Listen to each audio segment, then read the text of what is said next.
the Children's Book of Thanksgiving Stories, edited by Asa Don Dickinson, is an editor of the Children's Book of Christmas Stories, etc., The Kingdom of the Greedy, by P. J. Stahl. Translated by Laura W. Johnson. This fairy tale of a gormandizing people contains no mention of Thanksgiving Day. Yet its connection with our American festival is obvious. Everyone who likes fairy tales will enjoy reading it. The country of the greedy, well known in history, was ruled by a king who had much trouble. His subjects were well behaved, but they had one sad fault: they were too fond of pies and tarts. It was as disagreeable to them to swallow a spoonful of soup as if it were so much sea water. And it would take a policeman to make them open their mouths for a bit of meat, either boiled or roasted. This deplorable taste made the fortunes of the pastry cooks, but also of the apothecaries. Families ruined themselves in pills and powders. Chamomile, rhubarb, and peppermint trebled in price, as well as other disagreeable remedies, such as castor, which I will not name. The king of the greedy sought long for the means of correcting this fatal passion for sweets, but even the faculty were puzzled. "Your Majesty," said the great court doctor, Olibriers, nothing, at his last audience, "your people look like putty. They are incurable. Their senseless love for good eating will bring them all to the grave." But this view of things did not suit the king. He was wise, and saw very plainly that a monarch without subjects would be but a sorry king. Happily, after this utter failure of the doctors, there came into the mind of His Majesty a first-class idea. He telegraphed for Mother Mitchell, the most celebrated of all pastry cooks. Mother Mitchell soon arrived, with her black cat, Fanfreloche, who accompanied her everywhere. He was an incomparable cat. He had not his equal as an adviser and a taster of tarts. Mother Mitchell having respectfully inquired what she and her cat could do for His Majesty, the king demanded of the astonished pastry cook a tart as big as the Capitol. Bigger even, if possible, but no smaller. When the king uttered this astounding order, deep emotion was shown by the chamberlains, the pages, and lackeys. Nothing but the respect due to his presence prevented them from crying, "Long live your Majesty," in his very ears. But the king had seen enough of the enthusiasm of the populace, and did not allow such sounds in the recesses of his palace. The king gave Mother Mitchell 1 month to carry out his gigantic project. "It is enough," she proudly replied, brandishing her crutch. Then, taking leave of the king, she and her cat set out for their home.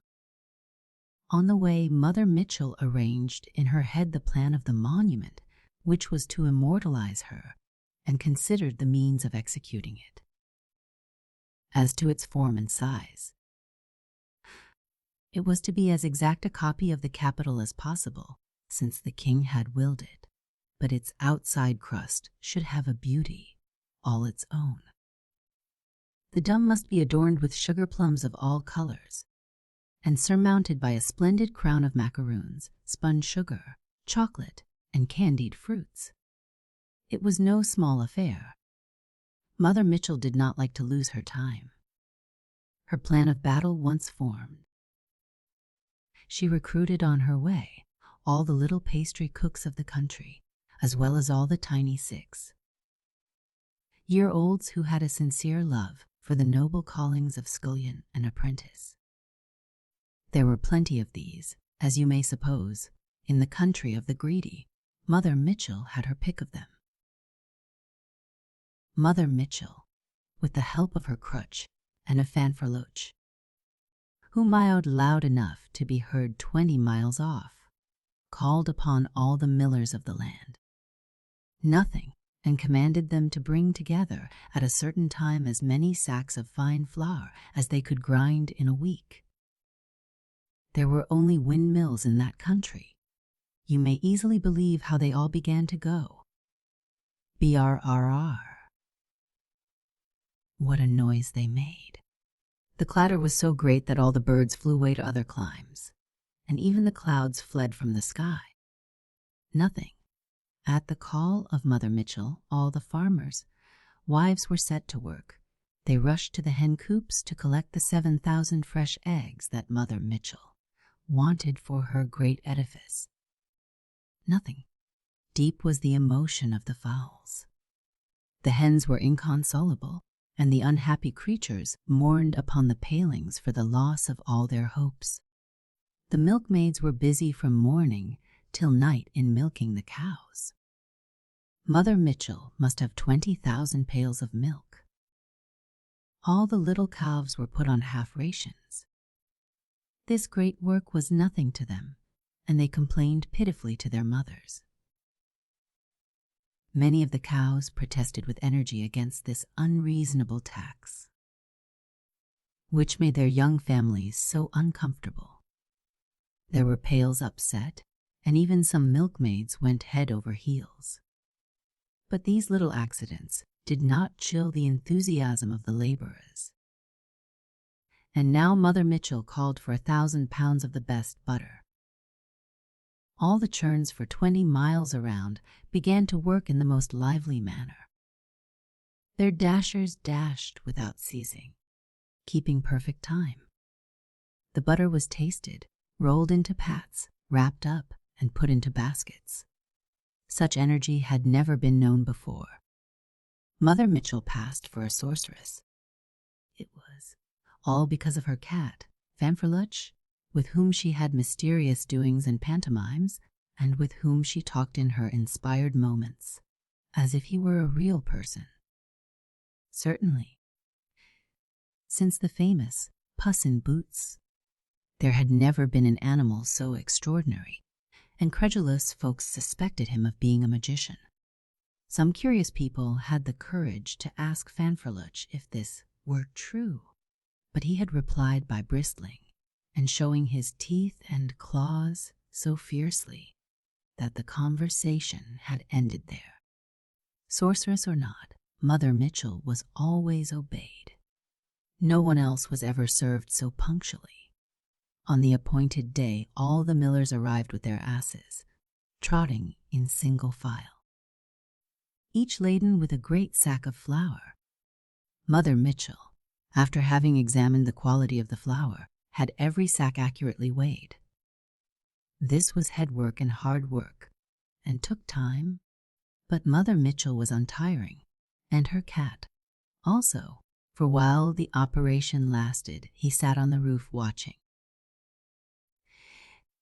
It is only just to say that the millers of the greedy kingdom brought flour not only faultless, but of full weight. They knew that Mother Mitchell was not joking when she said that others must be as exact with her as she was with them. Perhaps also they were a little afraid of the cat, whose great green eyes were always shining upon them like two round lamps, and never lost sight of them for one moment. All the farmers' wives arrived in turn, with baskets of eggs upon their heads. They did not load their donkeys with them, for fear that in jogging along they would become omelettes on the way. Mother Mitchell received them with her usual gravity. She had the patience to look through every egg to see if it were fresh. She did not wish to run the risk of having young chickens in a tart that was destined for those who could not bear the taste of any meat, however tender and delicate. The number of eggs was complete, and again Mother Mitchell and her cat had nothing to complain of. This greedy nation, though carried away by love of good eating, was strictly honest. It must be said that where nations are patriotic, nothing. Desire for the common good makes them unselfish. Mother Mitchell's tart was to be the glory of the country, and each one was proud to contribute to such a great work. And now the milkmaids with their pots and pails of milk, and the buttermakers with their baskets filled with the rich, yellow pats of butter, filed in long procession to the right and left of the cabin of Mother Mitchell. There was no need for her to examine so carefully the butter and the milk. She had such a delicate nose that if there had been a single pat of ancient butter or a pail of sour milk, she would have pounced upon it instantly. But all was perfectly fresh. In that golden age they did not understand the art, now so well known, of making milk out of flour and water. Real milk was necessary to make cheesecakes and ice cream and other delicious confections much adored in the greedy kingdom. If anyone had made such a despicable discovery, he would have been chased from the country as a public nuisance. Then came the grocers, with their aprons of coffee bags, and with the jolly, mischievous faces the rogues always have. Each one clasped to his heart a sugar loaf nearly as large as himself, whose summit, without its paper cap, looked like new, fallen snow upon a pyramid. Mother Mitchell, with her crutch for a baton, saw them all placed in her storerooms upon shelves put up for the purpose. She had to be very strict, for some of the little fellows could hardly part from their merchandise, and many were indiscreet, with their tongues behind their great mountains of sugar.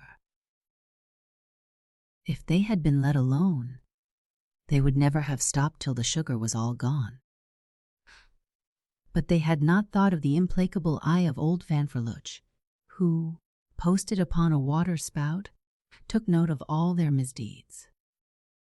From another quarter came a whole army of country people, rolling wheelbarrows and carrying huge baskets, all filled with cherries, plums, peaches, apples, and pears.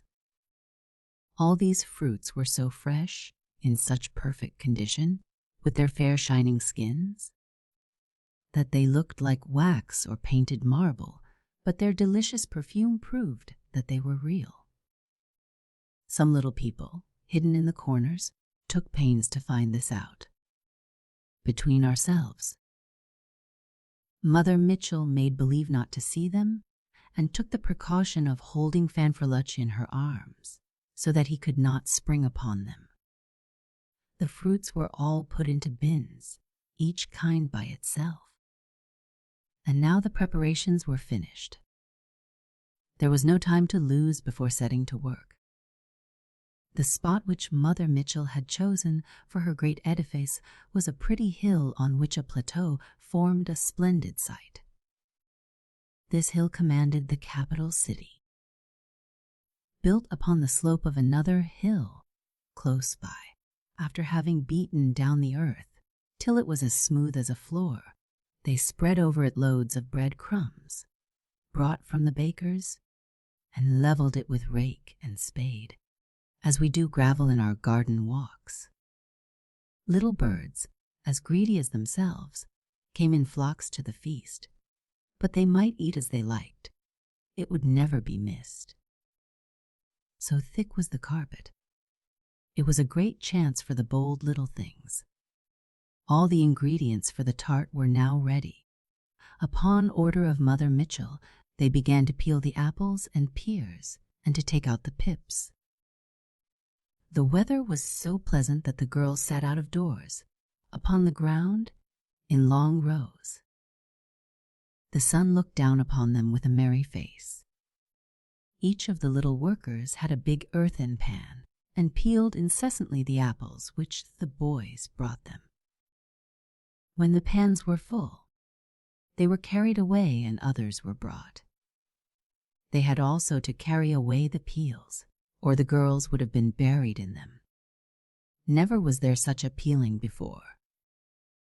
Not far away, the children were stoning the plums, cherries, and peaches.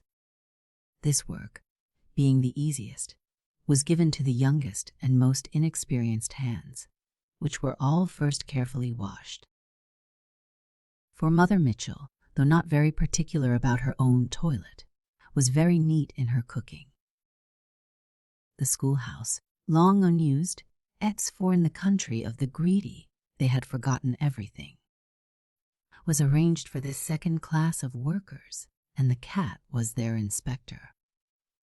He walked round and round, growling if he saw the fruit popping into any of the little mouths.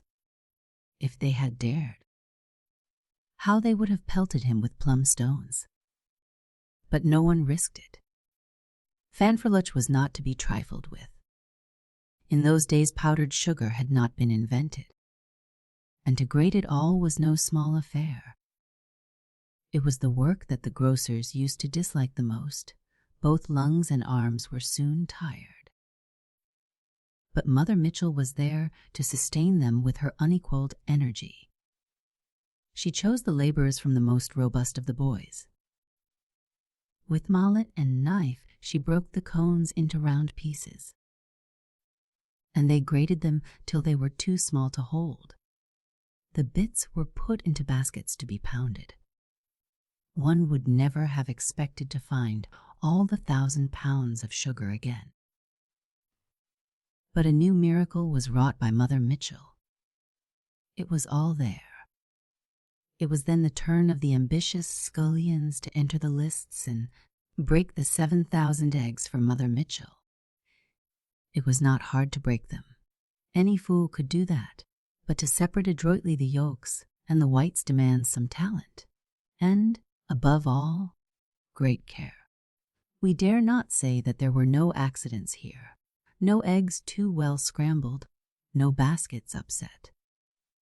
But the experience of Mother Mitchell had counted upon such things. And it may truly be said that there were never so many eggs broken at once, or ever could be again. To make an omelette of them would have taken a saucepan as large as a skating pond, and the fattest cook that ever lived could not hold the handle of such a saucepan. But this was not all. Now that the yolks and whites were once divided, nothing. They must each be beaten separately in wooden bowls to give them the necessary lightness. The egg beaters were marshaled into 2 brigades, the yellow and the white. Every one preferred the white, for it was much more amusing to make those snowy masses that rose up so high than to beat the yolks, which knew no better than to mix together like so much sauce. Mother Mitchell, with her usual wisdom, had avoided this difficulty by casting lots. Thus, those who were not on the white side had no reason to complain of oppression. And truly, when all was done, the whites and the yellows were equally tired. All had cramps in their hands. Now began the real labor of Mother Mitchell. Till now she had been the commander-in-chief, the head only. Now she put her own finger in the pie. First, she had to make sweetmeats and jam out of all the immense quantity of fruit she had stored. For this, as she could only do one kind at a time, she had 10 kettles, each as big as a dinner table. During 48 hours the cooking went on. A dozen scullions blew the fire and put on the fuel. Mother Mitchell, with a spoon that 4 modern cooks could hardly lift, never ceased stirring and trying the boiling fruit. 3 expert tasters, chosen from the most dainty, had orders to report progress every half hour. It is unnecessary to state that all the sweetmeats were perfectly successful, or that they were of exquisite consistency, color, and perfume. With Mother Mitchell there was no such word as fail. When each kind of sweetmeat was finished, she skimmed it and put it away to cool in enormous bowls before potting. She did not use for this the usual little glass or earthen jars, but great stone ones, like those in the 40 Thieves. Not only did these take less time to fill, but they were safe from the children. The scum and the scrapings were something, to be sure, but there was little Toto, who thought this was not enough. He would have jumped into one of the bowls if they had not held him. Mother Mitchell, who thought of everything, had ordered 200 great kneading troughs, wishing that all the utensils of this great work should be perfectly new. These 200 troughs, like her other materials, were all delivered punctually and in good order. The pastry cooks rolled up their sleeves and began to knead the dough with cries of "Hi, he," that could be heard for miles.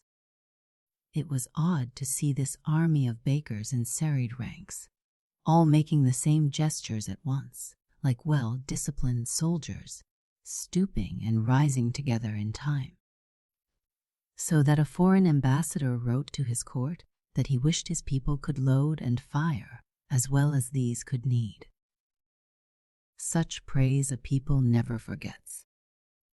When each trowful of paste was approved, it was molded with care into the form of bricks, and with the aid of the engineer, in chief, a young genius who had gained the first prize in the School of Architecture, the majestic edifice was begun.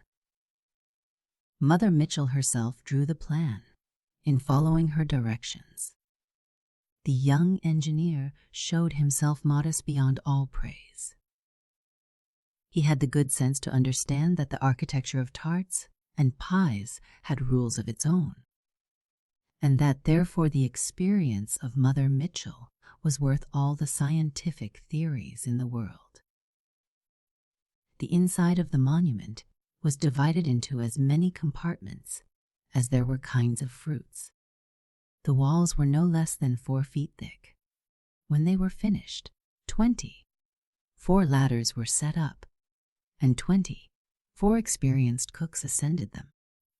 These first-class artists were each of them armed with an enormous cooking spoon. Behind them, on the lower rounds of the ladders, followed the kitchen boys, carrying on their heads pots and pans filled to the brim with jam and sweetmeats, each sort ready to be poured into its destined compartment. This colossal labor was accomplished in one day, and with wonderful exactness. When the sweetmeats were used to the last drop, when the great spoons had done all their work, the 24 cooks descended to earth again.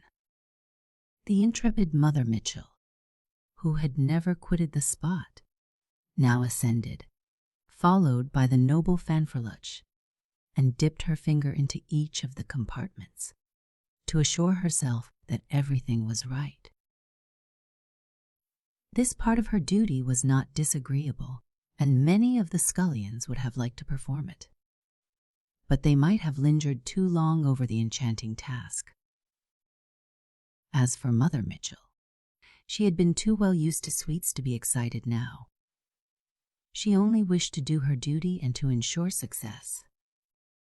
All went on well. Mother Mitchell had given her approbation. Nothing was needed now but to crown the sublime and delicious edifice by placing upon it the crust. That is, the roof or dome. This delicate operation was confided to the engineer in chief, who now showed his superior genius. The dome, made beforehand of a single piece, was raised in the air by means of 12 balloons, whose force of ascension had been carefully calculated. First it was directed, by ropes, exactly over the top of the tart. Then at the word of command, it gently descended upon the right spot. It was not a quarter of an inch out of place. This was a great triumph for Mother Mitchell and her able assistant. But all was not over. How should this colossal tart be cooked? That was the question that agitated all the people of the greedy country, who came in crowds, lords and commons, to gaze at the wonderful spectacle. Some of the envious or ill-tempered declared it would be impossible to cook the edifice which Mother Mitchell had built and the doctors were, no one knows why, the saddest of all. Mother Mitchell, smiling at the general bewilderment, mounted the summit of the tart. She waved her crutch in the air, and while her cat meowed in his sweetest voice, suddenly there issued from the woods a vast number of masons, drawing wagons of baked bricks, which they had prepared in secret. This sight silenced the ill-wishers and filled the hearts of the greedy with hope. In 2 days an enormous furnace was built around and above the colossal tart, which found itself shut up in an immense earthen pot. 30 huge mouths, which were connected with thousands of winding pipes for conducting heat all over the building, were soon choked with fuel by the help of 200 charcoal burners, who, obeying a private signal, came forth in long array from the forest, each carrying his sack of coal. Behind them stood Mother Mitchell with a box of matches, ready to fire each oven as it was filled. Of course, the kindlings had not been forgotten, and was all soon in a blaze. When the fire was lighted in the 30 ovens, when they saw the clouds of smoke rolling above the dome, that announced that the cooking had begun, the joy of the people was boundless. Poets improvised odes, and musicians sung verses without end in honor of the superb prince who had been inspired to feed his people in so dainty a manner, when other rulers could not give them enough even of dry bread. The names of Mother Mitchell and of the illustrious engineer were not forgotten in this great glorification. Next to His Majesty, they were certainly the first of mankind, and their names were worthy of going down with his to the remotest posterity. All the envious ones were thunderstruck. They tried to console themselves by saying that the work was not yet finished, and that an accident might happen at the last moment. But they did not really believe a word of this. Notwithstanding all their efforts to look cheerful, it had to be acknowledged that the cooking was possible. Their last resource was to declare the tart a bad one, but that would be biting off their own noses. As for declining to eat it, envy could never go so far as that in the country of the greedy. After 2 days, the unerring nose of Mother Mitchell discovered that the tart was cooked to perfection. The whole country was perfumed with its delicious aroma. Nothing more remained but to take down the furnaces. Mother Mitchell made her official announcement to His Majesty, who was delighted and complimented her upon her punctuality. One day was still wanting to complete the month. Nothing. During this time the people gave their eager help to the engineer in the demolition, wishing to have a hand in the great national work and to hasten the blessed moment. In the twinkling of an eye the thing was done. The bricks were taken down one by one, counted carefully, and carried into the forest again to serve for another occasion. The tart, unveiled, appeared at last in all its majesty and splendor.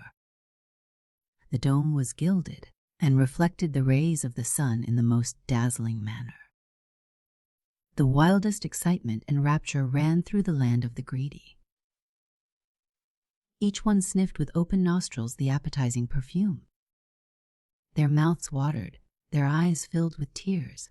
They embraced, pressed each other's hands, and indulged in touching pantomimes. Then the people of town and country, united by one rapturous feeling, joined hands and danced in a ring around the grand confection. No one dared to touch the tart before the arrival of His Majesty. Meanwhile, something must be done to allay the universal impatience. Nothing. And they resolved to show Mother Mitchell the gratitude with which all hearts were filled. she was crowned with the laurel of conquerors, which is also the laurel of sauce, thus serving a double purpose. Then they placed her, with her crutch and her cat, upon a sort of throne, and carried her all round her vast work. Before her marched all the musicians of the town, dancing, drumming, fifing, nothing, and tooting upon all instruments, while behind her pressed an enthusiastic crowd, who rent the air with their plaudits, and filled it with a shower of caps. Her fame was complete, and a noble pride shone on her countenance. The royal procession arrived. A grand stairway had been built so that the king and his ministers could mount to the summit of this monumental tart. Thence the king, amid a deep silence, thus addressed his people. "My children," said he, "you adore tarts. You despise all other food. If you could, you would even eat tarts in your sleep? Very well. Eat as much as you like. Here is one big enough to satisfy you. But know this, that while there remains a single crumb of this august tart, from the height of which I am proud to look down on you, nothing, all other food is forbidden you on pain of death. While you are here, I have ordered all the pantries to be emptied, and all the butchers, bakers, pork milk dealers, and fishmongers to shut up their shops. Why leave them open? Why, indeed, have you not here at discretion what you love best, and enough to last you ever, ever so long?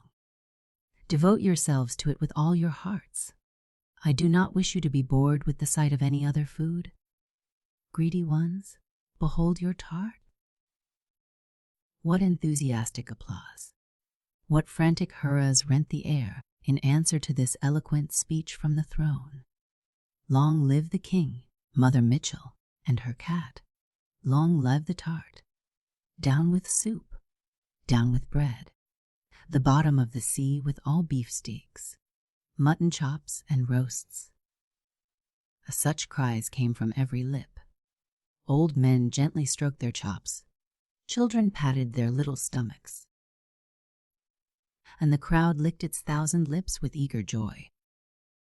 Even the babies danced in their nurses' arms, so precocious was the passion for tarts in this singular country. Grave professors, skipping like kids, declaimed Latin verses in honor of His Majesty and Mother Mitchell, and the shyest young girls opened their mouths like the beaks of little birds. As for the doctors, they felt a joy beyond expression. They had reflected, they understood. But, my friends, at last the signal was given. A detachment of the engineer corps arrived, armed with pick and cutlass, and marched in good order to the assault. A breach was soon opened, and the distribution began. The king smiled at the opening in the tart, though vast. It hardly showed more than a mouse hole in the monstrous wall. The king stroked his beard grandly. "All goes well," said he, "for him who knows how to wait. Who can tell how long the feast would have lasted if the king had not given his command that it should cease?" Once more they expressed their gratitude with cries, so stifled that they resembled grunts, and then rushed to the river. Never had a nation been so besmeared. Some were daubed to the eyes. Others had their ears and hair all sticky. As for the little ones, they were marmalade from head to foot. When they had finished their toilets, the river ran all red and yellow and was sweetened for several hours, to the great surprise of all the fishes. Before returning home, the people presented themselves before the king to receive his commands.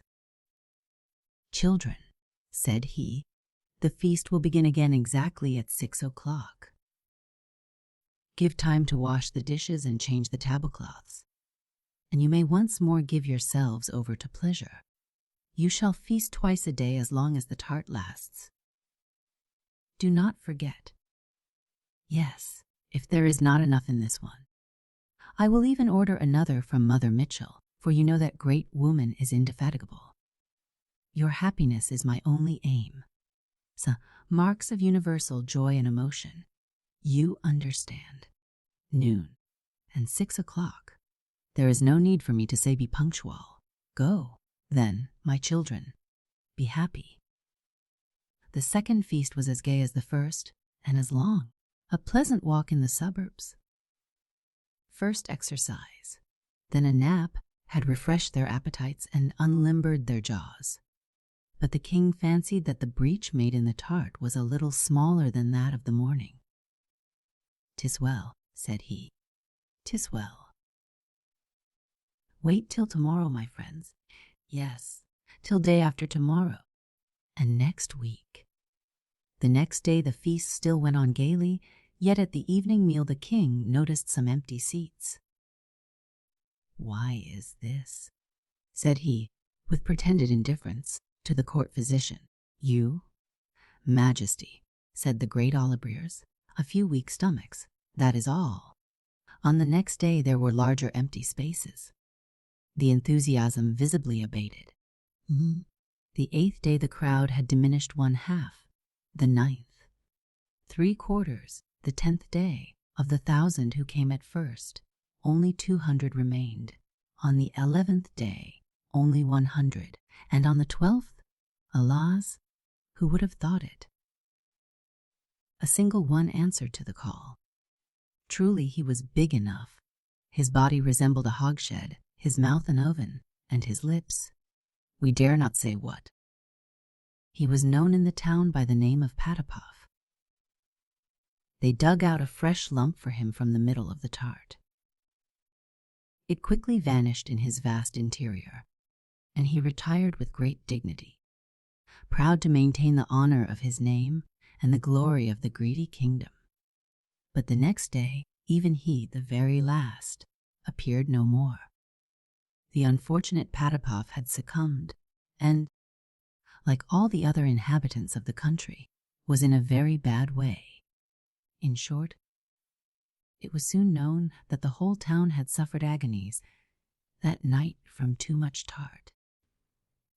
Let us draw a veil over those hours of torture. Mother Mitchell was in despair. Those ministers who had not guessed the secret dared not open their lips. All the city was one vast hospital. No one was seen in the streets but doctors and apothecaries' boys, running from house to house in frantic haste. It was dreadful. Dr. Olibriers was nearly knocked out. As for the king, he held his tongue and shut himself up in his palace, but a secret joy shone in his eyes, to the wonder of every one. He waited 3 days without a word. The 3rd day, the king said to his ministers, "Let us go now and see how my poor people are doing, and feel their pulse a little." The good king went to every house without forgetting a single one. He visited small and great, rich and poor. "Oh, your majesty," said all. "The tart was good, but may we never see it again. Plague on that tart. Better were dry bread. Your majesty, for mercy's sake, a little dry bread. Oh, a morsel of dry bread. How good it would be." "No, indeed," replied the king. "There is more of that tart." "What? Your majesty, must we eat it all?" "You must," sternly replied the king. "You must. By the immortal beefsteaks, not one of you shall have a slice of bread, and not a loaf shall be baked in the kingdom while there remains a crumb of that excellent tart." What misery, thought these poor people. That tart forever. The sufferers were in despair. There was only one cry through all the town, "Oh, oh, oh." For even the strongest and most courageous were in horrible agonies. They twisted, they writhed, they lay down, they got up. Always the inexorable colic. The dogs were not happier than their masters, even they had too much tart. The spiteful tart looked in at all the windows. Built upon a height, it commanded the town. The mere sight of it made everybody ill, and its former admirers had nothing but curses for it now. Unhappily, nothing they could say or do made it any smaller, still formidable. It was a frightful joke for those miserable mortals. Most of them buried their heads in their pillows, drew their nightcaps over their eyes, and lay in bed all day to shut out the sight of it. But this would not do, they knew. They felt it was there. It was a nightmare, a horrible burden, a torturing anxiety. In the midst of this terrible consternation, the king remained inexorable during 8 days. His heart bled for his people, but the lesson must sink deep if it were to bear fruit in future. When their pains were cured, little by little, through fasting alone, and his subjects pronounced these trembling words, "We are hungry," the king sent them trays laden with the inevitable tart. "Ah," cried they, with anguish, "the tart again, always the tart, and nothing but the tart." Better were death. A few, who were almost famished, shut their eyes and tried to eat a bit of the detested food, but it was all in vain. They could not swallow a mouthful. At length came the happy day when the king, thinking their punishment had been severe enough and could never be forgotten, believed them at length cured of their greediness. That day he ordered Mother Mitchell to make in one of her colossal pots of soup, excellent soup of which a bowl was sent to every family. They received it with as much rapture as the Hebrews did the manna in the desert. They would gladly have had twice as much, but after their long fast it would not have been prudent.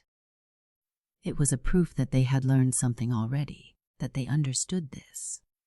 The next day, more soup.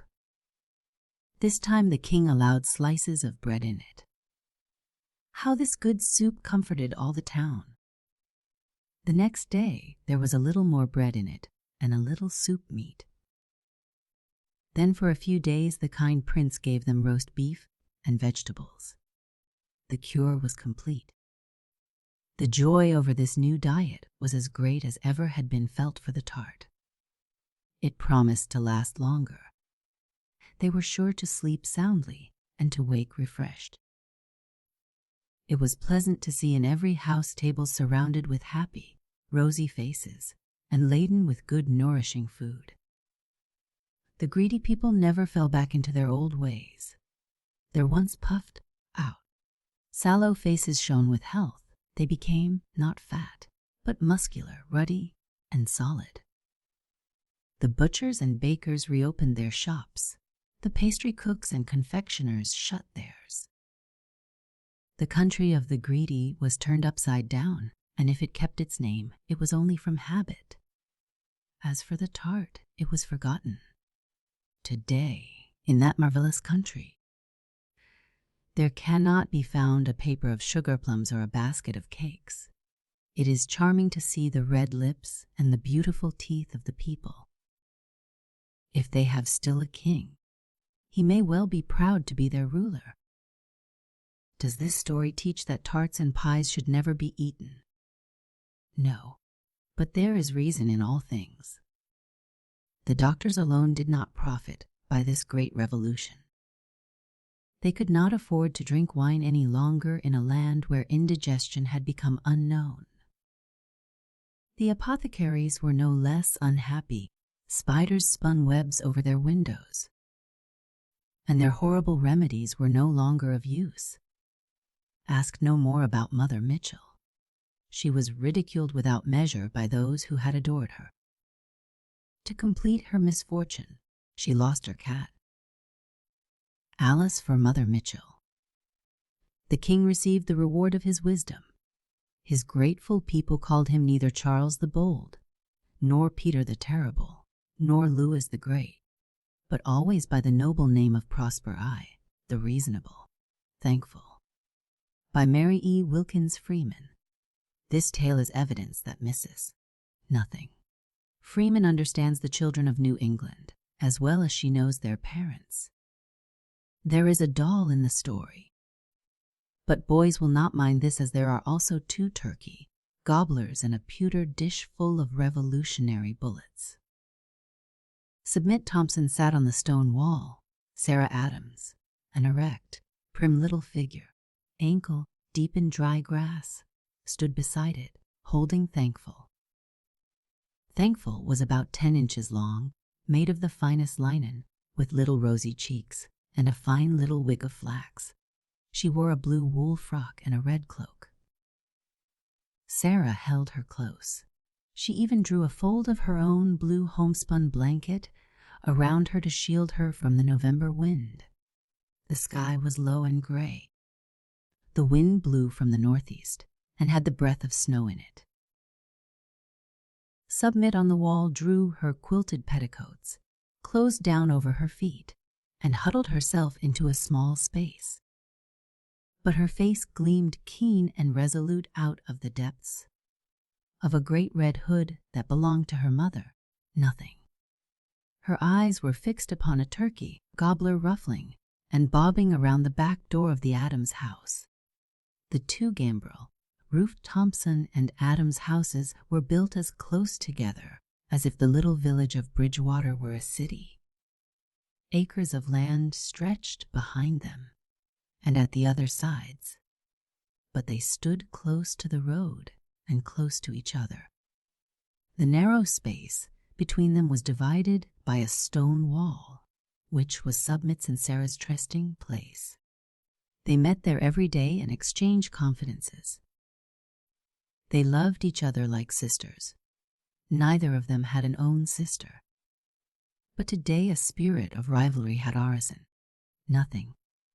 The tough, dry blackberry vines on the wall twisted around Submit.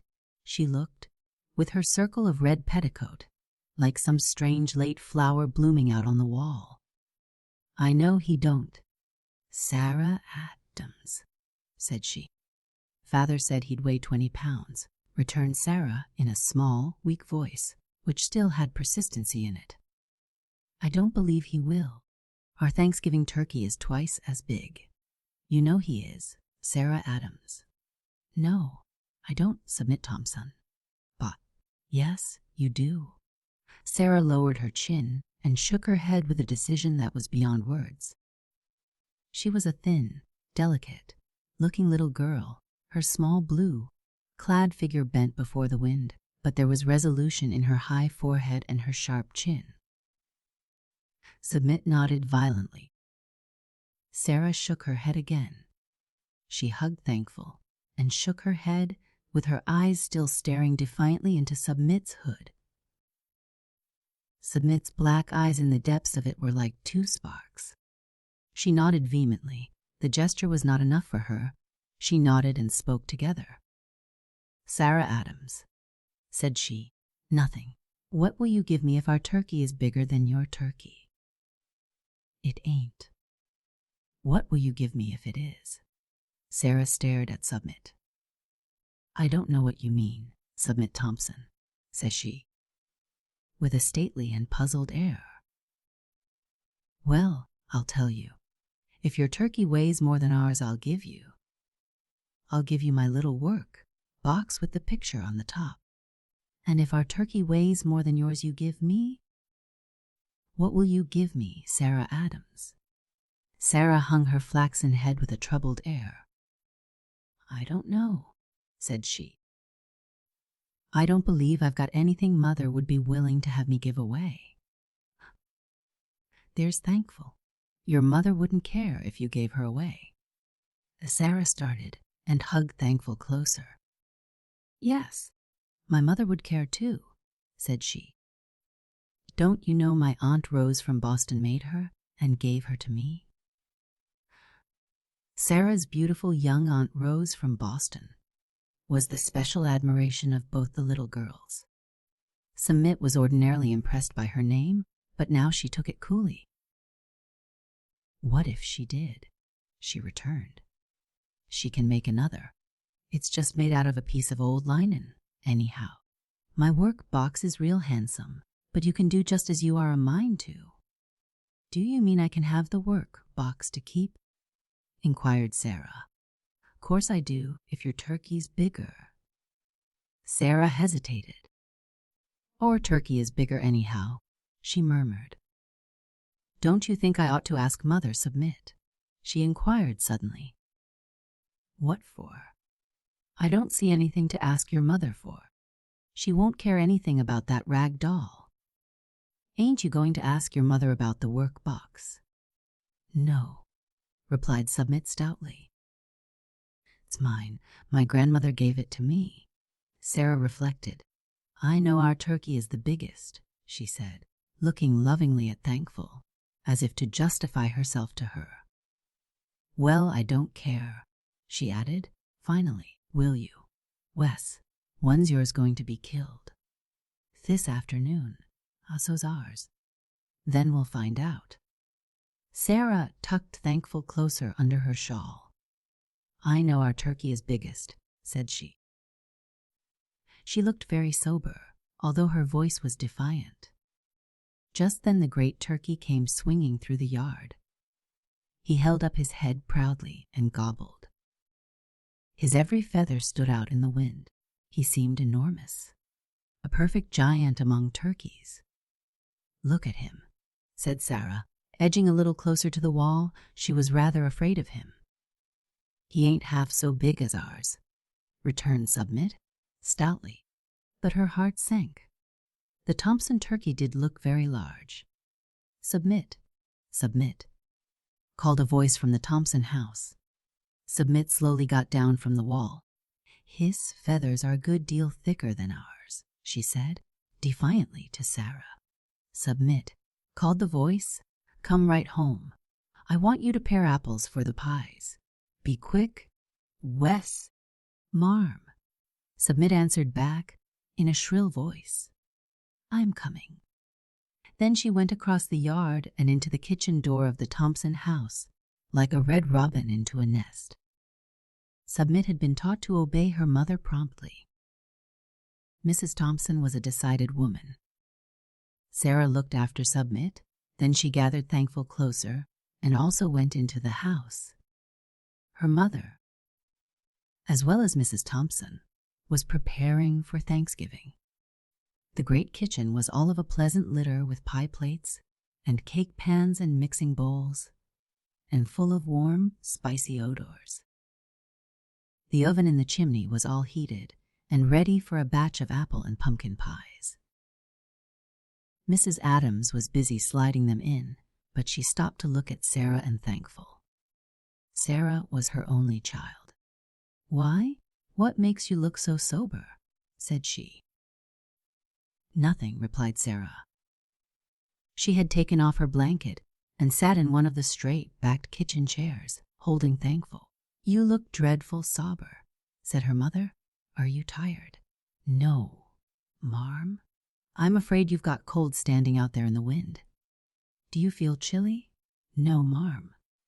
Mother, how much do you suppose our turkey weighs? I believe Father said he'd weigh about 20 pounds.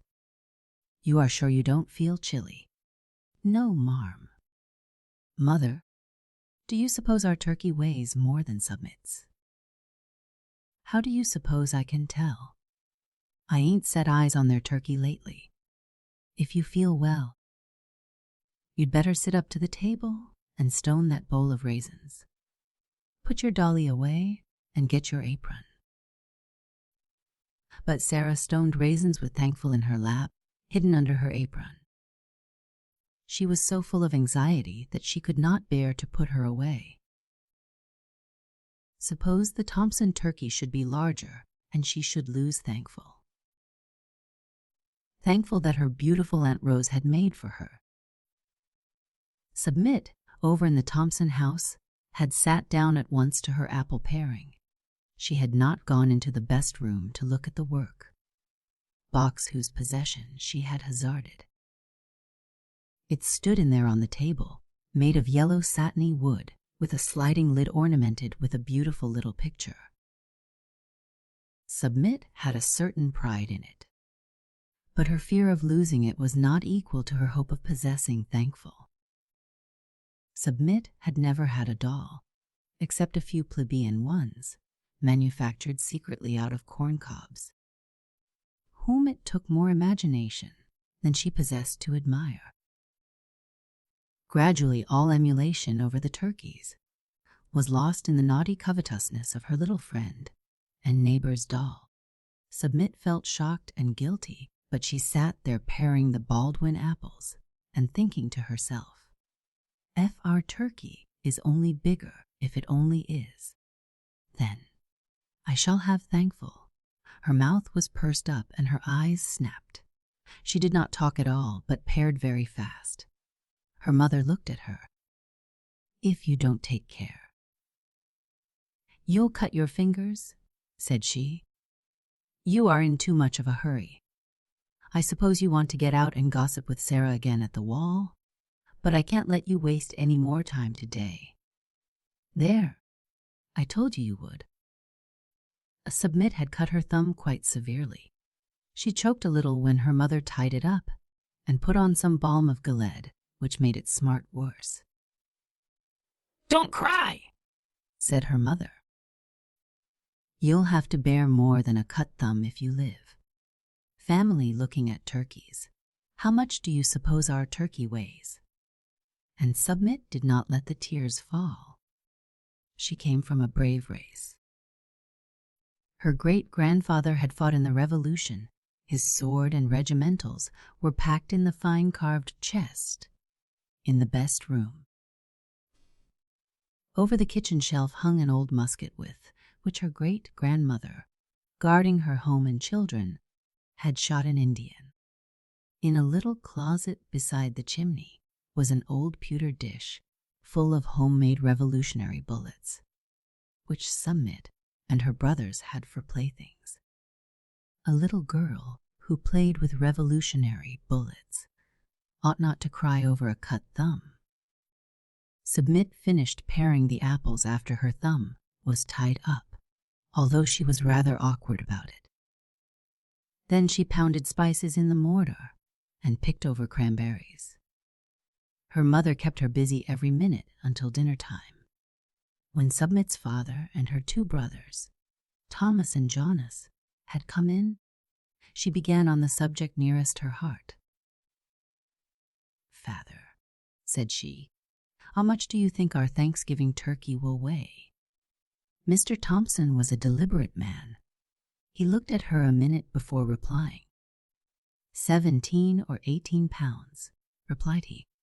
"Oh, father, don't you think he will weigh 20? Mr. Thompson shook his head. "He don't begin to weigh so much as the Adams turkey," said Jonas.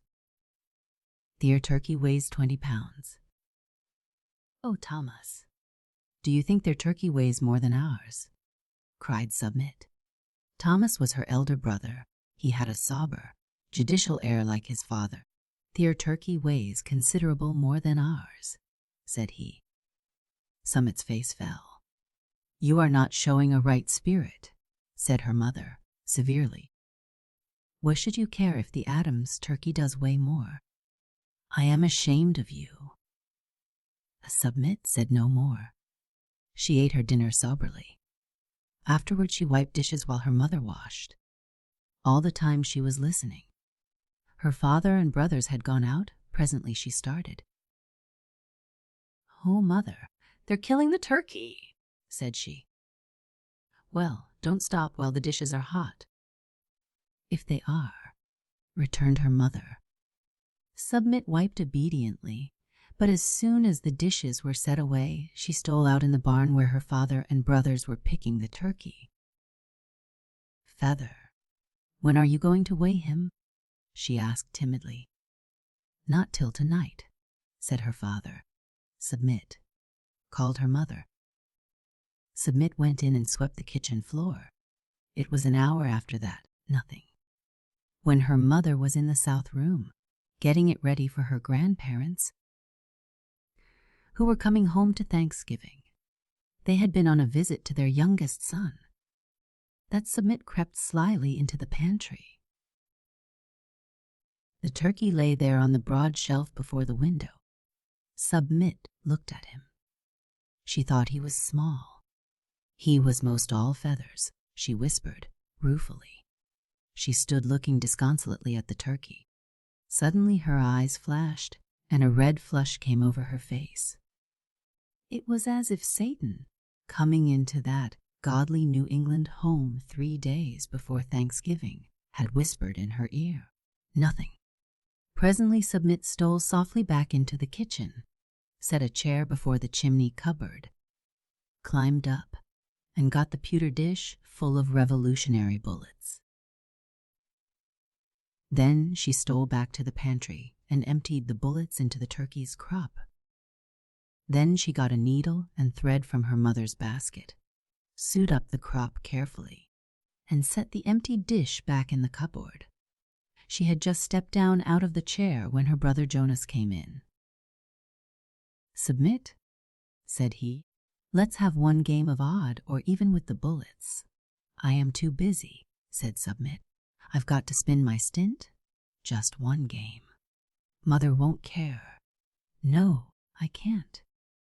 Submit flew to her spinning wheel in the corner. Jonas, still remonstrating, strolled into the pantry. "I don't believe Mother wants you in there," Submit said anxiously. "See here, Submit." Jonas called out in an eager voice, "I'll get the steelyards and we'll weigh the turkey. We can do it as well as anybody." Submit left her spinning wheel. She was quite pale with trepidation when Jonas, and she adjusted the turkey in the steelyards. What if those bullets should rattle out? But they did not. "He weighs 20 pounds and a quarter," announced Jonas with a gasp after peering anxiously at the figures. "He's the biggest turkey that was ever raised in these parts." And Jonas exulted a great deal. But Submit did not say much. As soon as Jonas had laid the turkey back on the shelf and gone out, she watched her chance and removed the bullets, replacing them in the pewter dish. When Mr. Thompson and Thomas came home at twilight, there was a deal of talk over the turkey. "The Adams turkey doesn't weigh but 19 pounds," Jonas announced. Sarah was out there when they weighed him, and she most cried. "I think Sarah and Submit and all of you are very foolish about it," said Mrs. Thompson severely. "What difference does it make if one weighs a pound or 2 more than the other, if there is enough to go round?" "Submit looks as if she was sorry ours weighed the most now," said Jonas. "My thumb aches," said Submit. "Go and get the balm of Gilead bottle and put some more on," ordered her mother. That night when she went to bed she could not say her prayers. When she woke in the morning it was with a strange, terrified feeling, as if she had climbed a wall into some unknown dreadful land.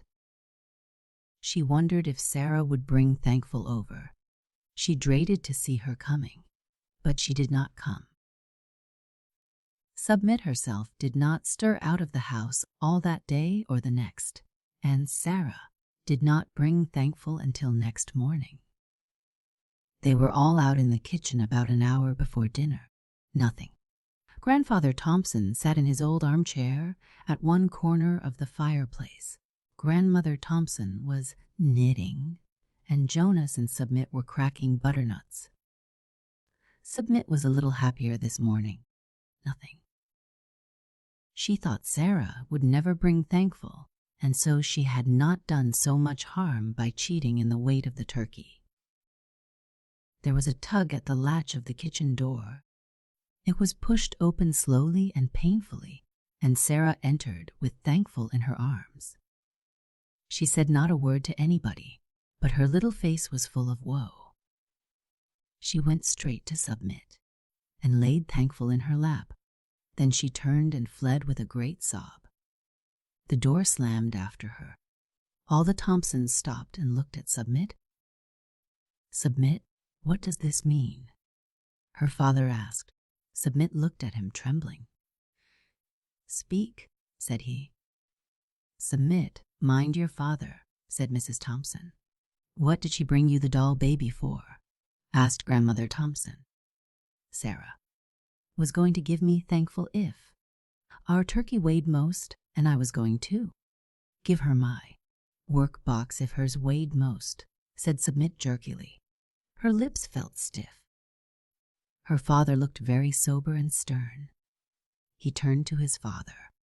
When Grandfather Thompson was at home, everyone deferred to him. Even at 80, he was the recognized head of the house. He was a wonderful old man, tall and soldierly, and full of a grave dignity. He looked at Submit, and she shrank.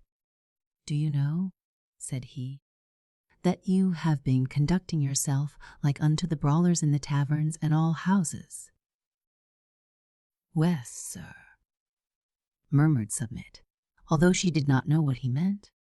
No godly maid who heeds her elders will take part in any such foolish and sinful wager. Her grandfather continued.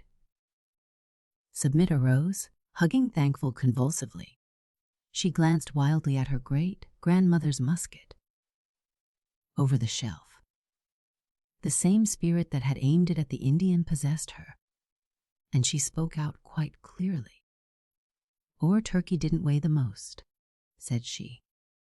"I put the Revolutionary bullets in his crop." There was silence. Submit's heart beat so hard that Thankful quivered. "Go upstairs to your chamber, Submit," said her mother. "You need not come down to dinner. Jonas, take that doll and carry it over to the Adams house."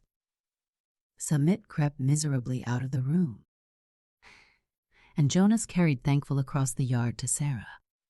Submit crouched beside her little square window set with tiny panes of glass and watched him. She did not cry.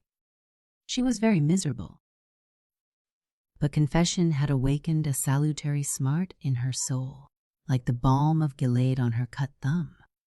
She was not so unhappy as she had been. She wondered if her father would weep her, and she made up her mind not to cry if he did.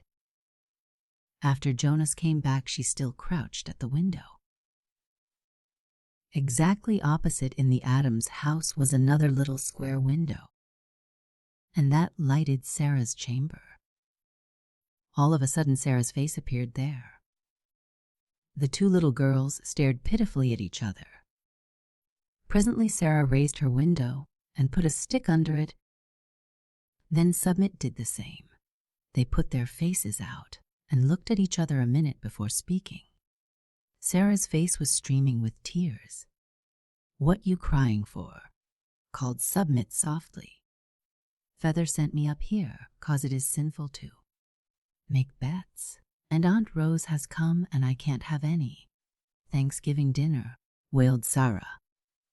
"I'm wickeder than you," said Submit. "I put the Revolutionary bullets in the turkey to make it weigh more than yours. Yours weighed the most. If Mother thinks it's right, I'll give you the work box." "I don't want it," sobbed Sarah. "I'm dreadful sorry you've got to stay up there and can't have any dinner, Submit." Answering tears sprang to Submit's eyes. "I'm dreadful sorry you've got to stay up there and can't have any dinner," she sobbed back. There was a touch on her shoulder. She looked around, and there stood the grandmother. She was trying to look severe, but she was beaming kindly on her. Her fat, fair old face was as gentle as the mercy that tempers justice. Her horn spectacles and her knitting needles and the gold beads on her neck all shone in the sunlight. "You had better come downstairs, child," said she. "Dinner's most ready, and maybe you can help your mother. Your father isn't going to whip you this time, because you told the truth about it. But you mustn't ever do such a dreadful wicked thing again." "No, I won't," sobbed Submit. She looked across, and there beside Sarah's face in the window was another beautiful smiling one. It had pink cheeks and sweet black eyes and black curls, among which stood a high tortoise, shell-comb. Oh, Submit. Sarah called out, joyfully. Aunt Rose says I can go down to dinner. Grandmother says I can, called back Submit. The beautiful smiling face opposite leaned close to Sarah's for a minute. Submit, cried Sarah. Aunt Rose says she will make you a doll baby like Thankful, if your mother's willing. I guess she'll be willing if she's a good girl, called Grandmother Thompson. Submit looked across a second in speechless radiance. Then the faces vanished from the two little windows, and Submit and Sarah went down to their Thanksgiving dinners.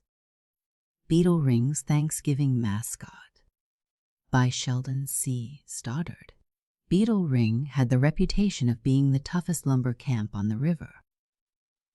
The boys were certainly rough and rather hard drinkers, but their hearts were in the right place after all. 6 months of idleness following a long run of fever, a lost position, and consequent discouragement had brought poverty and wretchedness to Joe Bennett. The lumber camp on the Featherstone, where he had been at work, had broken up and gone, and an old shack, deserted by some hunter, and now standing alone in the great woods, was the only home he could provide for his little family. It had answered its purpose as a makeshift in the warm weather, but now, in late November, and with the terrible northern winter coming swiftly on, it was small wonder the young lumberman had been discouraged as he tried to forecast the future. His strength had returned, however, and lately something of his old courage, for he had found work. It was 15 miles away, to be sure, and in Beetle Ring lumber camp, the camp that bore the reputation of being the roughest on the Featherstone. But it was work. He was earning something, and might hope soon to move his family into a habitable house and civilization. But his position at Beetle Ring was not an enviable one. The men took scant pains to conceal their dislike for the young fellow who steadfastly refused to chip in. When the camp jug was sent to the Skylark, the nearest saloon, some miles down the river, and who invariably declined to join in the camp's numerous sprees. But Bennett worked on quietly, and in the meantime to the old shack in the woods the baby had come. In the bleak November weather, night was settling down over the woods. An old half-breed woman was tending the fire in the one room of the shack, and on the wretched bed lay a fair-faced woman, the young wife and mother, who looked wistfully out at the bleak woods, white with the first snow, then turned her wan, pale face toward the tiny bundle at her side. "Your pappy will come tonight, baby," she said, softly. "It's Saturday, and your pappy will come tonight, sure." She drew the covers more closely and tucked them carefully about the small figure. "Mend the fire, Lisette, please. It's cold. And, Lisette, please watch out down the road. Sometimes Joe comes early Saturdays." The old woman shook her head and muttered over the little pile of wood, but she fed the fire, and then turned and looked down the long white trail. "No Joe yet," she said, with a sympathetic glance toward the bed. She looked at the thick gray clouds and added, "Heap snow soon." But the night came down and the evening passed, while the women waited anxiously. It was near midnight when the wife's face lighted up suddenly at a sound outside, and directly there was a pounding, uncertain step on the threshold. The door opened and Bennett came in clumsily. Nothing. The woman's little glad cry of welcome was changed to one of apprehension at her husband's appearance. The resolute swing and bearing of the lumberman, that had returned as he regained his strength, were gone.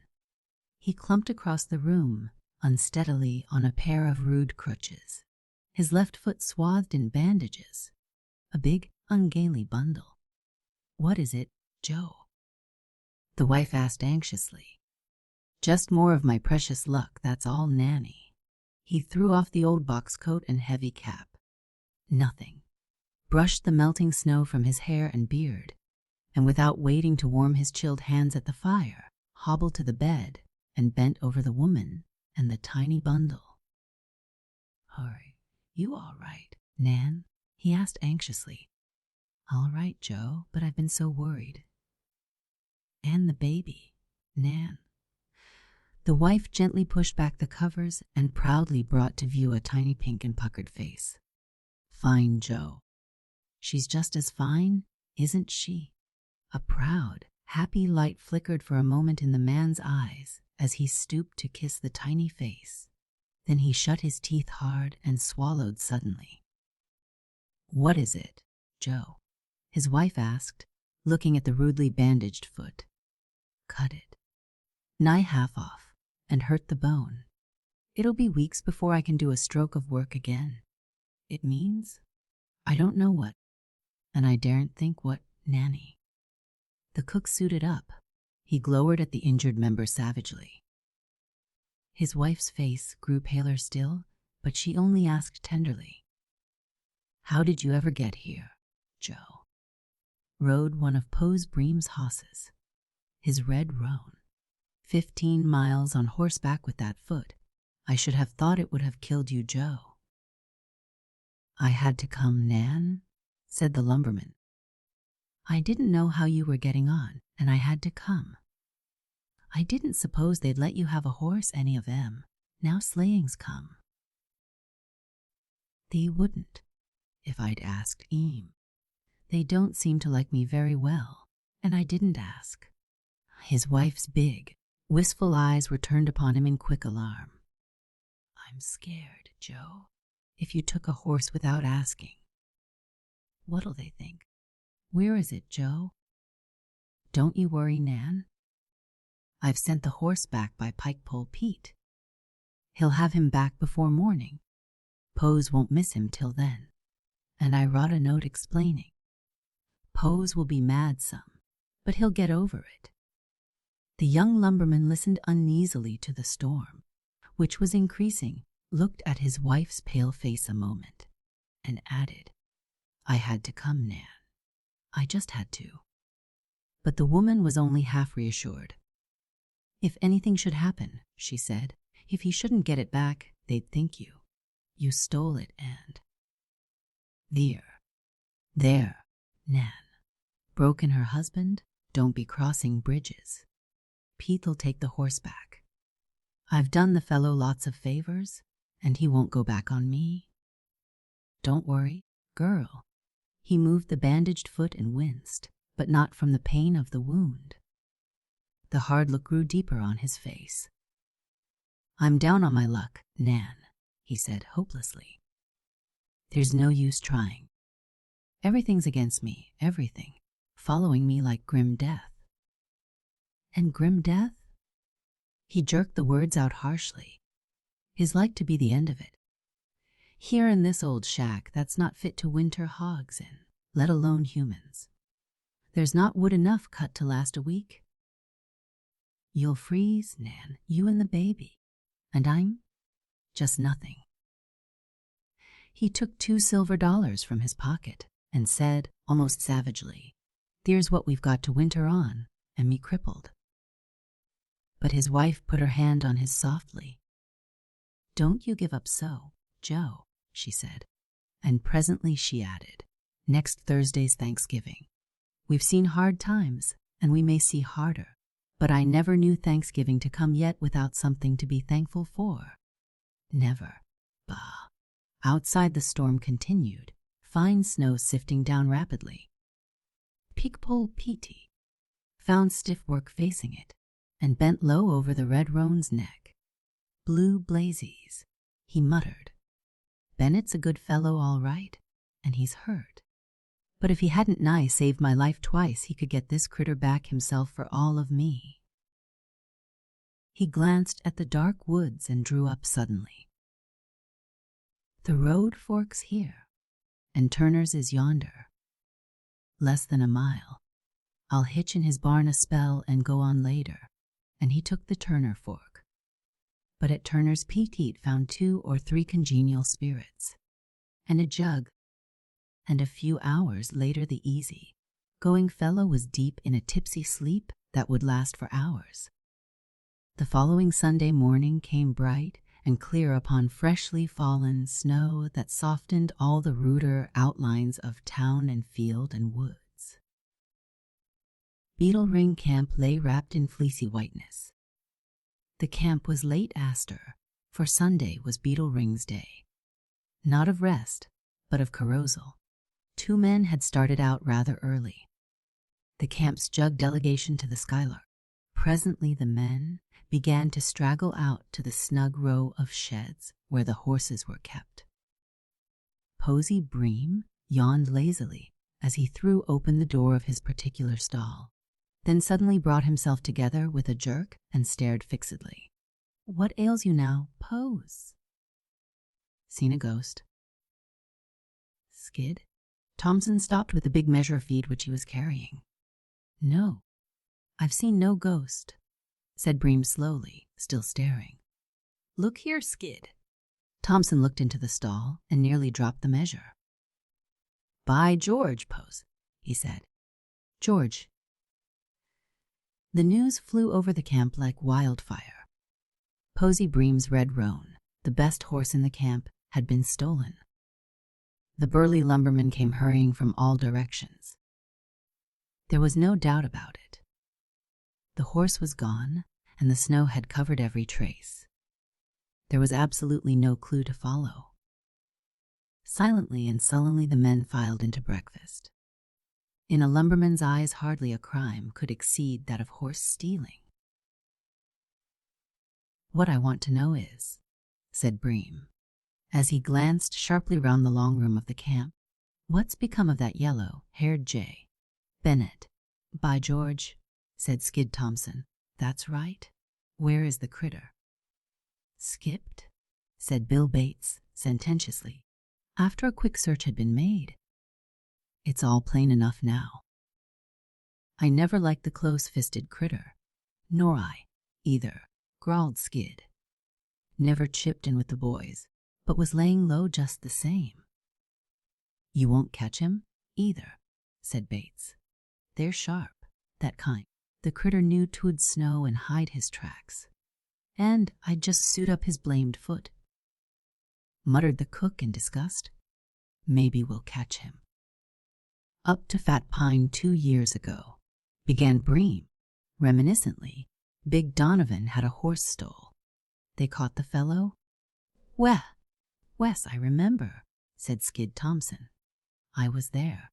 We caught him up north." The men nodded understandingly and approvingly.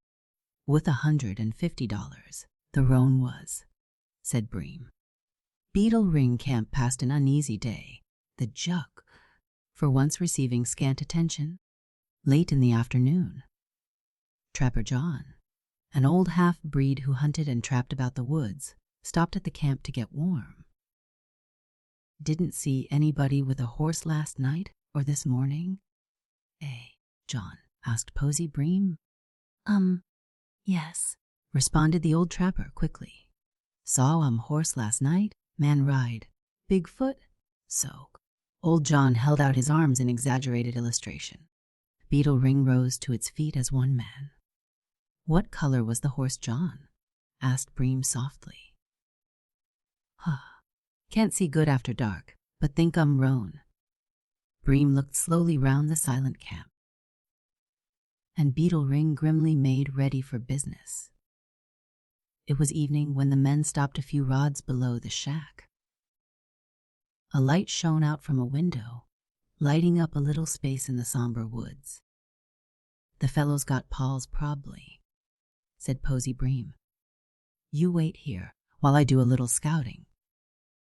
Bream crept cautiously into the circle of light and, glancing through the uncurtained window, saw his man with his pals. He saw upon the miserable bed a woman with a thin, pale face and sad, wistful eyes, eyes that yet lighted up with a beautiful pride as they rested upon the man, who sat close by, holding a tiny bundle in his arms. The man shifted his position a little, so that the light fell upon the bundle, and then the watcher outside saw the sleeping face of a baby. There was a rumor in the camp that Posey Bream had not always been the man that he was, that a woman had once blessed his life. But since they had carried the young mother away, with her dead baby on her breast, to place the two in one deep grave together, he had gone steadily downward. With hungry eyes, Bream gazed at the scene in the poor little house, his thoughts flying backward over the years. A sudden sharp, impatient whistle roused him, and he strode hastily back to the waiting men. "Well, Pose?" interrogated Skid impatiently. "He's there, all right," said Bream, in a peculiar tone. "I ain't overmuch given to advising prowling round folks' houses, but you fellows just look in yonder." He jerked his head toward the shack, and a line of big, rough-looking men filed into the little illumined space, to come back presently silent and subdued. "Now let's go home," said Bream, turning his horse toward camp. "And your horse, Pose?" questioned Bates. "Burn the horse," said Bream quickly. "D'ye think the like of yonder's a horse thief? I ain't worrying about the horse." And the men rode back to camp silently. The next morning, when Bream swung open the door of the stall, he was not surprised to find the red roan standing quietly by the side of his mate. A bit of crumpled paper was pinned to the blanket. "Bream read I rode your horse, I had to. I'll surely make it right. Bennett, torse he had to," growled the lumberman, and he passed the paper round. "Uncommon pert baby," said Skid at last. "Dreadful cold shack, thou," muttered Bates, conveying a quarter of a griddle cake to his mouth. "That's just it," said Pose, scowling. "Just let a stiff nip of winter come, and the woman yonder and the little critter, they'd freeze. That's what they'd do in that old rattler-trap." The men looked at one another in solemn assent. "And I've been thinking," continued Bream, "since Bennett there belonged to the camp, and since we kind of misused the fellow for being stingy, for which we ought to have been smashed with logs, that we have a kind of a claim on M, as it were, and they on us. And we must get M out of that yonder before they freeze plumb solid." He stopped inquiringly. "Right as right," assented several. "And I've been thinking," said Bates suddenly, "about that storeroom of ours. It's snug and warm, and there's a lot of room in it. Nothing, and we can put a stove into it and—" But the rest of Bates's suggestion was drowned in a round of applause. "And I've been thinking, just a little," put in Skid Thompson. "And if I've figured correct, next Thursday's Thanksgiving. Don't know as I've thought of it in 10 years. And if we stir round sharp, we can get things ready by then, and, well, 'twouldn't hurt Beetle ring to celebrate for once." But Skid was also interrupted by a cheer. "And it's my firm belief," reflected Bates with an air of profound conviction, "that baby of Bennett's was designed special, and as you might say providential, for to be Beetle Ring's mascot. Fat Pine and Horseshoe have them, mascots, to bring luck, and I've noticed Beetle Ring ain't had the luck lately it should have." Bates paused, and the camp meditated in silent delight. Thanksgiving morning was a cold one, but clear. More snow had fallen. And the deep, feathery whiteness stretched away until lost in the dark background of the pines and spruces. A wavering line of smoke rose over the roof of the little old shack in the woods. Bennett was winding rags round the armpieces of the rough crutches. He had dragged in some short limbs the day before for fuel, but in so doing had broken open the wound, which gave him excruciating pain. "Joe," said his wife, suddenly, "where are you going?" "I'm going to try for help, Nan. We're out of nigh everything, and my foot no better." "You can't do it, Joe. You'll die if you try, Joe, alone in the woods." "Oh, Joe." The look of hope that never wholly left the woman's eyes was slowly fading out. "We'll all die if I don't try, Nanny." Suddenly exclaimed the old woman, peering out of the little window. "Heap men, heap horses. Look, see 'em come." Bennett turned hastily. Nothing. And saw a long line of stalwart men and sturdy horses threshing resolutely through the deep snow and heading directly for the shack. He looked keenly at the men, and his face paled a little, but he said steadily, "It's the Beetle Ring men, Nan." His wife gave a sharp cry. "It's the horse, Joe. It's the horse. They're after you, Joe, sure." She caught her husband's arm. The men were now filling up the little space before the shack. Directly there came a sounding knock. Bennett opened the door to admit the burly frame of Posy Bream. He said quietly, "I'm here all right, Pose, and I took your horse, but—" "Burn the hoss?" said Bream, explosive. "That's all right. Shake Pard." He held out a brawny hand. Bennett shook wonderingly. "Wife, Pard?" asked Bream, gently nodding toward the bed. Bennett hastily introduced him. "Kid Pard." Bream pointed a stubby finger at the little bundle. Bennett nodded. The lumberman grinned delightedly, then coughed a little and began awkwardly. "Pard, the boys over at Beetle Ring heard. As you might say, accidental." Bream coughed into his big hand. "About your folks over here. Your wife and the baby. They were powerful interested, especially about the baby. Why, Pard, some of the boys hain't seen a baby in 10 years, and we thought as you belonged to the camp, maybe you and your wife would allow that the camp had a sort of claim on the little critter yonder." He eyed the tiny bundle wistfully. "And another thing that hit the boys, Pard," he went on. "Oopie at Fat Pine they got what they call a mascot, being a tame bar, and up at Horseshoe they got a mascot, being a goat. Lots of camps have lem, fetches luck. And the boys are sure that this baby of yours was designed special to be Beetle Ring's mascot. Now, Pard, Beetle Ring, as you know, ain't what you'd call a Sunday school, but the boys, they'll behave. They fixed up that storeroom to beat all. Nice bed, big stove, and lots of wood, and so on. And we've got a cow for the woman and baby. Say, we want you powerful. Got a sleigh fixed. Hemlock boughs and a cover of robes and blankets, and Skid'll drive careful. He's a master at drivin', Skid is. You'll come, won't you?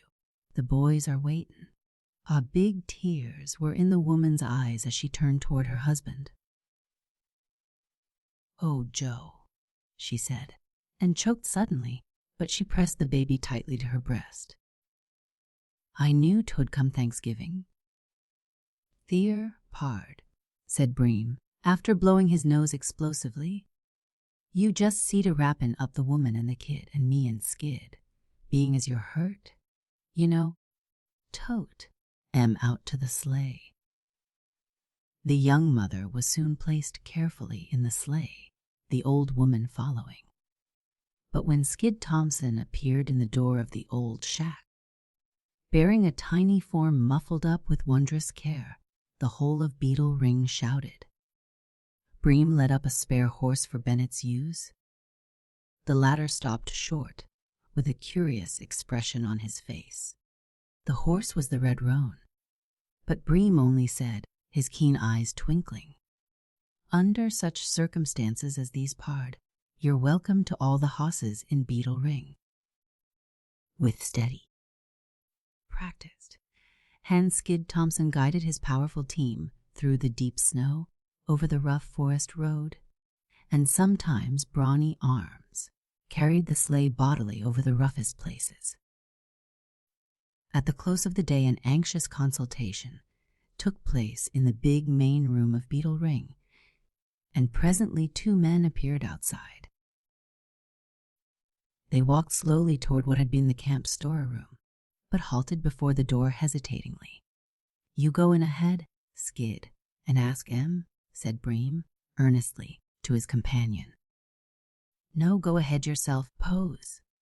I'd be sure to cock a hoss or split a runner or something." "Go on." Bream knocked and both went in. "Go right, pard." "Right as right, Pose," said Joe Bennett. "Wife all right?" Bream turned toward the bed and Mrs. Bennett smiled up at him with happy eyes and with a bit of color already showing in her pale face. Bream smiled back broadly. Then he asked, "And pard the baby?" "Peered as pard. Pose."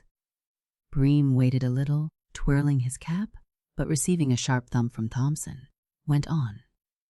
"The boys, pard, are anxious about the little critter.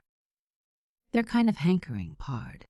And Mum, if you are willin', and ain't 'fraid to trust her with us, why, we'd be mighty glad to tote her, just for a few minutes, over to camp.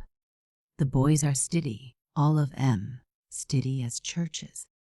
They hain't soaked a mite to day, Mum, and they ain't going.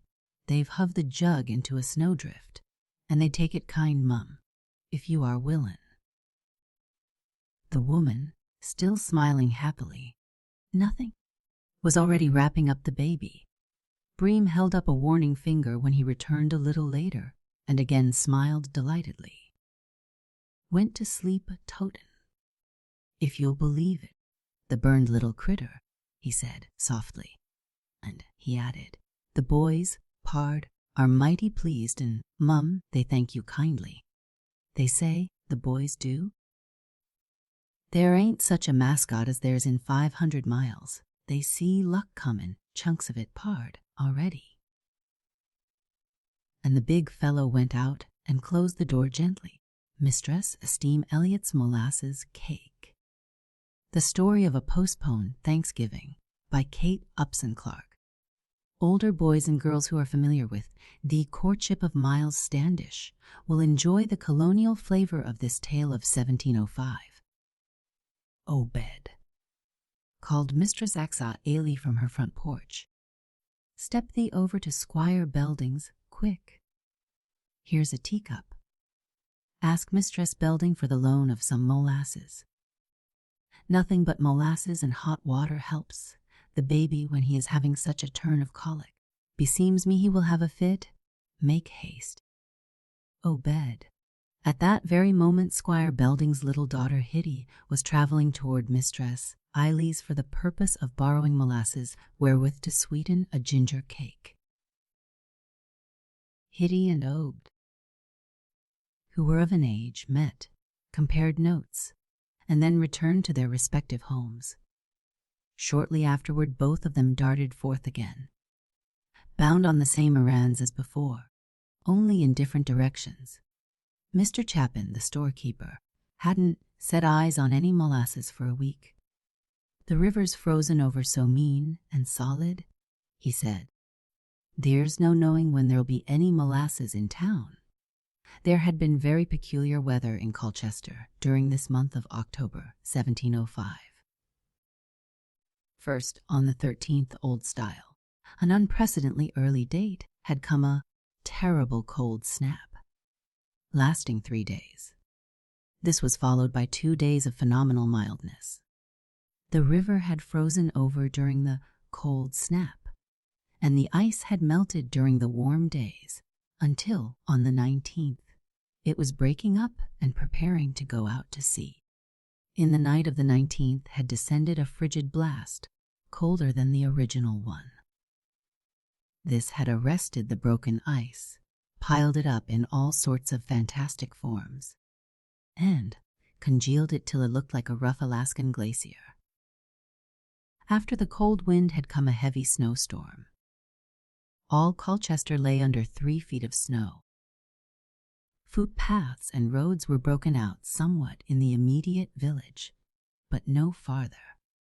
It was most unusual to have the river closed so early in the season, and consequently the winter supplies, which were secured from New London and Norwich, had not been laid in. Even Mr. Chapin, the storekeeper, was but poorly supplied with staples of which he ordinarily kept an abundance on hand. Therefore, when Obed and Hitty had made the tour of the neighborhood, they found but one family, that of Deacon Esteem Elliot, the richest man in the place, which had any molasses.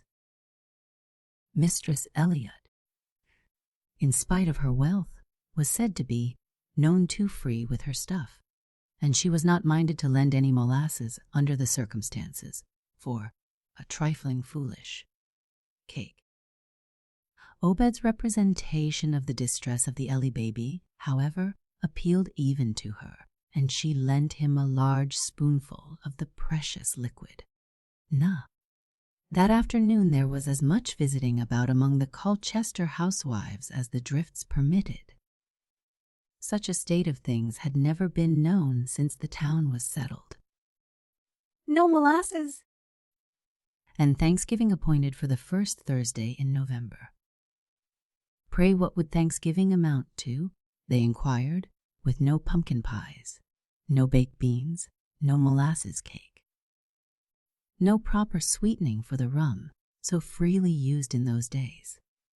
Mistress Esteem Elliot was even more troubled than the rest of Colchester, for was not her buxom daughter and only child, Prudence Ann, to be married on Thanksgiving Day to the son of a great magnate in the neighboring town of Habron? And was it not the intention to invite all of the aristocracy of both towns to be present at the marriage feast? Mistress Elliot accordingly pursued her way upon this Tuesday afternoon, October 19, 1705, over to Mistress Asa Illy's. There she found Mistress Belding, who, remembering Mistress Elliot's refusal to lend her molasses, was naturally somewhat chill in her manner. Mistress Elliot had scarcely pulled off her homespun leggings, made with stout and ample feet, and pulled out her knitting work, when Mistress Camberley, the parson's wife, a lady of robust habit and voluble tongue, came in. "And what are we going to do, Mistress Illy?" she burst out as soon as the door was opened at her knock. "Not a drop of molasses to be had for love nor money, and Thanksgiving Day set for the 4th of November. Mistress Elliot has a plenty of molasses," affirmed Mistress Belding, with a haughty look at her unaccommodating neighbor. "I'd have you to know, Mistress Betty Belding," retorted Mistress Elliot, "that I have a bare quart or so in my jug, and, so far as I can learn, nothing. That is all that the whole town of Colchester has got to depend upon till the roads or the river can be broken to Norwich." Mistress Ailey well understood this little passage at arms, for Obed had told her the whole story, but as her baby had been cured by Mistress Elliot's molasses, she did not think it proper to interfere in the matter. Neither did the good parson's wife, although she could not comprehend the rights of the case. She simply repeated her first question. "What are we going to do about it? I should like to know. I wonder if Thanksgiving Day could not be put off a week?" suggested Mistress Belding, who had a good head, and was even reported to give such advice to her husband that he always thought best to heed it. "Such a thing was never heard of," cried Mistress Elliot. "But there's no law against it," insisted Mistress Belding boldly. by a week from the set day, there will surely be some means of getting about the country. And then we can have a Thanksgiving that's worth the setting down to. After a long talk, the good women separated in some doubt. But as Squire Belding and Mr. Ely were two of the three selectmen, they were soon acquainted with the drift of the afternoon's discussion. The result of it all is thus chronicled in the town records of Colchester. A legal town. Meeting held in Colchester. October 29, 1705. It was voted that whereas there was a Thanksgiving appointed to be held on the first Thursday in November, and our present circumstances being such that it cannot with convenience be attended on that day, is therefore voted and agreed by the inhabitants as aforesaid, concluding the thing will not be otherwise than well resented, that the second Thursday of November aforesaid shall be set aside for that service. This proceeding was, on the whole, as the selectmen had hoped that it would be, well resented among the Colchester people, but there was one household in which there was rebellion at the mandate. In the great sanded kitchen of Deacon Esteem, Eliot Pretty, spoilt Prudence Ann, was fairly raging over it. I had set my heart on being married on Thanksgiving Day, she sobbed. And here it won't be Thanksgiving Day at all. And as for putting off a wedding, everybody knows there is no surer way of bringing ill luck down than that. I say I won't have it put off, but we can't have any party with no molasses in town. Oh, dear. I might as well be married in the back kitchen with a linsey gown on, as if I were the daughter of old Betty, the pie woman. There. Then the proud girl would break into fresh sobs and vow vengeance upon the selectmen of Colchester. She even sent her father to expostulate with them, but it was of no use. They had known all along that the Elliots did not want the festival day put off, but nobody in Colchester minded very much if the Elliots were a little crossed. Prudence Ann would not face the reality till after the Sabbath was past. On that day the expectant bridegroom managed to break his way through the drifts from Hebron, and he was truly grieved, as he should have been at the very unhappy state of mind of his betrothed. He avowed himself, however, in a way which augured well for the young people's future, ready to do just what Prudence Ann and her family decided was best. On Monday morning Mistress Elliot sat down with her unreasonable daughter and had a serious talk with her. Now, Prudence Ann, she began, you must give up crying and fretting. If you are going to be married on Thursday, we have got a great deal of work to do between now and then. If you are going to wait till next week, I want to know it. Of course you can't have a large party if you choose to be married on the 4th, but we will ask John's folks and Aunt Susanna and Uncle Martin and Parson Camberley and his wife. We can bake enough for them with what's in the house. If you wait another week, you can probably have a better party, and now you have it all in a nutshell. Prudence Ann was hysterical even yet, but at last her terror of a postponed wedding overcame every other consideration. Nothing. The day was set for the 4th, and the few guests were bidden accordingly. On the morning of the wedding, on a neat shelf in the back kitchen of the Elliot residence, various delicacies were resting, which had been baked for the banquet. Mistress Elliot's molasses had sufficed to make a vast cake and several pumpkin pies. These, hot from the oven, had been placed in the coolness of the back kitchen until they should be ready for eating. It so happened that Miss Hitty Belding's sharp eyes, as she passed Mistress Elliot's back door, bound on an errand to the house of the neighbor living just beyond, fell upon the rich golden brown of this wonderful cake. As such toothsome dainties were rare in Colchester at just this time, it is not strange that her childish soul coveted it, for Hitty was but 10 years old. As she walked on, she met Obelly. "Tell you what, Obed," said Miss Hitty, "you ought to see the great molasses cake which Mistress Elliot has made for Prudence Ann's wedding. It is in her back kitchen. I saw it right by the door. Mean old thing. She wouldn't lend my mother any molasses to make us a cake. I wish I had hers." "So do I," rejoined Obed with watering lips. "I'm going to peek in and see it." Obed went and peeked, while Hitty sauntered slowly on. The contemplation of the cake under the circumstances was too much for even so well brought up a boy as Obed. Nothing. Without stopping to really think what he was doing, he unwound from his neck his great woolen comforter, wrapped it hastily around the cake, and was walking with it beside Hitty in the lonely, drifted country road 5 minutes later. The hearts of the two little conspirators, for they felt guilty enough, beat very hard, but they could not help thinking how good that cake would taste.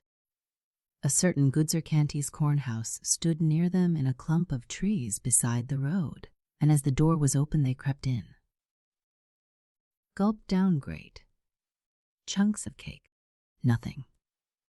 Distributed vast slices of what was left about their persons, Obed taking by far the lion's share, and then they parted, vowing eternal secrecy.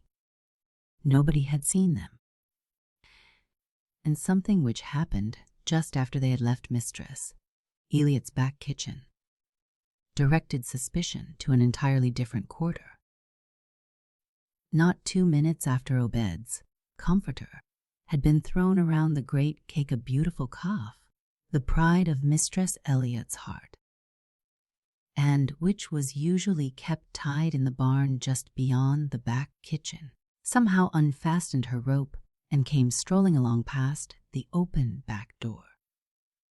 The odor of the pumpkin pies naturally interested her, and she proceeded to lick up the delicious creamy filling of one after another with great zest.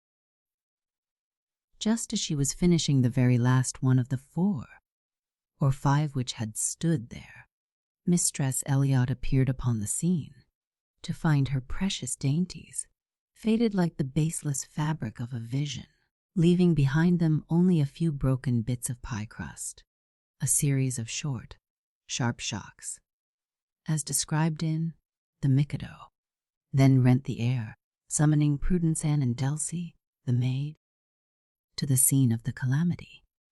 Let us draw a veil over the succeeding 10 minutes.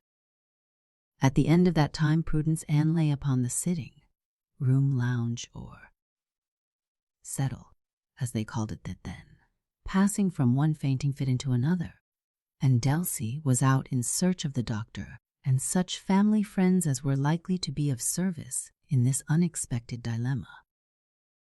It was, of course, supposed that the calf had devoured the whole of the mighty cake, as well as the pies.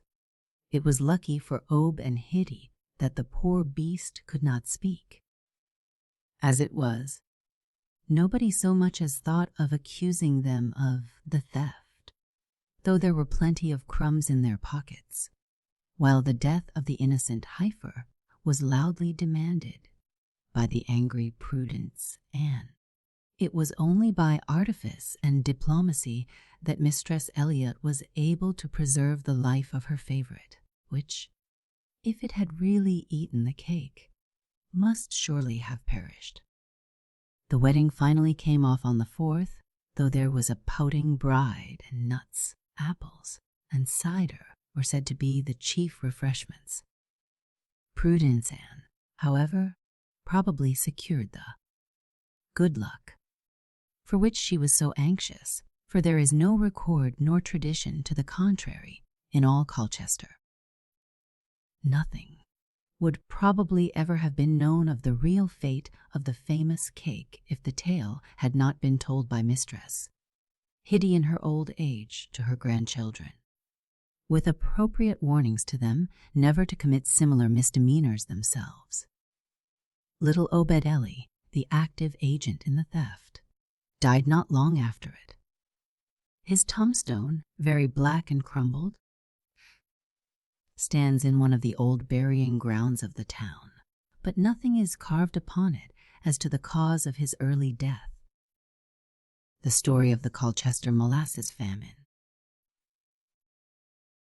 and the consequent postponement of their Thanksgiving naturally spread throughout all the surrounding towns.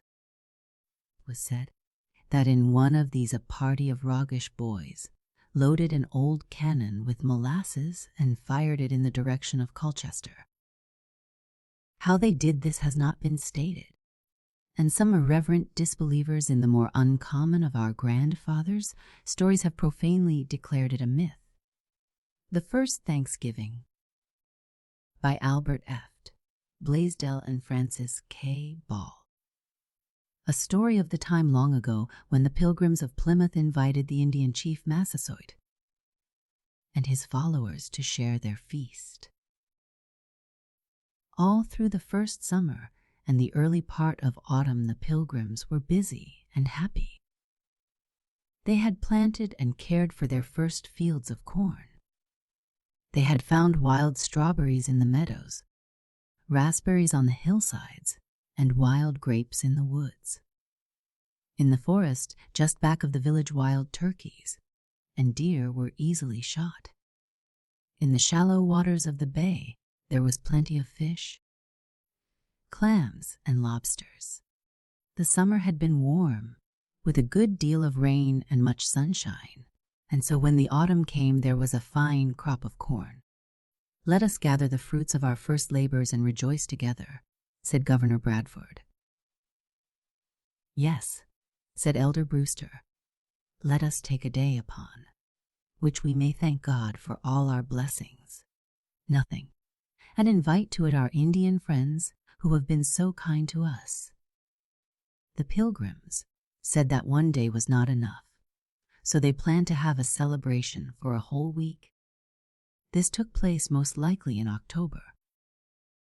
The great Indian chief, Massasoit, came with 90 of his bravest warriors, all gaily dressed in deerskins, feathers, and foxtails. With their faces smeared with red, white, and yellow paint. As a sign of rank, Massasoit wore round his neck a string of bones and a bag of tobacco. In his belt he carried a long knife. His face was painted red, and his hair was so daubed with oil that Governor Bradford said he looked crazily. Now there were only 11 buildings in the whole of Plymouth village. 4 log storehouses and 7 little log dwelling houses, so the Indian guests ate and slept out of doors. This was no matter, for it was one of those warm weeks in the season we call Indian summer. To supply meat for the occasion 4 men had already been sent out to hunt wild turkeys. They killed enough in one day to last the whole company almost a week. Massasoit helped the feast along by sending some of his best hunters into the woods. They killed 5 deer, which they gave to their pale-faced friends, that all might have enough to eat. Under the trees were built long, rude tables on which were piled baked clams, broiled fish, roast turkey, and deer meat. The young Pilgrim women helped serve the food to the hungry redskins. Let us remember 2 of the fair girls who waited on the tables. One was Mary Chilton, who leaped from the boat at Plymouth Rock. The other was Mary Allerton. Nothing. She lived for 70. 8 years after this first Thanksgiving, and of those who came over in the Mayflower she was the last to die. What a merry time everybody had during that week. It may be they joked Governor Bradford about stepping into a deer trap set by the Indians and being jerked up by the leg. How the women must have laughed as they told about the first Monday morning at Cape Cod, when they all went ashore to wash their clothes. It must have been a big washing, for there had been no chance to do it at sea, so stormy had been the long voyage of 63 days. They little thought that Monday would afterward be kept as wash day. Then there was young John Howland, who in mid-ocean fell overboard, but was quick enough to catch hold of a trailing rope. Perhaps after dinner he invited Elizabeth Tilley, whom he afterward married, to sail over to Clark's Island and return by moonlight. With them, it may be, went John Alden and Priscilla Mullins, whose love story is so sweetly told by Longfellow. One proud mother, we may be sure, showed her bright-eyed boy, Peregrine White, and so the fun went on. In the daytime the young men ran races, played games, and had a shooting match. Every night the Indians sang and danced for their friends, and to make things still more lively they gave every now and then a shrill war whoop that made the woods echo in the still night air. The Indians had already learned to love and fear Captain Miles Standish. Some of them called him Boiling Water, because he was easily made angry. Others called him Captain Shrimp, on account of his small size. Every morning the shrewd captain put on his armor and paraded his little company of a dozen or more soldiers, and when he fired off the cannon on Burial Hill the Indians must have felt that the English were men of might thus to harness up thunder and lightning. During this week of fun and frolic it was a wonder if young Jack Billington did not play some prank on the Indians. He was the boy who fired off his father's gun one day, close to a keg of gunpowder, in the crowded cabin of the Mayflower. The third day came. Massasoit had been well treated, and no doubt would have liked to stay longer, but he had said he could stay only 3 days. So the pipe of peace was silently passed around. Then, taking their presents of glass beads and trinkets, the Indian king and his warriors said farewell to their English friends and began their long tramp through the woods to their wigwams on Mount Hope Bay. On the last day of this Thanksgiving party the Pilgrims had a service of prayer and praise. Elder Brewster preached the first Thanksgiving sermon. After thanking God for all his goodness, he did not forget the many loved ones sleeping on the hillside. He spoke of noble John Carver, the first governor, who had died of worry and overwork. Nor was Rose Standish forgotten, the lovely young wife of Captain Miles Standish, whose death was caused by cold and lack of good food. And then there was gentle Dorothy, wife of Governor Bradford, who had fallen overboard from the Mayflower in Provincetown Harbor, while her husband was coasting along the bleak shore in search of a place for a home.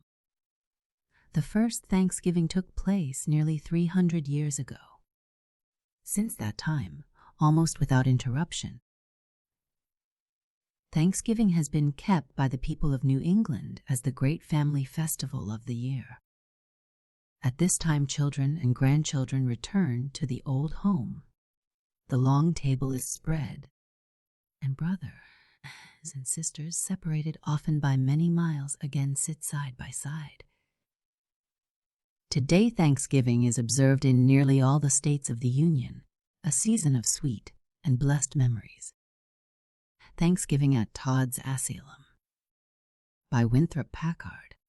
Many a chuckle lies in wait for the reader in the pages of this story, and the humor is of the sweet, mellow sort that sometimes brings moisture to the eyes as well as laughter to the lips. People said that if it hadn't been for that annuity Eve, Todd would have been at the poor farm himself instead of setting up a rival to it. But there was the annuity, And that was the beginning of Todd's asylum. No matter who or what you were, if you were in hard luck, Todd's asylum was open to you. The No. 4-district schoolhouse clock was a sample. For 30 years it had smiled from the wall upon successive generations of scholars, until, one day, bowed with years and infirmities, it had ceased to tick. It had been taken gently down, laid out on a desk in state for a day or two, and finally was in funeral procession to the rubbish heap when F. Todd appeared. "You're not going to throw that good old clock away?"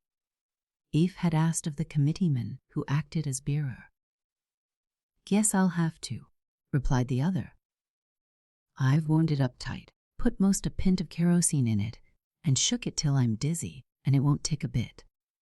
Guess the old clock's done for." "Puh, no. See here," said F. "You just let me have a try at it. Let me take it home a spell." "Oh, for that matter, I'll give it to you," the committeeman replied. "We've bought another for the schoolhouse." A day or two after, the old clock ticked away as soberly as ever on the wall of the Todd kitchen. Took it home and boiled it in potash. Afe used to say, "None, there it is, just as good as it was 30 years ago." This was true with restrictions, for enough enamel was gone from the face to make the exact location of the hour an uncertain thing. And there were days when the wind was in the east, when the hour hand needed periodical assistance. It wasn't much of a job, as F said, to reach up once an hour and send the hand along one space. And Aunt Tildy had to have something to look forward to.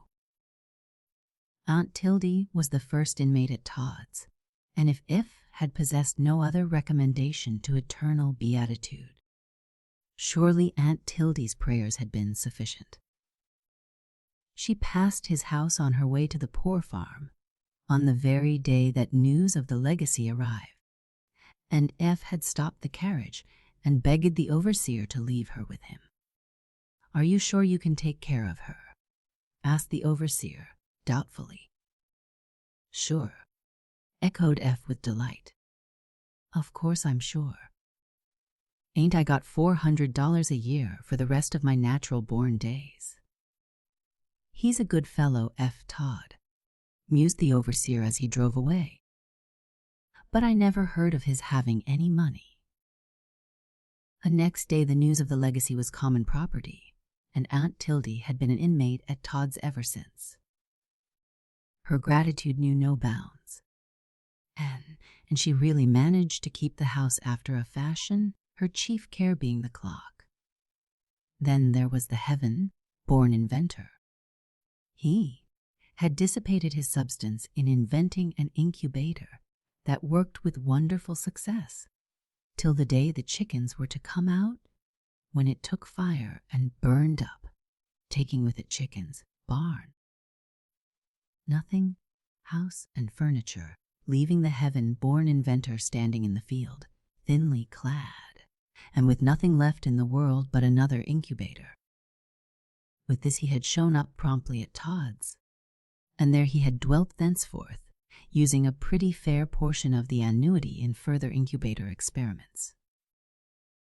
With excellent sagacity for him.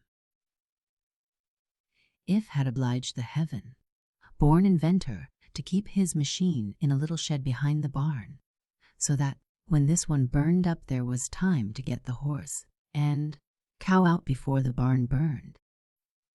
And the village fire department managed to save the house. Repairing this loss made quite a hole in the annuity, and all the heaven-born inventor had to show for it was Miltiades. He had put a single turkey's egg in with a previous hatch, and though he had raised nary chicken, and it was contrary to all rhyme and reason. The turkey's egg had hatched, and the chick had grown up to be Miltiades. Miltiades was a big gobbler now, and had a right to be named Ishmael, for his hand was against all men. He took care of himself, was never shut up nor handled, and led a wild, nomadic life. Last of all came Fisherman Jones. He was old now and couldn't see very well, unable to go to the brook or pond to fish. Nothing. But he still started out daily with the fine new rod and reel which the annuity had bought for him, and would sit out in the sun, joint his rod together. Nothing, and fish in the dry pasture with perfect contentment. You would not think Fisherman Jones of much use, but it was he who caught Miltiades and made the Thanksgiving dinner possible. The new barn had exhausted the revenues completely, and there would be no more income until January 1st. But one must have a turkey for Thanksgiving, and there was Miltiades. To catch Miltiades became the household problem, and the heaven-born inventor set wonderful traps for him, which caught almost everything but Miltiades, who easily avoided them. Effie used to go out daily before breakfast and chase Miltiades, but he might as well have chased a government position. The turkey scorned him and grew only wilder and tougher.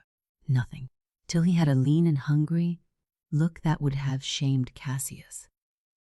The day before Thanksgiving it looked as if there would be no turkey dinner at Todd's. But here Fisherman Jones stepped into the breach. It was a beautiful Indian summer day, and he hobbled out into the field for an afternoon's fishing. Here he sat on a log and began to make casts in the open. Nearby, under a savin bush, lurked Miltiades, and viewed these actions with the scorn of long familiarity. By and by Fisherman Jones kicked up a loose bit of bark, and disclosed beneath it a fine, fat white grub of the sort which blossoms into June beetles with the coming of spring. He was not so blind but that he saw this, and with a chuckle at the thoughts it called up, he baited his hook with it.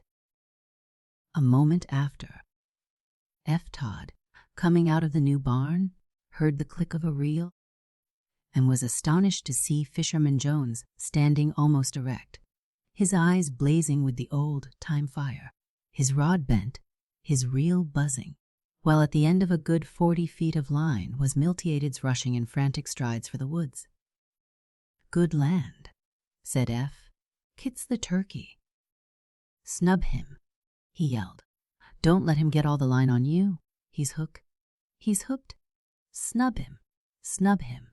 The whir of the reel deadened now, and the stride of Miltiades was perceptibly lessened, and then became but a vigorous up and down hop, while the tense line sang in the gentle autumn breeze. "Eve Todd," gasped Fisherman Jones. "This is the whoopingest old bass I ever hooked onto yet. Beeswax. How he does pull." And with the words Fisherman Jones went backward over the log, waving the pole and a pair of stiff legs in air. The turkey had suddenly slackened the line. "Give him the butt, give him the butt," roared Eve, rushing up.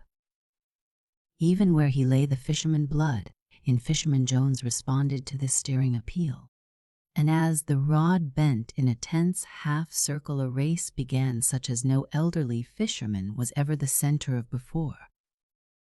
Round and round went Miltiades, with the white grub in his crop, nothing, and the line above it gripped tightly in his strong beak, and round went F. Todd, his outstretched arms waving like the turkey's wings, and his big boots denting the soft pasture turf with the vigor of his gallop.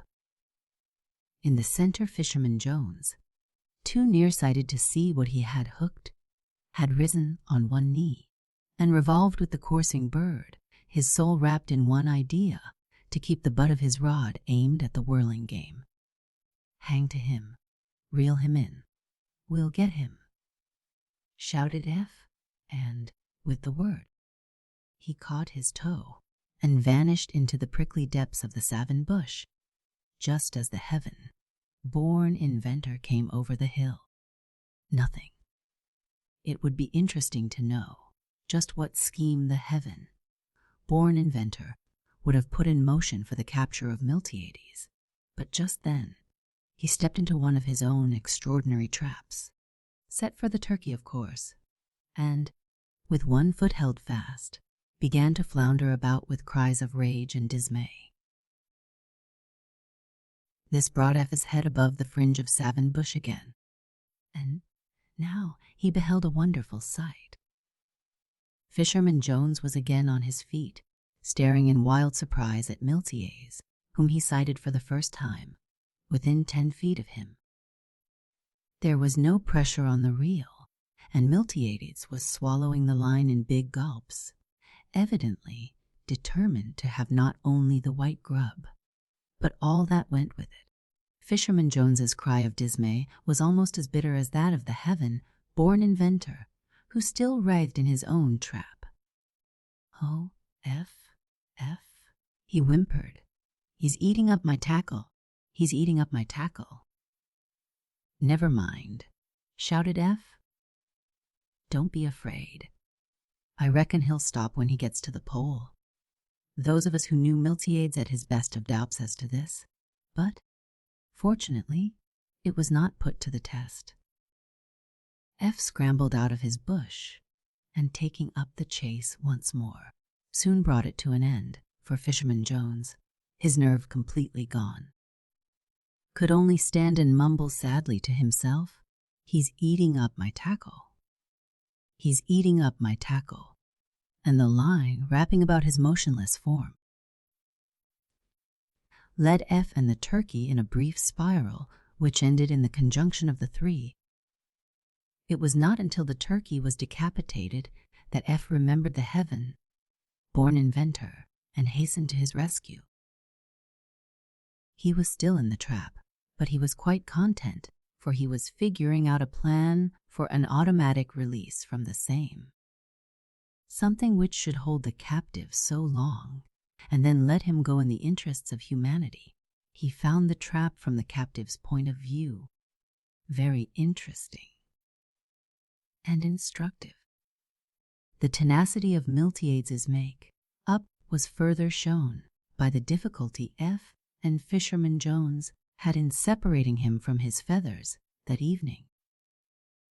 And Aunt Tildy was so interested in the project of the heaven-born inventor to raise featherless turkeys that she forgot the yeast cake she had put to soak.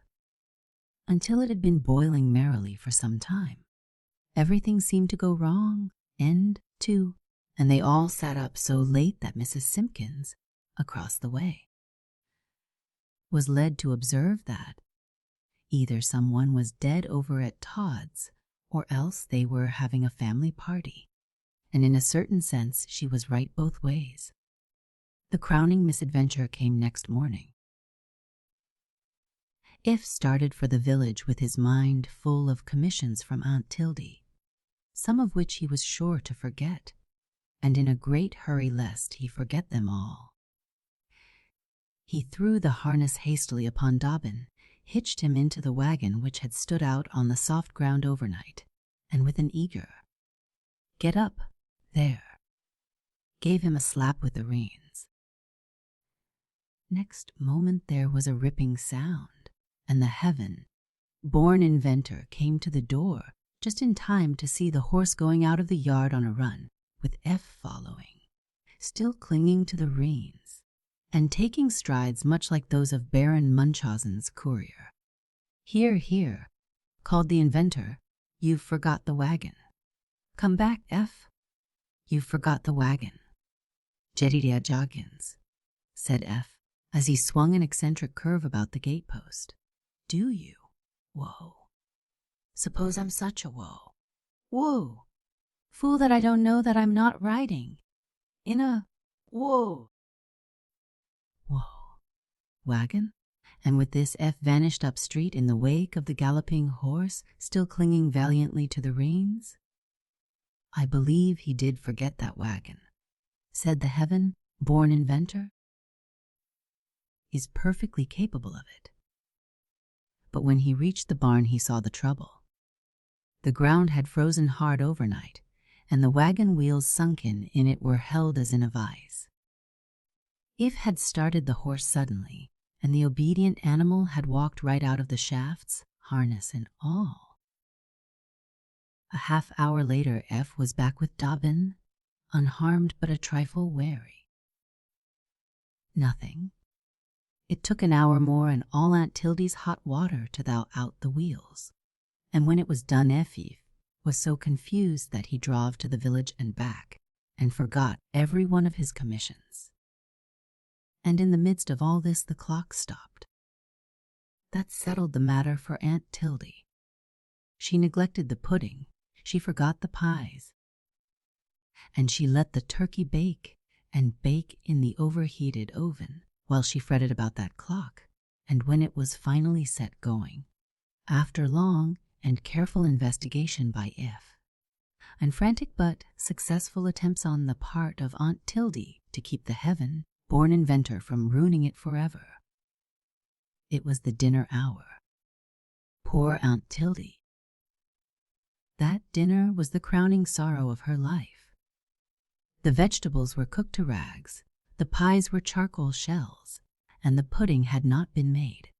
As for Miltiades, he was 10 times tougher than in life, and F's carving knife slipped from his form without making a dent.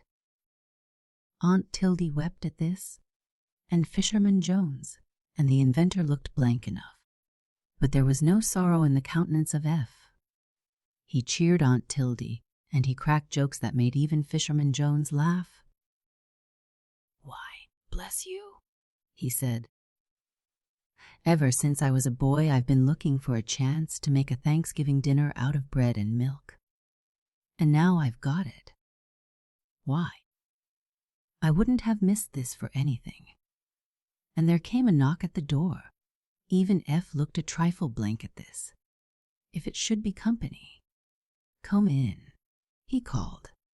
The door was pushed aside and a big, steaming platter entered. It was upheld by a small boy who stammered diffidently, "My mother thade she wanted you to try thome of her nith turkey." "Well, well," said F. "Aunt Tildy has cooked a turkey for us today. Nothing. And she's a main good cook." If did not appear to see the signs the heaven-born inventor was making to him. "But I've heard that your mother does things pretty well, too. We're greatly obliged." And F put the steaming platter on the table.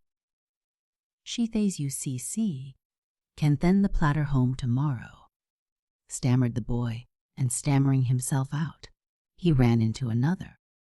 The other held high a big dish of plum pudding, from which a spicy aroma filled the room.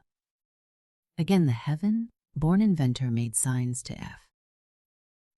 "Or folks told me to ask if you wouldn't try this plum pudding," said the newcomer. "They made an extra one, and the cousins we expected didn't come, so we can spare it just as well as not." It seemed as if hesitated a moment, and the inventor's face became a panorama.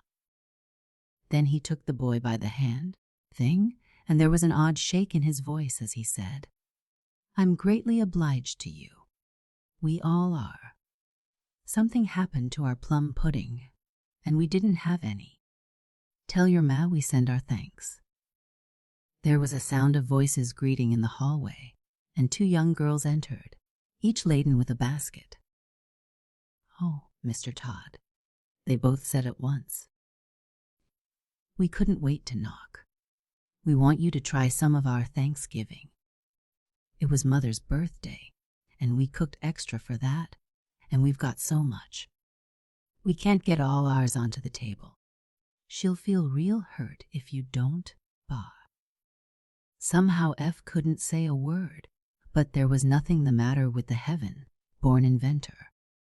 His speech of delighted acceptance was such a good one that, before he was half done, the girls had loaded the table with good things, and, with smiles and nods and good byes, slipped out as rapidly and as gaily as they had come in. It was like a gust of wind from a summer garden. the table, but now so bare, fairly sagged and steamed with offerings of thanksgiving. Somehow the steam got into F's eyes and made them wet, till all he could do was to say whimsically, "Here goes my last chance at a bread and milk Thanksgiving." But now Aunt Tildy had the floor, with her faded face all alight. "Eve Todd," she said, "you needn't look so frustrated. It's nothing more than you deserve, and not half so much either. Ain't you the kindest man yourself that ever lived? Ain't you always doing something for everybody, and helping every one of these neighbors in all sorts of ways? I'd like to know what the whole place would do without you. And now, just because they remember you on Thanksgiving Day, you look like—" The steam had got into Aunt Tildy's eyes now, and she sat down again, just as there came another knock at the door, a timid sort of knock this time. The heaven-born inventor's face widened in beatified smiles of expectation at this, but F looked him sternly in the eye. "Jedediah Jodkins," he said. "Nothing. If that is any more people bringing things to eat to this house, they'll have to go away. We can't have it. We've got enough here now to feed a boarding school." The heaven-born inventor sprang eagerly to his feet. "Don't you do it, F," he said. "Don't you do it. I've just thought of a way to can it." A thinly clad man and woman stood at the door, which F opened. Both looked pale and tired, and the woman shivered. "Can you tell me where I can get work?" asked the man doggedly, "so that I can earn a little something to eat? We are not beggars." He flushed a little through his pallor. "But I have had no work lately, and we have eaten nothing since yesterday. We are looking." The man stopped, and well he might, for If was dancing wildly about the two and hustling them into the house. "Come in," he shouted. "Come in. Come in. You're the folks we are waiting for. Eat? Why, goodness gracious. We've got so much to eat we don't know what to do with it." He had them in chairs in a moment and was piling steaming roast turkey on their plates. "There," he said. "Don't you say another word till you have filled up on that, folks." And he returned to the others. "Here's two friends that have come to stay a week with us and help eat turkey. Fall to. This is going to be the pleasantest Thanksgiving we've had yet." And thus 2 new inmates were added to Todd's asylum. How We Kept Thanksgiving at Old Town, by Harriet Beecher Stowe. The old-time New England. Thanksgiving has been described many times, but never better than by the author of Uncle Tom's Cabin, in her less successful but more artistic novel, Old Town Folks, from which book the following narrative has been adapted. When the apples were all gathered and the cider was all made, and the yellow pumpkins were rolled in from many a hill in billows of gold, and the corn was husked, and the labors of the season were done, and the warm, late days of Indian summer came in, dreamy and calm and still, with just frost enough to crisp the ground of a morning, but with warm trances of benignant, sunny hours at noon, there came over the community a sort of genial repose of spirit, a sense of something accomplished, and of a new golden mark made in advance on the calendar of life. And the deacon began to say to the minister of a Sunday, "I suppose it's about time for the Thanksgiving proclamation." Conversation at this time began to turn on high and solemn culinary mysteries and receipts of wondrous power and virtue. New modes of elaborating squash pies and quince tarts were now ofttimes carefully discussed at the evening firesides by Aunt Lois and Aunt Kezia, and notes seriously compared with the experiences of certain other aunties of high repute in such matters. I noticed that on these occasions their voices often fell into mysterious whispers, nothing, and that receipts of especial poverty were communicated in tones so low as entirely to escape the vulgar ear. I still remember the solemn shake of the head with which my Aunt Lois conveyed to Miss Mehitable Rossiter the critical properties of mace, in relation to its powers of producing in corn fritters a suggestive resemblance to oysters.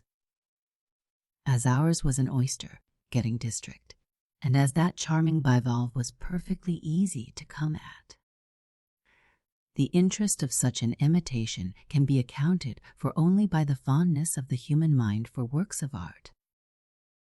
For as much as a week beforehand, we children were employed in chopping mince for pies to a most wearisome fineness, and in pounding cinnamon, allspice, and cloves in a great lignum, vidi mortar, and the sound of this pounding and chopping re-echoed through all the rafters of the old house with a hearty and vigorous cheer most refreshing to our spirits. In those days there were none of the thousand ameliorations of the labors of housekeeping which have since arisen. No ground and prepared spices and sweet herbs, nothing. Everything came into our hands in the rough and in bulk, and the reducing of it into a state for use was deemed one of the appropriate labors of childhood.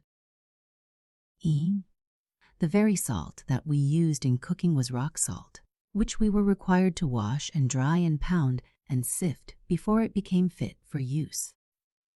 At other times of the year we sometimes murmured at these labors, but those that were supposed to usher in the great Thanksgiving festival were always entered into with enthusiasm.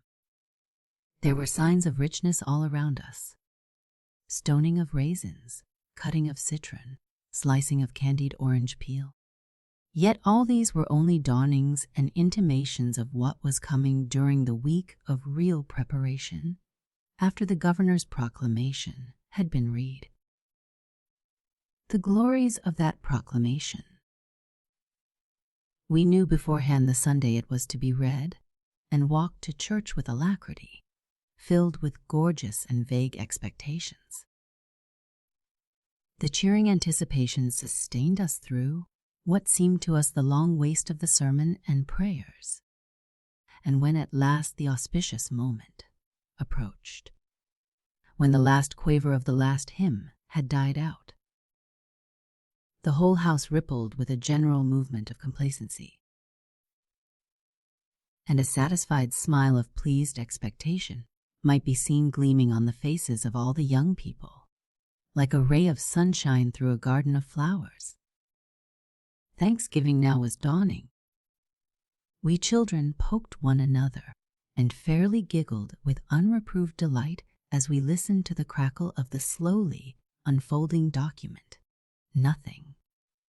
That great sheet of paper impressed us as something supernatural, by reason of its mighty size and by the broad seal of the state affixed thereto. And when the minister read therefrom, by His Excellency, the Governor of the Commonwealth of Massachusetts, a proclamation, our mirth was with difficulty repressed by admonitory glances from our sympathetic elders. Then, after a solemn enumeration of the benefits which the Commonwealth had that year received at the hands of divine providence, came at last the naming of the eventful day, and, at the end of all, the imposing heraldic words, "God save the Commonwealth of Massachusetts." And then, as the congregation broke up and dispersed, all went their several ways with schemes of mirth and feasting in their heads. And now came on the week in earnest. In the very watches of the night preceding Monday morning, a preternatural stir below stairs, and the thunder of the pounding barrel announced that the washing was to be got out of the way before daylight, so as to give ample scope and room enough for the more pleasing duties of the season. The making of pies at this period assumed vast proportions that verged upon the sublime. Nothing. Pies were made by 40s and 50s and hundreds, and made of everything on the earth and under the earth. The pie is an English institution, which, planted on American soil, forthwith ran rampant and burst forth to an untold variety of genera and species. Not merely the old traditional mince pie, but 1,000 strictly American seedlings from that main stock, evinced the power of American housewives to adapt old institutions to new uses. Pumpkin pies, cranberry pies, huckleberry pies, cherry pies, green currant pies, peach, pear, and plum pies, custard pies, apple pies, Marlborough pudding pies, pies with top crusts and pies without, pies adorned with all sorts of fanciful flutings and architectural strips laid across and around, and otherwise varied, attested the boundless fertility of the feminine mind when once let loose in a given direction. Fancy the heat and vigor of the great pan formation when Aunt Lois and Aunt Kezia and my mother and grandmother, all in ecstasies of creative inspiration, ran, bustled, and hurried, mixing, rolling, tasting, consulting, alternately setting us children to work when anything could be made of us, and then chasing us all out of the kitchen when our misinformed childhood ventured take too many liberties with sacred mysteries.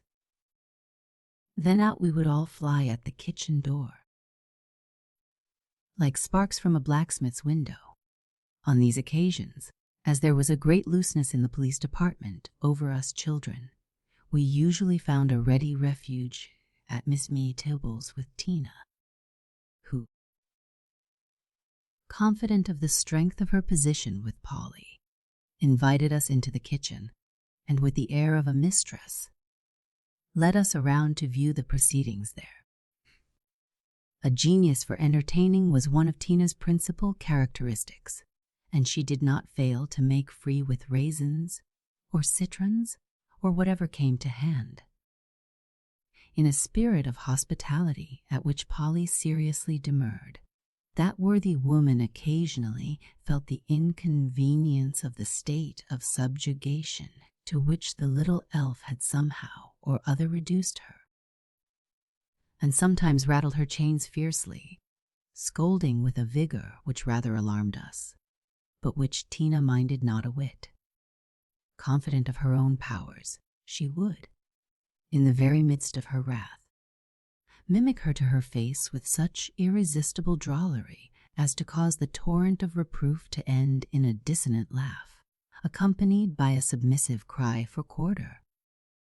I declare, Tina Percival, she said to her one day, you're saucy enough to physic a horn bug. I never did see the beater of you. If Miss Mabel don't keep you in better order, I don't see what's to become of any of us. Why, what did come of you before I came? Was the undismayed reply. You know, Polly, you and Auntie both were just as lonesome as you could be till I came here, and you never had such pleasant times in your life as you've had since I've been here. You're a couple of old beauties, both of you, and know just how to get along with me. But come, boys, let's take our raisins and go up into the garret and play Thanksgiving. In the corner of the great kitchen. During all these days, the jolly old oven roared and crackled in great volcanic billows of flame, snapping and gurgling as if the old fellow entered with joyful sympathy into the frolic of the hour, and then, his great heart being once warmed up, he brooded over successive generations of pies and cakes, which went in raw and came out cooked, till butteries and dressers and shelves and pantries were literally crowded with a jostling abundance. A great cold northern chamber, where the sun never shone, and where in winter the snow sifted in at the window cracks, and ice and frost reigned with undisputed sway, was fitted up to be the storehouse of these surplus treasures. There, frozen solid, nothing. And thus well preserved in their icy fetters, they formed a great repository for all the winter months, and the pies baked at Thanksgiving often came out fresh, and good with the violets of April. Nothing. During this eventful preparation week, all the female part of my grandmother's household, as I have before remarked, were at a height above any ordinary state of mind. They moved about the house wrapped in a species of prophetic frenzy. It seemed to be considered a necessary feature of such festivals that everybody should be in a hurry, and everything in the house should be turned bottom upwards with enthusiasm. So at least we children understood it, and we certainly did our part to keep the ball rolling. At this period the constitutional activity of Uncle Flackham increased to a degree that might fairly be called preternatural. Thanksgiving time was the time for errands of mercy and beneficence through the country, and Uncle Fliakim's immortal old rubber horse and rattling wagon were on the full jump in tours of investigation into everybody's affairs in the region around. On returning, he would fly through our kitchen like the wind, leaving open the doors, upsetting whatever came in his way. Now a pan of milk, and now a basin of mince, talking rapidly, and forgetting only the point in every case that gave it significance or enabled anyone to put it to any sort of use. When Aunt Lois checked his benevolent effusions by putting the test questions of practical efficiency, Uncle Fliakim always remembered that he'd forgotten to inquire about that, and skipping through the kitchen and springing into his old wagon, would rattle off again on a full tilt to correct and amend his investigations. Moreover, my grandmother's kitchen at this time began to be haunted by those occasional hangers on and retainers of uncertain fortunes, whom a full experience of her bountiful habits led to expect something at her hand at this time of the year. All the poor, loafing tribes, Indian and half Indian, who at other times wandered, selling baskets and other light wares, were sure to come back to Old Town a little before Thanksgiving time and report themselves in my grandmother's kitchen. The great hogshed of cider in the cellar, which my grandfather called the Indian hogshed, was on tap at all hours of the day. Nothing. And many a mugful did I draw and dispense to the tribes that basked in the sunshine at our door. Aunt Lois never had a hearty conviction of the propriety of these arrangements, but my grandmother, who had a prodigious verbal memory, bore down upon her with such strings of quotations from the Old Testament that she was utterly routed. "Now," says my Aunt Lois, "I suppose we've got to have Betty Poganut and Sally Once-a-Mug, and old Obscue and his wife, and the whole tribe down, roosting around our doors till we give them something. That's just Mother's way. She always keeps a whole generation at her heels. How many times must I tell you, Lois, to read your Bible?" was my grandmother's rejoinder. And loud over the sound of pounding and chopping in the kitchen could be heard the voice of her quotations. "If there be among you a poor man in any of the gates of the land, which the Lord thy God giveth thee, thou shalt not harden thy heart, nor shut thy hand from thy poor brother. Thou shalt surely give him, and thy heart shall not be grieved when thou givest to him, because that for this thing the Lord thy God shall bless thee. In all thy works, nothing, for the poor shall never cease from out of the land." These words seemed to resound like a sort of heraldic proclamation to call around us all that softly shiftless class, who, nothing, for some reason or other, are never to be found with anything in hand at the moment that it is wanted. "Dear, to be sure," said Aunt Lois, one day when our preparations were in full blast. "There comes Sam Lawson down the hill, limpsy as ever. Now he'll have his doleful story to tell, and Mother'll give him one of the turkeys." And so, of course, it fell out. Sam came in with his usual air of plaintive assurance and seated himself a contemplative spectator in the chimney corner, regardless of the looks and signs of unwelcome on the part of Aunt Lois. "Lordy massy, how prosperous everything does seem here," he said in musing tones over his inevitable mug of cider. "So different from what 'tis to our house. There's Hepsy, she's all in a stew. And I've just got her 37 cents, worth o' nutmegs. Yet she says she's sure she don't see how she's to keep Thanksgiving, and she's down on me about it, just as if 'twas my fault. Yes, see, last winter our old gobbler got froze. You know, Miss Badger, that 'ere cold night we had last winter? Wall, I was off with Jake Marshall that night. Ye see, Jake, he had to take old General Dearborn's corpse into Boston, to the family vault, and Jake, he kind-o hated to go alone, 'twas a drefful cold time. And he says to me, 'Sam, you jest go 'long with me.' So I was sort o' sorry for him, and I kind-o thought I'd go 'long. Wall, come 'long to Josh Bissell's tavern, there at the halfway house, you know. 'Twas so swinging cold, we stopped to take a little soothin' warmin', and we sort o' sot over the fire. Till, fust we knew, we kind-o got asleep. And when we woke up we found we'd left the old General hitched up to the post pretty much all night. Wall, didn't hurt him none, poor man. It was allers a favorite spot o' his'n. But, taken, one thing with another, I didn't get home till about noon next day, and I tell you, Hepsy, she was right down on me. She said the baby was sick, and there hadn't been no wood split, nor the barn fastened up, nor nothin'. Lordy massy, I didn't mean no harm. I thought there was wood enough, and I thought likely Hepsy'd get out and fasten up the barn. But Hepsy, she was in one o' her contrary streaks, and she wouldn't do a thing. And when I went out to look, why, sure enough, there was our old Tom, turkey froze as stiff as a stake, his claws just a-stickin' right straight up like this."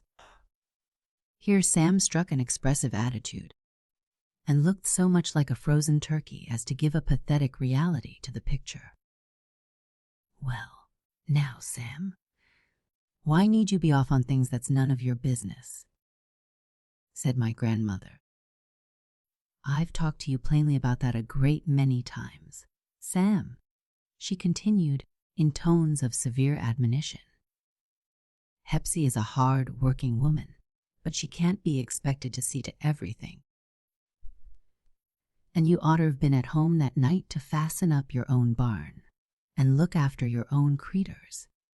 Sam took the rebuke all the more meekly as he perceived the stiff black legs of a turkey poking out from under my grandmother's apron while she was delivering it. To be exhorted and told of his shortcomings, and then furnished with a turkey at Thanksgiving, was a yearly part of his family program. In time he departed, not only with the turkey, but with us boys in procession after him, bearing a mince and a pumpkin pie for Hepsy's children.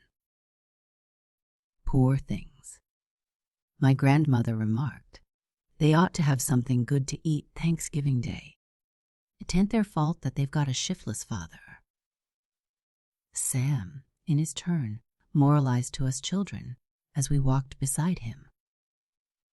"A body'd think that Hepsy'd learned to trust in Providence," he said, but she don't.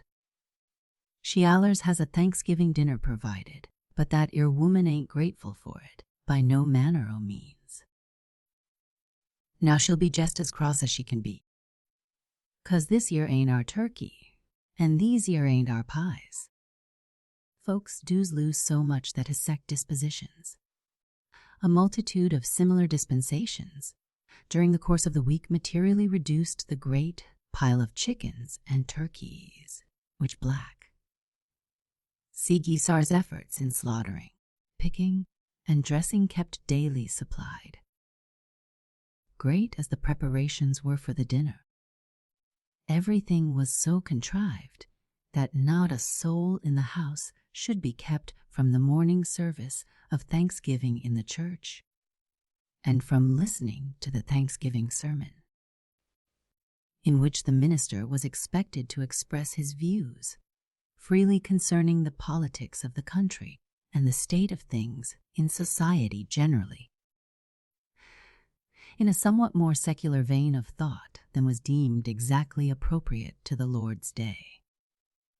But it is to be confessed that, when the good man got carried away by the enthusiasm of his subject to extend these exercises beyond a certain length, anxious glances, exchanged between good wives, sometimes indicated a weakness of the flesh, having a tender reference to the turkeys and chicken pies, which might possibly be overdoing in the ovens at home. Not but your old brick oven was a true Puritan institution, and backed up the devotional habits of good housewives by the capital care which he took of whatever was committed to his capacious bosom. A truly well bread oven would have been ashamed of himself all his days, and blushed redder than his own fires, if a God-fearing house matron, away at the temple of the Lord, should come home and find her pie crust either burned or underdone by his over or under zeal. So the old fellow generally managed to bring things out exactly right. When sermons and prayers were all over, we children rushed home to see the great feast of the year spread.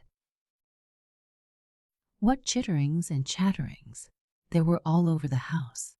Nothing, as all the aunties and uncles and cousins came pouring in, taking off their things, looking at one another's bonnets and dresses, and mingling their comments on the morning sermon with various opinions on the new millinery outfits, and with bits of home news and kindly neighborhood gossip. Uncle Bill, nothing, whom the Cambridge College authorities released, as they did all the other youngsters of the land, for Thanksgiving Day, made a breezy stir among them all, especially with the young cousins of the feminine gender. The best room on this occasion was thrown wide open, and its habitual coldness had been warmed by the burning down of a great stack of hickory logs, which had been heaped up unsparingly since morning. It takes some hours to get a room warm, where a family never sits, and which therefore has not in its walls one particle of the genial vitality which comes from the indwelling of human beings. But on Thanksgiving Day, at least, every year this marvel was effected in our best room. Although all servile labor and vain recreation on this day were by law forbidden, according to the terms of the proclamation, it was not held to be a violation of the precept that all the nice old aunties should bring their knitting work and sit gently trotting their needles around the fire, nor that Uncle Bill should start a full-fledged romp among the girls and children, while the dinner was being set on the long table in the neighboring kitchen. Then certain of the good elderly female relatives, of serious and discreet demeanor, assisted at this operation. But who shall do justice to the dinner and describe the turkey and chickens and chicken pies, with all that endless variety of vegetables which the American soil and climate have contributed to the table, and which, without regard to the French doctrine of courses, were all piled together in jovial abundance upon the smoking board. There was much carving and laughing and talking and eating, and all showed that cheerful ability to dispatch the provisions, which was the ruling spirit of the hour. After the meat came the plum puddings, and then the endless array of pies. Nothing. Till human nature was actually bewildered and overpowered by the tempting variety, and even we children turned from the profusion offered to us, and wondered what was the matter that we could eat no more. When all was over, my grandfather rose at the head of the table, and a fine venerable picture he made as he stood there, his silver hair flowing in curls down each side of his clear, calm face, while, in conformity to the old Puritan custom, he called their attention to a recital of the mercies of God in his dealings with their family. It was a sort of family history, going over and touching upon the various events which had happened. He spoke of my father's death and gave a tribute to his memory, and closed all with the application of a time-honored text, expressing the hope that as years passed by we might so number our days as to apply our hearts unto wisdom. And then he gave out that psalm which in those days might be called the national hymn of the Puritans. Let children hear the mighty deeds which God performed of old, which in our younger years we saw, and which our fathers told. He bids us make his glories known, his works of power and grace, and will convey his wonders down through every rising race. Our lips shall tell them to our sons, and they again to theirs, that generations yet unborn may teach them to their heirs. Thus shall they learn in God alone. Their hope securely stands, that they may ne forget his works, but practice his commands. This we all united in singing to the venerable tune of St. Martin's, an air which the reader will perceive, by its multiplicity of quavers and inflections, gave the greatest possible scope to the cracked and trembling voices of the ancients, who united in it with even more zeal than the younger part of the community. Uncle Fliakim Sherrill, furbished up in a new crisp black suit, and with his spindle shanks trimly encased in the smoothest of black silk stockings, looking for all the world just like an alert and spirited black cricket. Nothing. Outdid himself on this occasion in singing counter, in that high, weird voice that he must have learned from the wintry winds that usually piped around the corners of the old house. But any one who looked at him, as he sat with his eyes closed, beating time with head and hand, and, in short, with every limb of his body, must have perceived the exquisite satisfaction which he derived from this mode of expressing himself. I much regret to be obliged to state that my graceless Uncle Bill, taking advantage of the fact that the eyes of all his elders were devotionally closed, stationing himself a little in the rear of my Uncle Fliakim, nothing, performed an exact imitation of his counter with such a killing facility that all the younger part of the audience were nearly dead with suppressed laughter. Aunt Lois, who never shut her eyes a moment on any occasion, discerned this from a distant part of the room, and in vain endeavored to stop it by vigorously shaking her head at the offender.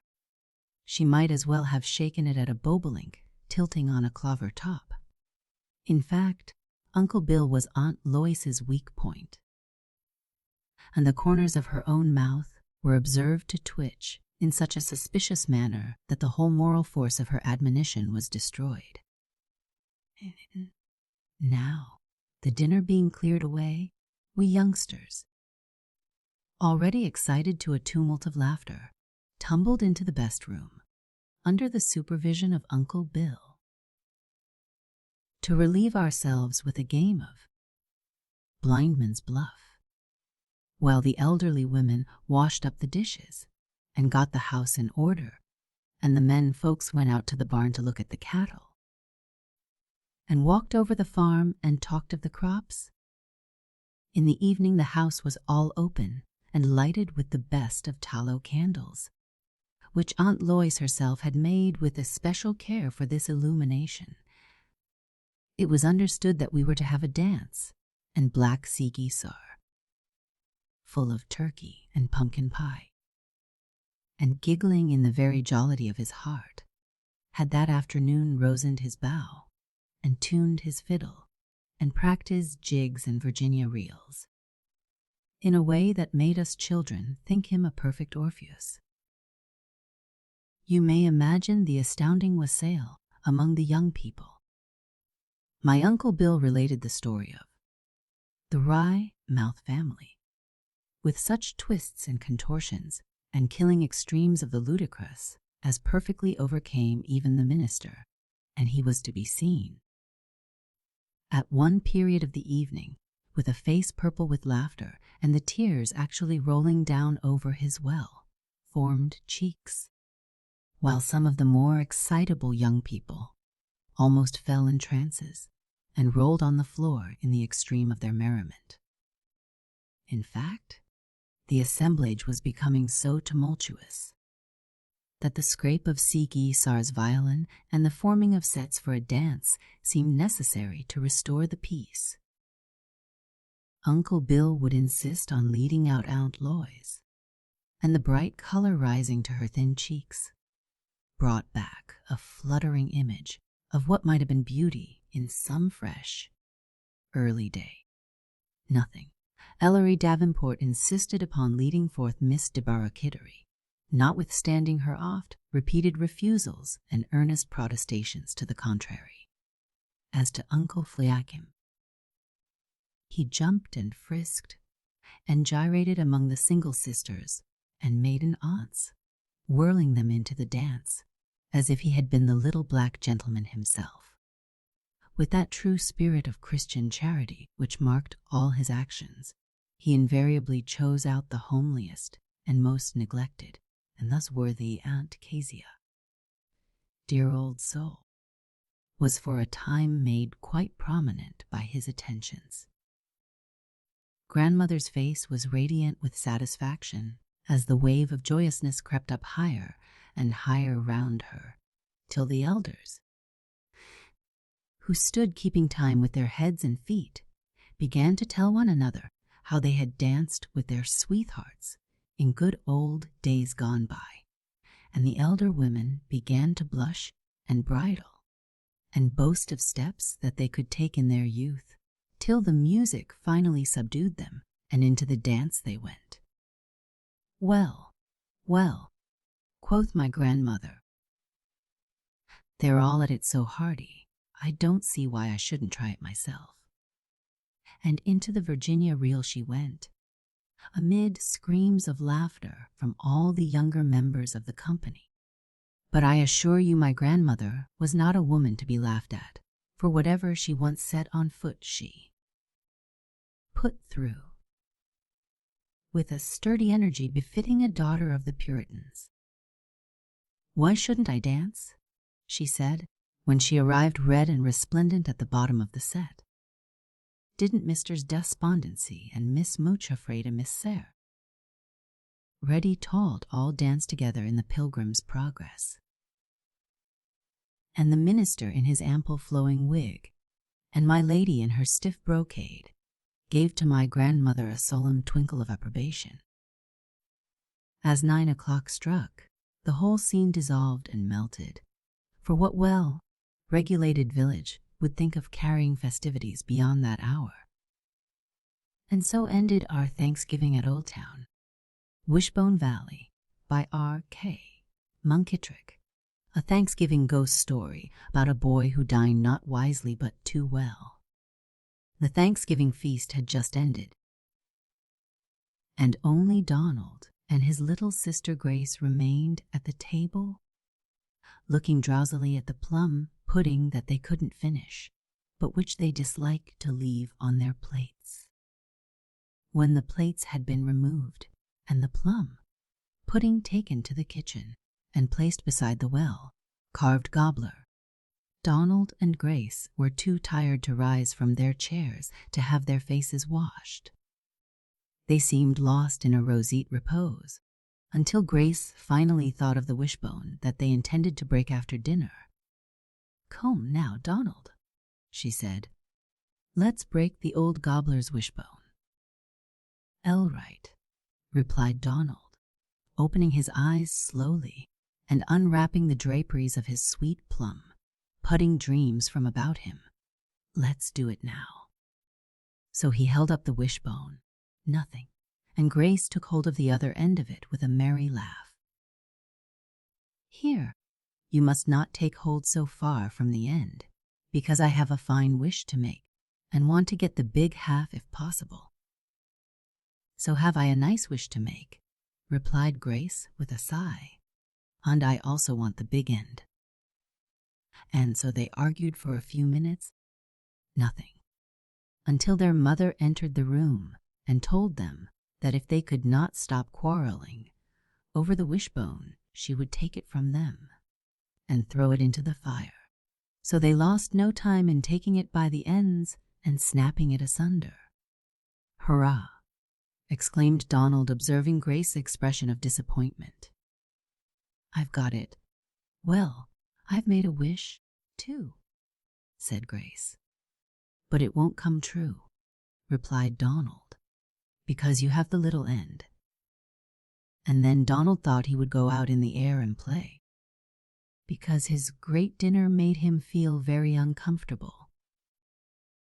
When he was out in the barnyard, it was just growing dusk, and Donald, through his half-closed eyes, observed a gobbler strutting about. To his great surprise, the gobbler approached him instead of running away. "I thought we had you for dinner today," said Donald. "You did," replied the gobbler coldly. "And you had a fine old time, didn't you?" "Wes," said Donald. "You made a splendid dinner, and you ought to be pleased to think you made us all so happy. Your second joints were very sweet and juicy, and your drumsticks were like sticks of candy. And you broke my poor old wishbone with your little sister, didn't you?" "I did." "And what did you wish?" asked the gobbler.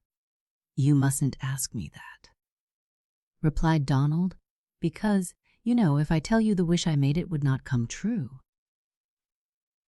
"But it was my wishbone," persisted the gobbler, "and I think I ought to know something about it." "You have rights, I suppose, and your argument is not without force," replied Donald with calm dignity. The gobbler was puzzled at so lofty a reply, and not understanding it, said, "I am only the ghost, or spirit, of the gobbler you ate today, but still I remember how one day last summer you threw a pan of water on me, and alluded to my waddles as a redneck tea, and called me Old Harvard. Now, come along, Veer," asked Donald, "to Wishbone Valley, where you will see the spirits of my ancestors eaten by your family." It was now dusk, and Donald didn't like the idea of going to such a place. He was a brave, courageous boy on most occasions, but the idea of going to Wishbone Valley when the stars were appearing filled him with a dread that he didn't like to acknowledge even to the ghost of a gobbler. "I can't go with you now, Mr. Gobbler," he said, "because I have a lot of lessons to study for next Monday. Wait until tomorrow, and I will gladly go with you." "Come along," replied the gobbler with a provoked air, "and let your lessons go until tomorrow, when you will have plenty of light." Thereupon the gobbler extended his wing and took Donald by the hand and started on a trot. "Not so fast," protested Donald. "Why not?" demanded the gobbler in surprise. "Because replied Donald with a groan. "I have just had my dinner, and I'm too full of you to run." So the gobbler kindly and considerately slackened his pace to a walk, and the two proceeded out of the barnyard and across a wide meadow to a little valley surrounded by a dense thicket. The moon was just rising, and the thicket was silvered by its light, while the dry leaves rustled weirdly in the cold, crisp air. "This," said the gobbler, "is Wishbone Valley. Look and see." Donald strained his eyes, and sure enough, there were wishbones sticking out of the ground in every direction. He thought they looked like little croquet hoops, but he made no comments, for fear of offending the old gobbler. But he felt that he must say something to make the gobbler think that he was not frightened, so he remarked, in an offhand way, "Let's break one and make a wish." The ghost of the old gobbler frowned, drew himself up, and uttered a ghostly whistle that seemed to cut the air. As he did so, the ghosts of the other turkeys long since eaten popped out of the thickets with a great flapping of wings, and each one perched upon a wishbone and gazed upon poor Donald, nothing, who was so frightened that his collar flew into a standing position, while he stood upon his toes with his knees knocking together at a great rate. Every turkey fixed its eyes upon the trembling boy, who was beside himself with fear. "What shall we do with him, Grandpapa?" asked the gobbler of an ancient bird that could scarcely contain itself and remain on its wishbone. "I cannot think of anything terrible enough, Willie," replied the grandparent. "It almost makes my ghostship boil when I think of the way in which he used to amuse himself by making me a target for his bean shooter. Often when I was asleep in the button ball, he would fetch me one on the side of the head that would give me an Iraq for a week. But now it is our turn." Here the other turkeys broke into a wild chorus of approval. "Take his bean shooter from his pocket," suggested another bird, "and let's have a shot at him." Donald was compelled to hand out his bean shooter, and the grandparent took it, lay on his back, and with the handle of the bean shooter in one claw and the missile end in the other began to send pebbles at Donald at a great rate. He could hear them whistling past his ears, but could not see them to dodge. Fortunately, none struck him, and when the turkeys felt that they had had fun enough of that kind, at his expense the bean shooter was returned to him. "Now, then," said the gobbler's Aunt Fanny, "he once gave me a string of yellow beads for corn. What shall we do to him for that?" asked the gobbler. "Make him eat a lot of yellow beads," said the chorus. "But we have no beads," said the gobbler sadly. "Then let's poke him with a stick," suggested the gobbler's granduncle Sylvester. "He used to do that to us." So they all took up their wishbones and poked Donald until he was sore. Sometimes they would hit him in a ticklish spot, nothing, and throw him into such a fit of laughter that they thought he was enjoying it all and chaffing them. So they stuck their wishbones into the ground and took their positions on them once more. Nothing, to take a needed rest, for the poor ghosts were greatly exhausted. There was one quiet turkey who had taken no part in the proceedings. "Why don't you suggest something?" demanded Uncle Sylvester. "Because," replied the quiet turkey, "Donald never did anything to me, and I must treat him accordingly.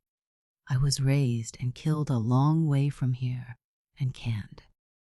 Donald's father bought me at a store. To be a ghost in good standing, I should be on the farm where I was killed, and really I don't know why I should be here." "Then you should be an impartial judge," said Aunt Fanny. Now what shall we do with him?" "Tell them to let me go home," protested Donald. "I'll agree never to molest or eat turkey again. I will give them all the angleworms I can dig every day. And on Thanksgiving Day, I'll ask my father to have roast beef." "I think," replied the impartial, canned ghost, "that is all boys delight in chasing turkeys with sticks. It would be eminently just and proper for us, with the exception of myself, to chase this boy and beat him with our wishbones, to let him learn by experience that which he could scarcely learn by observation. What could I do but eat turkey when it was put on the table?" protested Donald. "But you could help chasing us around with sticks," sang the chorus. They thereupon descended from the wishbones upon which they had been perching, and flying after him, they darted the wishbones, nothing, which they held in their beaks, into his back and neck as hard as they could. Donald ran up and down Wishbone Valley, calling upon them to stop, and declaring that if turkey should ever be put upon the table again, he would eat nothing but the stuffing. When Donald found that the wishbones were sticking into his neck like so many hornet stings, he made up his mind that he would run for the house. Finally, the wishbone tattoo stopped, and when he looked around, the gobbler, who was 20 feet away, said, "When a Thanksgiving turkey dies, his ghost comes down here to Wishbone Valley to join his ancestors, and it never after leaves the valley. You will now know why every spring the turkeys steal down here to hatch their little ones. As you are now over the boundary line, you are safe." "Thank you," said Donald gratefully. "Goodbye," sang all the ghosts in chorus. There was then a great ghostly flapping and whistling, and the turkeys and wishbones all vanished from sight. Donald ran home as fast as his trembling legs could carry him, and he fancied that the surviving turkeys on the place made fun of him as he passed on his way. When he reached the house, he was very happy, but made no allusion to his experience in Wishbone Valley for fear of being laughed at. "Come, Donald," said his mother shortly after his arrival, "it is almost bedtime. You had better eat that drumstick and retire. I think I have had turkey enough for today," replied Donald with a shudder.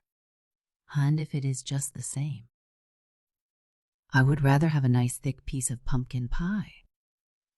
So the girl placed a large piece of pie before him, and while he was eating with the keen appetite given it by the crisp air of Wishbone Valley, he heard a great clattering of hoofs coming down the road. These sounds did not stop until the express wagon drew up in front of the house, and the driver brought in a large package for Donald. "Hurrah!" shouted Donald in boundless glee. "Uncle Arthur has sent me a nice bicycle. Wasn't it good of him? Didn't you wish for a bicycle today, when you got the big end of the wishbone?" asked his little sister Grace. "What makes you think so?" asked Donald with a laugh. "Oh, I knew it all the time, and my wish came true." "Too? How could your wish come true?" asked Donald with a puzzled look, "when you got the little half of the wishbone?" "I don't know," replied Grace, "but my wish did come true." "And what did you wish?" "Why," said Grace, running up and kissing her little brother affectionately, "I wished your wish would come true, of course." Patem Salmagundi by E. S. Brooks. New York boys, especially, will enjoy this tale of the doings of a group of Dutch schoolboys in old New Amsterdam. Little Patem Onderdonk meant mischief. There was a snap in his eyes and a look on his face that were certain proof of this. I am bound to say, however, that there was nothing new or strange in this. For little Pater generally did mean mischief, whenever anyone's cow was found astray beyond the limits, or anyone's bark gutter laid askew, so that the roof water dripped on the passer's head, or whenever the Dominie's dog ran howling down the Huron graft with a battered pipkin cover tied to his suffering tail. The good rows in the neighborhood did not stop to wonder who could have done it. They simply raised both hands in a sort of injured resignation and exclaimed, "H so. What's gone of Patham's Elishamit's Patum?" So you see, little Pater was generally at the bottom of whatever mischief was afoot in those last Dutch days of New Amsterdam on the island of Manhattan. But this time he was conjuring a more serious bit of mischief than even he usually attempted. This was plain from the appearance of the startled but deeply interested faces of the half-dozen boys gathered around him on the bridge. "But I say, Patham?"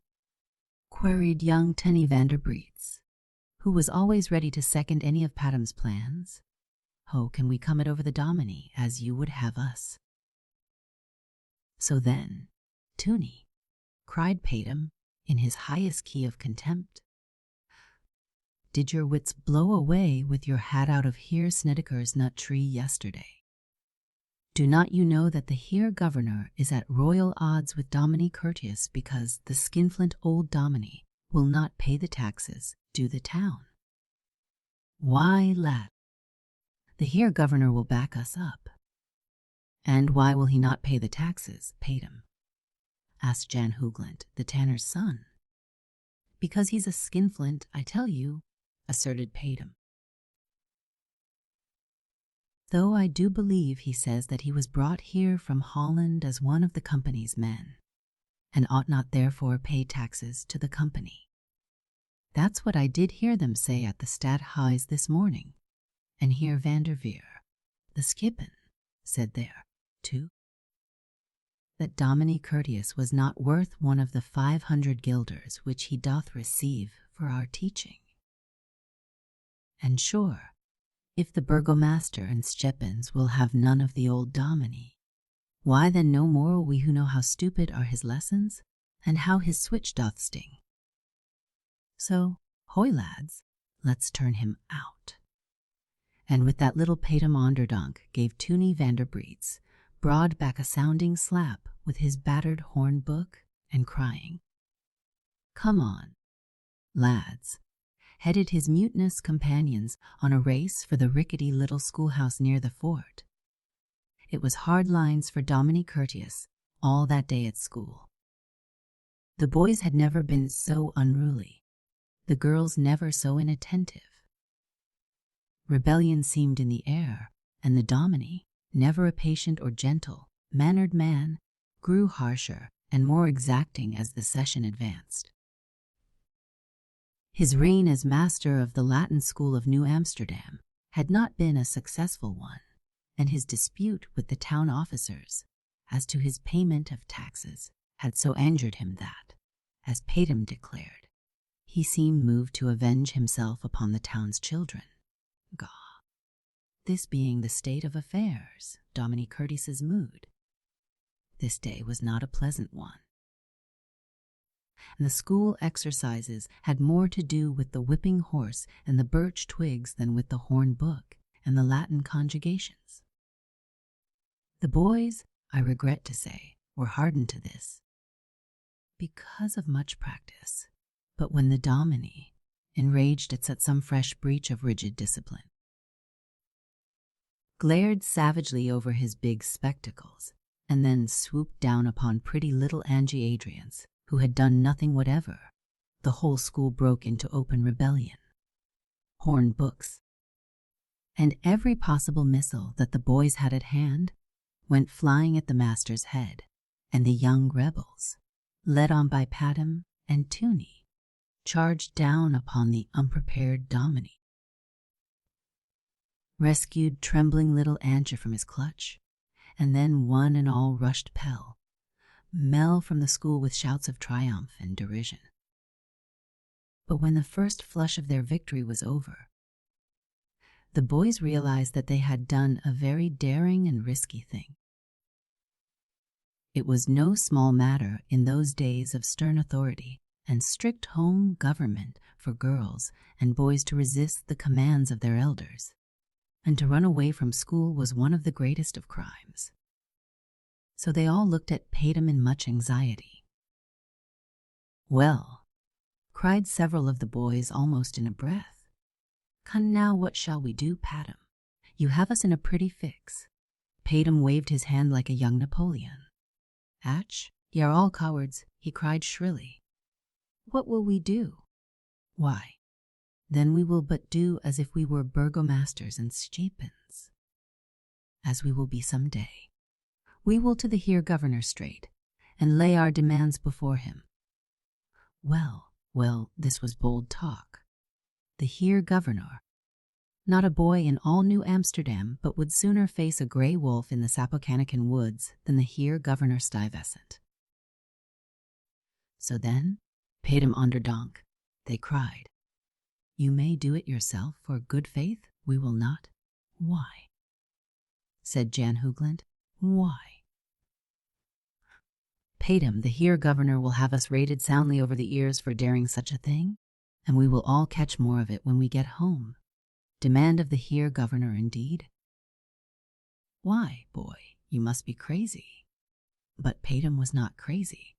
He was simply determined, and at last, by threats and arguments and coaxing words, he gradually won over a half-dozen of the boldest spirits to his side, and, without more ado, started with them to interview the Heer Governor. But, quickly as they acted, the schoolmaster was still more prompt in action. Defeated and deserted by his scholars, Dominie Curtius had raged about the schoolroom for a while, now spluttering angrily in mingled Dutch and Polish, and then, clapping his broad black hat upon his head, marched straight to the fort to lay his grievance before the Heer Governor. The Heer Petrus Stuyvesant, Director General for the Dutch West India Company in their colony of New Netherlands, walked up and down the governor's chamber in the fort at New Amsterdam woefully perplexed. The Heer Governor was not a patient man, and a combination of annoyances was hedging him about, and making his government of his island, province anything but pleasant work. The malignant English of the Massachusetts and Hartford colonies were pressing their claim to the ownership of the New Netherlands, just as, to the south, the settlers on Lord De La Warre's patent were also doing. The people called Quakers, whom the Heer Governor had publicly whipped for heresy and sent a packing, were spreading their pernicious doctrine through Long Island and other outer edges of the colony, and the Indians around Esopus, the little settlement which the province had planted midway on the Hudson between New Amsterdam and Beverwyck, now Albany, were growing restless and defiant. Thump, thump, thump. Across the floor went the wooden leg with its silver bands, and with every thump the Heer Governor grew still more puzzled and angered. For the Heer Governor could not bear to have things go wrong. Suddenly, with scant ceremony and but the apology of a request for admittance, there came into the Heer Governor's presence the Dominie Doctor, Alexander Carolus Curtius, master of the Latin school. "Here is a pretty pass, Heer Governor," he cried excitedly. "My pupils of the Latin school have turned upon me in revolt and have deserted me in a body." Atch. "Then you are rightly served for a craven and a miser, sir," burst out the angry governor, turning savagely upon the surprised schoolmaster. This was a most unexpected reception for Doctor and Dominie Curtius. But, as it happened, the Heer Governor Stuyvesant was just now particularly vexed with the objectionable Dominie. At much trouble and after much solicitation on his part, the Heer Governor had prevailed upon his superiors and the proprietors of the province, the Dutch West India Company, to send from Holland a schoolmaster or rector for the children of their town of New Amsterdam, and the company had sent over Dominie Curtius. Nothing.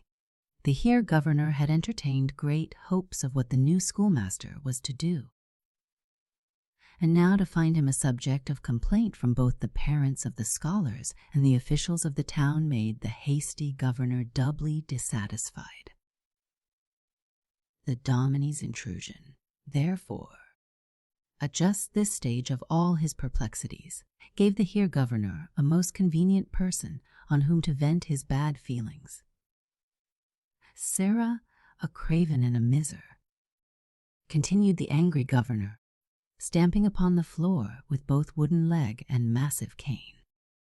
"You, who can neither govern our children nor pay your just dues to the town, can be no fit master for our youth. No words, Sarah, nothing. No words," he added, as the poor Dominie tried to put in a word in his defense. "No words, sir. You are discharged from further labor in this province. I will see that one who can rule wisely and pay his just due shall be placed here in your stead." Protests and appeals, explanations and arguments were of no avail. When the Heer Governor Stuyvesant said a thing, he meant it, and it was useless for any one to hope for a change. The unpopular Dominie Curtius must go, and go he did. But as he left, the delegation of boys, headed by young Patem Onderdonk, came into the fort and sought to interview the Heer Governor. The sentry at the door would have sent them off without further ado, but, hearing their noise, the Heer Governor came to the door. So, young rapscallions," he cried, "you too must needs disturb the peace and push yourself forward into public quarrels. Get you gone. I will have none of your words. Is it not enough that I must needs send the schoolmaster packing without being worried by graceless young varlets as you? And hath the Dominie Curtius gone, indeed, Heer Governor?" Patem dared to ask. Hath he, boy?" echoed the governor, turning upon his audacious young questioner with uplifted cane. "Said I not so, and will you dare doubt my word, rascal? Begone from the fort, all of you, ere I do put you all in limbo, thing, or send word to your good folk to give you the floggings you do no doubt all so richly deserve." Discretion is the better part of valor, and the boyish delegation hastily withdrew. Nothing. But when once they were safely out of hearing of the Heer Governor, beyond the land gate at the broad way, they took breath and indulged in a succession of boyish shouts. "And that doth mean no school, too," cried young Patem Onderdonk, flinging his cap in air. "Hoozoy for that, lads, hudzoy for that." And the hoozoys came with right good will from every boy of the group. Within less than a week the whole complexion of affairs in that little island city was entirely changed. Both the Massachusetts and the Maryland claimants ceased, for a time at least, their unfounded demands. A treaty at Hartford settled the disputed question of boundary lines. Nothing, and the Maryland governor declared that he had not intended to meddle with the government of Manhattan. Added to this, Suwakanamo, chief of the Esopus Indians, came to the fort at New Amsterdam, gave the right hand of friendship to the Heer Governor, and by the interchange of presents a treaty of peace was ratified. So, one by one, the troubles of the Heer Governor melted away. His brow became clear and, partaking of the universal satisfaction, so says the historian, proclaimed a day of general thanksgiving. Thanksgiving in the colonies was a matter of almost yearly occurrence. since the first Thanksgiving Day on American shores, when, in 1621, the Massachusetts colony, at the request of Governor Bradford, rejoiced. After a special manner, after we had gathered the fruit of our labors, the observance of days of thanksgiving for mercies and benefits had been frequent. But the day itself dates still further back. The states of Holland, after establishing their freedom from Spain, had, in the year 1609, celebrated their deliverance from tyranny by thanksgiving and hearty prayers, and had thus really first instituted the custom of an official thanksgiving. And the Dutch colonists in America followed the customs of the fatherland quite as piously and fervently as did the English colonists. So, when the proclamation of the Heer Governor Stuyvesant for a day of thanksgiving was made known, in this year of mercies, 1659, all the townfolk of New Amsterdam made ready to keep it. But young people are often apt to think that the world moves for them alone. The boys of this little Dutch town at the mouth of the Hudson were no different from other boys, and cared less for treaties and Indians and boundary questions than for their own matters. They, therefore, concluded that the Heer Governor had proclaimed a thanksgiving because, as young Padam Onderdonk declared, he had gotten well rid of Domine Curtius and would have no more schoolmasters in the colony. And so, lads, cried the exuberant young Knickerbocker, let us wisely celebrate the Thanksgiving. I will even ask the mother to make for me a rare salmagundy which we lads, who were so rated by the Heer Governor, will ourselves give to him as our Thanksgiving offering, for the Heer Governor, so folk do say, doth rarely like the salmagundy. Now the salmagundy was, and to some palates a most appetizing mixture, nothing, compounded of salted mackerel, or sometimes of chopped meat, seasoned with oil and vinegar, pepper and raw onions. Not an altogether attractive dish to read of, but welcome to and dearly loved by many an old Knickerbocker even up to a recent date. Its name, too, as most of you bright boys and girls doubtless know, furnished the title for one of the works of Washington Irving, best loved of all the Knickerbockers. Thanksgiving Day came around, and so did Padam's salmagundy, as highly seasoned and appetizing a one as the good vrouw Onderdonk could make. The lengthy prayers and lengthier sermon of good Domine Megapolensis in the Fort Church were over, and the Thanksgiving dinners were very nearly ready, when up to the Heer Governor's house came a half-dozen boys, with Padam Onderdonk at their head bearing a neatly covered dish. Padam had well considered and formed in his mind what he deemed just the speech of presentation to please the Heer Governor. But when the time came to face that awful personage's valor and his eloquence alike began to ooze away, and, it must be confessed, the Heer Governor Stuyvesant did not understand boys, nor did he particularly favor them. He was hasty and overbearing though hinded, loyal and brave, but he never could get on with the ways and pranks of boys. And as for the boys themselves, when once they stood in the presence of the greatest dignitary in the province, Padam's ready tongue seemed to cleave to the roof of his mouth, and he hummed and hawed and hesitated until the worthy Heer Governor lost patience and broke in. Well, well, boys, what is the stir? Speak quick if at all, for when a man's dinner waiteth, he hath scant time for stammering boys. Now then Padam spoke up.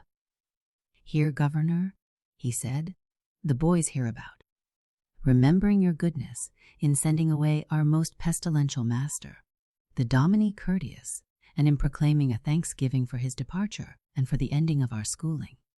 What? "What, boy?" cried the Heer Governor. "Heart crazy, then? Or would you seek to make sport of me, your governor? Thanksgiving for the breaking up of school.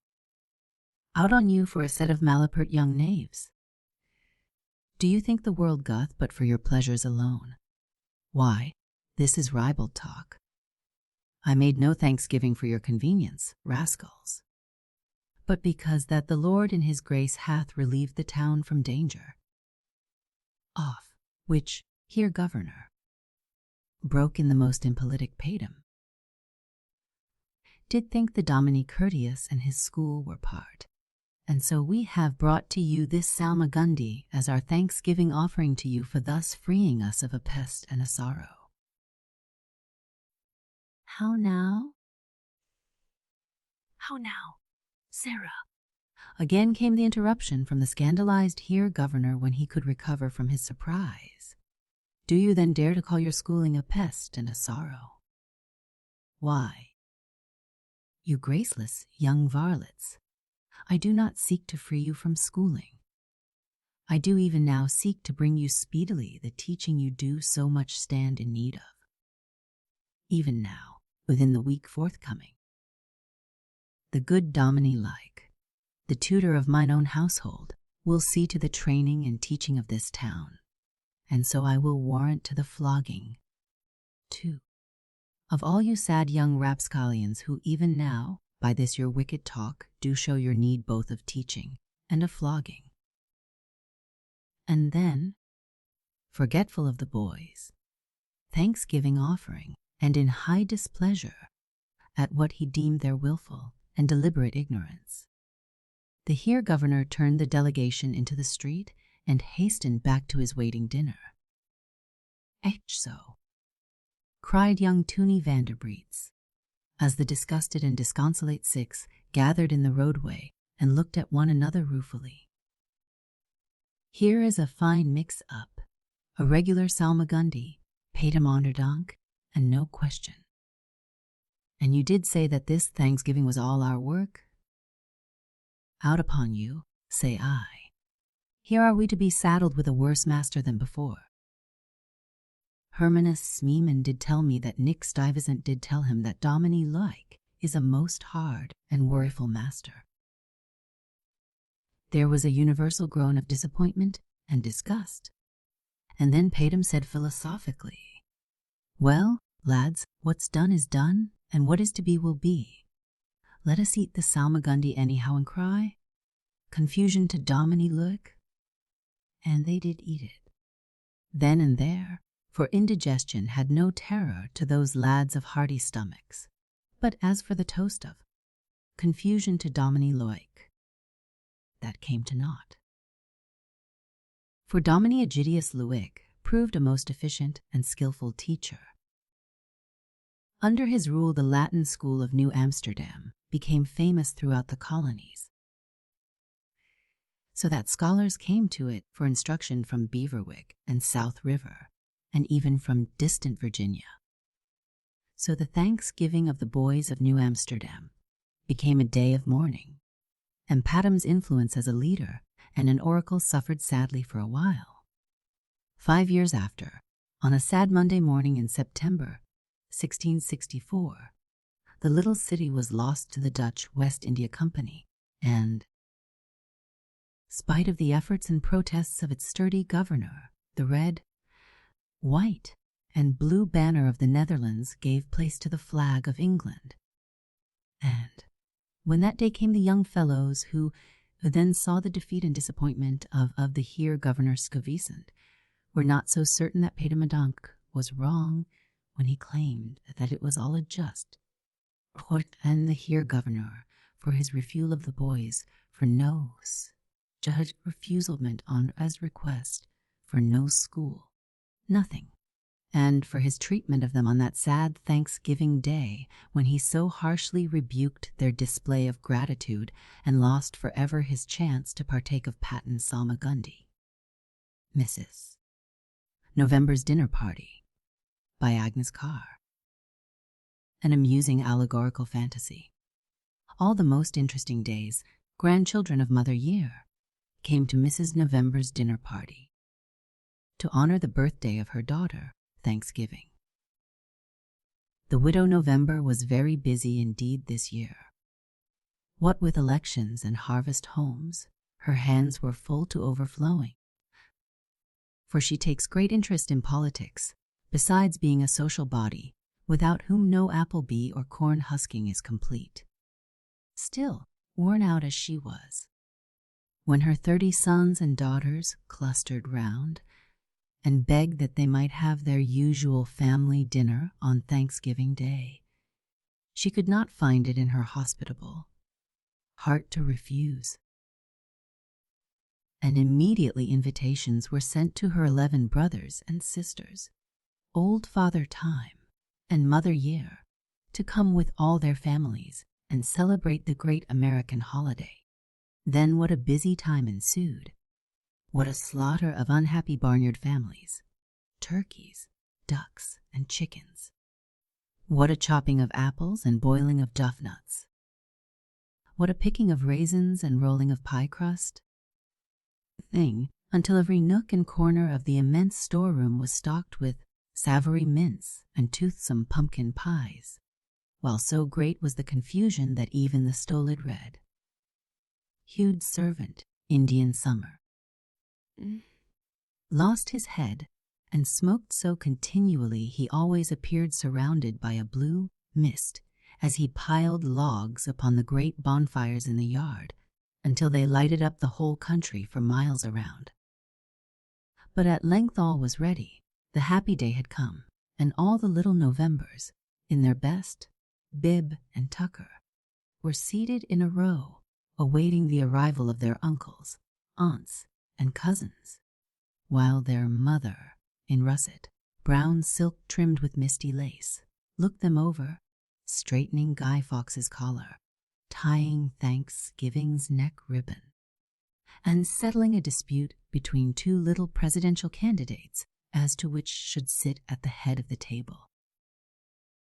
Soon a merry clashing of bells, blowing of horns, and mingling of voices were heard outside. Sleighs and carriages dashed up to the door, and in came, just in season, Grandpa Time, with Grandma Year leaning on his arm, followed by all their children and grandchildren, and were warmly welcomed by the hostess and her family. "Oh, how glad I am we could all come today," said Mr. January in his crisp, clear tones, throwing off his great fur coat and rushing to the blazing fire.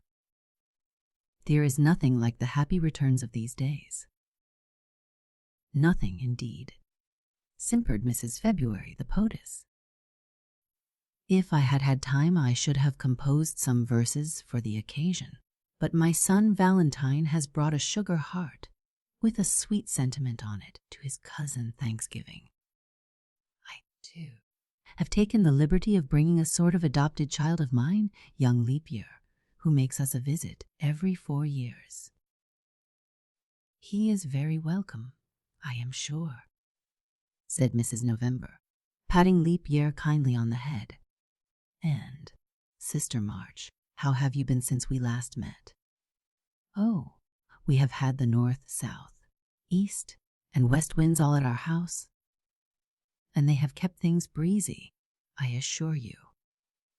But I really feared we should not get here today, for when we came to dress I found nearly everything we had was lent, so that must account for our shabby appearance." He, tittered little April Fool. What a sell! And he shook until the bells on his cap rang, at which his father ceased for a moment showering kisses on his nieces and nephews, and boxed his ears for his rudeness. "Oh, Aunt May, do tell us a story," clamored the younger children, and dragging her into a corner, she was soon deep in such a moving tale that they were all melted to tears, especially the little Aprils, who cry very easily. Meanwhile, Mrs. June, assisted by her youngest daughter, a sweet girl graduate, just from school, was engaged in decking the apartment with roses and lilies and other fragrant flowers that she had brought from her extensive gardens and conservatories, until the room was a perfect bower of sweetness and beauty, while Mr. July draped the walls with flags and banners, lighted the candles, and showed off the tricks of his pet eagle, Yankee Doodle, to the great delight of the little ones. Madame Auguste, who suffers a great deal with the heat, found a seat on a comfortable sofa, as far from the fire as possible, nothing, and waved a huge feather fan back and forth, while her 31 boys and girls, led by the 2 oldest, Holiday and Vacation, ran riot through the long rooms, picking at their Aunt June's flowers, and playing all sorts of pranks, regardless of tumbled hair and torn clothes, while they shouted, "Hurrah for fun," and behaved like a pack of wild colts let loose in a green pasture, nothing, until their Uncle September called them, together with his own children, into the library and persuaded them to read some of the books with which the shelves were filled, or play quietly with the game of authors and the dissected maps. "For," said Mr. September to Mrs. October, "I think Sister August lets her children romp too much. I always like improving games for mine, although I have great trouble to make Equinox toe the line as he should." "That is because you are a schoolmaster," laughed Mrs. October, shaking her head, adorned with a wreath of gaily tinted leaves. "But where is my baby?" At that moment a cry was heard without. An Indian summer came running in to say that little All Hallows had fallen into a tub of water while trying to catch an apple that was floating on top, and Mrs. October, rushing off to the kitchen, returned with her youngest in a very wet and dripping condition, and screaming at the top of his lusty little lungs, and could only be consoled by a handful of chestnuts, which his nurse, Miss Frost, cracked open for him. The little Novembers, meanwhile, were having a charming time with their favorite cousins, the Decembers, who were always so gay and jolly, and had such a delightful papa. He came with his pocket stuffed full of toys and sugar plums, which he drew out from time to time and gave to his best loved child, Merry Christmas, to distribute amongst the children, who gathered eagerly around their little cousin, saying, "Christmas comes but once a year, but when she comes she brings good cheer." At which Mary laughed gaily and tossed her golden curls, in which were twined sprays of holly and clusters of brilliant scarlet berries. At last the great folding doors were thrown open. Indian Summer announced that dinner was served, and a long procession of old and young being quickly formed, led by Mrs. November and her daughter Thanksgiving, whose birthday it was.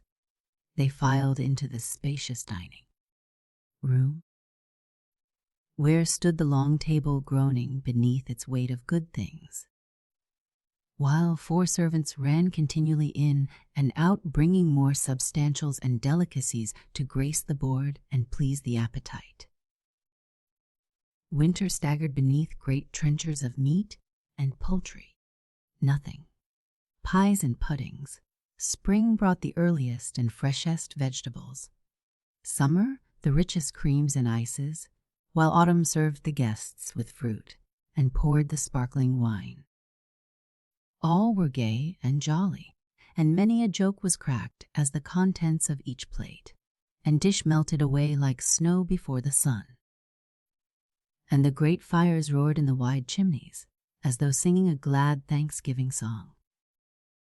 New Year drank everybody's health and wished them many happy returns of the day, while Twelfth Night ate so much cake he made himself quite ill and had to be put to bed. Valentine sent mottos to all the little girls and praised their bright eyes and glossy curls. "For," said his mother, "he was a sad flatterer and not nearly so truthful, I am sorry to say, as his brother, George Washington, who never told a lie.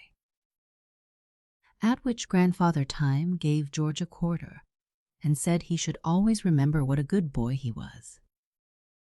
After dinner the fun increased, all trying to do something for the general amusement.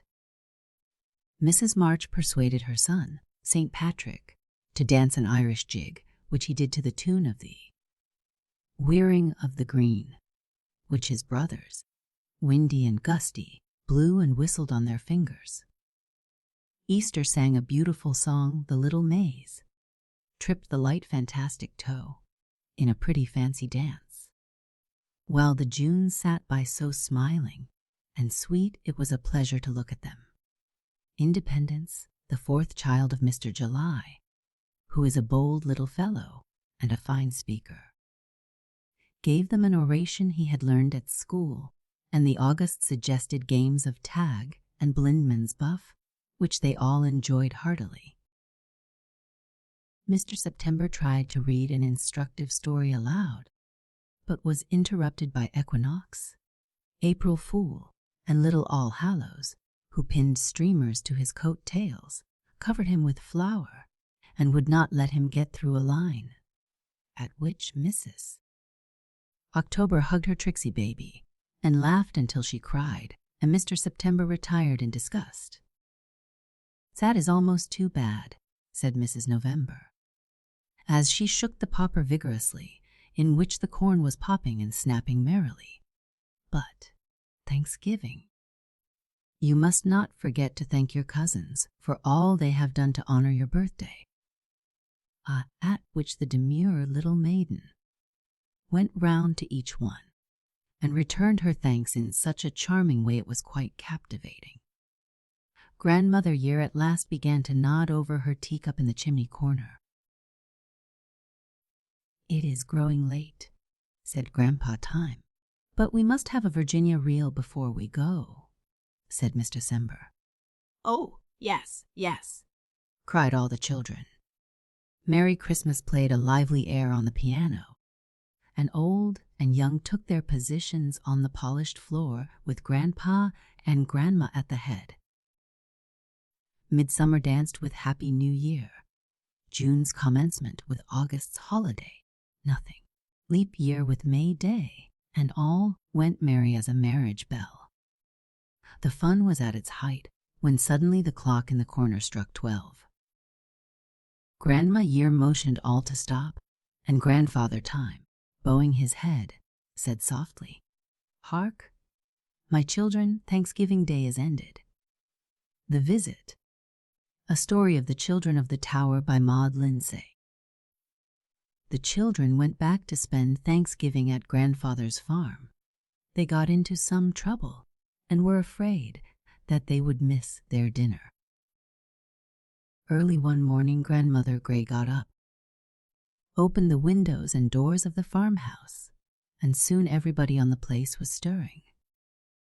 The cook hurried breakfast, and no sooner was it over than Grandfather Gray went out to the barn and hitched the 2 horses to the wagon. "Get up, Robin and Dobbin," he said, as he drove through the big gate. "If you knew who were coming back in this wagon, you would not be stepping so slowly." The old horses pricked up their ears when they heard this, nothing, and trotted away as fast as they could down the country road until they came to town. Just as they got to the railway station, the train came whizzing in. "All off," cried the conductor, as the train stopped, and out came a group of children who were, every one of them, Grandfather and Grandmother Gray's grandchildren. They had come to spend Thanksgiving Day on the farm. There was John, who was named for Grandfather and looked just like him, and the twins, Teddy and Pat, who looked like nobody but each other. Their papa was Grandfather's oldest son. Then there was Louisa, who had a baby sister at home, and then Mary Virginia Martin, who was her mamma's only child. "I tell you," said Grandfather, as he helped them into the wagon. "Your grandmother will be glad to see you." And so she was. She was watching at the window for them when they drove up. And when the children spied her, they could scarcely wait for grandfather to stop the wagon before they scrambled out. Dear me," said grandmother, as they all tried to kiss her at the same time. "Oh, you have grown." "I am in the 1st grade," said John, hugging her with all his might. "So am I," cried Louisa. "We are going to be," chimed in the twins, and then they all talked at once, till grandmother could not hear herself speak. Then, after they had told her all about their mammas and papas, and homes, and cats and dogs, they wanted to go and say, "How do you do?" to everything on the place. "Take care of yourselves," called grandmother, "for I don't want to send any broken bones home to your mothers." "I can take care of myself," said John. "So can we," said the rest, and off they ran. Nothing. First they went to the kitchen, where Mammy Rhea was getting ready to cook the Thanksgiving dinner, then out to the barnyard, where there were 2 new red calves, and 5 little puppies belonging to Juno, the dog, for them to see. Then they climbed the barnyard fence and made haste to the pasture where grandfather kept his woolly sheep. "Huh?" said the sheep when they saw the children. But then, they always said that, no matter what happened. There were cows in this pasture, too, and Mary Virginia was afraid of them, even though she knew that they were the mothers of the calves she had seen in the barnyard.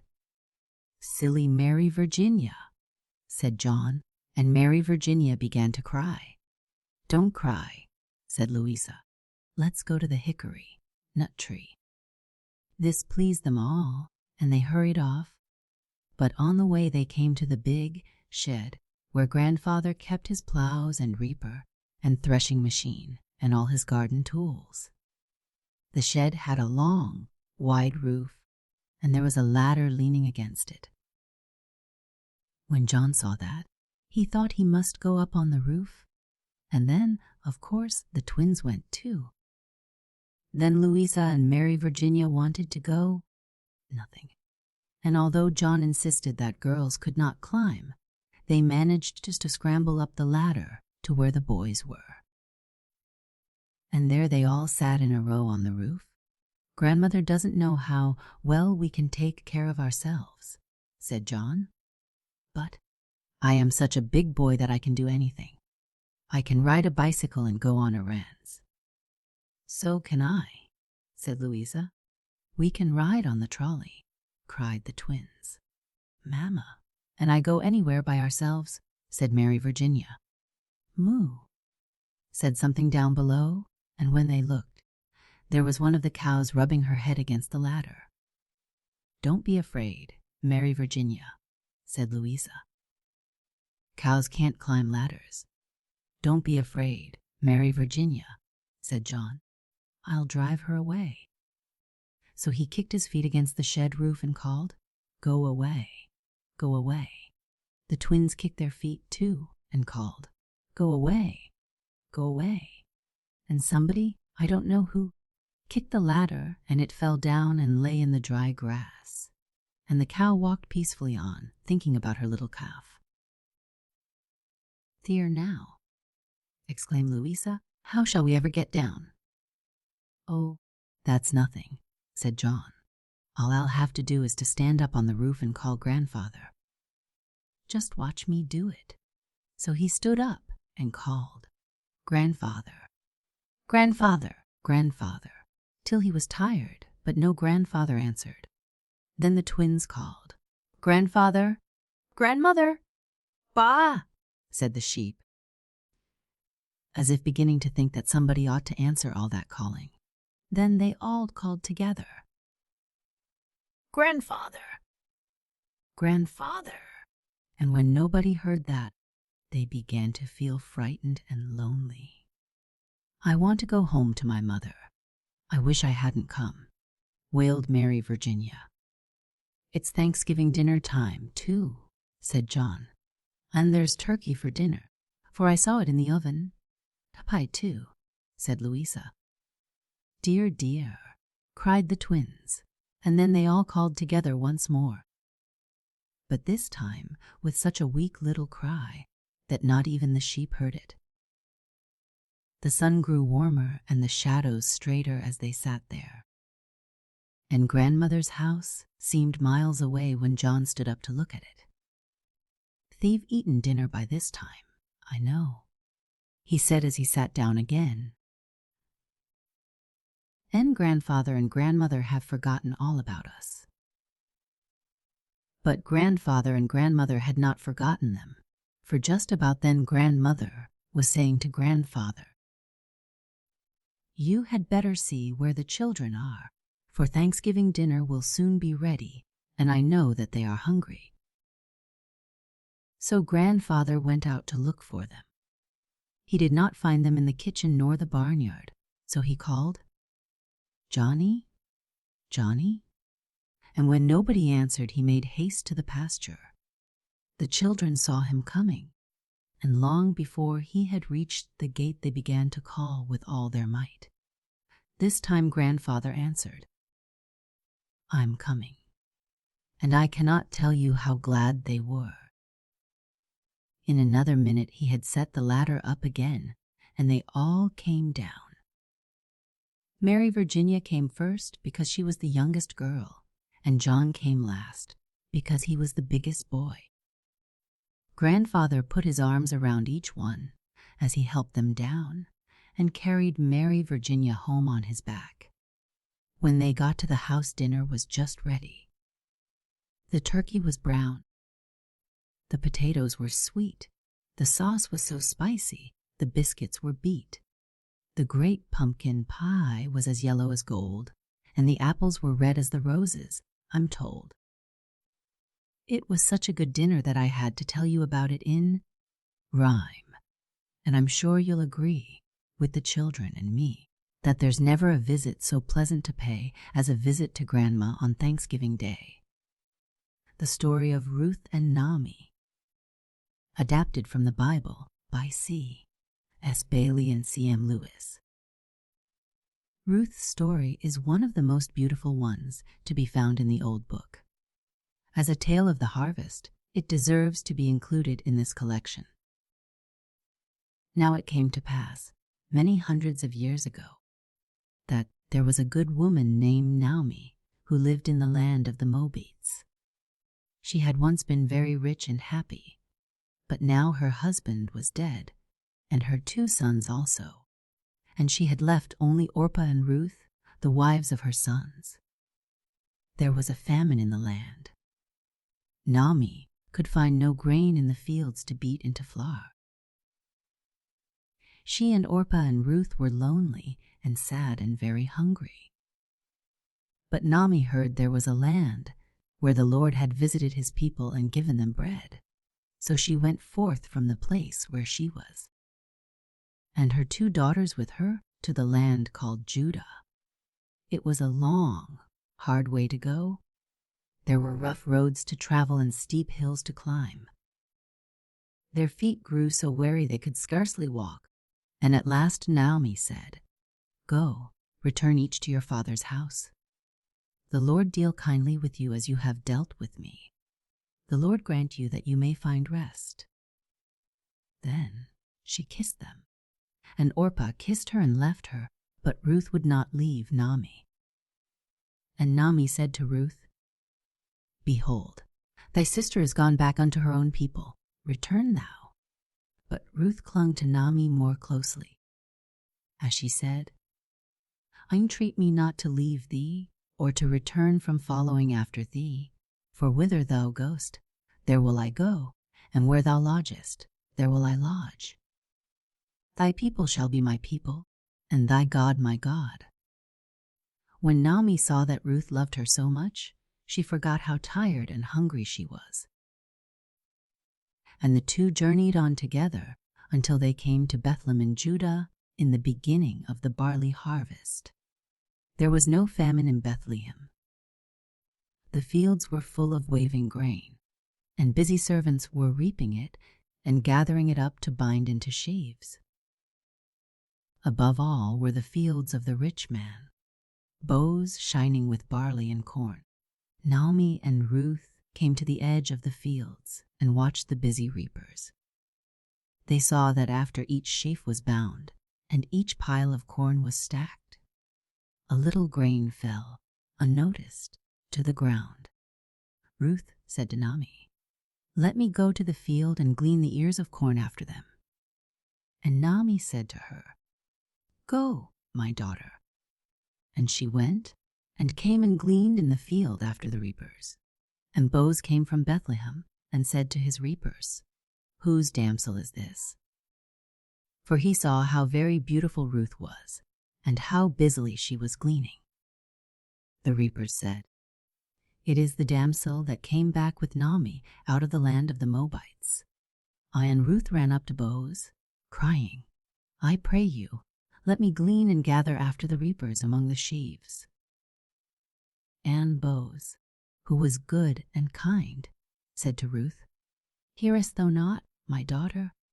Go not to glean in any other field, but abide here."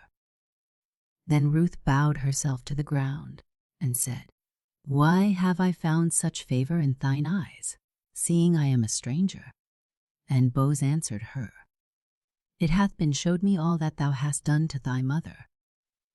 So, all day, Ruth gleaned in Boaz's fields.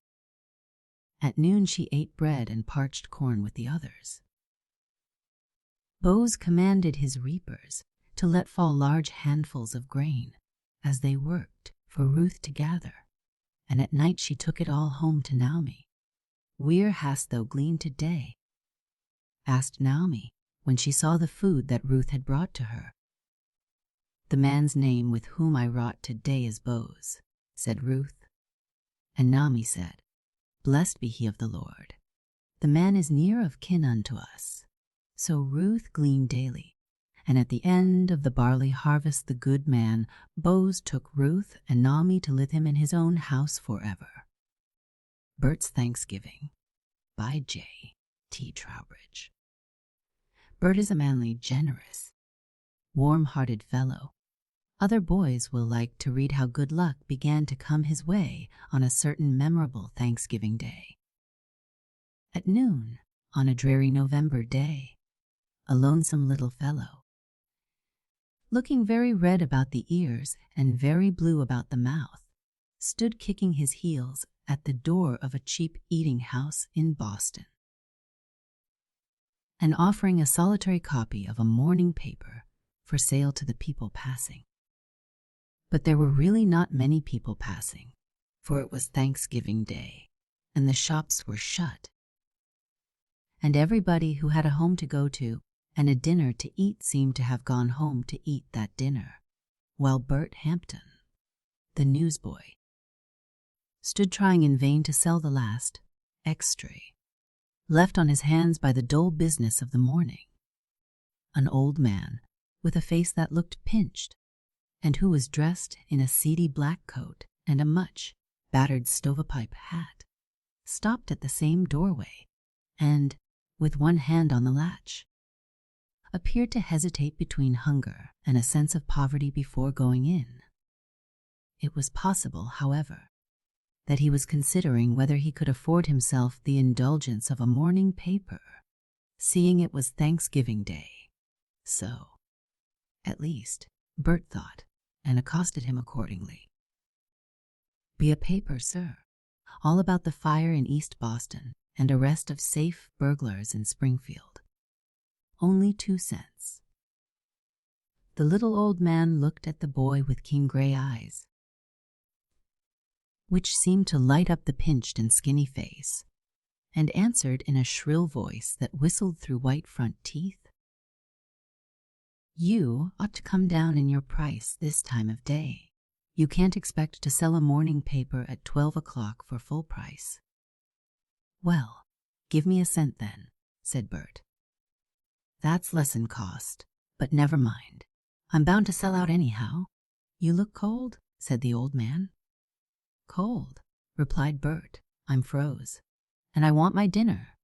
And I'm going to have a big dinner, too, seeing it's Thanksgiving Day."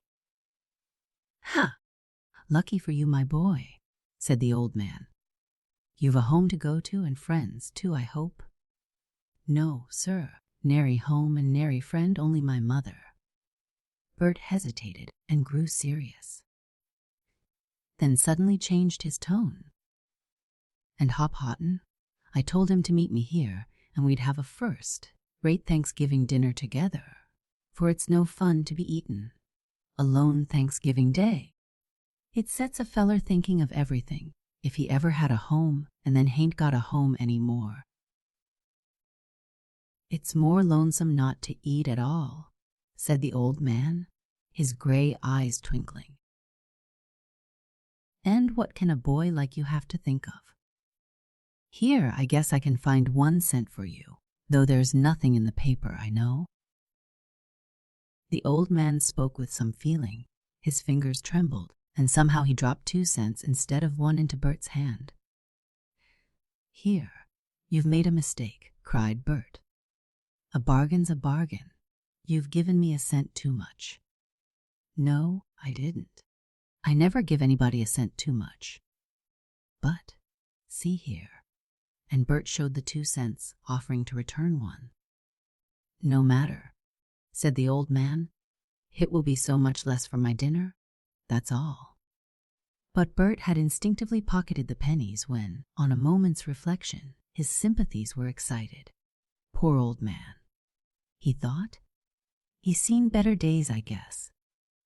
Perhaps he's no home. A boy like me can stand it, but I guess it must be hard for him. He meant to give me the odd cent all the while, and I don't believe he has had a decent dinner for many a day. All this, which I have been obliged to write out slowly in words, went through Bert's mind like a flash. He was a generous little fellow, and any kindness shown him, no matter how trifling, made his heart overflow. "Look here," he cried, "where are you going to get your dinner today? I can get a bite here as well as anywhere." "It don't matter much to me," replied the old man. "Dine with me," said Bert, laughing. "I'd like to have you. I'm afraid I could afford to dine as you are going to, said the man, with a smile, his eyes twinkling again and his white front teeth shining. "I'll pay for your dinner," Bert exclaimed. "Come, we don't have a Thanksgiving but once a year, and a feller wants a good time then. But you are waiting for another boy." "Oh, Hop Houghton. He won't come now, it's so late. He's gone to a place down in North Street, I guess. A place I don't like, there's so much tobacco smoked and so much beer drank there." Bert cast a final glance up the street. "No, he won't come now. So much the worse for him. He likes the men down there, I don't." "Ah," said the man, taking off his hat and giving it a brush with his elbow as they entered the restaurant, as if trying to appear as respectable as he could in the eyes of a newsboy of such fastidious tastes. To make him feel quite comfortable in his mind on that point, Bert hastened to say, "I mean roadies and such. Poor people, if they behave themselves, are just as respectable to me as rich folks. I ain't the least mite aristocratic." "Ah, indeed." And the old man smiled again and seemed to look relieved. "I'm very glad to hear it." He placed his hat on the floor and took a seat opposite Bert at a little table, which they had all to themselves. Bert offered him the bill of fare. "No, I must ask you to choose for me, but nothing very extravagant. You know, I'm used to plain fare." "Gah, so am I. But I'm going to have a good dinner for once in my life, and so shall you," cried Bert, generously. "What do you say to chicken soup, and then wind up with a thumping big piece of squash pie? How's that for a Thanksgiving dinner?"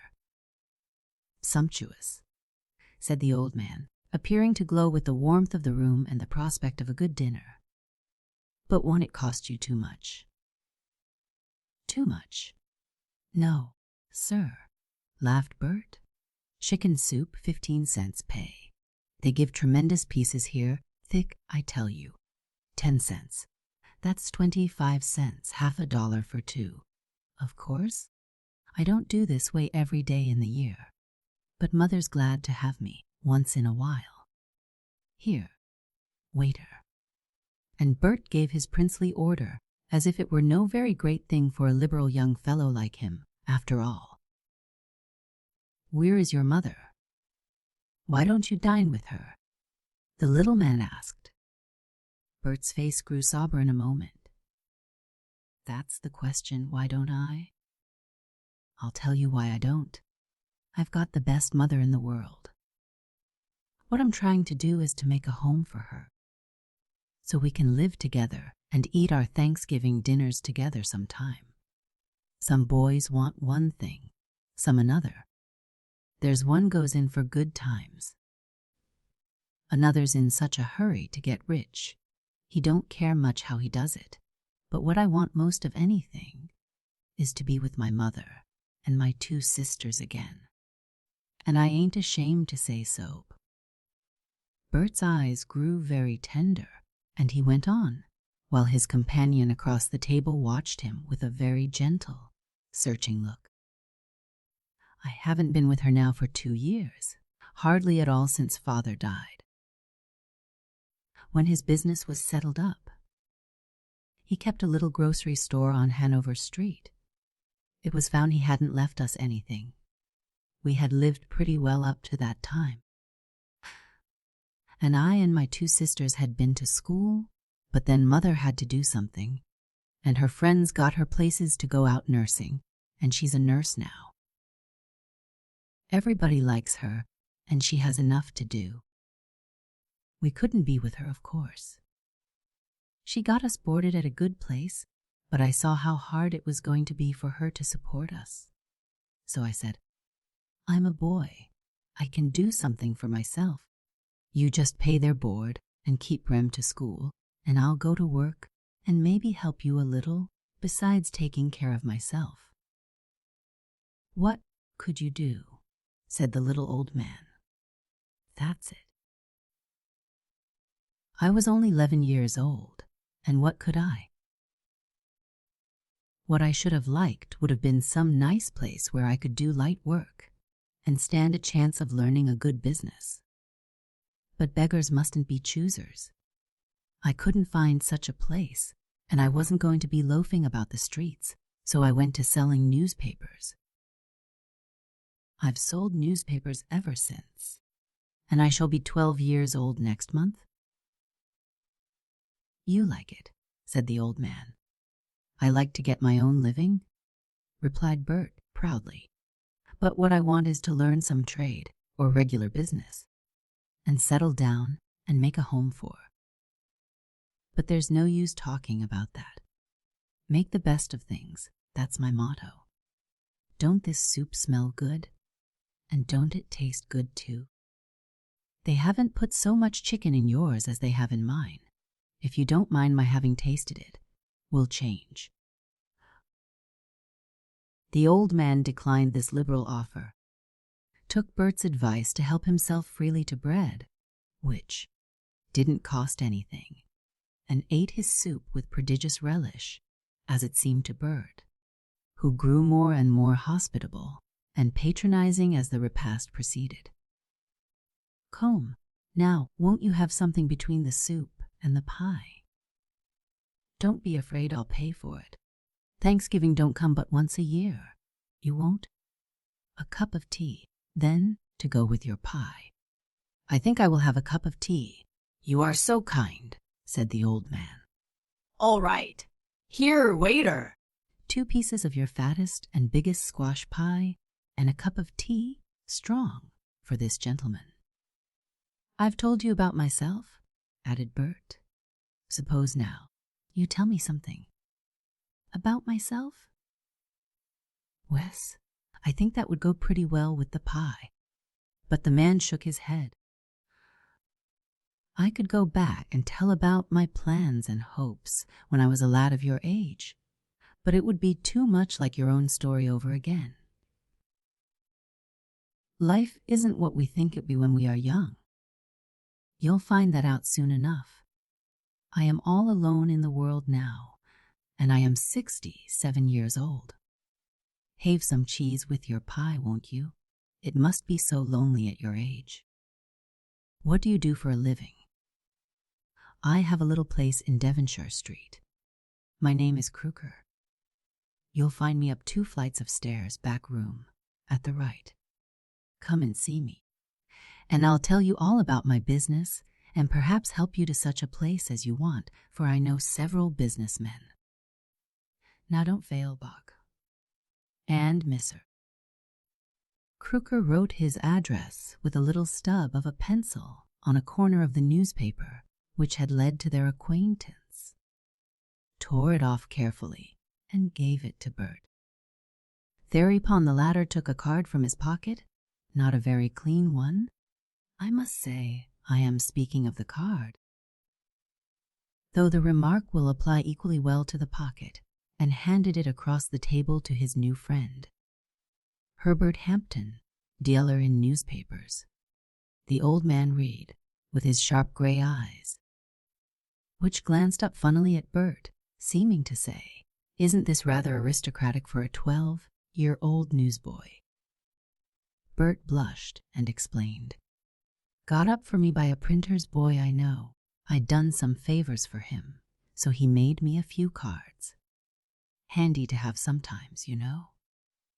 "Well, Herbert," said the little old man, "I'm glad to have made your acquaintance. The pie was excellent. Not any more, thank you, and I hope you'll come and see me. You'll find me in very humble quarters, but you are not aristocratic, you say. Now won't you let me pay for my dinner?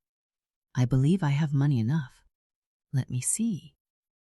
Bert would not hear of such a thing, but walked up to the desk and settled the bill with the air of a person who did not regard a trifling expense.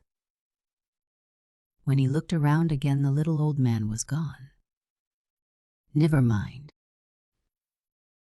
I'll go and see him the first chance I have," said Bert, as he looked at the penciled strip of newspaper margin again, before putting it into his pocket. He then went round to his miserable quarters, in the top of a cheap lodging house, where he made himself ready, by means of soap and water and a broken comb, to walk 5 miles into the suburbs and get a sight, if only for 5 minutes, of his mother. On the following Monday, Bert, having a leisure hour, went to call on his new acquaintance in Devonshire Street. Having climbed the 2 flights, he found the door of the back room at the right ajar, and looking in, saw Mr. Crooker at a desk, in the act of receiving a roll of money from a well-dressed visitor.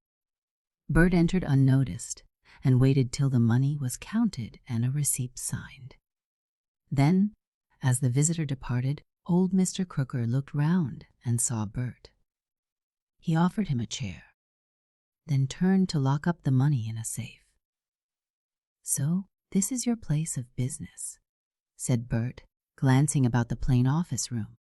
"What do you do here?" "I buy real estate sometimes, sell, rent, and so forth." "Who for?" asked Bert. "For myself," said little old Mr. Crooker with a smile. Bert stared, perfectly aghast at the situation. This, then, was the man whom he had invited to dinner, and treated so patronizingly the preceding Thursday. "I thought you was a poor man." "I am a poor man," said Mr. Crooker, locking his safe. "Money doesn't make a man rich. I've money enough. I own houses in the city. They give me something to think of, and so keep me alive. I had truer riches once, but I lost them long ago." From the way the old man's voice trembled and eyes glistened, Bert thought he must have meant by these riches friends he had lost, wife and children, perhaps. to think of me inviting you to dinner," the boy cried, abashed and ashamed. It was odd, and Mr. Crooker showed his white front teeth with a smile. "But it may turn out to have been a lucky circumstance for both of us. I like you, I believe in you, and I've an offer to make to you. I want a trusty, bright boy in this office, somebody I can bring up to my business and leave it with as I get too old to attend to it myself. What do you say?" What could Bert say? Again that afternoon he walked, or rather ran, to his mother, and after consulting with her, joyfully accepted Mr. Crooker's offer. Interviews between his mother and his employer soon followed, resulting in something for which at first the boy had not dared to hope. The lonely, childless old man, who owned so many houses, wanted a home, and one of these houses he offered to Mrs. Hampton, with ample support for herself and her children if she would also make it a home for him. Of course, this proposition was accepted, and Bert soon had the satisfaction of seeing the great ambition of his youth accomplished. He had employment which promised to become a profitable business, as indeed it did in a few years. He and the old man proved so useful to each other, and more than that, he was united once more with his mother and sisters in a happy home where he has since had a good many Thanksgiving dinners. A Thanksgiving Story by Miss L. B. Pingree, a 3-minute story for the littlest boys and girls. It was nearly time for Thanksgiving Day. The rosy apples and golden pumpkins were ripe, and the farmers were bringing them into the markets. One day when 2 little children, named John and Minnie, were going to school, they saw the turkeys and chickens and pumpkins in the window of a market, and they exclaimed, "Oh, Thanksgiving Day! Oh, Thanksgiving Day!" After school was over, they ran home to their mother, nothing, and asked her when Thanksgiving Day would be. She told them in about 2 weeks. Then they began to talk about what they wanted for dinner, and asked their mother a great many questions. She told them she hoped they would have turkey, and even the pumpkin pie they wanted so much, but that Thanksgiving Day was not given us, so that we might have a good dinner. But that God had been a great many days and weeks preparing for Thanksgiving. He had sent the sunshine and the rain and caused the grains and fruits and vegetables to grow. And Thanksgiving Day was for glad and happy thoughts about God, as well as for good things to eat. Not long after, when John and Minnie were playing, John said to Minnie, "I wish I could do something to tell God how glad I am about Thanksgiving." "I wish so, too," said Minnie. Just then some little birds came flying down to the ground, and Minnie said, "Oh, I know." Then she told John, but they agreed to keep it a secret till the day came. Now what do you think they did? Well, I will tell you. They saved their pennies and bought some corn, and early Thanksgiving Day, before they had their dinner, they went out into the street near their home and scattered corn in a great many places. What for? Why, for the birds. While they were doing it, John said, "I know." "Minnie, why you thought of the birds?" "Because they do not have any papas and mammas after they are grown up to get a dinner for them on Thanksgiving Day." "Yes, that is why," said Minnie. By and by the birds came and found such a feast.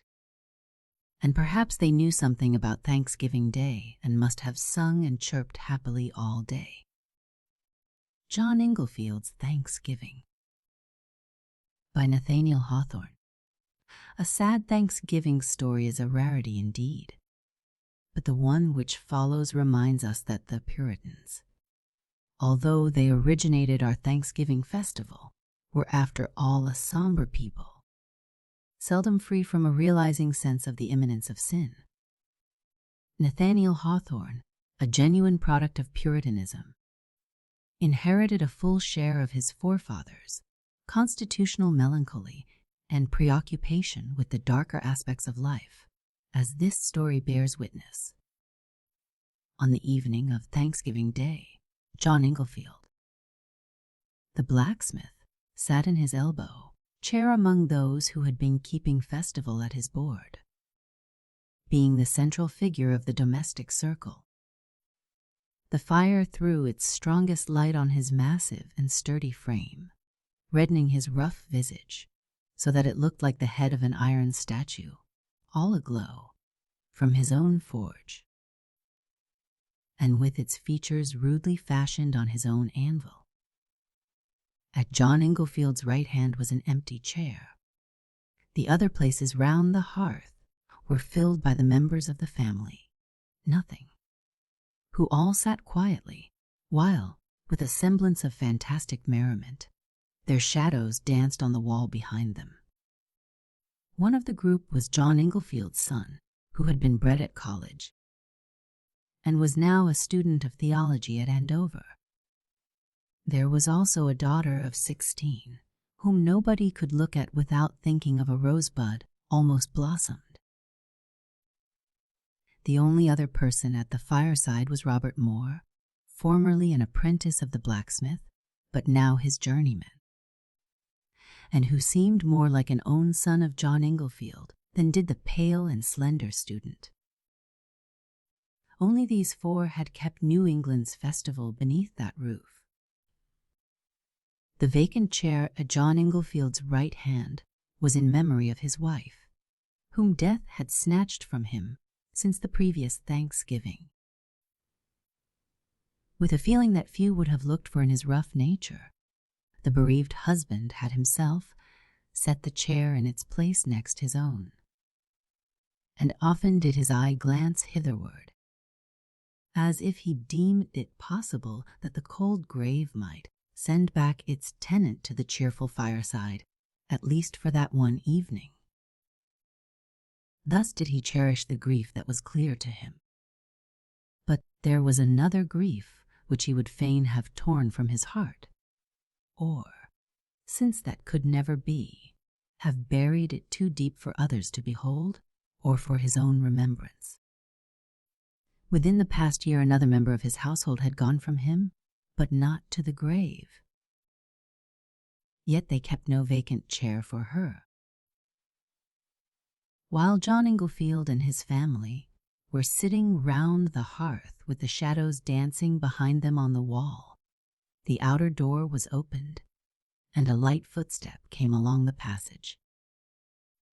The latch of the inner door was lifted by some familiar hand, and a young girl came in, wearing a cloak and hood, which she took off and laid on the table beneath the looking-glass. Then, after gazing a moment at the fireside circle, she approached and took the seat at John Inglefield's right hand, as if it had been reserved on purpose for her. "Here I am at last, Father," said she. "You ate your Thanksgiving dinner without me, but I have come back to spend the evening with you." Yes, it was Prudence Inglefield.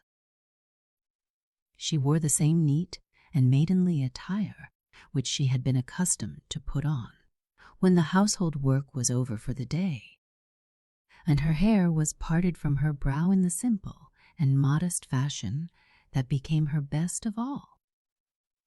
If her cheek might otherwise have been pale, yet the glow of the fire suffused it with a healthful bloom. If she had spent the many months of her absence in guilt and infamy, yet they seemed to have left no traces on her gentle aspect. She could not have looked less altered had she merely stepped away from her father's fireside for half an hour, and returned while the blaze was quivering upward from the same brands that were burning at her departure. And to John Inglefield, she was the very image of his buried wife, such as he remembered on the first Thanksgiving, which they had passed under their own roof. Therefore, though naturally a stern and rugged man, he could not speak unkindly to his sinful child, nor yet could he take her to his bosom. "You are welcome home, Prudence," said he, glancing sideways at her, and his voice faltered. "Your mother would have rejoiced to see you, but she has been gone from us these 4 months. "I know, Father, I know it," replied Prudence quickly. "And yet, when I first came in, nothing, my eyes were so dazzled by the firelight that she seemed to be sitting in this very chair." By this time, the other members of the family had begun to recover from their surprise, and became sensible that it was no ghost from the grave, nor vision of their vivid recollections, but Prudence, her own self. Her brother was the next that greeted her. Nothing. He advanced and held out his hand affectionately, as a brother should, yet not entirely like a brother, for with all his kindness, he was still a clergyman and speaking to a child of sin. "Sister Prudence," said he, "earnestly I rejoice that a merciful providence hath turned your steps homeward in time to bid you a last farewell. In a few weeks, sister, I am to sail as a missionary to the far islands of the Pacific. There is not one of these beloved faces that I shall ever hope to behold again on this earth. Oh, May, I see all of them, yours and all. Beyond the grave, a shadow flitted across the girl's countenance. "The grave is very dark, brother," answered she, withdrawing her hand somewhat hastily from his grasp. "You must look your last at me by the light of this fire." While this was passing, the twin girl, the rosebud that had grown on the same stem with the castaway, stood gazing at her sister, longing to fling herself upon her bosom, so that the tendrils of their hearts might intertwine again. At first, she was restrained by mingled grief and shame, and by a dread that Prudence was too much changed to respond to her affection, or that her own purity would be felt as a reproach by the lost one. But as she listened to the familiar voice, while the face grew more and more familiar, she forgot everything save that Prudence had come back. Springing forward, she would have clasped her in a close embrace. At that very instant, however, Prudence started from her chair and held out both her hands with a warning gesture. "No, Mary, no, my sister," cried she. "Do not you touch me." "Your bosom must not be pressed to mine." Mary shuddered and stood still, for she felt that something darker than the grave was between Prudence and herself, though they seemed so near each other in the light of their father's hearth, where they had grown up together. Meanwhile, Prudence threw her eyes around the room in search of one who had not yet bidden her welcome. He had withdrawn from his seat by the fireside and was standing near the door, with his face averted so that his features could be discerned only by the flickering shadow of the profile upon the wall. But Prudence called to him in a cheerful and kindly tone. "Come, Robert," said she. "Won't you shake hands with your old friend?" Robert Moore held back for a moment, but affection struggled powerfully and overcame his pride and resentment. He rushed toward Prudence, seized her hand, and pressed it to his bosom. There, Robert," said she, smiling sadly, as she withdrew her hand. "You must not give me too warm a welcome."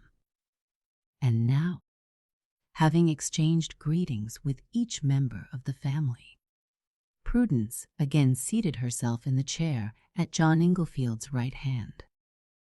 She was naturally a girl of quick and tender sensibilities, gladsome in her general mood, but with a bewitching pathos interfused among her merriest words and deeds. It was remarked of her, too, that she had a faculty, even from childhood, of throwing her own feelings like a spell over her companions. Such as she had been in her days of innocence, so did she appear this evening. Her friends, in the surprise and bewilderment of her return, almost forgot that she had ever left them, or that she had forfeited any of her claims to their affection. In the morning, perhaps, they might have looked at her with altered eyes. But by the Thanksgiving fireside, they felt only that their own prudence had come back to them, and were thankful. John Inglefield's rough visage brightened with the glow of his heart. As it grew warm and merry within him, once or twice, even, he laughed till the room rang again, yet seemed startled by the echo of his own mirth. The brave young minister became as frolicsome as a schoolboy. Mary, too, the rosebud, forgot that her twin, Blossom, had ever been torn from the stem and trampled in the dust. And as for Robert Moore, he gazed at Prudence with the bashful earnestness of love new, born, while she, with sweet maiden coquetry, half smiled upon and half discouraged him. In short, it was one of those intervals when sorrow vanishes in its own depth of shadow, and joy starts forth in transitory brightness.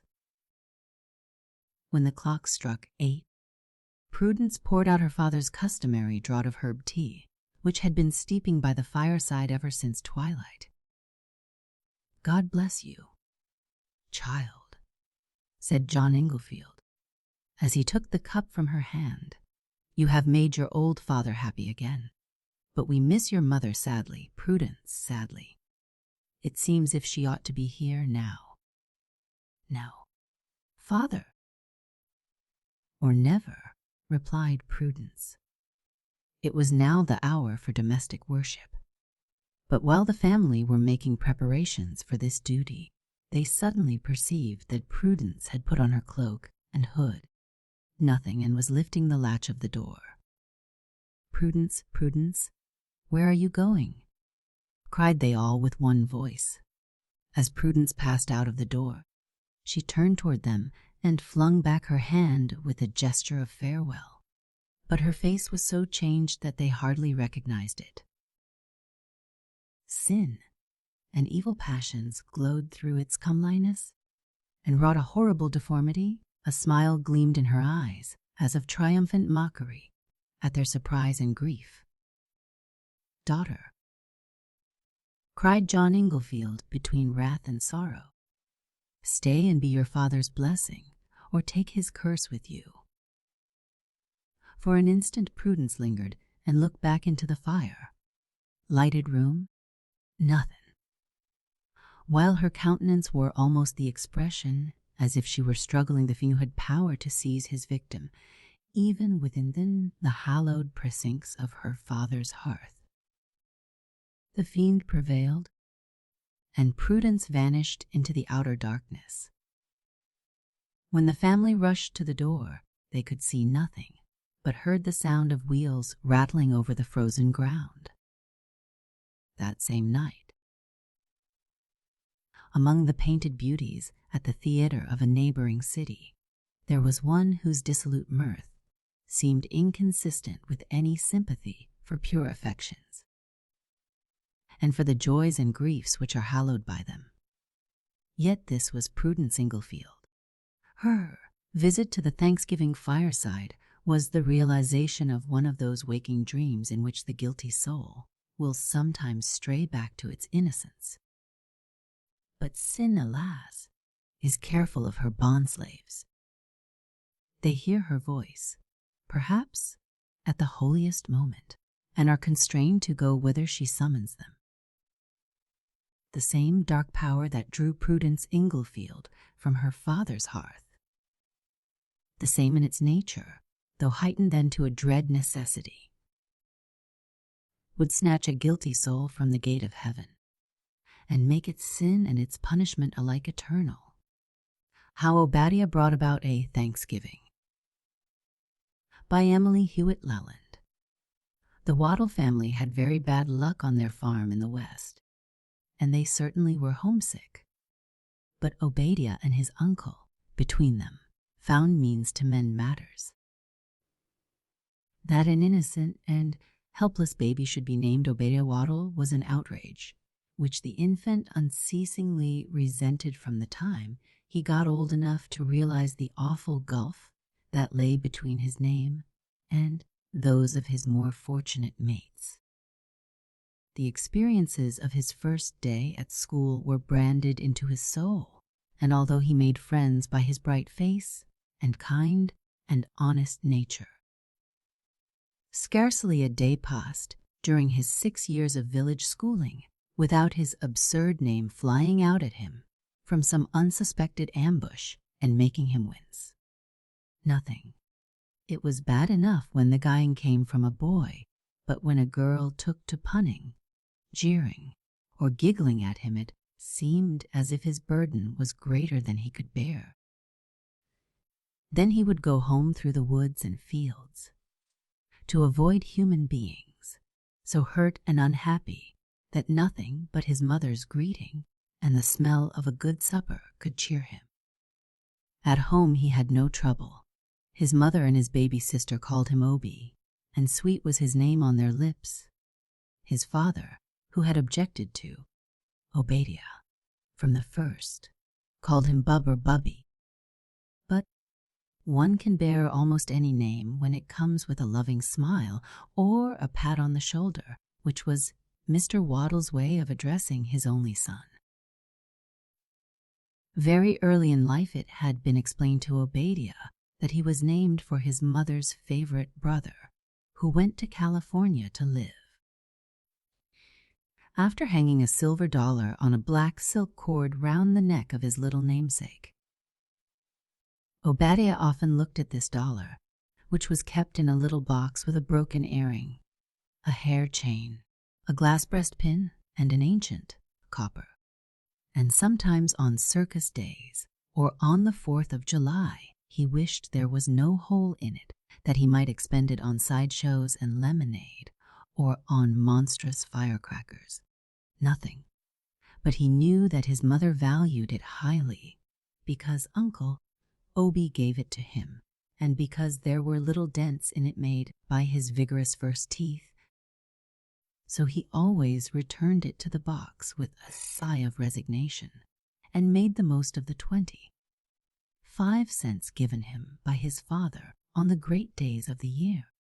When he was 11 years old, the Waddle family moved west, and the last thing Obadiah heard as the train pulled away from the little station of his native town was this verse, lustily shouted from a group of schoolmates assembled to bid him goodbye. "Oh, Obadiah, you're going west, where the prairie winds don't have no rest. You have to waddle your level best. Good-bye, my lover, goodbye." Ill fortune attended the Waddles in their western home. To be sure, they had their rich, broad acres, with never a stone or a stump to hinder the smooth-cutting plow. But a frightful midsummer storm in the 2nd year literally wiped out crops and cattle and left them with their bare lives in their lowly sod house. Drought 1st year, tornado 2nd. If next year's a failure, we'll go back, if we can raise money enough to go with, 3 times and then out, said Mr. Waddle. Mrs. Waddle broke down and wept. It scared the children to learn that their mother could cry. Their mother, who was always so bright and cheerful, and who always laughed away their griefs. Mr. Waddle was scared, too. He bent down and patted her shoulder, his favorite way of soothing beast or human being. "Now, Mary, Mary, don't you go back on us. We can stand everything as long as you are all right. Don't feel bad. We'll pick up again. There's time enough yet to grow turnips and fodder corn." "But what will we fodder it to?" wailed Mrs. Waddle. Mr. Waddle could not answer, thinking of his splendid horses and of his pure Jersey cows that would never answer to his call again. "Well, I am ashamed of myself," said Mrs. Waddle, after a few moments, bravely drying her eyes. "And I'm wicked too. I've just wished that something would happen so we'd have to go back east, and it's happened, and we might have all been killed. And I'm going to stop just where I am. I don't care where we live, or how we live, so long as we are all together, and well, and there's a crust in the house and water to drink." Rising, she seized the broom and began vigorously to sweep together the leaves and grass which the cyclone had cast in through the open door. "I declare, Mary," said Mr. Waddle, "do you mean to say you've been homesick all this time? I'd give more for the north side of one of those old Vermont hills than I would for the whole prairie," was the emphatic reply. "But I'm not going to say another single word." Mr. Waddle felt a thrill of comfort in knowing he was not alone in his yearning for the old home.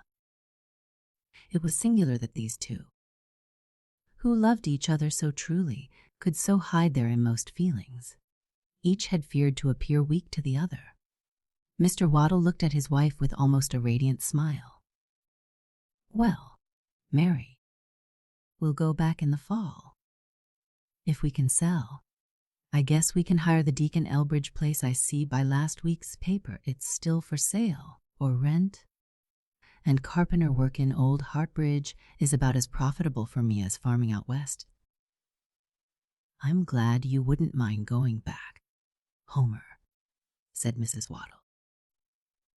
And they looked at each other as in the days of their courtship. But selling the farm was not easy, and October found the Waddles in painful straits. "What will we have for Thanksgiving, Ma?" asked Obadiah. "Oh, a pair of nice prairie chickens, mashed turnips, hot biscuits, and melted sugar," cheerfully replied Mrs. Waddle. "That sounds pretty good," said Obadiah. But when he got out of doors, he said to himself that you could not shoot prairie chickens without ammunition, and that he had no bait even if he tried to use his quail traps. He also reflected that his mother looked thin and pale, that Sister Ellie needed shoes, and that plum, pudding, and mince pie used to be on Thanksgiving tables. But this was the day for his story paper, Post Office Day, which seemed to cheer things up somehow. When he went to town for the mail, he would see if his father, who was at work carpentering on a barn, could not spare a dime for a little powder and shot. So the boy trudged away on his long walk, with his empty gun on his shoulder and the hope of youth in his heart. His father, busy at work, greeted him cheerily, but had no dime for powder and shot. Pay for the work was not to be had until the 1st of December, and meanwhile every penny must be saved, for coal and for Ellie's shoes. "It leaves Thanksgiving out in the cold, doesn't it, Bub? But we'll make it up at Christmas, maybe," said Mr. Waddle, as Obadiah turned to go. "Here's 3 cents for a bite of candy for Sis, and take good care of Mother. I'll be home day after tomorrow, likely." Obadiah jingled the 3 pennies in his pocket as he walked to the combined store and post office. 3 cents. They would buy a charge or 2 of powder and shot, and he still had a few caps. And candy was not good for people anyhow. He wished he had asked his father if he might buy ammunition instead. "But I'll not bother him again," he decided. "And Sis will be glad enough of the candy." He would not buy rashly. He looked over the jars of striped sticks, peppermint drops, chocolate mice, and mixed varieties. Then he sat down on a nail keg to await the distribution of the mail. He watched the people standing by for the opening of the delivery window. It was a rare thing for his family to get a letter, but then they seldom sent one. Once in a while a newspaper came from Uncle Obadiah, but only one letter in 2 years. Perhaps if he knew what hard luck they were having, he would write oftener. The boy had heard his mother say only the week before that she wanted to write to Brother Obie, but was no hand at letters, especially when there was no good news to write. A thought now came to young Obadiah. He would write to his uncle to-morrow, and his brain began fairly to hum with what he would say.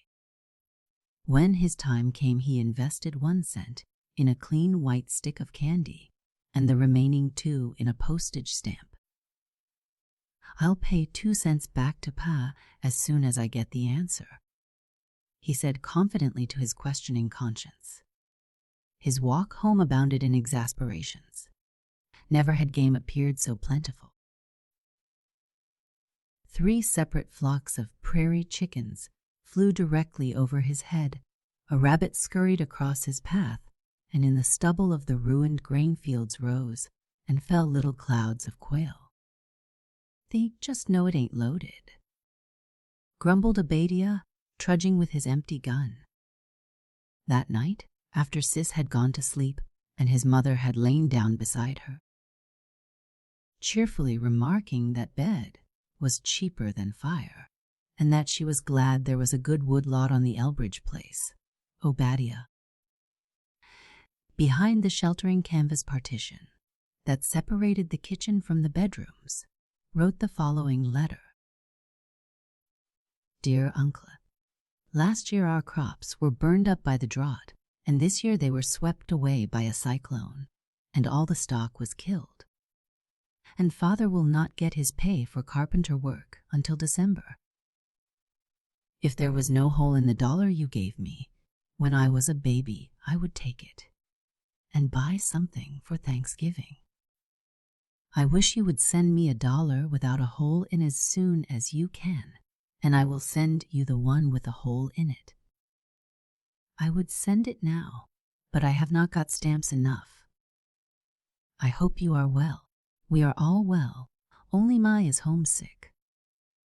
Your sincere nephew, Obadiah Waddle. P.S. Please send your answer right to me, because I want to surprise Ma with some things for Thanksgiving." The next morning he set off to look at his most distant quail traps, found them empty, and circled round to the village, where he posted his letter. The days crept slowly by, and times grew more and more uncomfortable in the little sod house. Often when Obadiah was doing his sums, his pencil would shy off to a corner of his slate and scribble a list of items, something like this: 2 cents to pay thar, stamps and paper to send the D, to Zoe 6 powder and shot, 10 in sugar forma, 30 1-labee raisins, 15 6 eggs, Zoe 8 1B, butter, 21.91, more powder, a Zoe 9 va 1 hudger. Sometimes he would set down half a pound of craisins and add candy for Sis, Ezo 5. But this was in his reckless moments. Nothing. Sober second thought always convinced him that craisins would bring the greatest good to the greatest number about Thanksgiving time. He casually asked his mother how long it took people to go to California. "Well, Uncle Obie's newspapers always get here about 4 or 5 days after they are printed. Dear me, I must write to your Uncle Obie just as soon as we can spare the money for paper and stamps. He'll be glad to know we are all alive and well. And that's about all I can tell him." Obadiah smiled broadly behind his geography and began reckoning the days. The answer might arrive about the 18th, nothing, but he heroically waited until the 21st before going to ask for it. He reached the village long before mail time, but saw so many things to consider in the grocery and provision line that he was almost surprised when the rattle of the mail rig and an ingathering of people told that the important time had arrived. The Waddles had given up their box, so he could not expect to see his letter until it should be handed out to him from the General Boo. Pile. He waited patiently. The fortunate owners of lockboxes took out their letters with a proud air while the distributing was still going on. Others, who had mere open boxes, drew close and tried to read inverted superscriptions with poor success. Others who never had either letters or papers, but who came in at this hour from force of habit, stood near the stove or leaned on the counters and spoke of the weather and swapped feeble jokes. Finally, the small wooden window was flung open. The little group got its papers and letters and gradually retired. "Any letter for me?" cried Obadiah, his heart jumping. "Nope, got your papers last Saturday." "But ain't there a letter for me?" The man hastily ran over the half-dozen W missives. "Nope." Obadiah's heart was heavy as lead now. He went out into the sleety weather and faced the long walk home. His eyes were so blurred with tears he could hardly see, and his feet came near slipping. A derisive shout came from across the street. "Hello. Pretty bad waddling this weather." Obadiah pulled his hat over his eyes and tramped on in scornful silence. And now another voice called out to him, a voice from the rear. "Oh, say." "Waddle, come back here. Package for ya." Obadiah hastily went back, his heart leaping. "Registered package," explained the postmaster. "Most forgot it. Sign your name on that line. Odd name you've got. No danger your mail going to some other fellow." Obadiah laughed and said he guessed not, and hardly believing his senses, again started for home, and soon struck out upon the far, stretching road. Nothing. In the privacy of the great prairie, he looked at the package again. How heavy it was for such a small one, and how important looked the long row of stamps. And there was Uncle Obadiah's name in one corner, proving that it was truly the answer. There must be a jackknife in it, or something besides the dollar.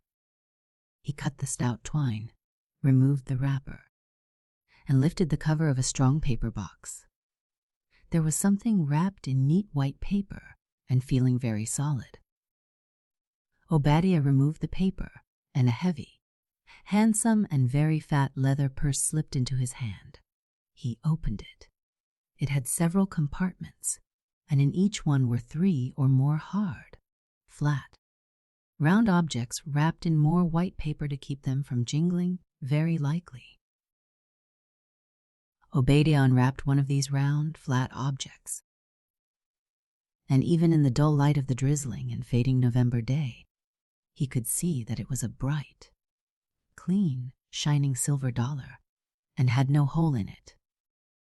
With hands fairly shaking with joy, nothing, he returned the purse to the box and sped homeward.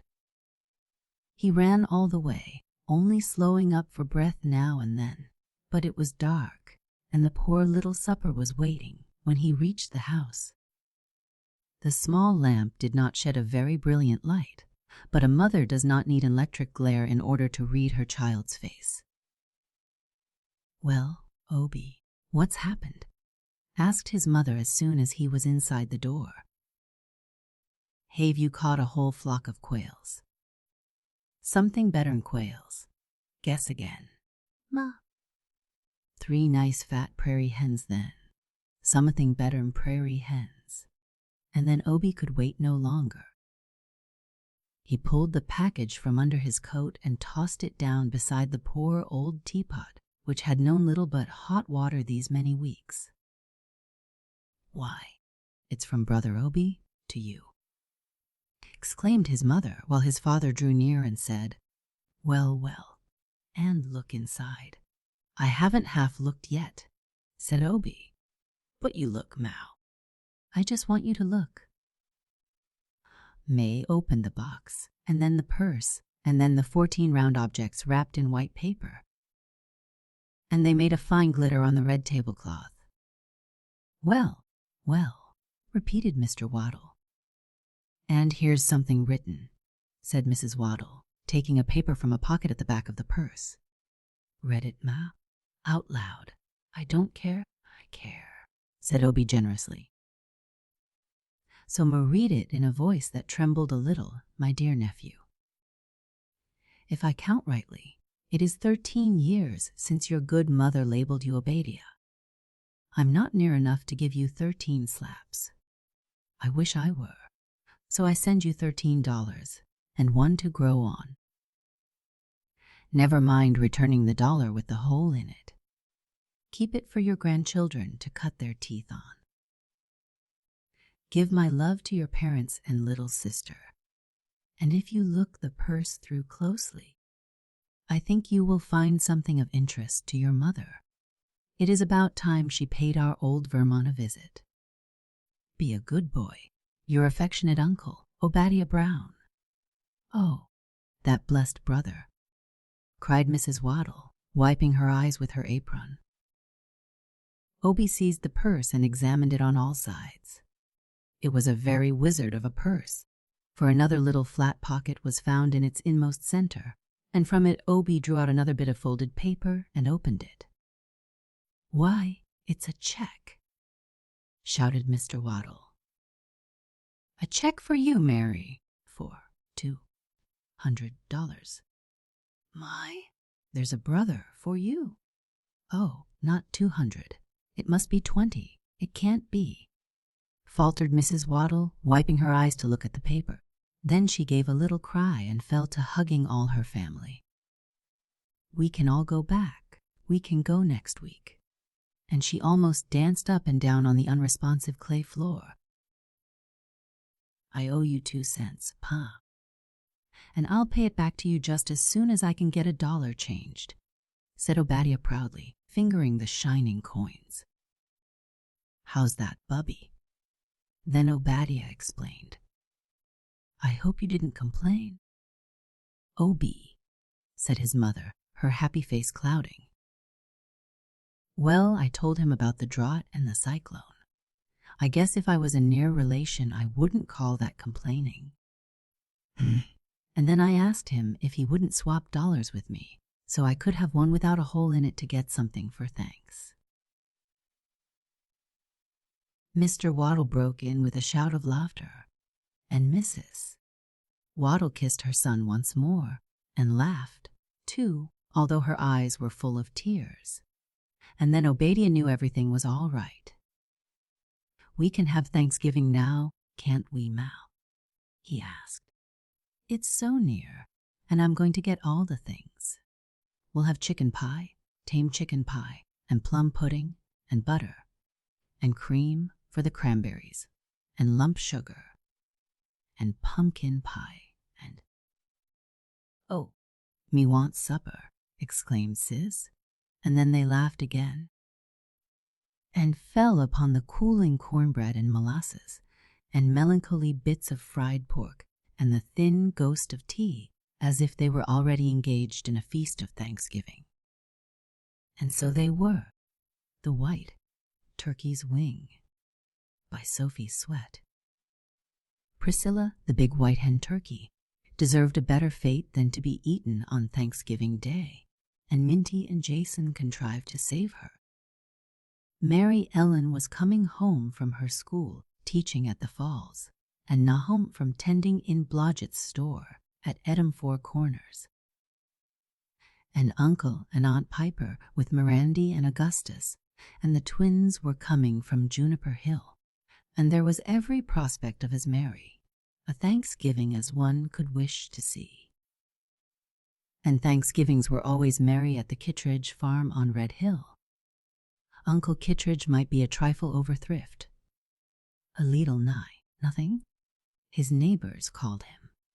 But there was no stinting at Thanksgiving, and when a boy is accustomed to perpetual cornbread and sausages, he knows how to appreciate unlimited turkey and plum pudding. And when he is used to gloomy evenings, in which Uncle Kittredge holds the one feeble kerosene lamp between himself and a newspaper. Aunt Kittredge knits in silent meditation on blue yarn stockings.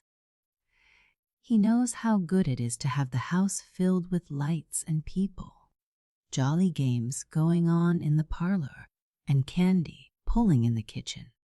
All these delights were directly before Jason Kittredge as he dangled his legs from the stone wall and whittled away at the skewers which Clorinda, the hired girl, had demanded of him. And yet his heart was as heavy as lead. He did not even look up when his sister Minty came up the hill toward him. He knew it was Minty because she was hop, skipping and humming, and he knew that Aunt Kittredge had sent her to Mrs. Deacon Preble's to get a recipe for snow pudding. She had said she must have something real stylish, because she had invited the new minister and his daughter to dinner. "Oh, Jason, don't you wish it was always going to be Thanksgiving Day after tomorrow?" Minty continued her hop, skipping. She went to and fro before the dejected figure on the wall.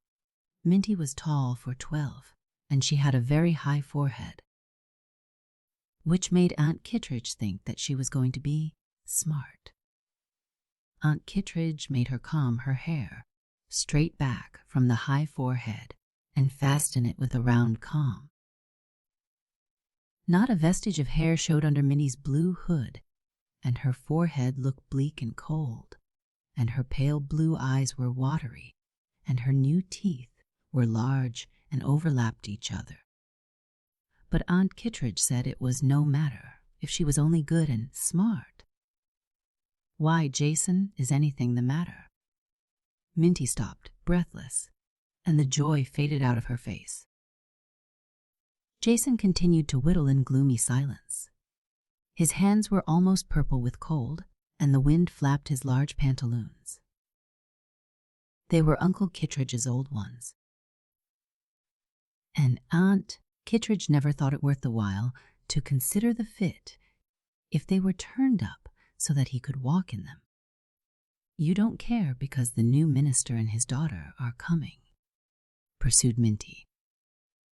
Jason's tastes, as she well knew, did not incline to ministers and schoolmasters as companions in merrymaking. "She's a big girl, almost 16, and she will go with Mary Ellen, and we shall have Mirandy and Augustus and the twins, and the Sedgell girls and Nehemia Ham are coming in the evening, and we shall have such fun and such lots to eat." "That's just like you. You're frivolous. You don't know what an awful hard world it is. You haven't got a realizing sense," said Jason crushingly. Nothing. This l'accusation was one with which Aunt Kittredge was accustomed to overwhelm Clorinda when she burned the pies or wore her best bonnet to evening meeting. Minty's face grew so long that it looked like the reflection of a face in a spoon, and the tears came into her eyes. It must be a hard world, since Jason found it so. He was much stouter hearted than she. His round, snub-nosed, freckled face was generally as cheerful as the sunshine. Jason had his troubles. Minty well knew what they were, but he bore them manfully. He didn't like to have Clorinda use his hen's eggs when he was saving them to sell, and perhaps it was even more trying to be at school when the eggs man came around, and have Aunt Kittredge sell his eggs and put the money into her pocket. Jason wished to go into business for himself, and he had a high opinion of the poultry business for a beginning. Cyrus, third man, had once lived with a man at North Edam who made fabulous sums by raising poultry. But Aunt Kittredge's peculiar views of the rights of boys interfered with his accumulation of the necessary capital. All these troubles Jason bore bravely. It must be some great misfortune that caused him to look so utterly despairing, and to accuse her of such dreadful things, thought poor Minty. Jason took pity on her woeful face. "Perhaps you're not so much to blame, Mint. You don't know?" he said, in a somewhat softened tone. "It's Aunt Kittredge." Minty heaved a long, long sigh. It generally was Aunt Kittredge. "She's told Cyrus to kill the white turkey," continued Jason, with almost a break in his voice. "To kill Priscilla," gasped Minty. "She couldn't. She wouldn't." "Oh, Jason, Cyrus won't do it." "Will he? Hasn't he got to if she says so?" demanded Jason grimly. "But Priscilla is yours," said Minty stoutly. "She says she only let me call her mine." "Just as if I didn't save her out of that weak brood when all the rest were killed by the thunderstorm, and brought her up in cotton behind the kitchen stove. No matter how much Clorinda scalded, and found her nest with 31 eggs in it in the old pine stump, and she knows me and follows me round. I shouldn't think Aunt Kittredge would want to," said Minty reflectively. "She wants a big turkey because the minister and his daughter are coming to dinner, and she doesn't want to have one of the young ones killed because she is too thin. I wouldn't care if I were you. After all, Priscilla is only a turkey," said Minty, attempting to be cheerful. But this meant effort at consolation aroused Jason's wrath. "That's just like a girl," he cried. "What do you care if you only have blue beads and lots of candy?" Poor Minty's face lengthened again, and her jaw fell. "There's my $2.30, Jason," she said anxiously. Jason started. A ray of hope flushed his freckled face. "We can buy a big turkey over at Jonas Hicks's for all that money," continued Minty. And then she drew nearer to Jason and added a thrilling whisper, "And we can hide Priscilla." Jason stared at her in amazement. He had never expected Minty to come to the front in an emergency. Perhaps the high forehead meant something after all. "She'll be after you about the money, you know," he said, with a significant nod toward the house. "It's my own. I earned it picking berries and weeding old Mrs. Jackman's garden. It's in my bank, and the bank won't open till there's $5 in it." Jason's face darkened. "But we can smash it," said Minty calmly. Certainly the high forehead meant something. Priscilla was hidden. The smashing was done in extreme privacy behind the stone wall of the pasture. Cyrus was bound over to secrecy, as was also Jonas Hicks, who, after some haggling, sold them his finest turkey for $2.30. "Cyrus is gettin' real handy and accommodatin'," said Clorinda the next morning, when they were all in the kitchen, and Jason, ignobly arrayed in Clorinda's kitchen belle apron, was chopping, and Minty was seeding raisins. "I expected nothin' but what I'd got to pick the white turkey, and he's fetched her and all picked and drawed. She don't weigh quite so much as I expected," said Uncle Kittredge, as he suspended the turkey on the hook of the old steelyards. Jason and Minty slyly exchanged anxious glances. Neither of them had looked at the turkey, and Minty's face was suffused with red, even to the roots of her tow-colored hair. Mary, Ellen, and Nahum came that night, and bright and early on the morning of Thanksgiving Day came Uncle and Aunt Piper with Mirandy and Augustus and the twins.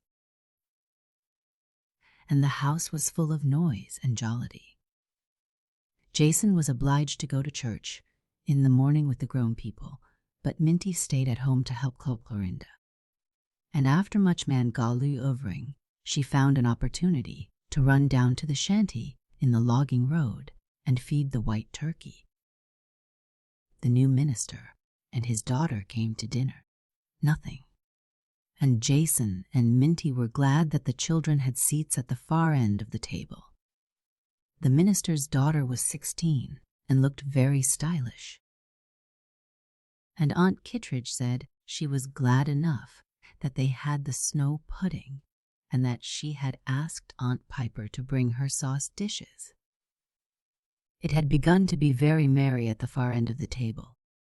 In a quiet way, for Aunt Kittredge's stern eye wandered constantly in that direction, and Jason and Minty had almost forgotten that there were trials and difficulties in life, when suddenly Aunt Piper's loud voice sounded across the table, striking terror to their souls. "You don't say that this is the white turkey? Seems kind of a pity to kill her. She was so handsome. But she eats real well. Now, you mustn't forget to let me take a wing home to Sabriny. You know you always promised her a wing for her hat when the white turkey was killed." Sabriny was Aunt Piper's niece who had been left at home to keep house. "Sure enough I did," said Aunt Kittredge. "Jason, you go out to the barn and get Cyrus to give you one of the white turkey's wings, and Minty, you wrap it up nice, so it will be handy for your aunt to carry. Go as soon as you've ate your dinner, so's to have it ready, for Uncle Piper has got to get home before sundown." "Wessam," answered Jason hoarsely, without lifting his eyes from his plate. He could scarcely eat another mouthful. And Minty found it unexpectedly easy to obey Aunt Kittredge's injunction to decline snow, pudding lest there should not be enough to go round. "What are you going to do?" asked Minty, overtaking Jason as he walked dejectedly through the woodshed as soon as dinner was over. "I don't know. Run away and be a cowboy like Hiram Tricky, I guess." Minty's heart gave a great throb. Hiram Tricky had sent home a photograph, which showed him to have become very like the picture of a pirate in Cyrus's old book, with pistols and a dirk at his belt. Jason? The new minister's daughter has got a white gull's wing on her hat, and it's up in the spare chamber on the bed, and I don't think Sabriny would ever know the difference. Jason stared in mild-eyed, speechless wonder. Minty had never shown herself a leading spirit before. It will be dark before the minister's daughter goes, and there's a veil over the hat, and if we put a little something white on it, I'm sure she won't notice. And when she does notice, she won't know what became of it. And we can save up and buy her another gull's wing." "Sabriny'll know," said Jason, but there was an accent of hope in his voice. "They don't have turkeys, and they know that Priscilla wasn't a common turkey. Perhaps they won't know the difference," said Minty. "Anyway, it will give us time to get Priscilla out of the way. If Aunt Kittredge finds out, she will have her killed right away. You go and get the wing off the minister's daughter's hat, Mint," directed Jason firmly. Minty worked with trembling fingers in the chilly seclusion of the spare chamber, but she made a neat package. And she stuck onto the hat in place of the wing some feathers from the white rooster. There was an awful moment as Uncle and Aunt Piper were leaving. "Just let me see whether he's got a real handsome wing," said Aunt Kittredge, taking the package which Minty had put into Aunt Piper's hand. "Malachi is in considerable of a hurry, and they've done it up so nice," said Aunt Piper. "There, I most forgot my sauce dishes. And Sabriny's going to have company tomorrow." Minty drew a long breath of relief as the carriage disappeared down the lane, and Jason privately confided to her his opinion that she was an awful smart girl. There was another dreadful moment when the minister's daughter went home. Nothing, They had played games until a very late hour for Corinna, and she dressed so hurriedly that she did not observe that anything had happened to her hat. But as she went down the garden walked Jason, and Minty saw in the moonlight the rooster's feathers blowing from it. The next morning, in the privacy afforded by the great woodpile, to which Jason had gone to chop his daily stint, the children debated the advisability of committing the white turkey to the care of Lot Rankin, who lived with his widowed mother on the edge of the woods. "It's hard to get a chance to feed her," said Jason, "and she may squawk." "Lot Rankin may tell," suggested Minty, and she heaved a great sigh. Conspiracy came hard to Minty. Just then the voice of the new minister's daughter came to their ears. She was talking with Aunt Kittredge on the other side of the woodpile. "There was a high wind last night when I went home, and I suppose it blew away.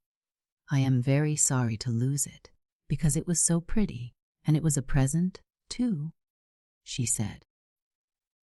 "Maybe the children have found it. They're round everywhere," said Aunt Kittredge, and then she called shrilly to Jason. Minty shrank down in a little heap behind a huge log as Jason stepped bravely out from behind the woodpile and answered promptly that he had not seen the gull's wing. That was literally true, but how she was going to answer, Minty did not know.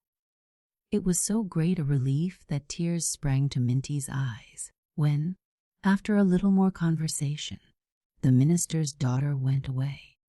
Aunt Kittredge had taken it for granted that, as she remarked, if one of them young ones didn't know anything about it, the other didn't. Minty felt her burden of guilt to be greater than she could bear. There was no way in which she could earn money enough to buy the minister's daughter a new feather until berries were ripe and the weeds grew in old Mrs. Jackman's garden. Minty racked her brains to think of something she could give the minister's daughter to ease her troubled conscience.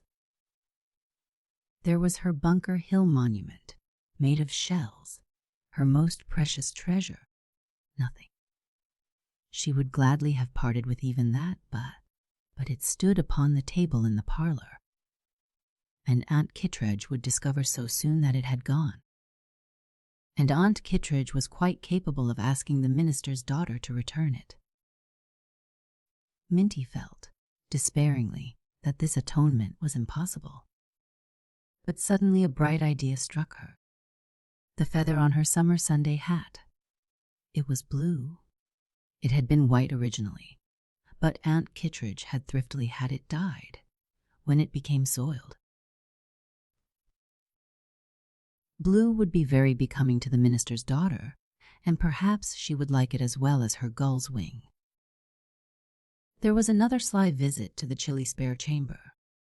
Minty took the summer Sunday hat from its bandbox in the closet and carefully abstracted the blue feather. It was slightly faded. Nothing. And there were some traces of the wetting it had received in a thunderstorm in spite of the handkerchief which Aunt Kittredge carefully pinned over it. But Minty thought it still a very beautiful feather. She put it into a little pasteboard box, wrote the minister's daughter's name on it, placed it on her doorstep at dusk, rang the bell, and ran away. It was nearly a week before she could find this opportunity to present the feather, for Aunt Kittredge didn't allow her to go out after dark. And in all that time they had not been able to negotiate with Lot Rankin, for Lot had the mumps on both sides at once, and could not be seen. But the very next day, after the minister's daughter received her feather, as if things were all coming right, thought Minty hopefully, Uncle Kittredge sent her down to Lot Rankin's to find out when he would be strong enough to help Cyrus in the logging camp. and Jason gave her many charges concerning the contract she was to make with Lot. But as she was going out of the house, there stood the minister's daughter in the doorway, talking with Aunt Kittredge.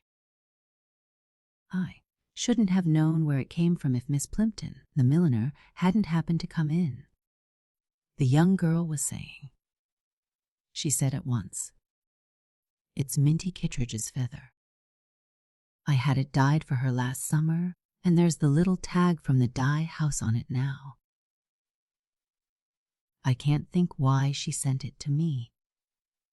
Aunt Kittredge turned to the shrinking figure behind her, holding the blue feather accusingly in her hand. "Araminta Kittredge, what does this mean?" she demanded sternly. "Ike?" She felt so bad about her gull's wing, and a rising sob fairly choked Minty. "Please don't scold her. I'm sure she can explain," pleaded the minister's daughter. "It's my duty to find out just what this means," said Aunt Kittredge severely. "I never heard of a child doing such a high-handed thing. You can do your errand now, because your uncle wants you to. But when you come back, I shall have a settlement with you." Poor Minty. She ran fast, never looking back, although the minister's daughter called to her in kindliest tones. Nothing. There was no hope of keeping a secret from Aunt Kittredge when once she had discovered that there was one. The only chance of saving Priscilla's life lay in persuading Lot Rankin to care for and conceal her. But, alas, she found that Lot was not to be persuaded. He was going into the woods to work, and his mother was set against turkeys. Moreover, she was so lonesome most of the time that when folks did come along, she told them all she knew. Jason, who had been very anxious, met her at the corner. Perhaps it was not to be wondered at that Jason was somewhat cross and unreasonable. He said only a girl would be so foolish as to send that feather to the minister's daughter. Girls were all silly, even those who had high foreheads, and he would never trust one again. He hoped she was going to have sense enough not to tell, no matter what Aunt Kittredge did. Poor Minty felt herself to be quite unequal to resisting Aunt Kittredge, but she swallowed a lump in her throat and said firmly that she would try to have sense enough. As they passed the blacksmith shop, Lifflet, Uncle Piper's man, called out to them, "Mebbe I shan't have time to go up to your house. The blacksmith is sick, nothing. So I had to come over here to get the mare shod, and I wish you'd tell your aunt that Sabriny says, 'Quant no turkey's wing that she sent her. 'Twas some kind of a bird's wing. And it come off of somebody's bunnet, and she's going to fetch it back.'"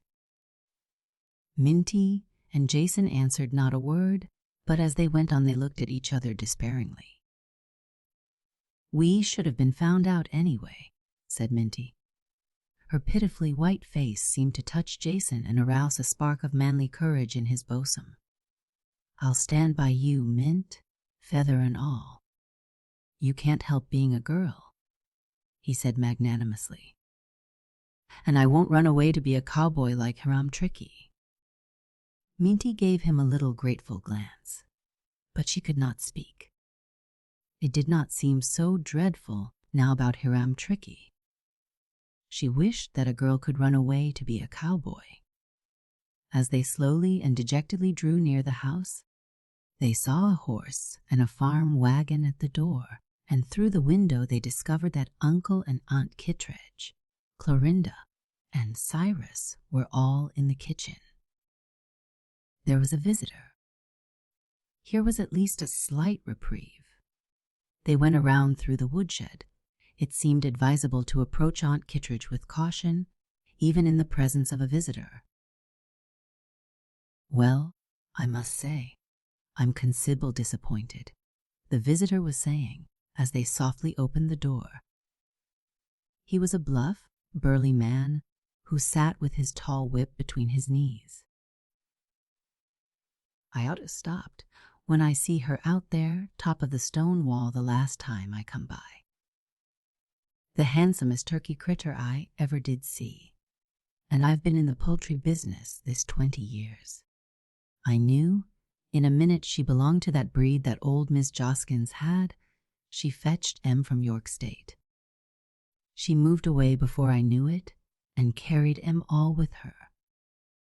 I bought some eggs of her, and most all of Em hatched, but that white turkey was the only one that lived, said Aunt Kittredge. Declare if I'd known she was anything more'n common, and worthy of having her picture in a book. You'd ought to have known it, Maria, said Uncle Kittredge testily. I won't for having her killed, and you'd ought to have heard to me. I was calculatin' to have her picture right in the front of my new poultry book, continued the visitor, whom the children now recognized as the distinguished poultry dealer of North Edam for whom Cyrus had once worked. And I was going to have printed from the farm of Amderet. Kittredge, Aisco, Corinna. Be kind of a boom for you in Corinna, too, see. And if you didn't want to sell her right out, I was calculatin' to make you a handsome offer for all the eggs she laid. Here! Now you see what you've done, Maria. I declare I wouldn't grudge giving a $20 bill to fetch that white turkey back, exclaimed Uncle Kittredge. Oh. Uncle Kittredge. Minty broke away from Jason, who would have held her back, not feeling sure that it was quite time to speak, and rushed into the room. You needn't give $20. Priscilla is down in the little shanty in the logging wood. We saved her, Jason and I, and we bought a turkey of Jonas Hicks instead. I paid with my own money, Aunt Kittredge.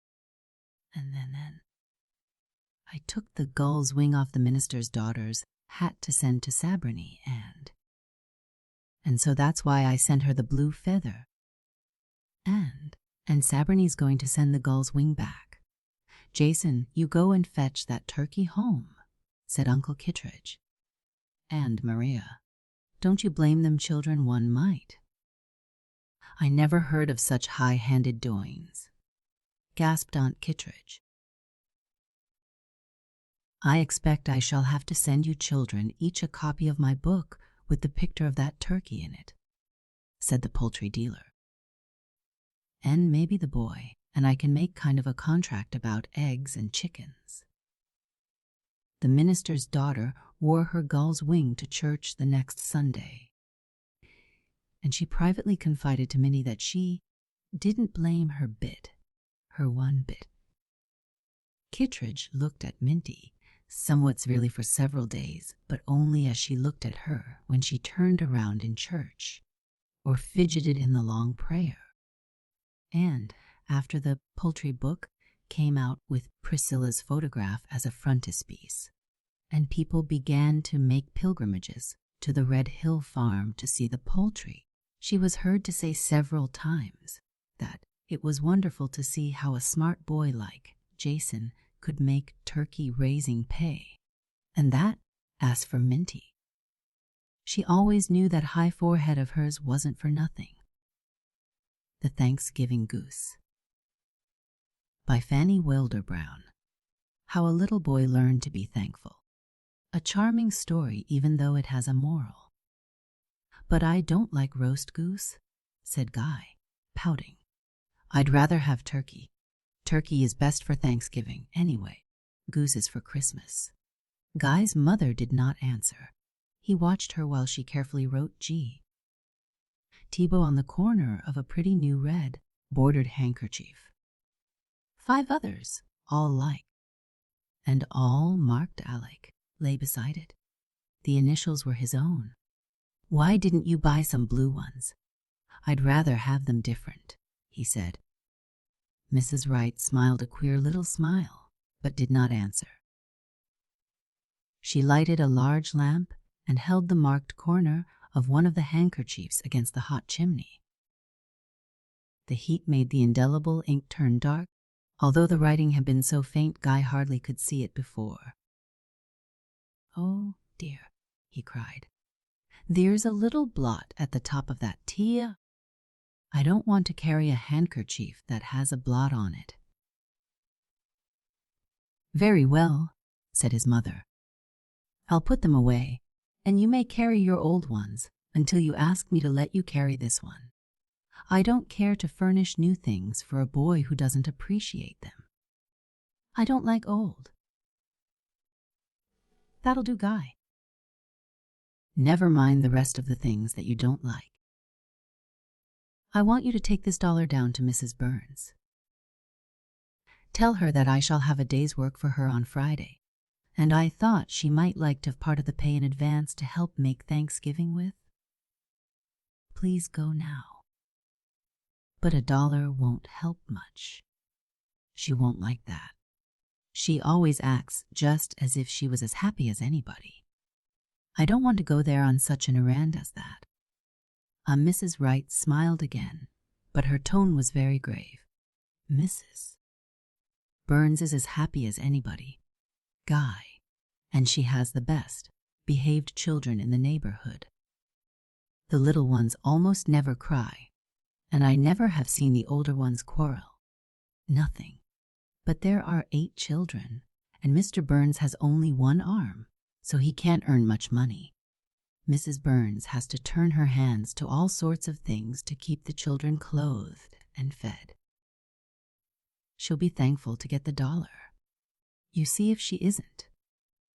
And tell her if she's making mince pies to sell this year, I'll take 3. Guy walked very slowly down the street until he came to the little house where the Burns family lived. I'd hate to live here, he thought. I don't see where they all sleep. My room isn't big enough, but I don't believe there's a room in this house as big as mine. I shouldn't have a bit of fun ever if I lived here. And I'd hate to have my mother make pies and send me about to sell them. Then he knocked on the front door, for there was no bell. No one came. He could hear people talking in the distance. So he knew some of the family were at home. Someone always was at home here to look after the little children. He walked around to the kitchen door. It stood open.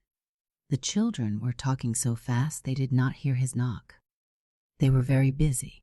Katie, the 11-year-old, and Malcolm, 10, Guy's age, were cutting citron into long, thin strips, piling it on a big blue plate.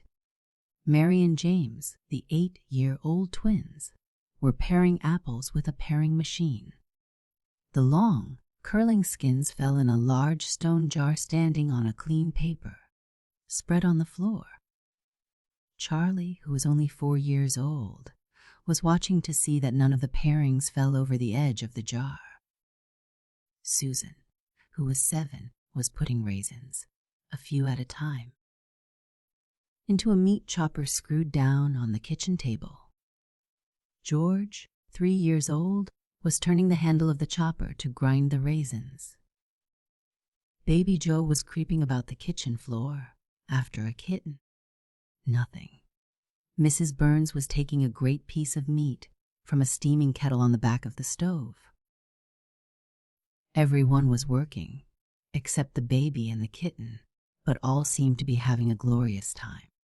What they were saying seemed so funny it was some time before Guy could understand it. At last he was sure it was some kind of a game. "Mice?" asked Susan.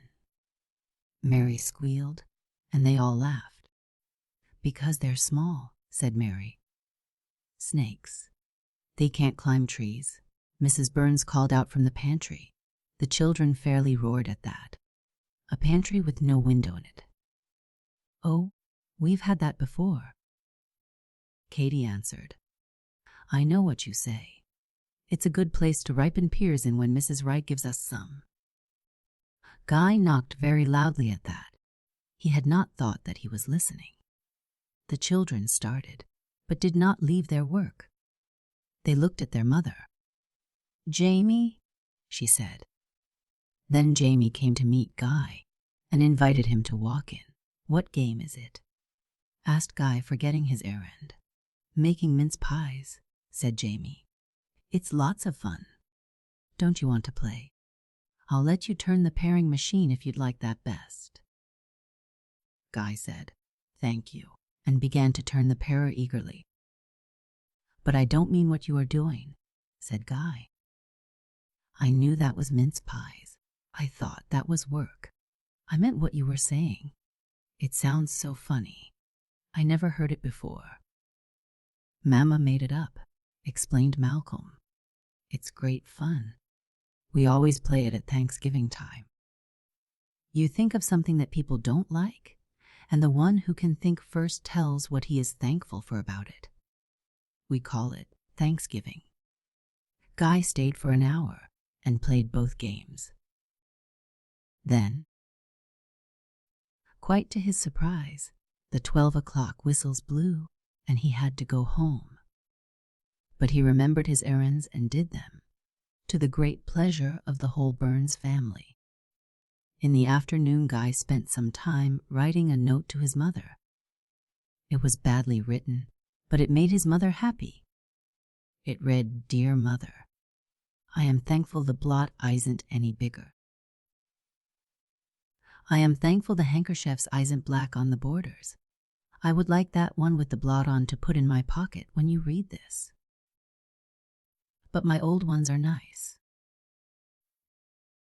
The Burnses don't have things to be thankful for, but they are thankful just the same. I am thankful for the goose we are going to have. The best is I am thankful I am not a goose myself, for if I was I wouldn't know enough to be thankful. Respectfully yours, Guy Theodore Wright. An English Dinner of Thanksgiving by George Eliot. Americans are not the only people who hold a feast each year after the crops are gathered into barns. The older boys and girls who wish to know more of the jolly English farmer, Martin Poyser, and his household will enjoy reading about them in George Eliot's great novel, Adam Bede. It was a goodly sight, that table, with Martin Poyser's round, good, humored face and large person at the head of it, helping his servants to the fragrant roast beef, and pleased when the empty plates came again.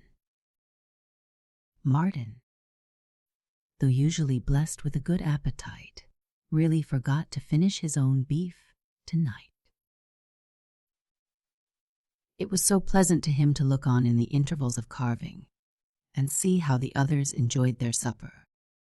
For were they not men who, on all the days of the year except Christmas Day and Sundays, ate their cold dinner in a makeshift manner under the hedgerows, nothing, and drank their beer out of wooden bottles, with relish certainly, but with their mouths toward the zenith, after a fashion more endurable to ducks than to human bipeds. Martin Poyser had some faint conception of the flavor such men must find in hot roast beef and fresh drawn ale. He held his head on one side and screwed up his mouth as he nudged Bartle Massey and watched half-witted Tom Thaller, otherwise known as Tom Saft, receiving his second plateful of beef. A grin of delight broke over Tom's face as the plate was set down before him.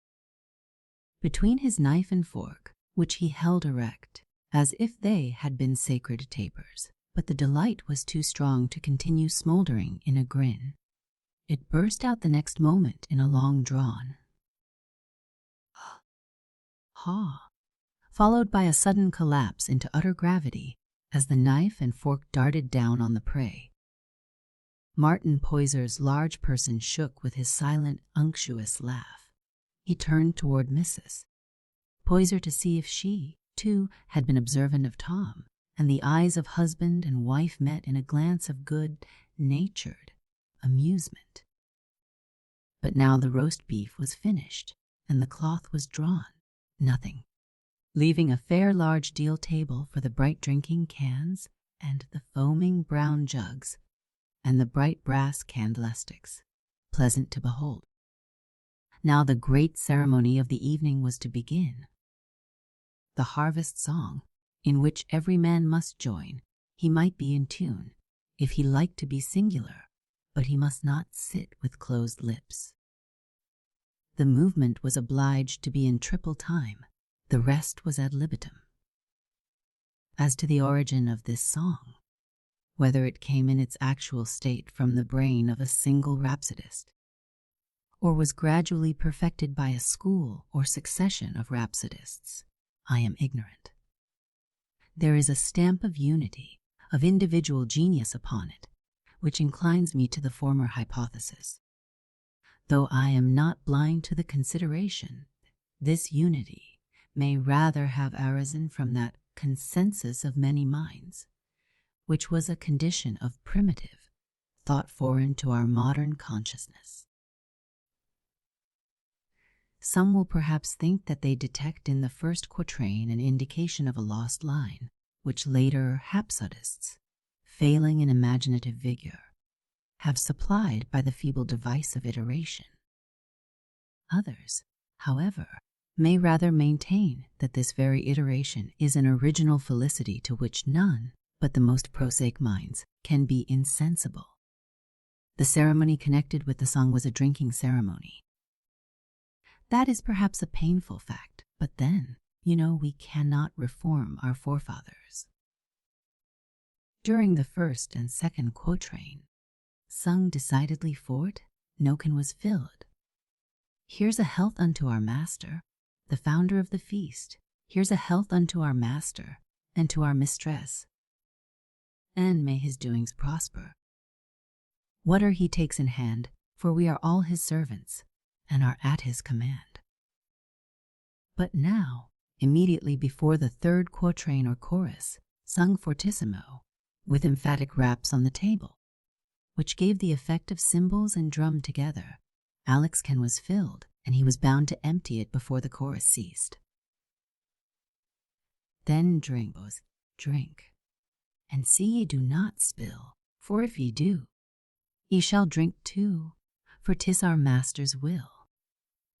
When Alec had gone successfully through this test of steady-handed manliness, it was the turn of old Kester at his right hand, and so on, till every man had drunk his initiatory pint under the stimulus of the chorus.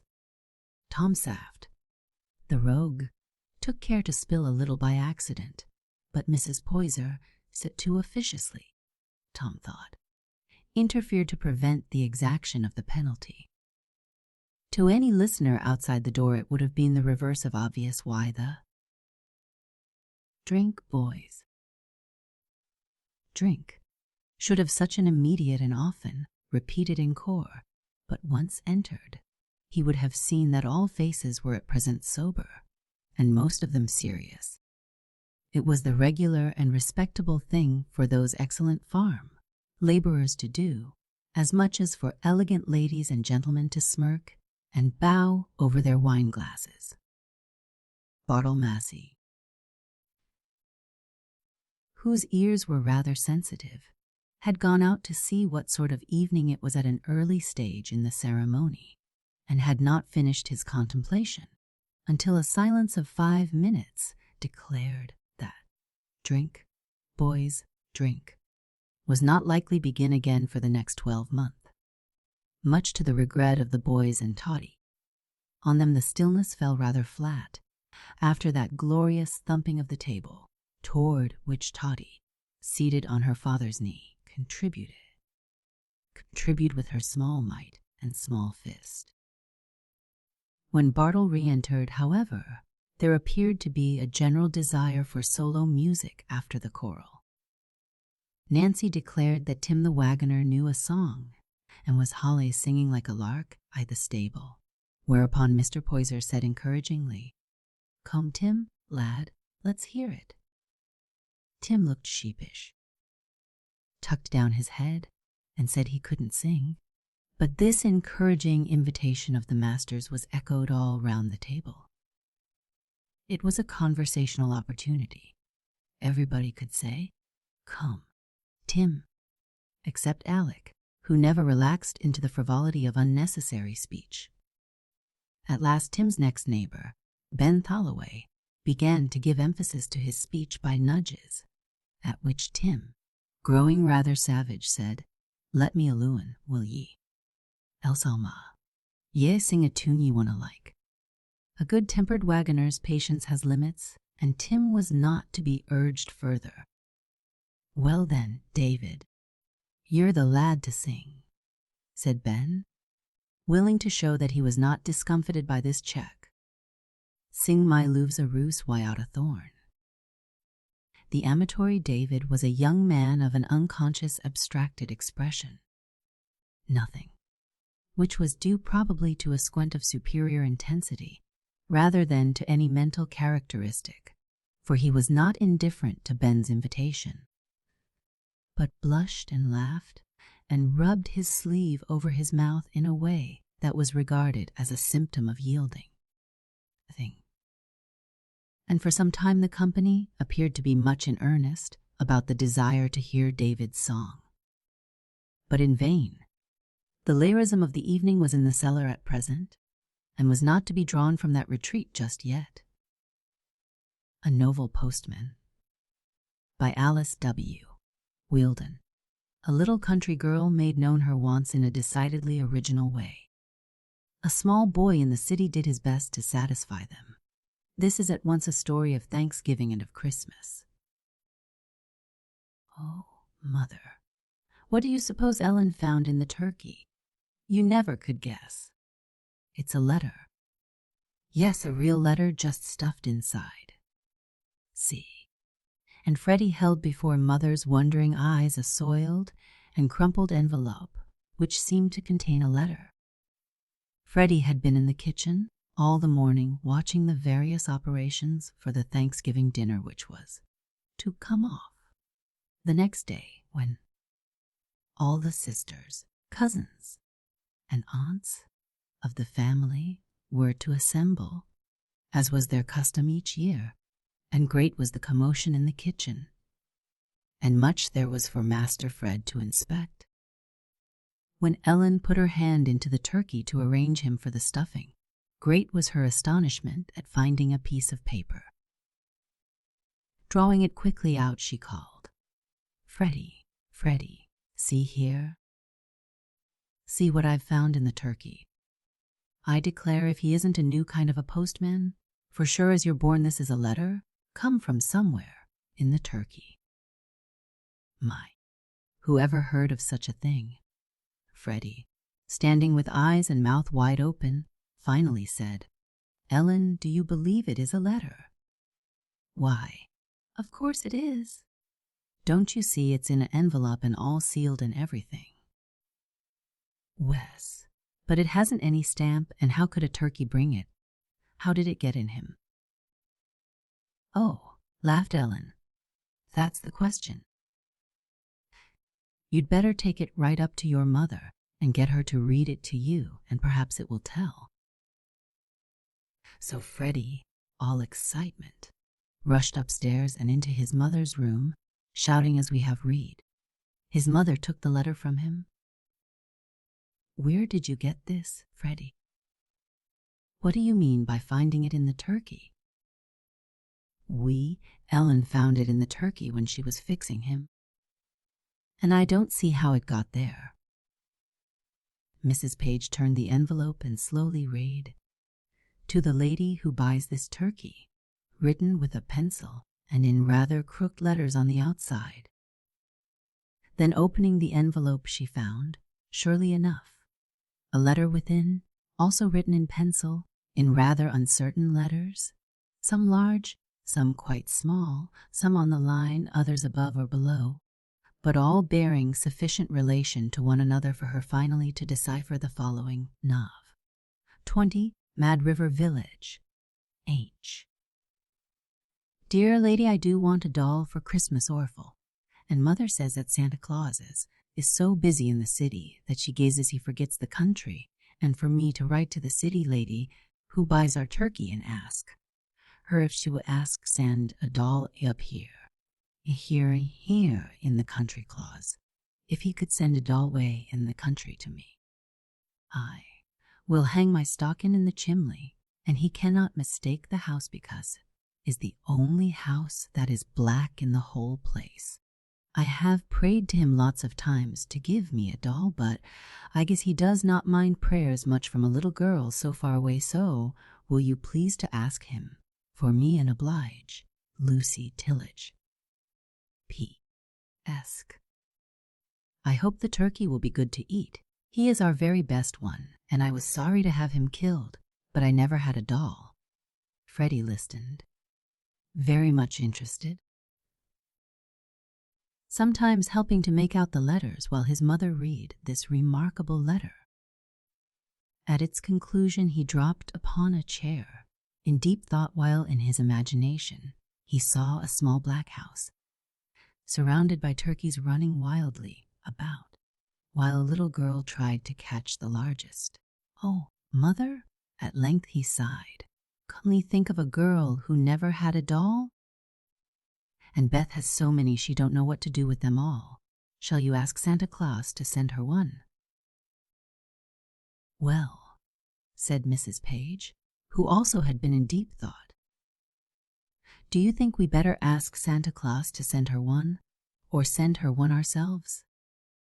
You and Beth might send her one for a Christmas present."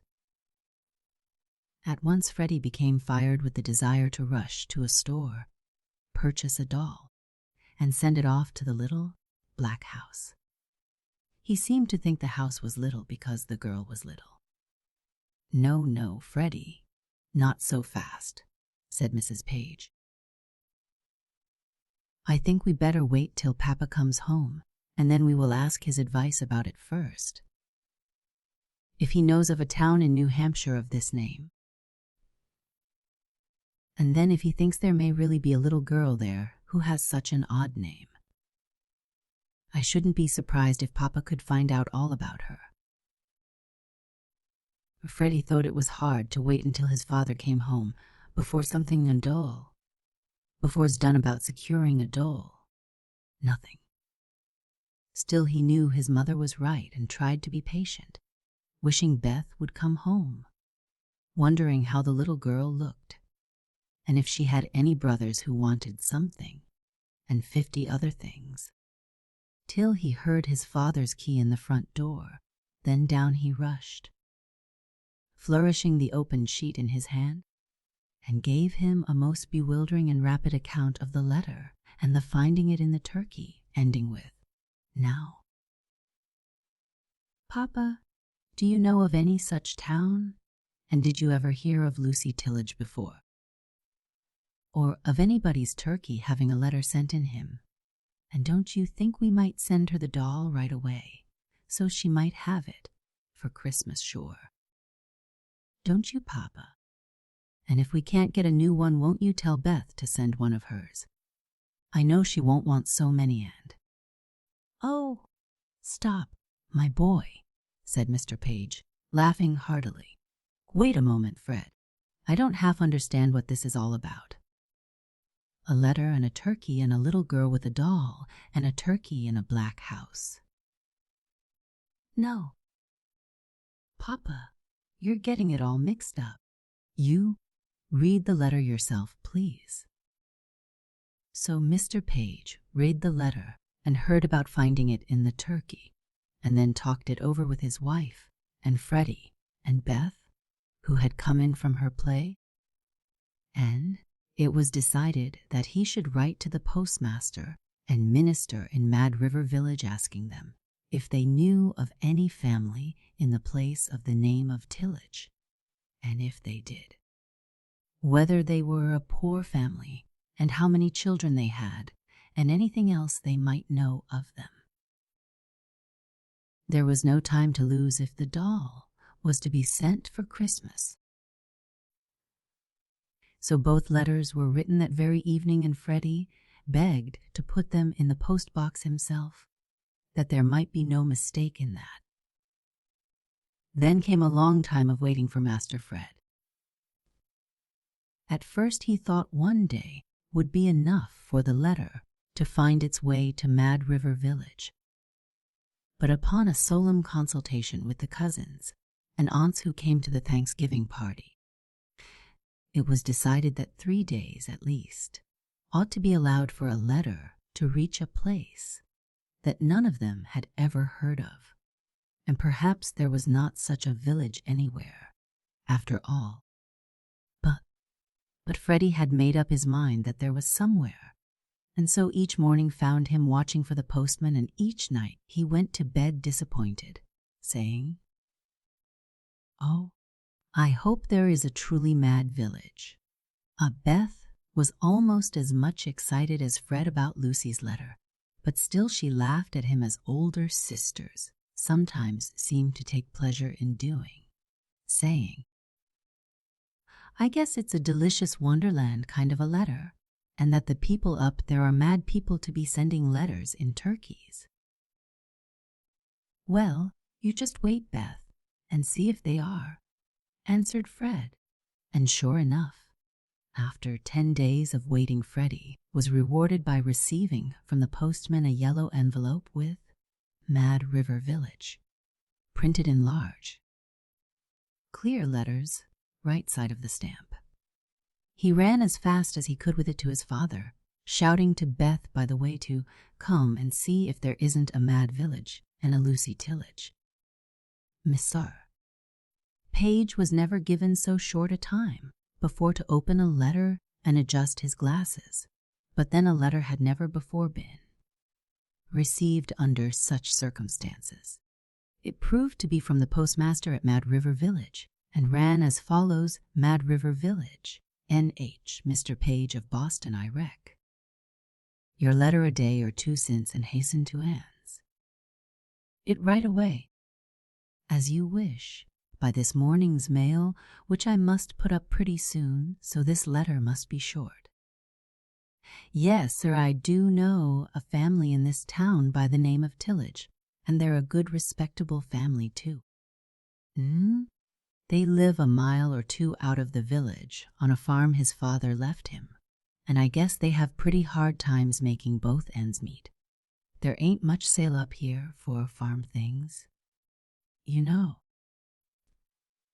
And it costs a heap to send them to Boston, but they do say that of late he's raised lots of chickens and turkeys to send to Boston for Thanksgiving. Last year he and his wife started in on taking summer boarders, and I guess they done first rate. They're young folks, got 3 children. A little girl, a small boy, and a baby, and I guess they'll do as well as anyone can on that farm. It's a likely place, but his father ain't been dead long, and Geo didn't have no show while the old man was alive. He buys his flour and groceries of me, and I call him a honest fellow, and I guess you'd like to board with them, if you want to try them next summer. I don't think of anything more to say, so we'll close. Yours resp.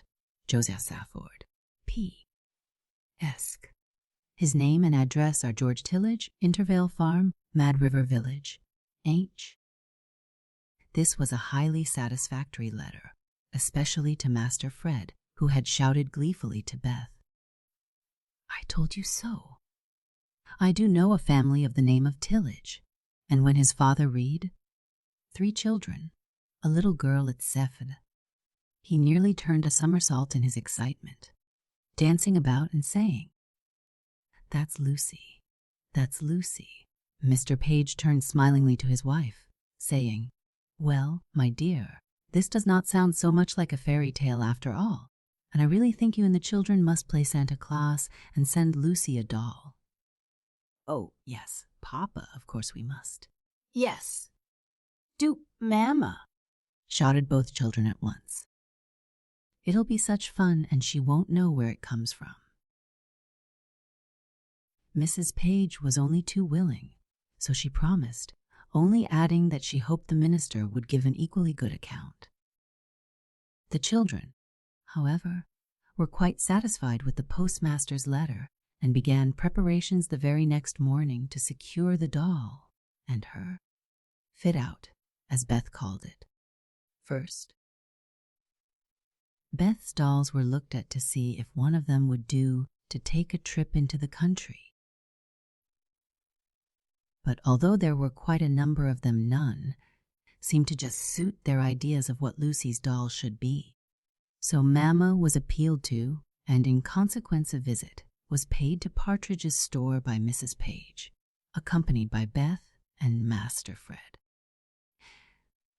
Here such a bewildering array of dolls was presented to the children that it was with difficulty they finally decided upon one with blue eyes and short golden hair, and real hair that curled bewitchingly. Then came the selection of the fit-out gout. Freddie thought she should have skates and a watch and bracelets and one of the cunning waterproof cloaks and a trunk. In fact, everything that could be bought for a doll sent, and in these days that means all articles of apparel, whether for use or ornament, that could be bought for a real person. But Mrs. Page explained that she would not need so many things in Mad River Village, so he was contented with a trunk which he selected himself, while his mother and Beth bought a little hat and cloak, shoes, stockings, and a pretty sunshade. The dresses and underclothing Beth thought she could make with the aid of her mother's seamstress, and she was very ambitious to try.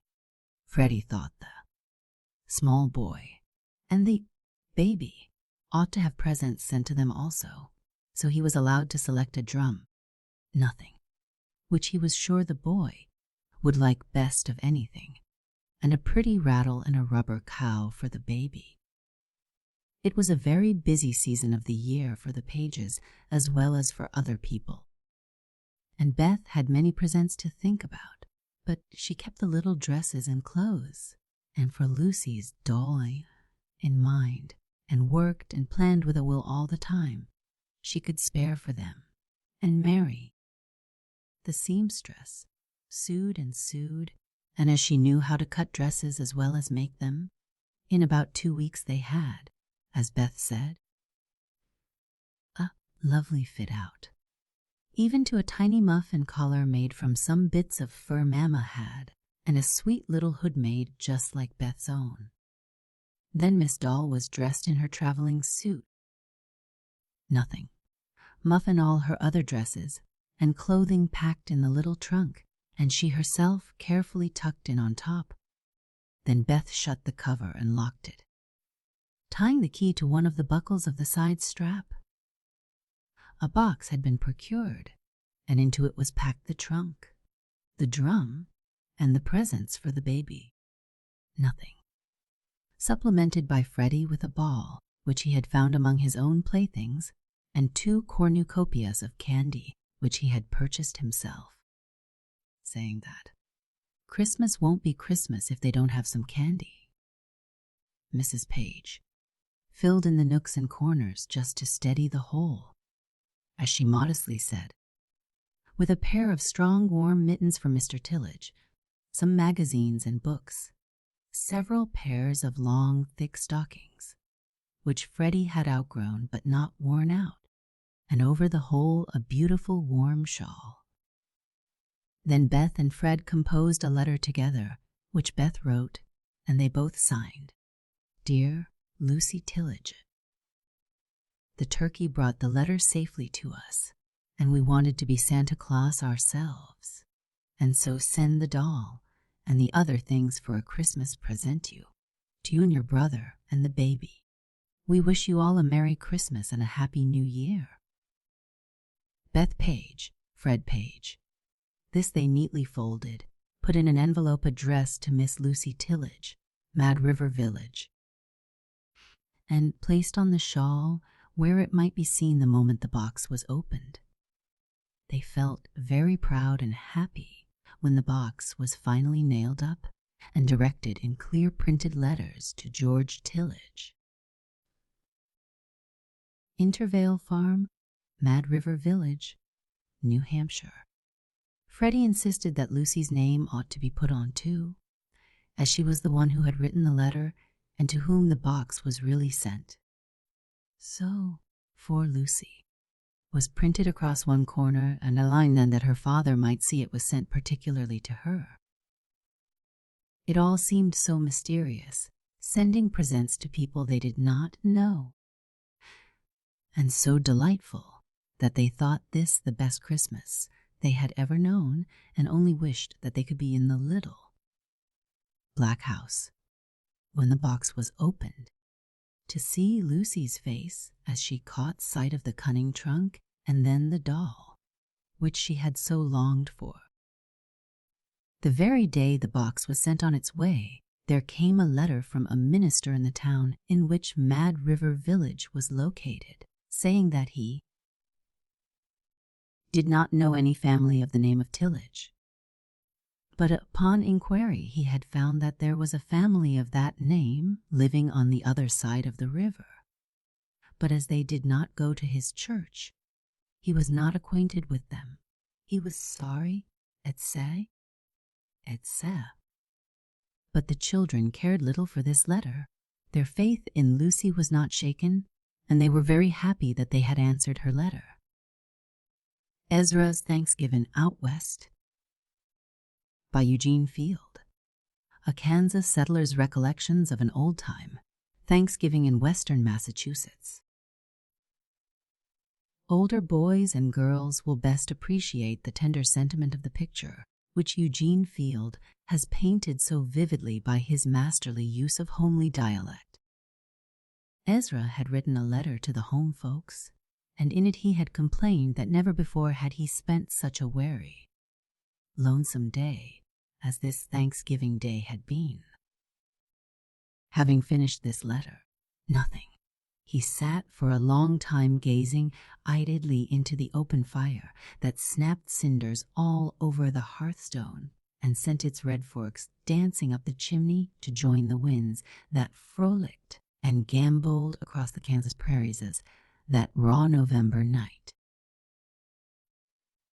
It had rained hard all day and was cold, and although the open fire made every honest effort to be cheerful, Ezra, as he sat in front of it in the wooden rocker and looked down into the glowing embers, experienced a dreadful feeling of loneliness and homesickness.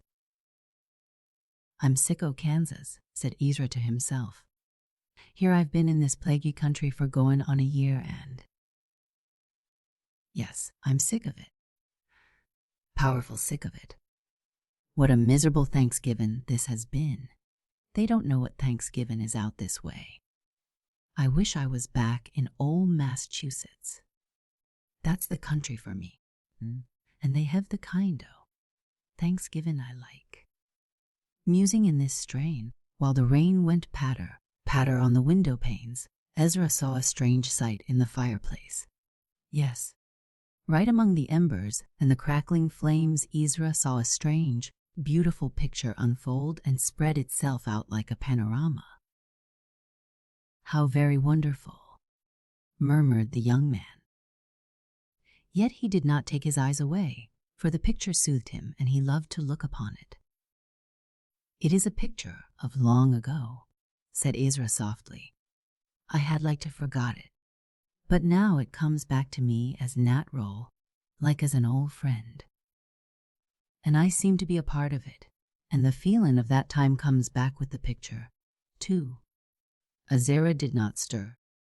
His head rested upon his hand, and his eyes were fixed upon the shadows in the firelight.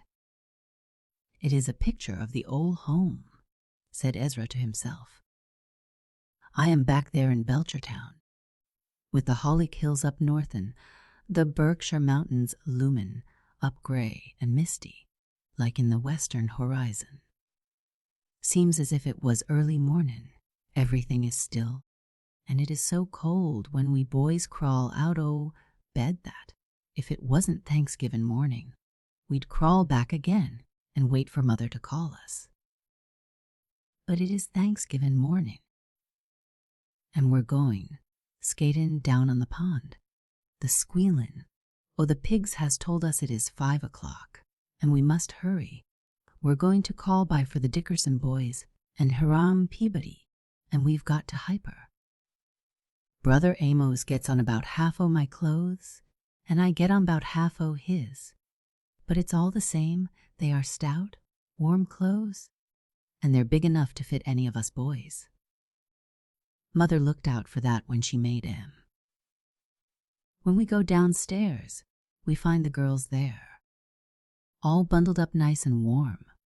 Mary and Helen and Cousin Irene.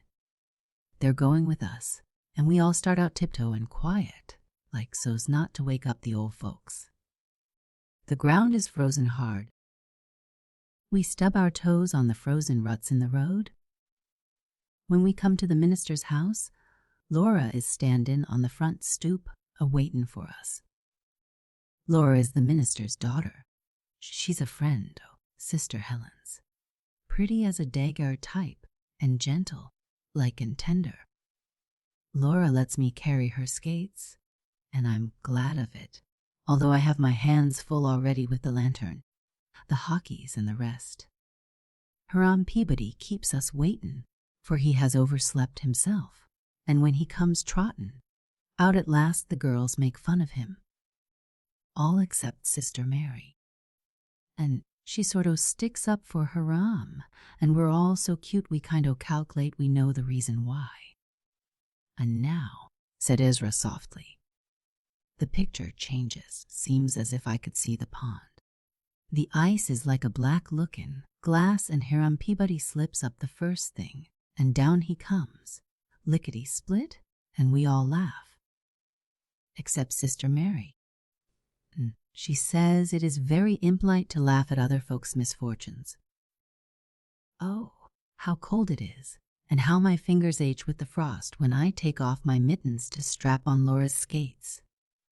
But oh, how my cheeks burn, and how careful I am not to hurt Laura.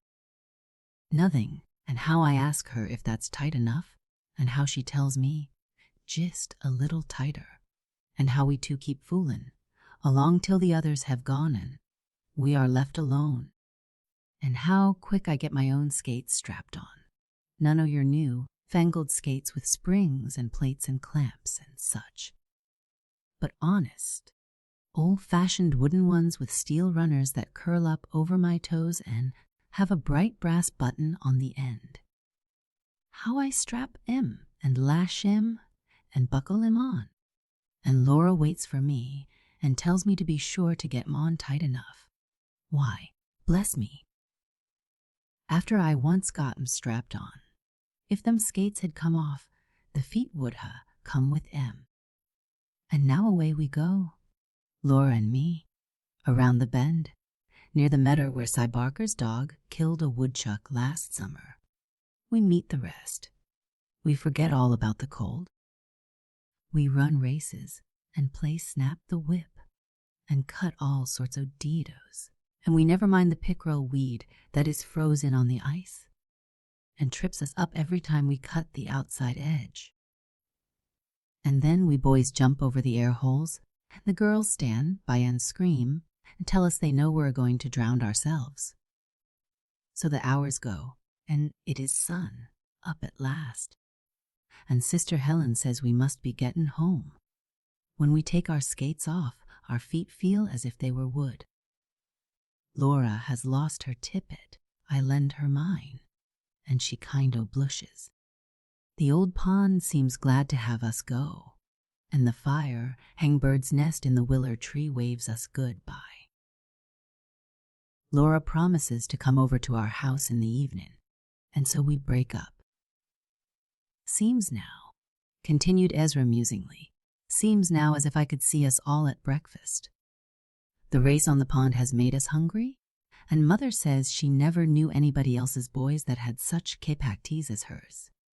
It is the Yankee Thanksgiving breakfast.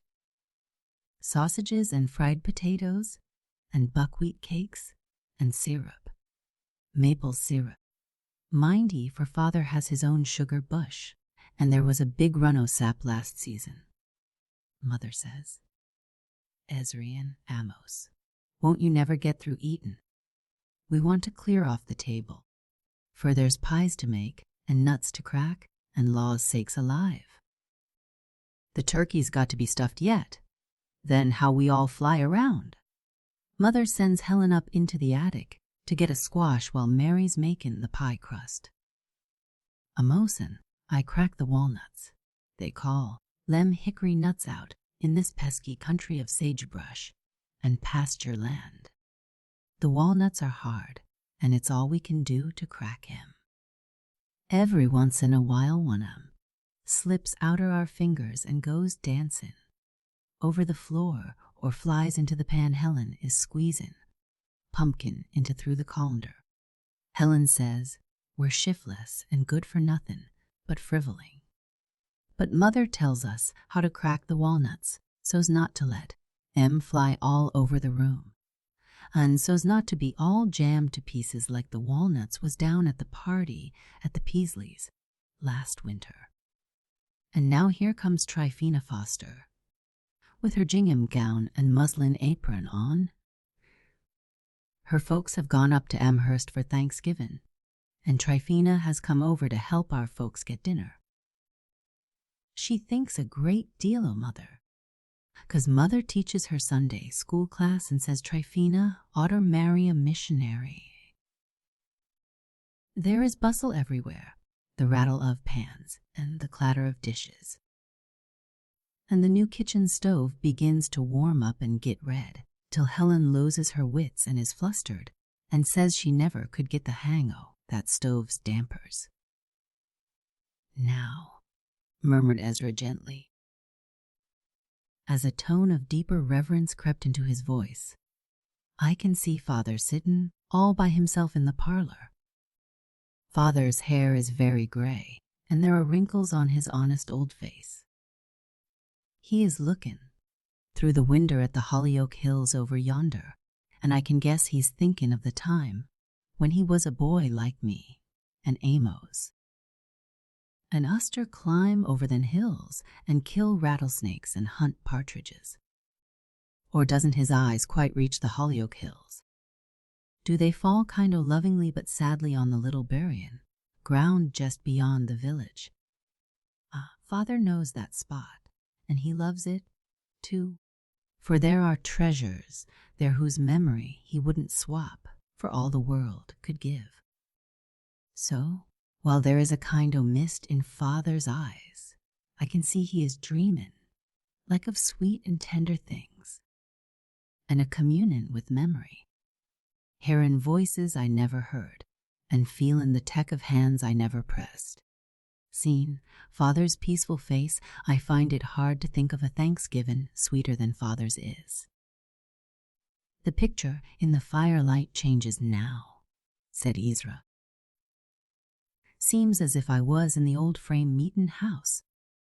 The meetin' house is on the hill, and meetin' begins at 10:30. Our pew is well up in front. Seems as if I could see it now. It has a long red cushion on the seat, and in the hymn book rack there is a Bible and a couple of psalmodies. We walk up the aisle slow, and Mother goes in first, then comes Mary, then me, then Helen, then Amos, and then Father. Father thinks it is just as well to have one o' the girls set in between me and Amos. The meetin' house is full, for everybody goes to meetin' Thanksgiving Day. The minister reads the proclamation and makes a prayer, and then he gives out a psalm, and we all stand up and turn round and join the choir. Sam Merritt has come up from Palmer to spend Thanksgiving with the old folks, and he is singing tenor to day in his old place in the choir. Some folks say he sings wonderful well, but I don't like Sam's voice. Laura sings soprano in the choir, and Sam stands next to her and holds the book. Seems as if I could hear the minister's voice, full of earnestness and melody, comin' from way up in his little round pulpit. He is tellin' us why we should be thankful, and, as he quotes scripture and Dr. Watts, we boys wonder how anybody can remember so much of the Bible. Then I get nervous and worried. Seems to me the minister was never comin' to lastly, and I find myself wonderin' whether Laura is listening to what the preachin' is about, or is written notes to Sam Merritt in the back of the tune book. I get thirsty, too, and I fidget about till Father looks at me, and Mother nudges Helen, and Helen passes it along to me with interest. Then, continues Ezra in his reverie, when the last hymn is given out, and we stand up agin and join the choir, I am glad to see that Laura is singin' out of the book with Miss Hubbard, the alto. And going out o' meetin', I kind of edge up to Laura and ask her if I kin have the pleasure of seeing her home. Now we boys all go out on the common to play ball. The Enfield boys have come over, and, as all the Hampshire county folks know, they are tough fellers to beat. Gorham Polly keeps tally because he has got the newest jackknife. Oh, how slick it whittles the old broom handle. Gorham picked up in Packard's store and brought along Jess to keep tally on. It is a great game of ball. The bats are broad and light, and the ball is small and soft. But the Enfield boys beat us at last. Leastwise, they make 70 tallies to our 58 when Heman Fitz knocks the ball over into Aunt Dorcas Eastman's yard, and Aunt Dorcas comes out and picks up the ball, takes it into the house, and we have to stop playing. Then Phineas Owen allows he can flop any boy in Belchertown, and Moses Baker takes him up, and they wrestle like two Tartars till at last Moses tuckers Phineas out and downs him as slick as a whistle. Then we all go home for Thanksgiving. Dinner is ready. 2 long tables have been made into one, and one of the big tablecloths Grandma had when she set up housekeeping is spread over 'em both. We all set round. Father, Mother, Aunt Lydia Holbrook, Uncle Jason, Mary Helen, Tryphena Foster, Amos, and me. How big and brown the turkey is, and how good it smells. There are bounteous dishes of mashed potato, turnip, and squash, and the celery is very white and cold. The biscuits are light and hot, and the stewed cranberries are red as Laura's cheeks. Amos and I get the drumsticks. Mary wants the wishbone to put over the door for Hiram, but Helen gets it. Poor Mary, she always did have to give up to Russian Helen, as we call her. The pies. Oh, what pies Mother makes.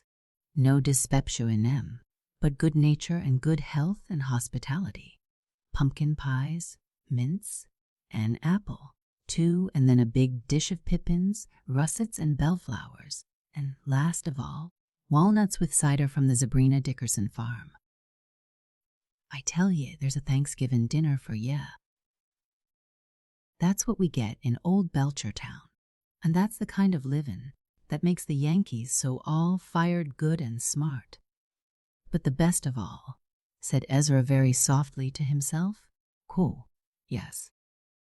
The best scene in all the picture is when evening comes, when all the lamps are lit in the parlor, when the neighbors come in, and when there is music and singing and games.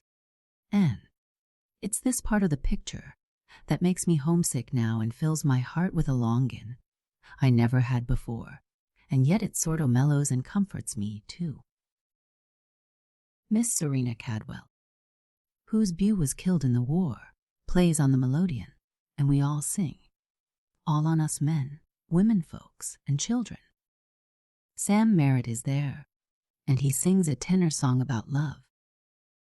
The women sort of whisper round that he's going to be married to a Palmer lady next spring, and I think to myself I never heard better singing than Sam's. Then we play games. Proverbs buzz, clap in, clap out, Copenhagen, fox and geese, button, button, who's got the button? Spin the platter, go to Jerusalem, my ships come in, and all the rest. The old folks play with the young folks just as natural as can be, and we all laugh when Deacon Hosea Cowles has to measure 6 yards of love ribbon with Miss Hepsy Newton, and cut each yard with a kiss, for the deacon has been sort o' purrin' round Miss Hepsy for going on 2 years. Then, after a while, when Mary and Helen bring in the cookies, nutcakes, cider, and apples, Mother says, "I don't believe we're going to have enough apples to go round. Ezry, I guess I'll have to get you to go down cellar for some more." Then I says, "Mother, I'll go, nothing. Providence will go along and hold the candle." And when I say this, I look right at Laura, and she blushes. Then Helen, just for meanness, says, "Ezry, I s'pose you ain't willin' to have your favorite sister go down cellar with you and catch her death o' cold." But Mary, who has been showin' Hiram Peabody the photograph album for more'n an hour, comes to the rescue and makes Laura take the candle, and she shows Laura how to hold it so it won't go out. The cellar is warm and dark. There are cobwebs all between the rafters and everywhere else except on the shelves, where Mother keeps the butter and eggs and other things that would freeze in the buttery upstairs. The apples are in barrels up against the wall, near the potato bin. How fresh and sweet they smell. Laura thinks she sees a mouse, and she trembles and wants to jump up on the pork barrel. But I tell her that there shan't no mouse hurt her while I'm around, and I mean it, too, for the sight of Laura, a-trembling, makes me as strong as one of Father's steers. "What kind of apples do you like best, Ezry?" asks Laura. "Russets or greenins or crow, eggs or bellflowers or Baldwins or pippins?" "I like the Baldwins best," says I, "'cause they got red cheeks just like yours."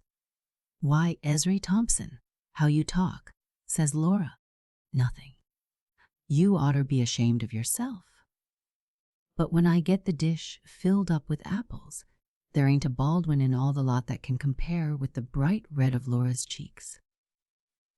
And Laura knows it, too. And she sees the mouse again, and screams, and then the candle goes out, and we are in a dreadful stew. But I, being almost a man, contrive to bear up under it, and knowin' she is an orphan, I comfort and encourage Laura the best I know how, and we are almost upstairs when Mother comes to the door and wants to know what has kept us so long. Just as if Mother doesn't know. Of course she does, and when Mother kisses Laura good, by that night there is in the act a tenderness that speaks more sweetly than even Mother's words. It is so like Mother, mused Ezra. So like her with her gentleness and clingin' love. Hers is the sweetest picture of all, and hers the best love. Dream on, Ezra. Dream of the old home with its dear ones, its holy influences, and its precious inspiration. Mother, dream on in the faraway firelight, and as the angel hand of memory unfolds these sacred visions, with thee and them shall abide, like a divine comforter, the spirit of Thanksgiving. Chip's Thanksgiving, by Annie Hamilton Donnell. Chip had plenty of nuts on Thanksgiving Day. The little lady called Heart's Delight saw to that. Can you guess who Chip was? They had got way through, as Terry said, to the nuts. It had been a beautiful Thanksgiving dinner so far. Grandmother's sweet face beamed down the length of the great table over all the little crinkly grandheads at Grandfather's face. Everybody felt very thankful. I wish all the children this side o' the North Pole had had some turkey, too, and squash and cranberry. And things, said Silence quietly. Silence was always wishing beautiful things like that. And some nuts, added Terry, setting his small white teeth into the meat of a big fat walnut. It wouldn't seem Thanksgiving without nuts. I know somebody who would be thankful with just nuts, smiled Grandfather. Indeed. I think he'd rather have them for all the courses his Thanksgiving dinner. just nuts.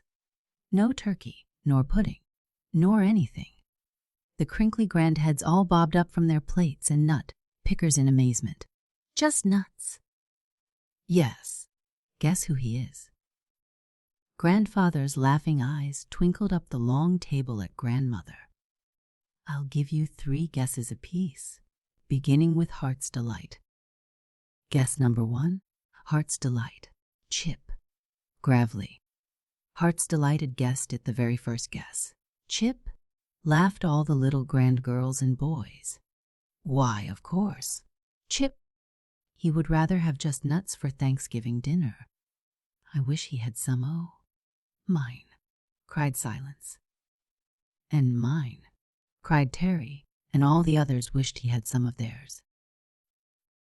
What a Thanksgiving dinner little Chip would have had. He's got plenty, thank you. It was the shy little voice of Heart's Delight. A soft pink color had come into her round cheeks. Everybody looked at her inquiringly, for how did Heart's Delight know Chip had plenty of nuts? Then Terry remembered something. Oh, that's where her nuts went too, he cried. Heart's Delight gave them to Chip. We couldn't think what she'd done with them all. The pink color was growing pinker, very pink indeed. Yes, that's where, said Silence, leaning over to squeeze one of Heart's Delight's little hands. And sure enough, it was, in the beautiful nut month of October, when the children went after their winter's supply of nuts. Little Heart's Delight had left all her little rounded heap, just where bright-eyed, nut-loving squirrel Chip would be sure to find them and hurry them away to his winter hole. And Chip had found them. She was sure, for not one was left when she went back to see the next day. Why, maybe this very minute, right now, Chip's cracking his Thanksgiving dinner. Terry laughed. Same as we are. Maybe he's got to the nut core. Oh, they're all nut courses.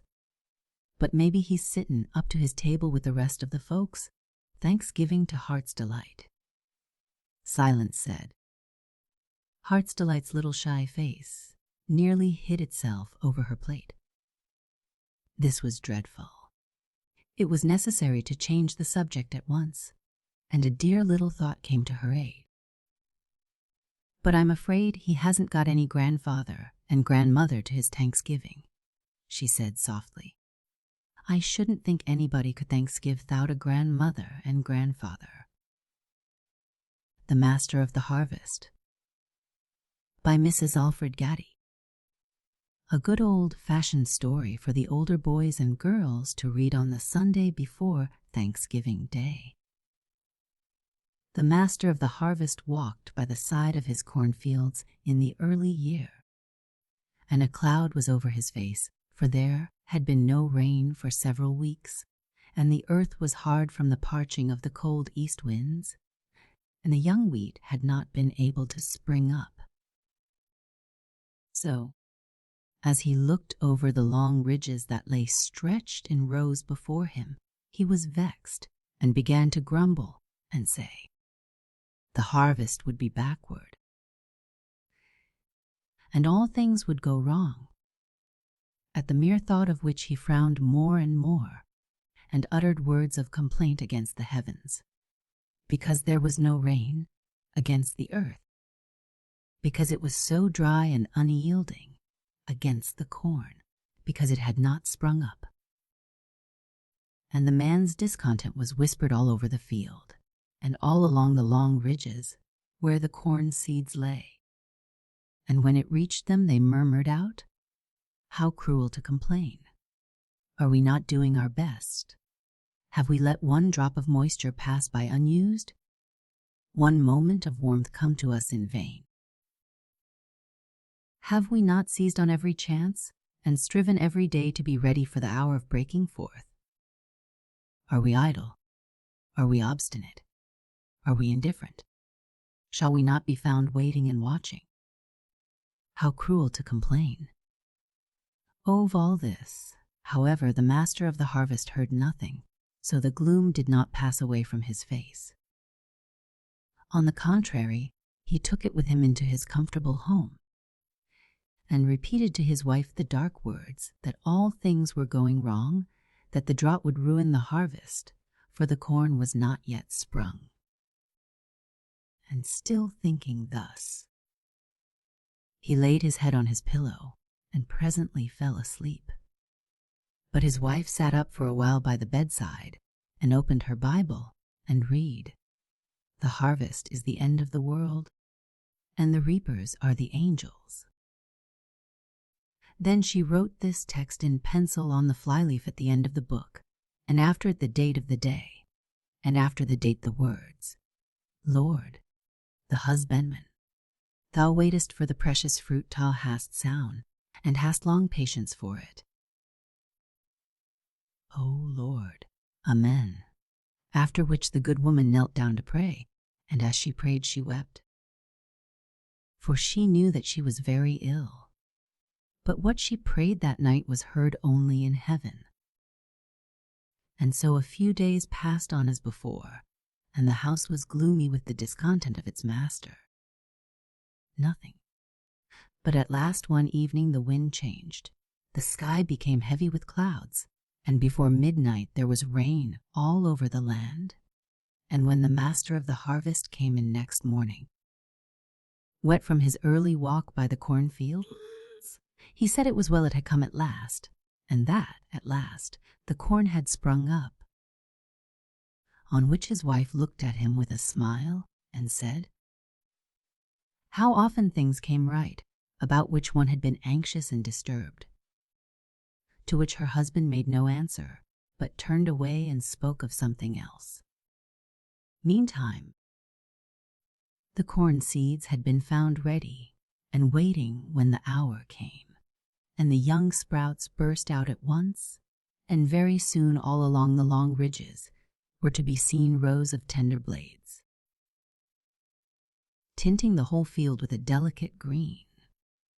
And day by day the master of the harvest saw them, and was satisfied.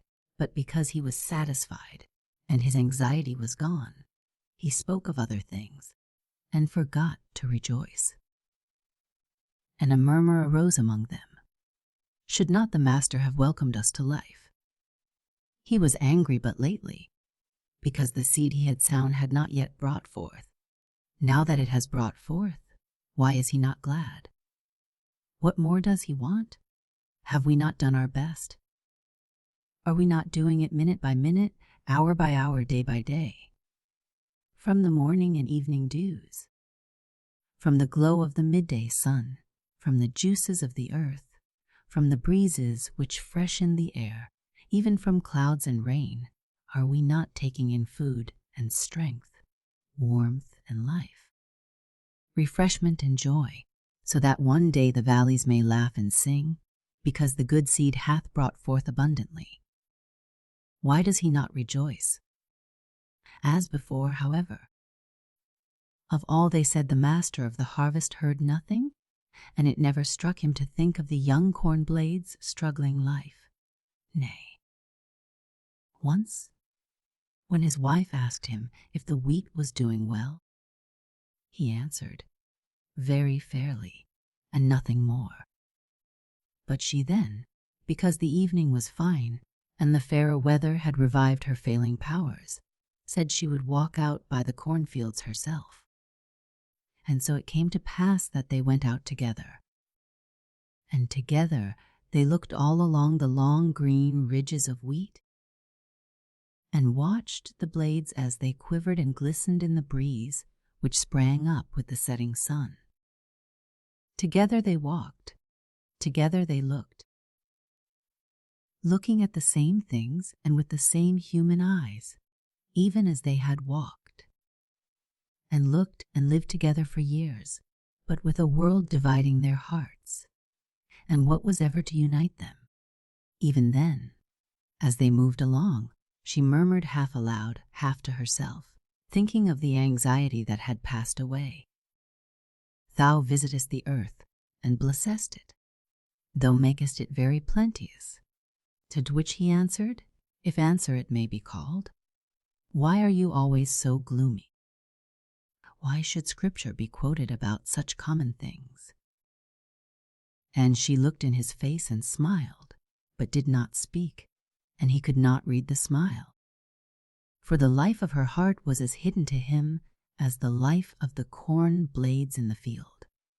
And so they went home together, no more being said by either, for, as she turned round, the sight of the setting sun and of the young freshly growing wheat blades brought tears into her eyes.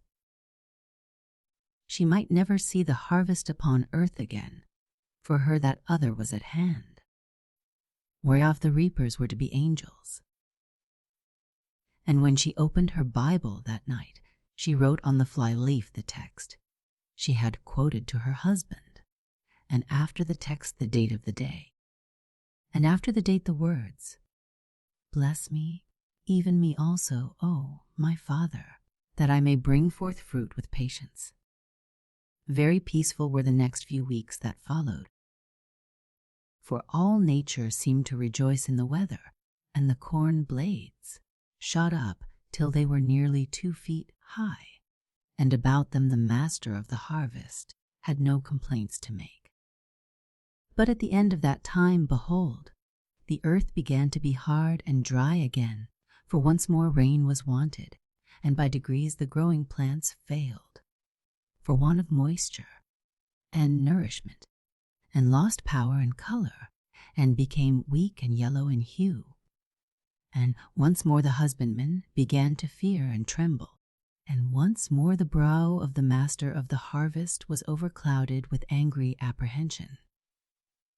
And as the man got more and more anxious about the fate of his crops, he grew more and more irritable and distrustful, and railed as before, only louder now, against the heavens because there was no rain, against the earth because it lacked moisture, against the corn plants because they had waxed feeble.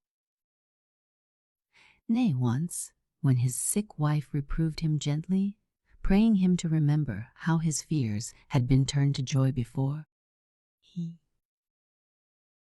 reproached her in his turn for sitting in the house and pretending to judge of what she could know nothing about, and bade her come out and see for herself how all things were working together for ill. And although he spoke it in bitter jest, and she was very ill, she said she would go, and went nothing. So once more they walked out together, and once more looked over the cornfields, but when he stretched out his arm and pointed to the long ridges of blades, and she saw them shrunken and faded in hue, her heart was grieved within her, and she turned aside and wept over them. Nevertheless, she said she durst not cease from hope, since an hour might renew the face of the earth, if God so willed. Neither should she dare to complain, even the harvest were to fail. At which words the master of the harvest stopped short, amazed, to look at his wife. For her soul was growing stronger as her body grew weaker, and she dared to say things now which she would have had no courage to utter before.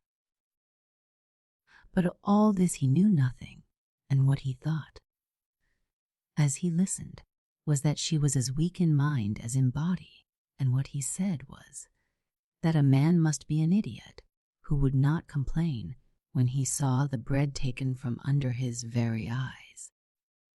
And his murmurings and her tears sent a shudder all along the long ridges of sickly corn blades, and they asked one of another, "Why does he murmur?" and "Why does she weep? Are we not doing all we can? Do we slumber or sleep, and let opportunities pass by unused? Are we not watching and waiting against the times of refreshing? Shall we not be found ready at last? Why does he murmur? And why does she weep? Is she, too, fading and waiting? Has she, too, a master who has lost patience? Meantime, when she opened her Bible that night, she wrote on the flyleaf the text, "Wherefore should a man complain, a man for the punishment of his sins?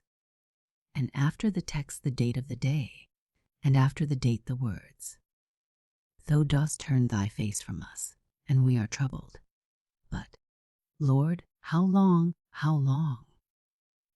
And by came on the long, delayed times of refreshing, but so slowly and imperfectly that the change in the corn could scarcely be detected for a while. Nevertheless, it told at last, and stems struggled up among the blades and burst forth into flowers, which gradually ripened into ears of grain. But a struggle it had been, and continued to be, for the measure of moisture was scant, and the due amount of warmth in the air was wanting. Nevertheless, by struggling and effort the young wheat advanced, little by little, in growth, preparing itself minute by minute, hour by hour, day by day, as best it could for the great day of the harvest. As best it could, would the master of the harvest ask more? Alas, he had still something to find fault with, for when he looked at the ears and saw that they were small and poor, he grumbled and said the yield would be less than it ought to be, and the harvest would be bad. And as more weeks went on, and the same weather continued, and the progress was very, very slow, he spoke out of his vexation to his wife at home, to his friends at the market, and to the husbandmen who passed by and talked with him about the crops. And the voice of his discontent was breathed over the cornfield, all along the long ridges where the plants were laboring and waiting and watching, and they shuddered and murmured, "How cruel to complain! Had we been idle, had we been negligent, had we been indifferent, we might have passed away without bearing fruit at all. How cruel to complain!" But of all this the master of the harvest heard nothing, so he did not cease to complain.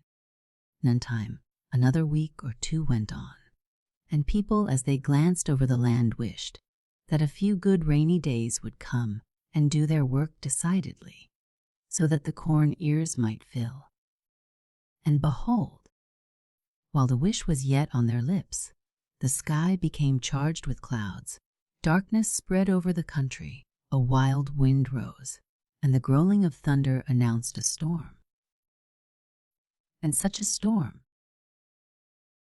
People hid from it in cellars and closets and dark corners, as if now, for the first time, they believed in a God and were trembling at the new, found fact, as if they could never discover him in his sunshine and blessings, but only thus in his tempests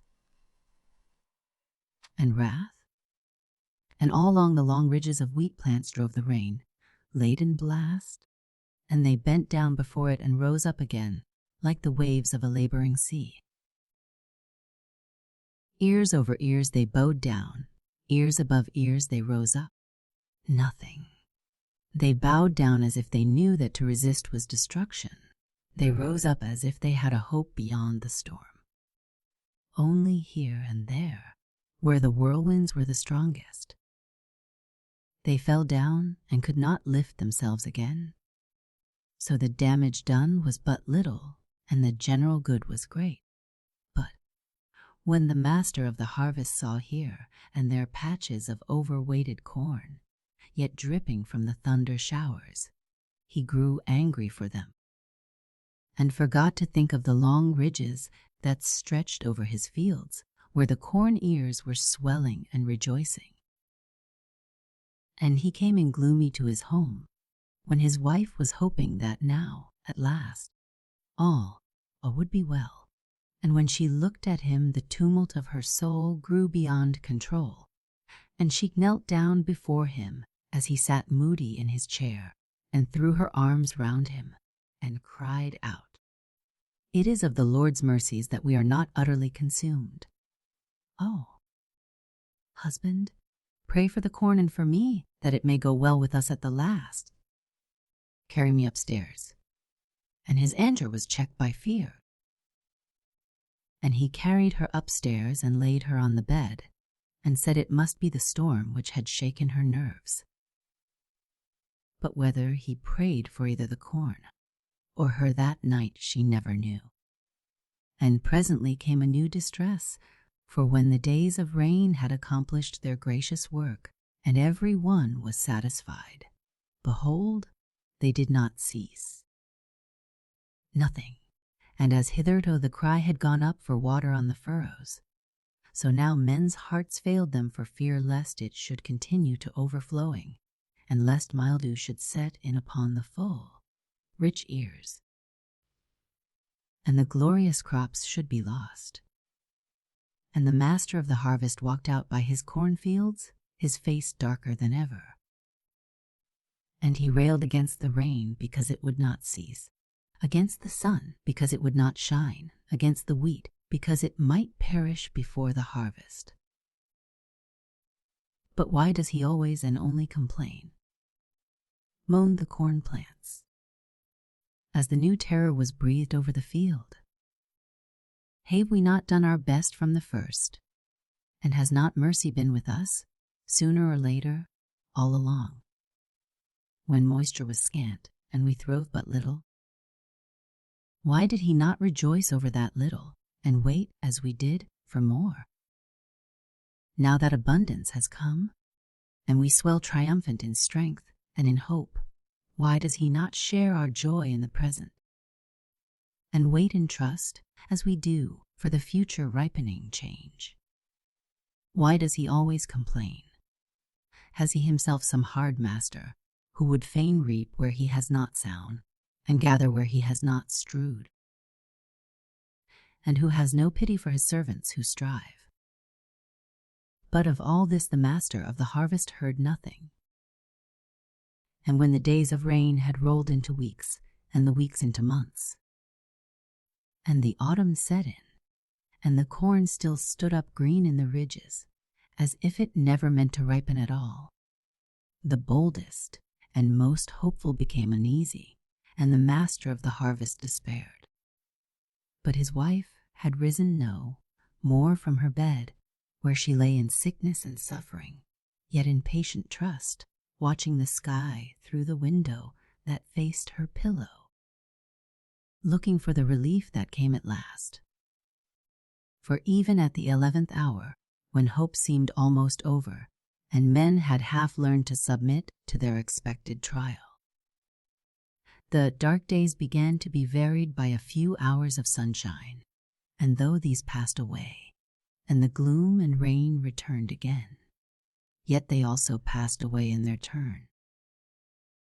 And the sun shone out once more. And the poor sick wife, as she watched, said to those around her that the weather was gradually changing, and that all would come right at last. And sighing a prayer that it might be so with herself also, she had her Bible brought to the bed, and wrote in the flyleaf the text, some 30, some 60, some 100-fold. And after the text the date of the day, for on that day the sun had been shining steadily for many hours. And after the date the words, "You to whom much is given, of him shall much be required.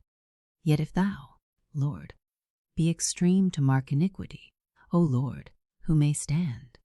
And day by day the hours of sunshine were more in number, and the hours of rain and darkness fewer. And by degrees the green corn ears ripened into yellow, and the yellow turned into gold, and the harvest was ready, and the laborers not wanting. And the bursting corn broke out into songs of rejoicing, and cried, "At least we have not waited and watched in vain. Surely goodness and mercy have followed us all the days of our life, and we are crowned with glory and honor. Where is the master of the harvest, that he may claim his own with joy?" But the master of the harvest was bending over the bed of his dying wife, and she whispered that her Bible should be brought, and he brought it, and she said, "Open it at the flyleaf at the end, and write, 'Heat is sown in corruption, it is raised in incorruption, it is sown in dishonor, It is raised in glory. It is sound in weakness. It is raised in power. It is sound a natural body. It is raised a spiritual body.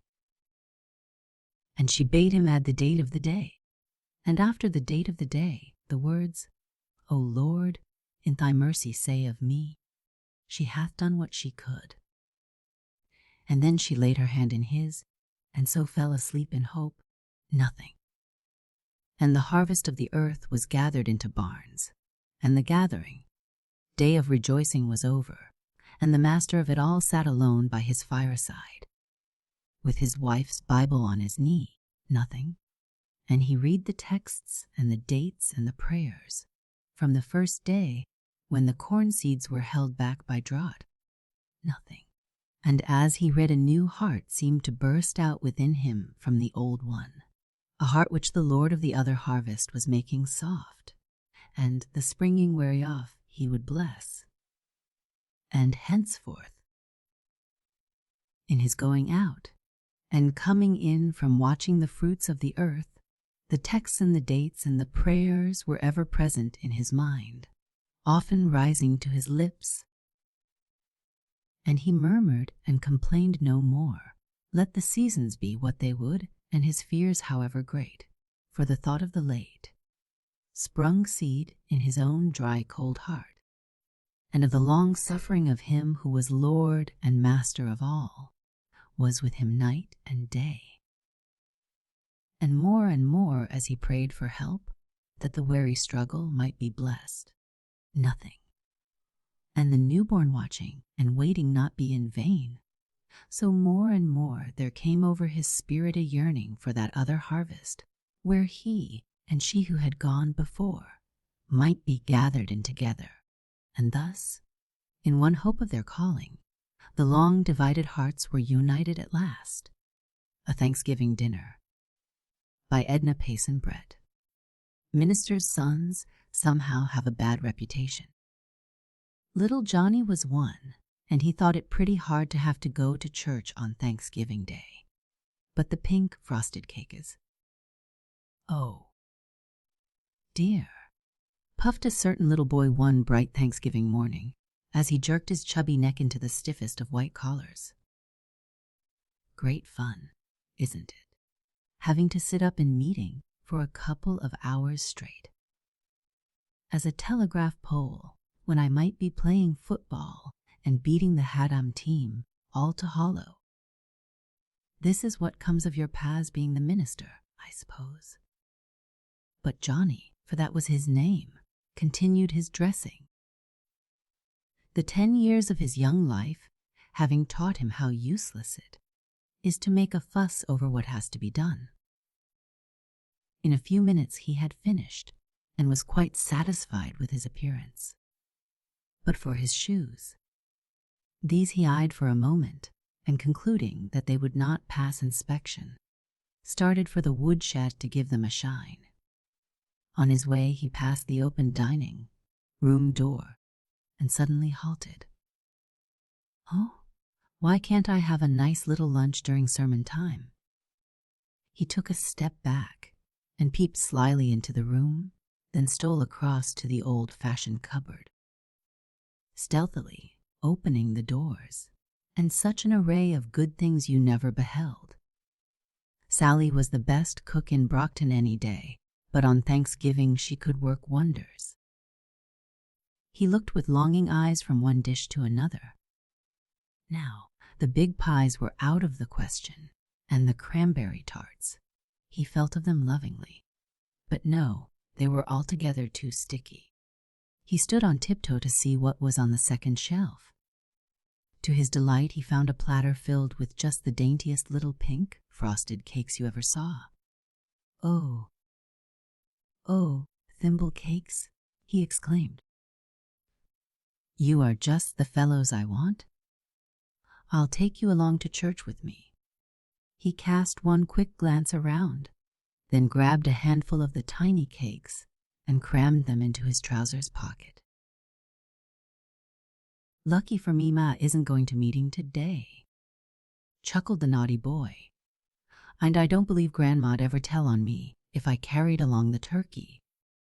The early bell had now begun to ring, and Johnny started for the village church. "Come, my son," said Dr. Goodwin as they entered the meeting house. "You are to sit in the front seat with Grandma this morning. She is particularly anxious to hear every word of the sermon today. And where's your contribution, boy? You haven't forgotten that?" "No, sir," meekly answered Johnny. "It's tied up in my handkerchief." But his heart sank. The front seat. However was his lunch to come in now? The opening hymn had been sung, the prayer of thanksgiving offered, and now, as the collection was about to be taken, the pastor begged his people to be especially generous to the poor on this day. Up in the front pew sat Johnny, but never a word of the notice did he hear. So busy was he planning out his own little affair. It wasn't such easy planning either, just supposing he got caught. But what was that? Johnny jumped as if he had been struck. However, it was nothing but the money plate under his nose, and the good Deacon Sims standing calmly by. To the guilty boy, it seemed as if the deacon must have been waiting for 10 minutes at the least, and in a great flurry he began to fumble for his handkerchief. What had he done with it? Oh, there it was at last, way down in the depths of his right trousers pocket. He caught hold of the knotted corner, and out came the handkerchief with a whisk and a flourish, and scatter, rattle, helter, skelter, out flew a half-dozen pink thimble cakes, down upon the floor, back into Mrs. Smiley's pew, and to Johnny's horror one pat into the deacon's plate. The good man's eyes tried not to twinkle as he removed the unusual offering, and passed on more quickly than was his wont. Miserable Johnny, with his face as red as a rooster's comb and eyes cast down in shame, saw nothing but the green squares on the carpet and the dreadful pink frosted cakes. He was sure that everyone in the church was glaring at him. Probably even Grandma had forsaken him. And each moment he dreaded, he knew not what. To his surprise, the service seemed to go right on as usual. Another hymn was sung, and then there was a general settling down for the sermon.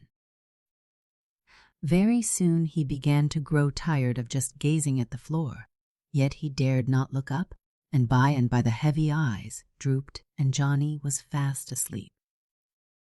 All was now quiet in the meeting house save the calm, steady voice of the preacher. Pretty soon a wee creature dressed all in soft brown stole across the floor of a certain pew. She was a courageous little body indeed, but what mother would not venture a good deal for her hungry babies? Such a repast as this was certainly the opportunity of a lifetime. Looking cautiously around, then concluding that all was safe, she disappeared down a hole in a corner way under the seat. In a twinkling she was back again. This time, however, she was not alone. 4 little ones pattered after Mamma Mouse, and 8 bright eyes spied a dinner worth running for. Never mind what they did. But when Johnny awoke at the strains of the closing hymn and tried to remember what had gone wrong, he saw nothing of the pink, frosted cakes save some scattered crumbs. What could have become of them? He thought, in bewilderment. He hardly knew how he got out of the church that day, but he found himself rushing down the road a sadder and a wiser boy. Grandma and Papa had remained to chat. Johnny did not feel like chatting today.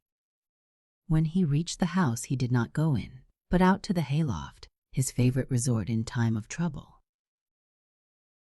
When the dinner bell sounded, notwithstanding the delicious Thanksgiving odors which had been wafted even to the barn, it was an unwelcome summons, yet go he must, and walking sheepishly into the dining room, He slunk into his chair. "Well, John," said his father, as he helped him to turkey, "I understand that you did not forget the poor today." My son? The poor. What could he mean? Johnny was too puzzled to speak. Then his father went on to tell how little Mrs. Mouse and her babies had nibbled a wondrous dinner, pink thimble cakes on the floor of pew number 1 while Johnny slept. Grandma and Mrs. Smiley had told about it on the way home. Besides, he had seen enough himself from the pulpit. Johnny bravely bore the laugh at his expense, and as the merriment died away, heaved a deep sigh of relief and exclaimed, "Well, I'm glad somebody had a feast, even if it wasn't the fellow 'twas meant for." Humph! 'Twas quite a set-up for poor church mice, wasn't it? But they needn't be looking for another next year. You don't catch me trying that again. No, sir-ee. Two Old Boys, by Pauline Shackelford Collier. Walter's 2 grandfathers were a pair of jolly chums, as boys. There is plenty of humor in this tale of a turkey hunt. "Day after tomorrow will be Thanksgiving," said Walter, taking his seat beside Grandpa Davis on the top step of the front gallery. "Nothing. And no turkey for dinner, neither," retorted Grandma Davis, while her bright steel needles clicked in, and out of the sock she was knitting. The old man was smoking his evening pipe, and sat for a moment with his eyes fixed meditatively upon the blue hills massed in the distance. "Have we got so poor as all that, Mother?" he asked, after a while, glancing over his shoulder at his wife, who was rocking to and fro just back of him. "I'm obliged to own to the truth," answered the old lady dejectedly. "What with the wild varmints in the woods, and one thing and another, I'm about cleaned out of all the poultry I ever had. It's downright disheartening." "Well, then," asserted Grandpa Davis, with an unmirthful chuckle, "it don't appear to me as we've got so powerful much to be thankful about this year." "Why, Grandpa," cried Walter in shocked surprise, "I never did hear you talk like that before." "Never had so much call to do it, mebbe," interposed the old man cynically.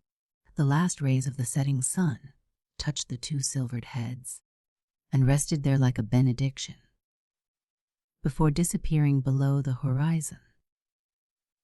Silence had fallen upon the little group, and a bullfrog down in the fish pond was croaking dismally. "Nah, why don't you go hunting and try to kill you a turkey for Thanksgiving?" ventured Walter, slipping his arm insinuatingly through his grandfather's. "I saw a great big flock of wild ones down on the branch last week, and I got right close up to them before they flew. I reckon there ought to be a smart sight of game round about them cane brakes along that branch," said the old man slowly, as though thinking aloud. "It used to be ahead of any strip of woods in all these parts, when me and Dick was boys. But nobody ain't hunted there, to my knowledge, not since me and him fell out. I wish you and Grandpa Dunn were friends," sighed Walter. "It does seem too bad to have 2 grandpas living right side by side and not speaking." "I ain't got no ill will in my heart for Dick," replied Grandpa Davis, "but he is too everlastin' hard-headed to knock under, and I'll be blamed if I go more'n halfway toward making up." "That's just exactly what Grandpa Dunn says about you," Walter assured him very earnestly. "Wouldn't wonder if he did," said the old man pointedly. "Dick is always been a mighty hand to talk, and he'd drap dead in his tracks if he couldn't get in the last word. Be this as it might, the breach had begun when the Davis cattle broke down the worm fence and demolished the Dunn crop of corn. and it widened when the dun hogs found their way through an old water gap and rooted up a field of the Davis sweet potatoes. Several times similar depredations were repeated, and then shotguns were used on both sides with telling effect. The climax was reached when John Donne eloped with Rebecca, the only child of the Davises. Nothing. The young couple were forbidden their respective homes, though the farm they rented was scarce half a mile away, and the weeks rolled into months without sign of their parents relenting. Nothing. When Walter was born, however, the two grandmothers stole over without their husband's knowledge and mingled their tears in happy communion over the tiny blue-eyed mite. Nothing. It was a memorable day at each of the houses when the sturdy little fellow made his way, unbidden and unattended, to pay his first call, and ever afterward, as though they would not admit it. Even to themselves, the grandfathers watched for his coming and vied with each other in trying to win the highest place in his young affections. He had inherited characteristics of each of his grandsires and possessed the bold, masterful manner which was common to them both. "Say, Grandpa," he urged. "Nothing. Go hunting tomorrow and try to kill a turkey for Thanksgiving, won't you? I know Grandma would feel better to have one, and if you make a cane collar, like Papa does, I'll bet you can get a shot at one sure."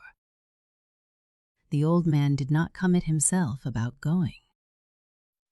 But when Walter saw him surreptitiously take down his gun from the pegs on the wall across, which it had lain for so many years, and begin to rub the barrels and oil the hammers, he went home satisfied that he had scored another victory, perhaps nothing less than his grandson's.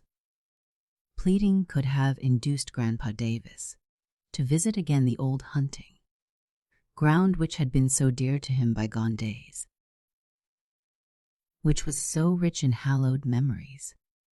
It seemed almost a desecration, a happy past, to hunt there now alone. The first cold streaks of dawn were just stealing into the sky the next morning when, accoutred with shot pouch, powder flask, and his old double-barreled gun, Grandpa Davis made his way toward the branch. A medley of bird notes filled the air.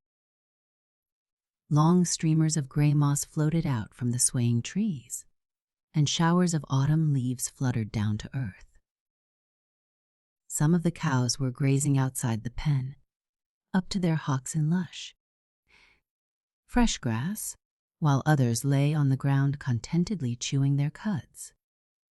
All of them raised their heads and looked at him as he passed them by. How like old times it was to be up at daybreak for a hunt. The long years seemed suddenly to have rolled away, leaving him once more a boy. He almost wondered why Dick had not whistled to him as he used to do. Dick was an early riser, and somehow always got ready before he did. Nothing. There was an alertness in the old man's face and a spring in his step as he lived over in thought the joyous days of his childhood. The clouds were flushed with pink when he came in sight of the big water oak on the margin of the stream and recollected how he and Dick had loved to go swimming in the deep, clear water beneath its shade. "We used to run every step of the way," he soliloquized, laughing. "Own buttonin' as we went, chuck our clothes on the bank, and most break our necks trying to get in the water fust. I've got half a notion to take a dip this mornin', if it wasn't quite so cool," he went on. But a timely twinge of rheumatism brought him to his senses, and he seated himself on the roots of a convenient tree. Cocking his gun, he laid it across his knees and waited there motionless, imitating the yelp of a turkey the while. 3 or 4 small canes, graduated in size and fitted firmly one into the other, enabled him to make the note. And So expert had he become by long practice that the deception was perfect. After a pause he repeated the call. Then came another pause, another call, and over in the distance there sounded an answer. How the blood coursed through the old man's veins as he listened. There it was again. It was coming nearer, but very slowly. He wondered how many were in the flock, and called once more. This time, to his surprise, an answer came from a different direction. A long, rasping sound, a sort of cross between a cock's crow and a turkey's yelp.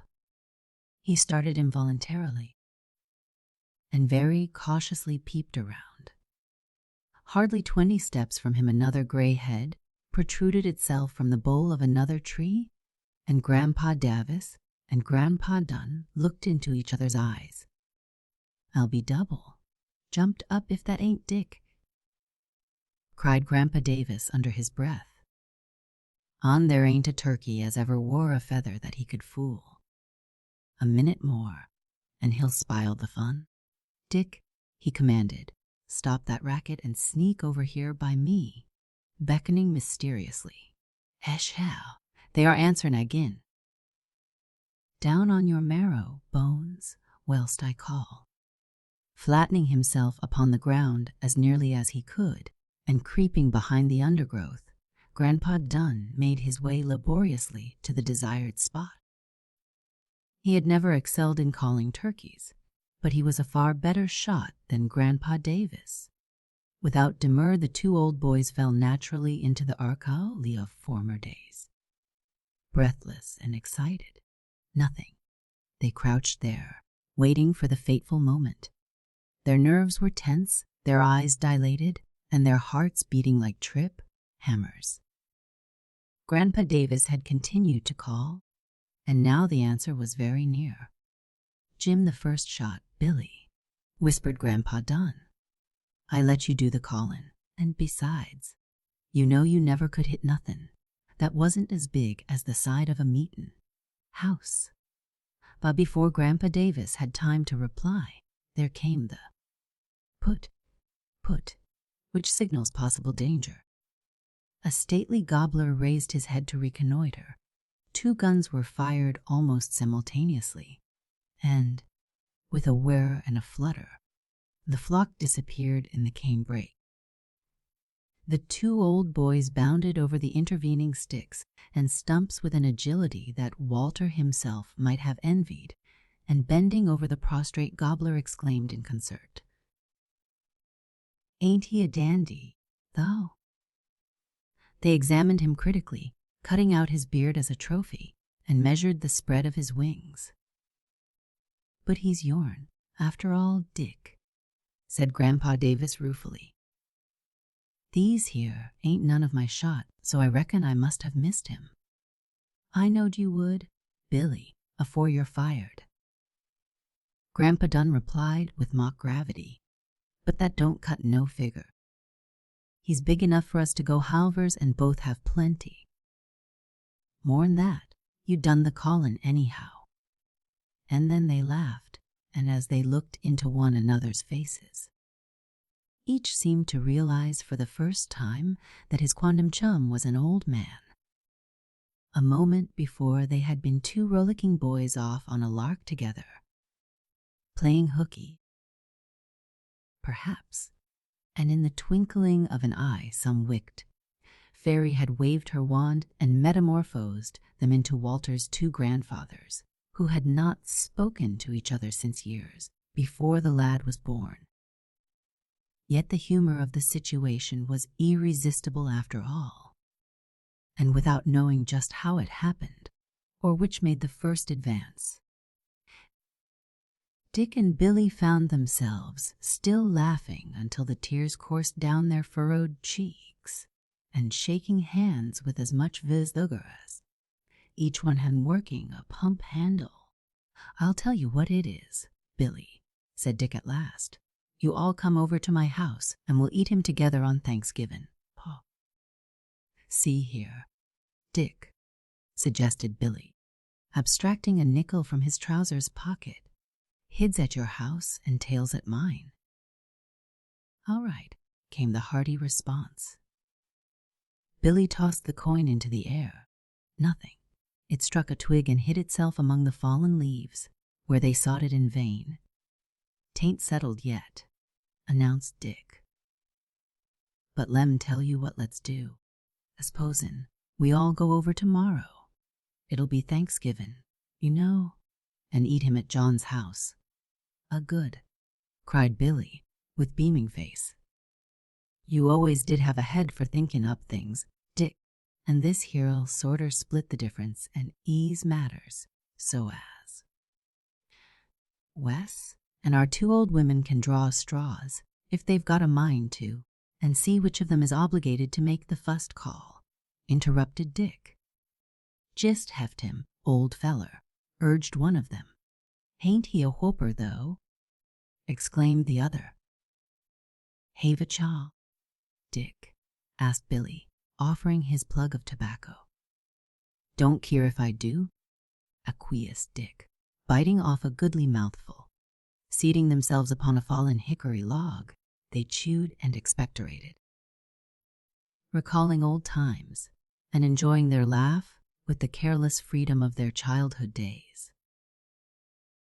"Dick, do you recollect the fight you and a coon had out on the limb of that tree over yonder one night?"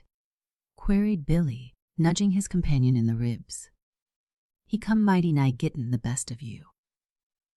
He tore one sleeve out of my jacket, and Mammy gim a beatin' besides," giggled Dick. "And say, Billy, wasn't it fun the day we killed old man Lee's puddle ducks for wild ones? I don't believe I ever run as fast in my life. And, Dick, do you remember the night your pappy hung the saddle up on the head of the bed to keep you from riddin' the old gray mare to sing in school, and you rid her bareback? Anyway, you recollect you was stoopin' over blowin' the fire next mornin' when he seen the hairs on your breeches, come down on you with the leather strop afore you knowed it." Thus one adventure recalled another, and the two old boys laughed uproariously, clapping their hands and holding their sides, while the sun climbed up among the treetops. "Ain't we been two old fools to stay mad all this time?" asked one of them, and the other readily agreed that they had. Nothing, as they once more grasped hands before parting. Walter had arranged the Thanksgiving surprise for his parents, but when he brought home the big gobbler, he was unable longer to keep the secret, and divulged his share in what had happened. "I didn't really believe either one of them could hit a turkey," he confided to his father, "but I wanted to have them meet once more, for I knew if they did they would make friends." The parlor was odorous late fall roses next morning, the table set, and Walter and his parents in gala attire, when two couples, walking arm in arm, appeared upon the stretch of white road leading up to the front gate. One couple was slightly in advance of the other, and Grandpa Davis, who was behind, whispered to his wife, "Listen, Mary, Dick is actually trying to sing, and he never could turn a tune, but somehow it does warm up my heart to hear him. Seems like old times agin." After dinner was over, and such a grand dinner it was, Grandpa Davis voiced the sentiment of the rest of the happy family party when he announced, quite without warning, "Well, this here has been the thankfullest Thanksgiving I ever seen, and I hope the good Lord will spar us all for yet a few more." A Thanksgiving Dinner That Flew Away by Hezekiah Butterworth. A Cape Cod story about a wise old gander whose adventure on the sea insured him against the perils of the Thanksgiving hatchet. For boys or girls, there is one sound that I shall always remember. It is honk. I spun around like a top one summer day when I heard it, looking nervously in every direction. Nothing. I had just come down from the city to the Cape with my sister Hester for my 3rd summer vacation. I had left the cars with my arms full of bundles and hurried toward Aunt Targood's. The cottage stood in from the road. There was a long meadow in front of it. In the meadow were 2 great oaks and some clusters of lilacs. An old, mossy stone wall protected the grounds from the road, and a long walk ran from the old wooden gate to the door. It was a sunny day, and my heart was light. The orioles were flaming in the old orchards. The bobolinks were tossing themselves about in the long meadows of timothy, daisies, and patches of clover. There was a scent of new, mown hay in the air. In the distance lay the bay, calm and resplendent, with white sails and specks of boats. Beyond it rose Martha's vineyard, green and cool and bowery, and at its wharf lay a steamer. I was, as I said, light-hearted. I was thinking of rides over the sandy roads at the close of the long, bright days, of excursions on the bay, of clam bakes and picnics. I was hungry, and before me rose visions of Aunt Targood's fish dinners, roast chickens, and berry pies. I was thirsty, but ahead was the old well sweep, and behind the cool lattice of the dairy window were pans of milk in abundance. I tripped on toward the door with light feet, lugging my bundles, and beaded with perspiration, but unmindful of all discomforts in the thought of the bright days and good things in store for me. Honk, honk. My heart gave a bound. Where did that sound come from? Out of a cool cluster of innocent-looking lilac bushes, I saw a dark object cautiously moving. It seemed to have no head. I knew, however, that it had a head. I had seen it. It had seized me once in the previous summer, and I had been in terror of it during all the rest of the season. I looked down into the irregular grass. Nothing. And saw the head and a very long neck running along on the ground, propelled by the dark body, like a snake running away from a ball. It was coming toward me, and faster as it approached. I dropped my bundles.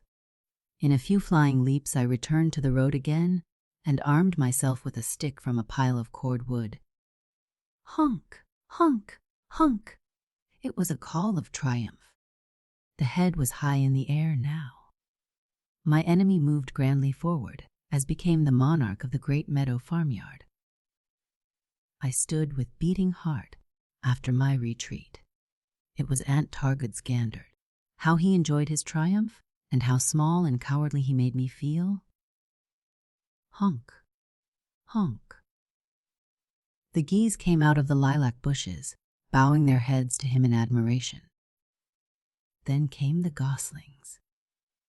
A long procession of awkward, half-feathered things, they appeared equally delighted. The gander seemed to be telling his admiring audience all about it. How a strange lad with many bundles had attempted to cross the yard, how he had driven him back, and had captured his bundles, and now was monarch of the field.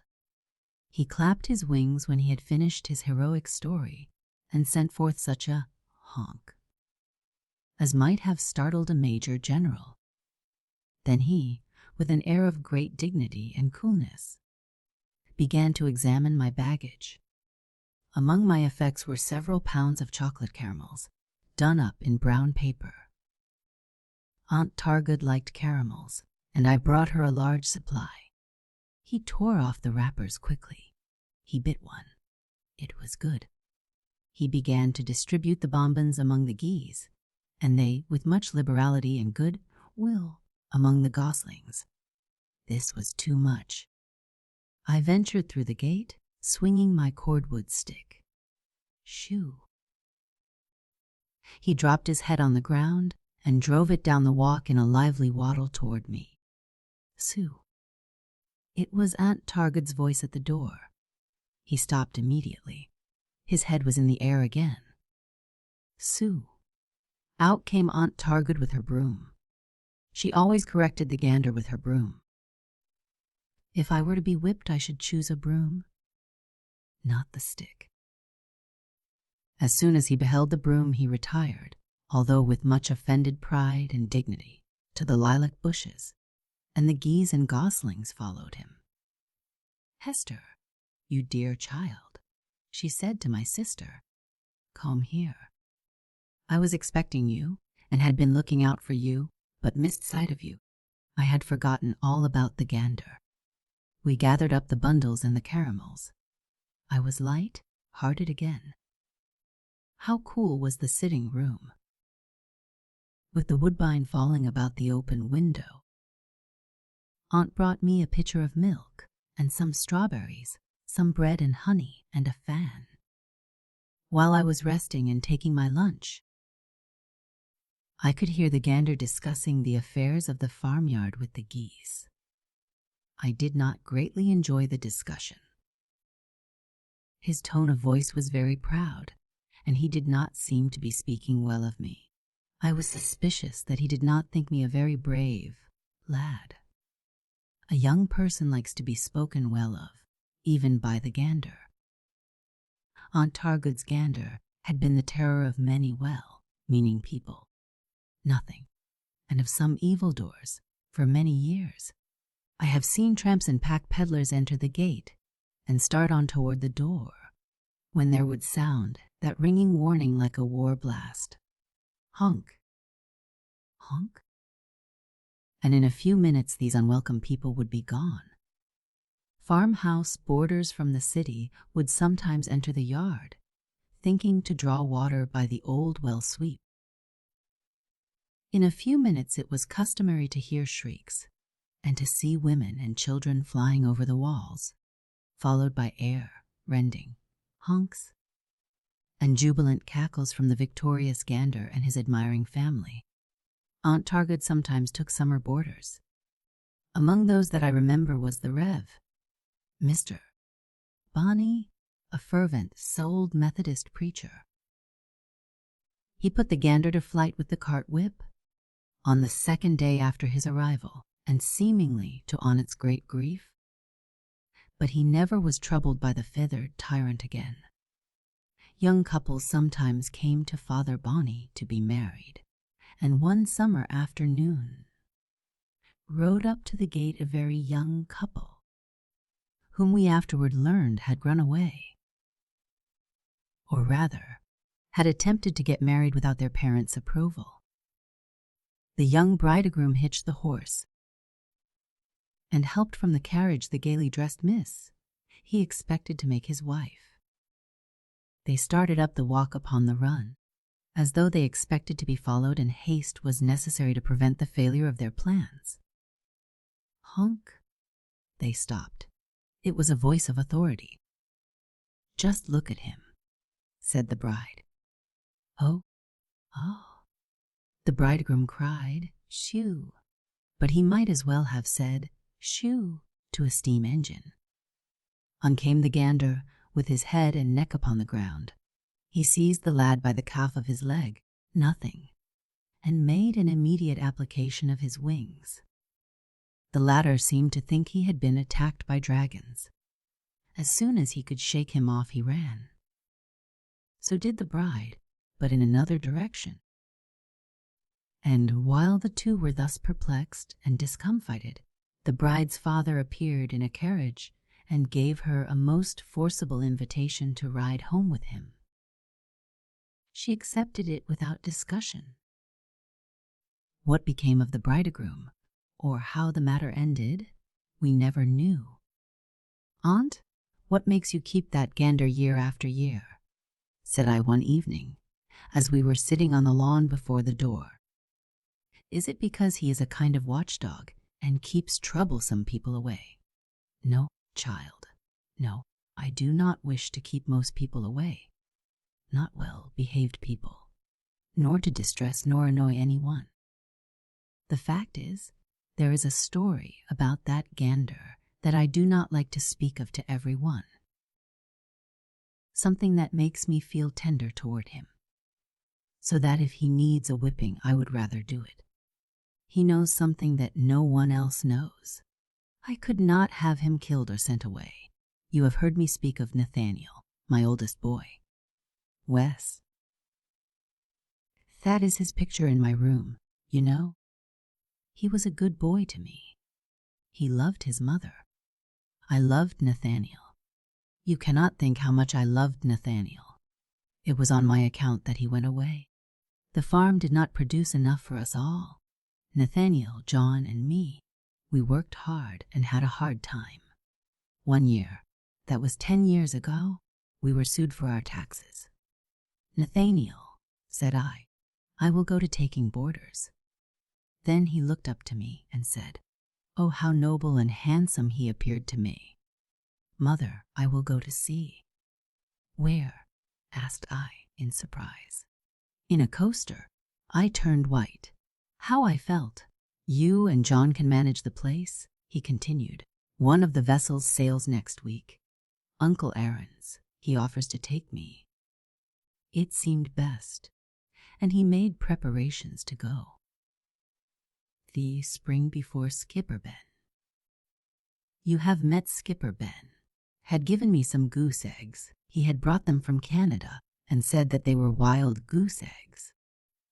I set them under hens. In 4 weeks I had 3 goslings. I took them into the house at first, but afterward made a pen for them out in the yard. I brought them up myself, and one of those goslings is that gander. Skipper Ben came over to see me the day before Nathaniel was to sail. Aaron came with him.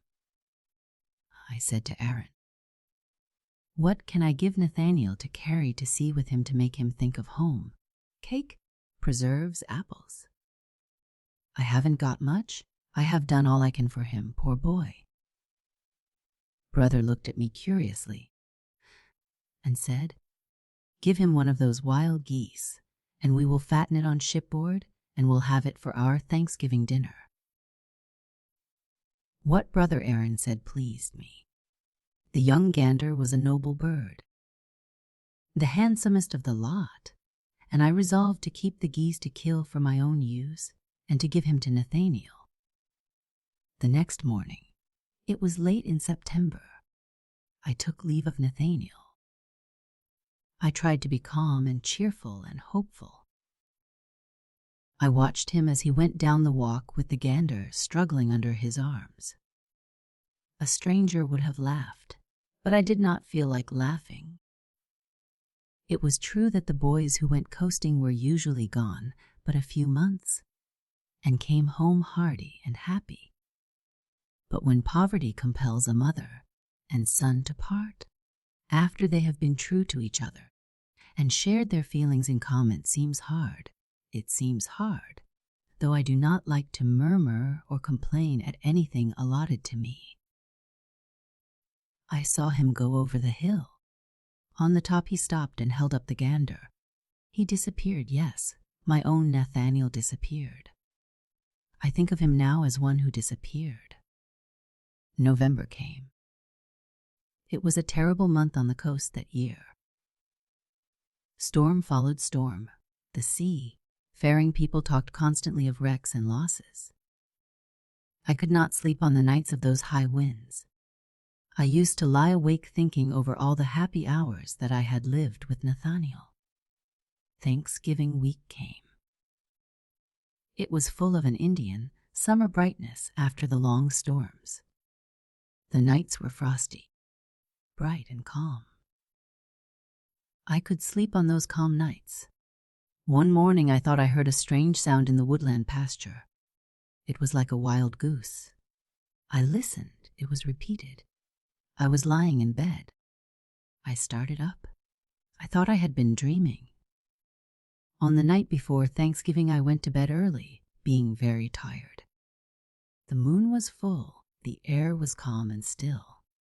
I was thinking of Nathaniel, and I wondered if he would indeed have the gander for his Thanksgiving dinner, if it would be cooked as well as I would have cooked it, and if he would think of me that day. I was just going to sleep when suddenly I heard a sound that made me start up and hold my breath.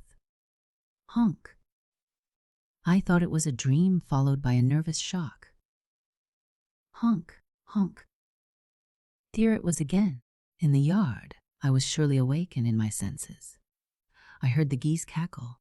Honk, honk, honk, honk. I got out of bed and lifted the curtain. It was almost as light as day. Instead of 2 geese, there were 3. Had one of the neighbors' geese stolen away? And should have thought so, and should not have felt disturbed, but for the reason that none of the neighbors' geese had that peculiar call, that horn-like tone that I had noticed in mine. I went out of the door. The 3rd goose looked like the very gander I had given Nathaniel. Could it be? I did not sleep. I rose early and went to the crib for some corn. It was a gander, a wild gander, that had come in the night. He seemed to know me. I trembled all over as though I had seen a ghost. I was so faint that I sat down on the meal chest. As I was in that place, a bill pecked against the door. The door opened. The strange gander came hobbling over the cribstone and went to the corn bin. He stopped there, looked at me, and gave a sort of glad honk, as though he knew me and was glad to see me.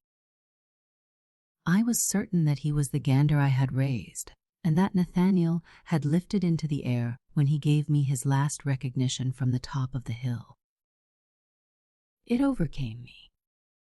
It was Thanksgiving. The church bell would soon be ringing as on Sunday.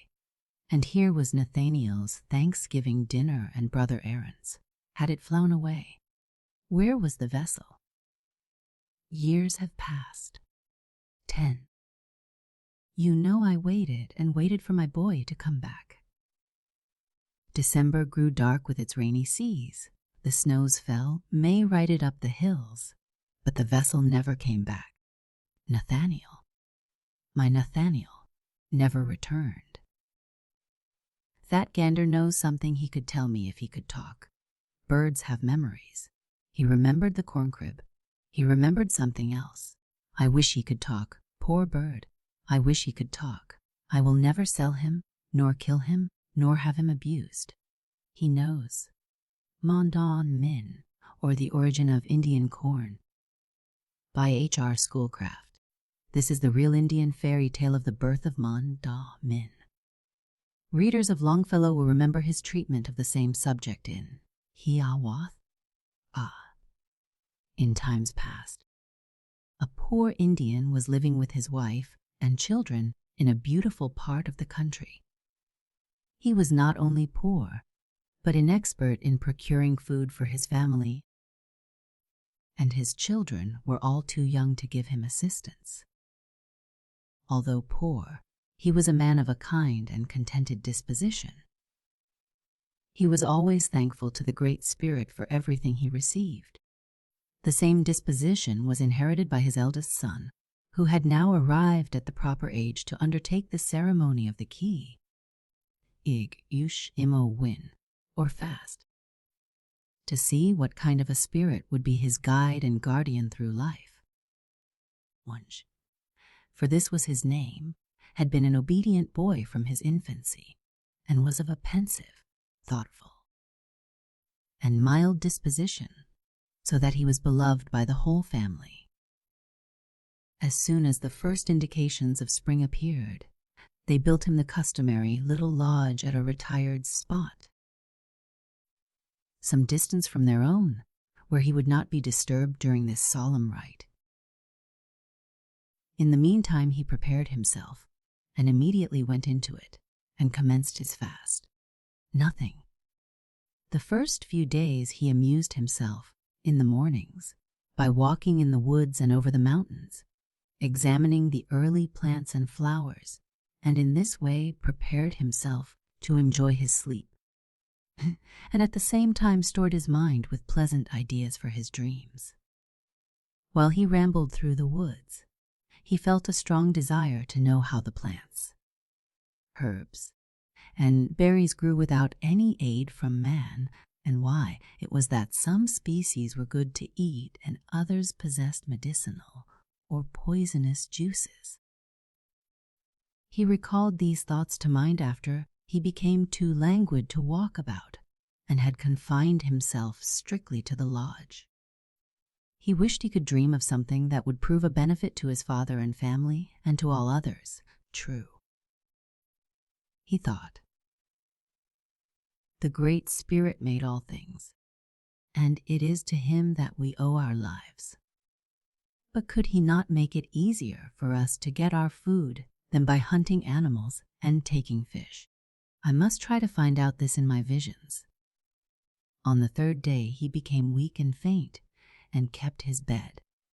He fancied, while thus lying, that he saw a handsome young man coming down from the sky and advancing toward him. He was richly and gaily dressed, having on a great many garments of green and yellow colors, but differing in their deeper or lighter shades.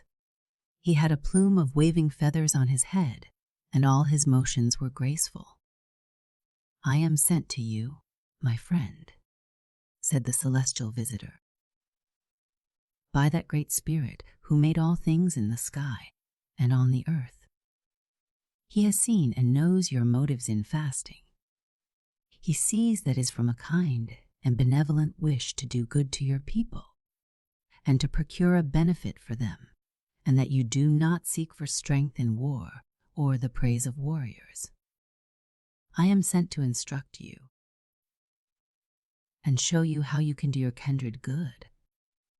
He then told the young man to arise and prepare to wrestle with him, as it was only by this means that he could hope to succeed in his wishes. Wunsch knew he was weak from fasting, but he felt his courage rising in his heart, and immediately got up, determined to die rather than fail. He commenced the trial, and after a protracted effort was almost exhausted when the beautiful stranger said, "My friend, it is enough for once. I will come again to try you." And, smiling on him, he ascended in the air in the same direction from which he came. The next day the celestial visitor reappeared at the same hour and renewed the trial. Wunsch felt that his strength was even less than the day before, but the courage of his mind seemed to increase in proportion as his body became weaker. Seeing this, the stranger again spoke to him in the same words he used before, adding, "Tomorrow will be your last trial. Be strong, my friend, for this is the only way you can overcome me and obtain the boon you seek." On the third day, he again appeared at the same time and renewed the struggle.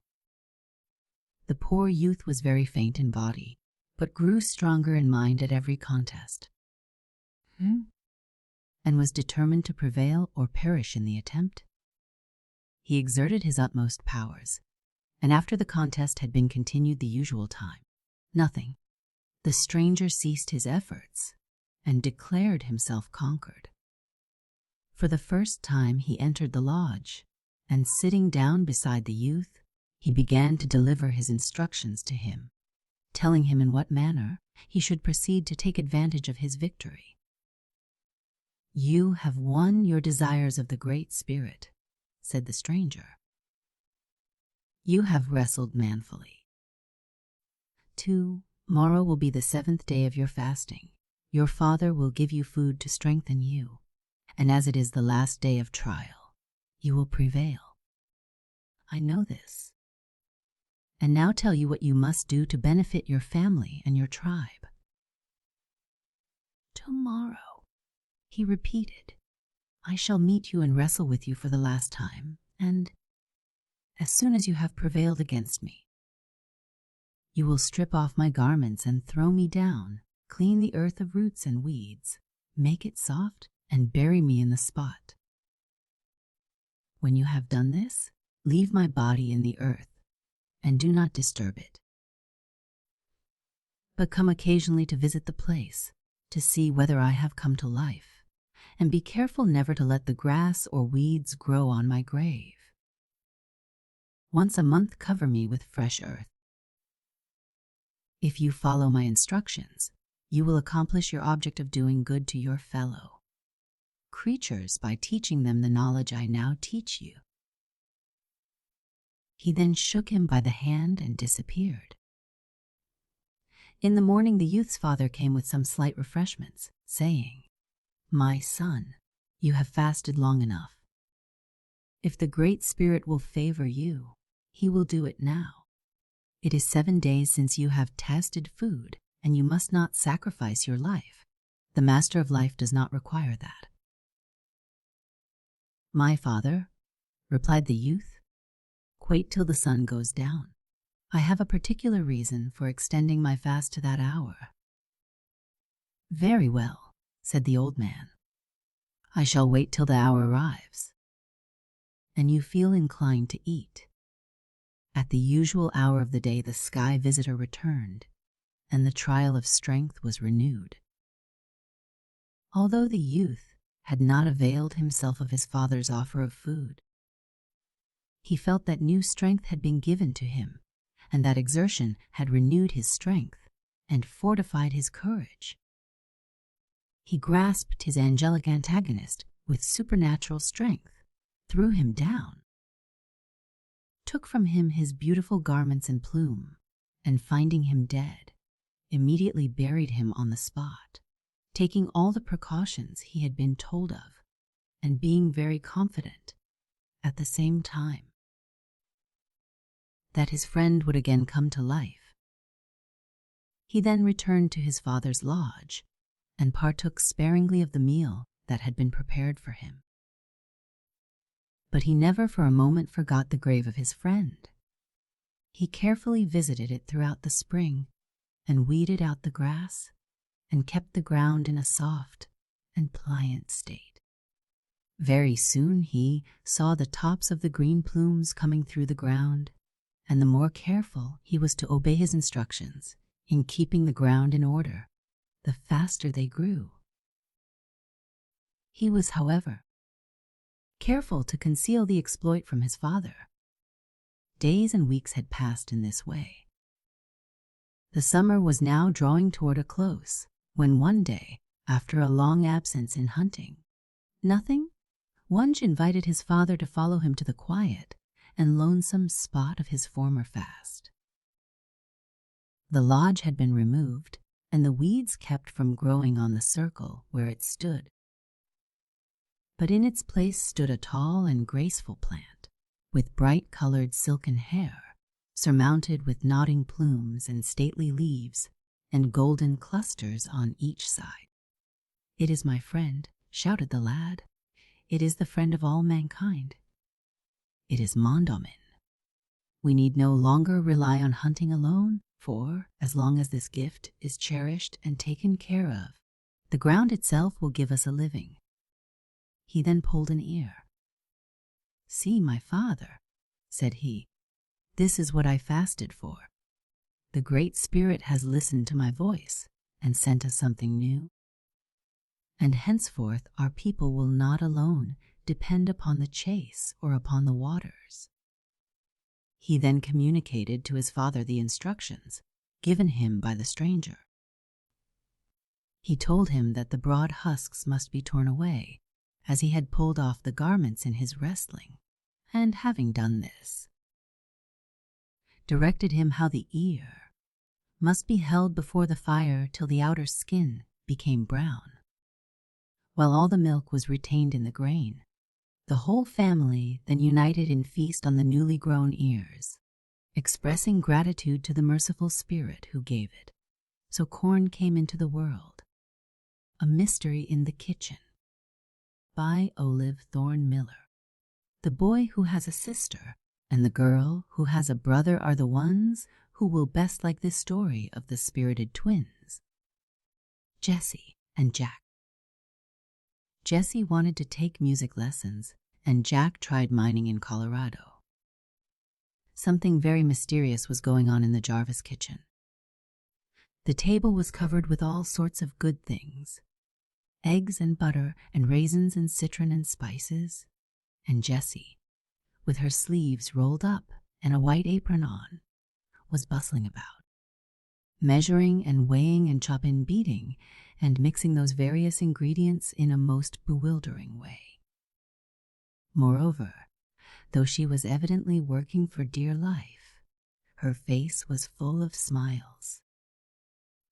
In fact, she seemed to have trouble to keep from laughing outright, while Betty, the cook, who was washing potatoes at the sink, fairly giggled with glee every few minutes, as if the sight of Miss Jessie working in the kitchen was the drollest thing in the world. It was one of the pleasantest sights that big, sunny kitchen had seen for many a day. And the only thing that appeared mysterious about it was that the two workers acted strangely like conspirators.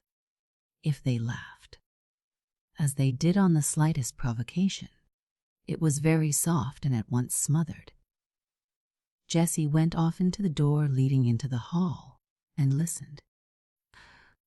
And if there came a knock on the floor, she snatched off her apron, hastily wiped her hands, rolled down her sleeves, asked Betty if there was any flour on her, and then hurried away into another part of the house, trying to look cool and quiet, as if she had not been doing anything. On returning from one of these excursions, as she rolled up her sleeves again, she said, "Betty, we must open the other window if it is cold." Mamma thought she smelled roast turkey. Betty burst into a laugh which she smothered in her apron. Jessie covered her mouth and laughed. Nothing, too, but the window was open to make a draught and carry out the delicious odors, which, it must be confessed, did fill that kitchen so full that no wonder they crept through the cracks and the keyholes and hung about Jessie's dress as she went through the hall in a way to make one's mouth water. "What did ye tell her?" asked Betty, as soon as she could speak. Oh, "I told her I thought Poppy smelled a good deal like turkey," said Jessie, and again both laughed. "Wasn't it lucky we had Poppy today? I don't know what I should have said if we hadn't."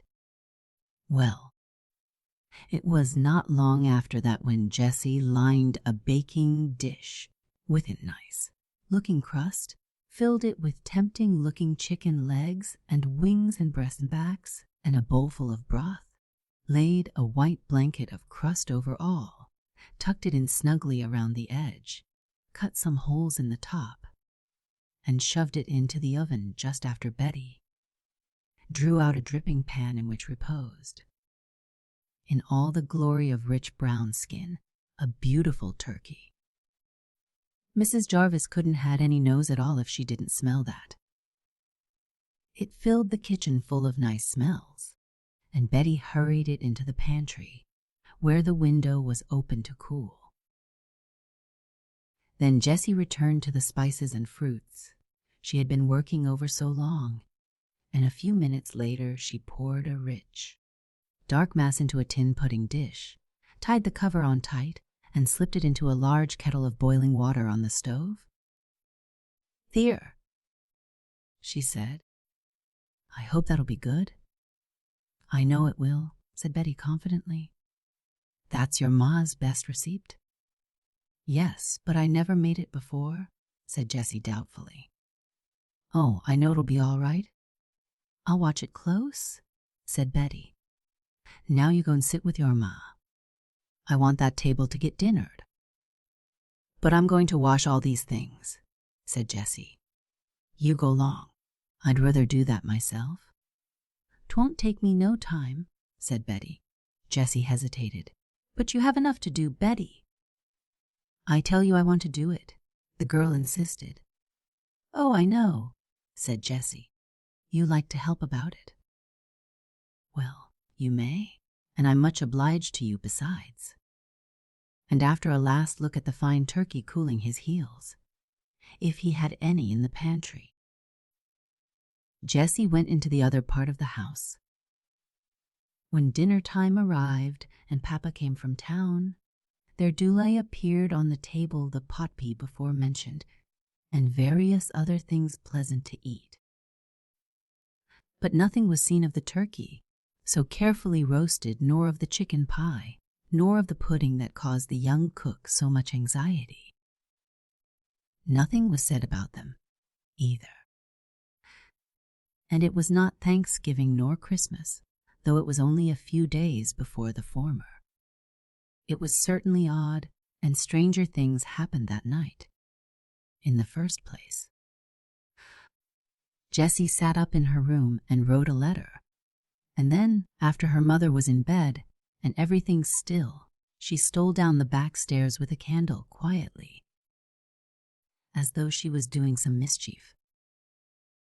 Betty, who came down to help her, brought a box in from the wood shade, and the two plotters, very silently, with many listenings at the door to see if anyone was stirring, packed that box full of good things.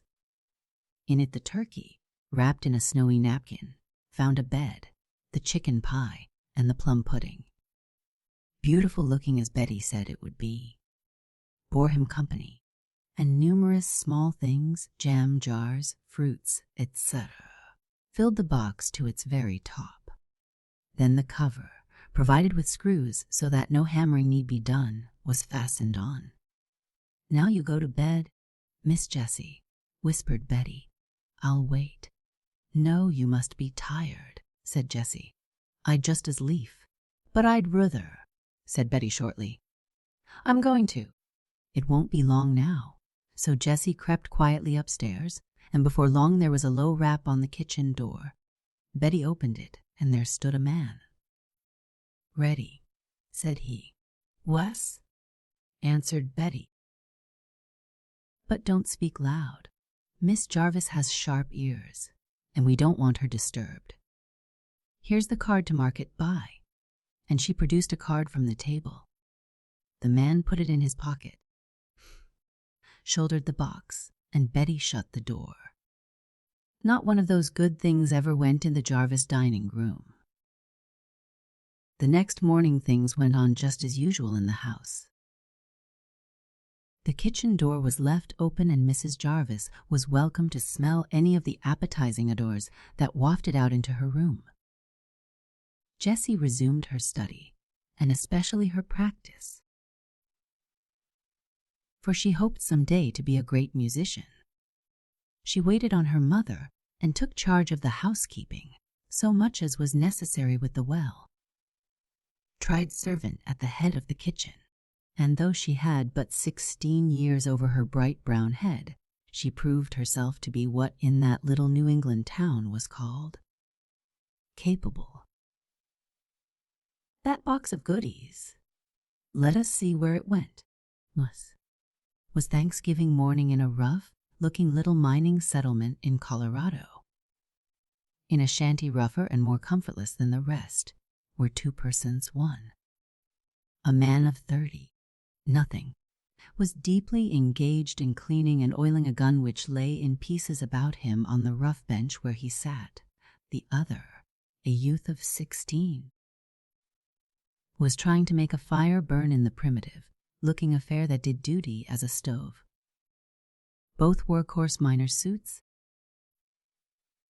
and picks and other things about the room told that their business was to dig for the yellow dust we are all so greedy to have. Evidently luck had not been good, for the whole place appeared run down, and the two looked absolutely hungry. It was Thanksgiving morning, as I said, but no thankfulness shone in the two pale, thin faces. Both were sad, and the younger one almost hopeless. "Jack," said the elder, pausing in his operations, "mind you give that old hen a good boil, or we won't be able to eat it." "It'll be better nothing, anyway, I suppose," said Jack gloomily. "Not much, especially if you don't get the taste of sagebrush out of it. Lucky I happened to get that shot at her, anyway," he went on. "I've seen worse dinners, even Thanksgiving dinners, than a sage hen. "I haven't," said Jack shortly.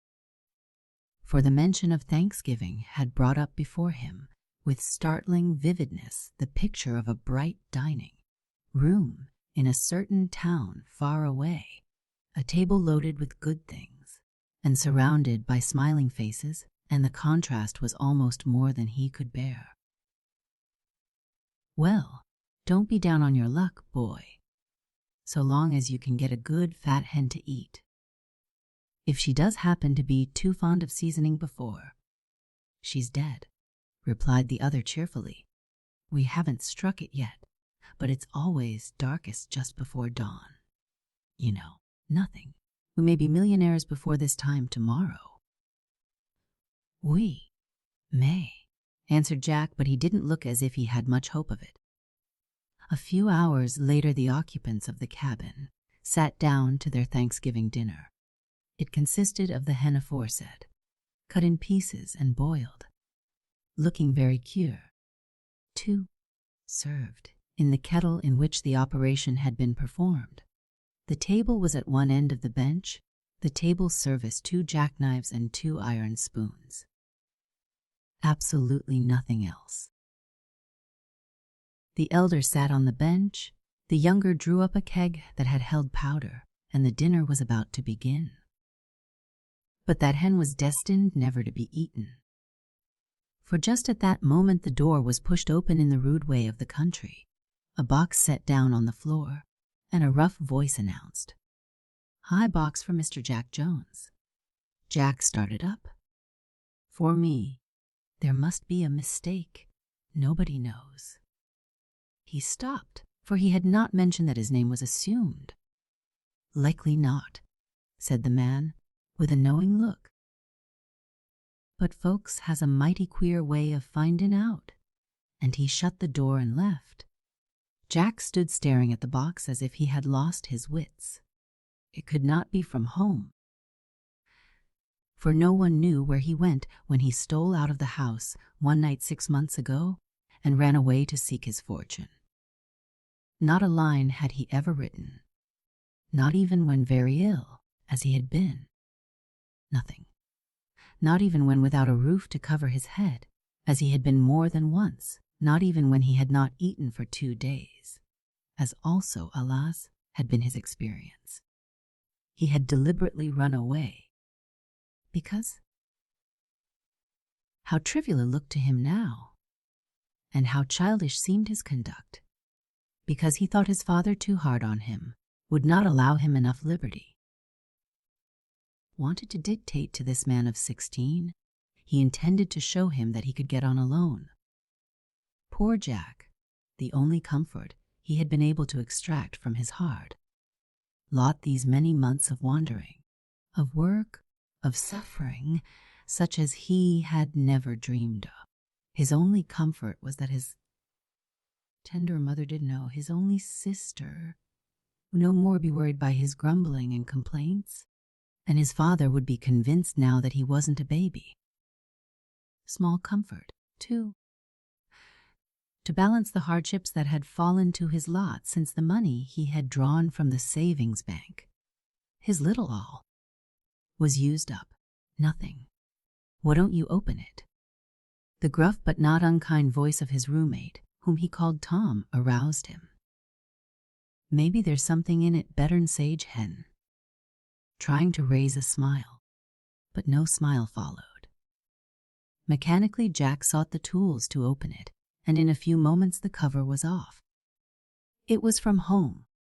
On the very top was a letter addressed to Jack Jarvis in a hand that he well knew. He hastily stuffed it into his pocket and opened. The layers of paper were removed, and as each one was thrown off, something new appeared. Not a word was spoken, but the kettle of sage hen was silently put on the floor by Tom as the bench began to fill up. A jar of cranberry sauce, another of orange marmalade, oranges and apples, a plum pudding, a chicken pie, and lastly, in its white linen wrapper, the turkey we saw browning in that far off New England kitchen. As one by one these things were lifted out and placed on the bench. A deep silence reigned in the cabin. Jack had choked at sight of the letter, and memories of days far different from these checked even Tom's usually lively tongue. A strange unpacking it was. How different from the joyful packing at dead of night with those two laughing girl faces bending over it. When all was done and the silence grew painful, Jack blurted out, "Help yourself," and bustled about, busily gathering up the papers and folding them and stuffing them back in the box, as though he were the most particular housekeeper in the world. But if Jack couldn't eat, something too ailed Tom, he said simply. "Don't feel hungry. Believe I'll go out and see what I can find." And shouldering his gun, now cleaned and put together, he quickly went out and shut the door. Jack sat down on the keg and looked at the things which so vividly brought home and his happy life there before him. He did not feel hungry either. He sat and stared for some time. Then he remembered his letter. He drew it from his pocket and opened it. It was very thick. And when he pulled it out of the envelope, the first thing he saw was the smiling face of his sister Jessie, his twin sister, his playmate and comrade, his confidant from the cradle. The loss of her ever willing sympathy had been almost more to him than all the rest of his troubles. This was another shock that brought something to his eyes that made him see the others through a mist. There were the pictures of his mother, whose gentle voice he could almost hear, and of his father, whose gray hairs and sad face he suddenly remembered were partly his work. At last he read the letter. It began, "Dear Jack, I've just found out where you are, and I'm so glad. I send you this Thanksgiving dinner. It was too bad for you to go off so. You don't know how dreadful it was for Mama. She was sick a long time, and we were scared to death about her. But she's better now. She can sit up most all day." "Oh, Jack." Father cried. I'm sure he did, and he almost ran out of the room and didn't say anything to anybody all day. But I was determined I'd find you. I shan't tell you how I did it, but Uncle John helped me. And now, Jack, he says he wants just such a fellow as you to learn his business, and he'll make you a very good offer. And, Jack, that's my turkey, my Winnie, and nobody but Betty knows anything about this box and this letter. I send you all my money out of the savings bank. Didn't tell anybody that, and I want you to come home. You'll find the money under the cranberries. I thought it would be safe there. Nothing. And I knew you'd eat them all. You're so fond of cranberries. I didn't tell anybody because I want to surprise them. And besides, let them think you came home because you got ready. It's nobody's business where you got the money anyway. Now do come right home, Jack. You can get here in a week's time, I know. Your affectionate sister, Jessie. Nothing. Jack laid the letter down with a rush of new feelings and thoughts that overwhelmed him. He sat there for hours. He knew nothing of time. He had mechanically turned the cranberry jar upside down and taken from the bottom, carefully wrapped in white paper, $50. A pang went through him. Well did he know what that money represented to his sister, by how many sacrifices she had been saving it for a year or two. Nothing, with the single purpose of taking the lessons from a great master that were to fit her to teach, to take an independent position in the world, to relieve her father, who had lost a large slice of his comfortable income, and who was growing old and sad under his burden. She had often talked it over with Jack. Now she had generously given up the whole to him. Nothing. All her hopes and dreams of independence, and he He who should have been the support of his sister, the right arm of his father. He had basely deserted. These thoughts and many more surged through his mind that long afternoon, and when Tom returned as the shadows were growing long, he sat exactly as he had been left. On Tom's entrance, he roused himself. There was a new light in his eye. "Come, Tom," he said, "dinner's waiting. You must be hungry by this time." "I am that," said Tom, who had been through his own mental struggles meanwhile. "Nothing." The two sat down once more to their Thanksgiving dinner, and this time they managed to eat, though Jack choked whenever he thought of tasting a bit of Jessie's pet turkey. Winnie, nothing. And much as he liked turkey, and a home turkey at that, he could not touch it. After the meal, when the provisions were stored away in the cupboard at a soap box, much too small for such a supply, it had grown quite dark, and the two, still disinclined to talk, went to their beds, if the rough bunks they occupied may be dignified by that name. But not to sleep, at least not Jack, who tumbled and tossed all night and got up in the morning with an energy and life he had not shown for weeks. After breakfast, Tom shouldered his pick and said, "I'll go on. Jack, well, you clear up." Yet he felt in his heart he should never see Jack again, for there was a home-struck look in his face that the man of experience in the ways of runaway boys knew well. He was not surprised that Jack did not join him, nor that when he returned at night to the cabin, he found him gone, and a note pinned up on the door. "I can't stand it. I'm off for home. You may have my share of everything. Jack." It was a cold evening in early December, and there seemed to be an undercurrent of excitement in the Jarvis household. Nothing. The table was spread in the dining room with the best silver and linen. Mrs. Jarvis was better, and had even been able to go into the kitchen to superintend the preparations for dinner. Jessie went around with a shining face that no one understood and she could not explain. Betty was strangely nervous, and had made several blunders that morning which mortified the faithful servant very much. An air of expectancy pervaded the whole house, though the two heads of it had not a hint of the cause. Jessie heard the train she had decided to be the important one.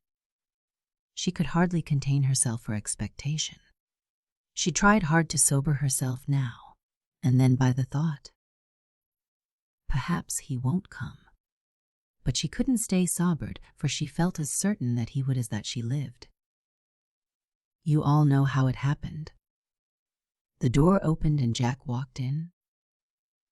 One instant of blank silence, and then a grand convulsion. Jack fell on his knees with his face in his mother's lap, though he had not thought a moment before of doing any such thing. Jessie hung over him, frantically hugging him. Mr. Jarvis, vainly trying to join this group, could only lay his hands on Jack's head and say in a broken voice, "Son. Son, my son." While Betty performed a war dance around the party, wildly brandishing a basting spoon in one hand and wiping her streaming eyes on the dishcloth, which she held in the other. It was long before a word could be spoken, and the dinner was totally ruined, as Betty declared with tears, though they were not for sorrow, before anyone could calm down enough to eat. Then the reaction set in, and justice was done to the dinner, while talk went on in a stream. Jack did not tell his adventures. He only said that he had come from the city, where he had made arrangements for a situation with Uncle John, at which Jessie's eyes sparkled. His looks, even after a week of comfort and hope, spoke for his sufferings. There is little more to tell. Jack Jarvis at 17 was a different boy from the Jack who at 16 started out to seek his fortune. You may be sure that Jessie had her music lessons after all, and that a new Winnie with a fine young brood at her heels stalked about the Jarvis grounds the next spring. Who ate the Dolly's dinner? By Isabel Gordon Curtis. A good story for the big sister to read to the little boys and girls. Why can't dollies have a Thanksgiving dinner as well as real folks? Asked Polly Pine. I don't know why, said Mamma, laughing. Go and dress them in their best clothes, get the doll's house swept and dusted and the table ready. Then I'll fix their dinner before we go downstairs. Oh, how nice, said Polly Pine. The doll house stood in the nursery. It was very big and very beautiful. It was painted red, it had tall chimneys, and a fine front door with R, Bliss on a brass plate. There were lace curtains at the windows, and 2 steps led up to the cunning little piazza. Polly Pine swept the rooms with her tiny broom and dusted them. Then she set the table in the dining room with the very best dishes and the finest silver. She set a teeny vase in the middle of the table with 2 violets in it, and she put dolly table napkins at each place. When the house was all nice and clean, she dressed Lavinia in her pink muslin, and Dora Jane in her gray velvet, and Hannah Welch in her yellow silk. Then she seated them around the table, each one in her own chair. Polly was just telling them about company manners, how they must not eat with their knives, or leave their teaspoons in their cups when they drank their tea, when the door opened, and in came Mamma with the real dolls. Thanksgiving dinner. There was a chicken bone to put on the platter before Hannah Welch, for Hannah always did the carving. There were cunning little dishes of mashed potato and cranberry sauce, and some celery in a tiny tumbler, and the smallest squash pie baked in a patty pan. Polly Pine just hopped up and with delight when she saw it. She set everything on the table. Then she ran away to put on her nicest muslin frock with the pink ribbons, and she went downstairs to her own dinner. There were gentlemen there for dinner, gentlemen Polly was very fond of, and she had a nice time visiting with one of them. He could change his table napkin into a white rabbit, and she forgot all about the dolls, Thanksgiving dinner until it was dessert time, and the nuts and raisins came in. Then Polly remembered, and she jumped down from her chair and asked Mamma if she might go upstairs and see if the dolls had eaten their dinner. When Mamma told about the dollhouse Thanksgiving, all the family wanted to go, too, to find out if the dolls had enjoyed their dinner. The front door of the dollhouse was open, and there sat the dolls just as their little mistress had left them. Only they had eaten nearly all the dinner. Everything was gone except the potato and the cranberry sauce. The chicken leg was picked bare, the bread was nibbled, and the little pie was eaten all around. Well, this is funny, said Papa. Just then they heard a funny, scratching noise in the dollhouse, and a little gray mouse jumped out from under the table. He ran out the front door of the dollhouse and over the piazza and down the steps before you could say, Jack Robinson. In a minute he was gone. Nobody knew where. There was another tiny mouse in the dollhouse under the parlor sofa, and a third one under Lavinia's bed, with a poor, frightened gray tail sticking out. They all got away safe. Papa would not allow Mamma to go for the cat, he said. Why can't a poor little mouse have a Thanksgiving dinner as well as we? An old-fashioned Thanksgiving. By Rose Terry Cook. A long story about a family of hardy New England pioneers in Revolutionary days. It will be most enjoyed by the older children. Pile in, Hannah. Get right down long of the clock, so's to kinder shore it up. I'll fix in them pillars t'other side on't, and you can set back against the bed. Goodbye, folks. Gee up, bright. Gee, I tell ye, Buck. Goodbye, nodded Hannah. Nothing. From the depths of the old calash which Granny had given her for a riding hood, and her rosy face sparkled under the green shadow like a blossom under a burdock leaf. This was their wedding journey, 30 long miles to be traveled at the slow pace of an ox cart, where today a railroad spins by, and a log hut in the dim distance. But Hannah did not cry about it. There was a momentary choking, perhaps in her throat, as she caught a last view of Granny's mob cap and her father's rough face, with the red head of her small stepbrother between them. Grouped in the doorway. Her mother had died long ago, and there was another in her place now, and a swarm of children. Hannah was going to her own home, to a much easier life, and going with John. Why should she cry? Besides, Hannah was the merriest little woman in the country. She had a laugh always lying ready in a convenient dimple. She never knew what blouse meant, except to dye stocking yarn. She was sunny as a dandelion and gay as a bobolink. Her sweet good nature never failed through the long day's journey, and when night came she made a pot of tea at the campfire, roasted a row of apples, and broiled a partridge John shot by the wayside with as much enjoyment as if this was the merriest picnic excursion, and not a solitary camp in the forest, long miles away from any human dwelling, and by no means sure of safety from some lingering savage, some beast of harmful nature, or at least a visit from a shambling black bear, for bears were plentiful enough in that region. But none of these things worried Hannah. She ate her supper with hearty appetite, said her prayers with John, and curled down on the featherbed in the cart, while John heaped on more wood, and, shouldering his musket, went to lengthen the ropes that tethered his oxen, and then mounted guard over the camp. Hannah watched his fine, grave face as the flickering light illuminated it for a few minutes, and then slept tranquilly till dawn. And by sunset next day the little party drew up at the door of the log hut they called home. It looked very pretty to Hannah.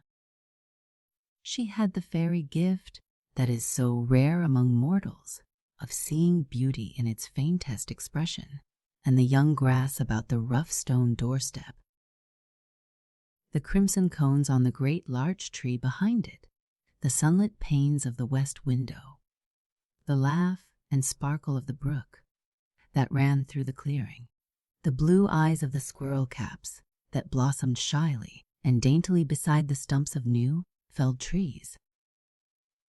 All these she saw and delighted in. And when the door was open, the old clock set up, the bed laid on the standing bedplace, and the 3 chairs and table ranged against the wall, she began her housewifery directly, singing as she went.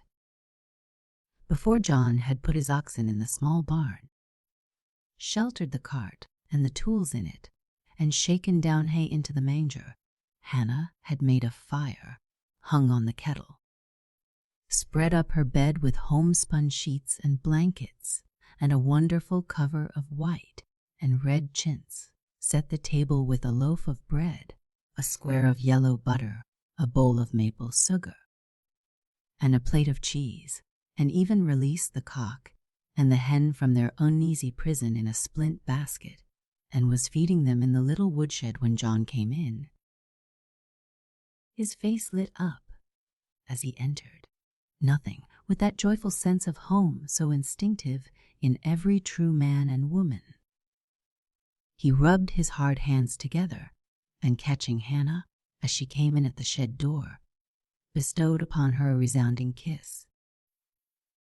"You're the most of a little woman I ever see. Hannah, I swan to man." Hannah laughed like a swarm of spring blackbirds. "I declare, John, you do beat all. And it real pleasant here. Seems to me I never saw things so handy." "Oh, Hannah, what if your prophetic soul could have foreseen the conveniences of this 100 years after? Yet the shelves, the pegs, nothing, the cupboard in the corner, the broad shelf above the fire, the great pine chest under the window, and the clumsy settle, all wrought out of pine board by John's patient and skillful fingers, filled all her needs, and what can modern conveniences do more? So they ate their supper at home for the first time, happy as new, nested birds, and far more grateful. John had built a sawmill on the brook a little way from the house, and already owned a flourishing trade for the settlement about the lake from which Nepasset Brook sprung was quite large. Until John Perkins went there, the lumber had been all drawn 15 miles off to Litchfield, and his mill was only 3 miles from Nepash village. Hard work and hard fare lay before them both, but they were not daunted by the prospect. By and by a cradle entered the door, and a baby was laid in it. One baby is well enough in a log cabin, with one room for all the purposes of life. But when next year brought 2 more, a pair of stout boys, then John began to saw lumber for his own use. A bedroom was built on the east side of the house, and a rough stairway into the loft. More room perhaps than was needed, but John was called in Nepash, a dreadful forecast in man, and he took warning from the twins, and timely warning it proved. For as the years slipped by, one after another, they left their arrows in his quiver till 10 children bloomed about the hearth. The old cabin had disappeared entirely. A good-sized frame house of 1 story, with a high, pitched roof, stood in its stead, and a slab fence kept roving animals out of the yard and saved the apple trees from the teeth of stray cows and horses. Poor enough they were still. The loom in the garret always had its web ready. The great wheel by the other window sung its busy song year in and year out. Dolly was her mother's right hand now, and the twins, Ralph and Reuben, could fire the musket and chop wood. Sylvie, the 4th child, was the odd one.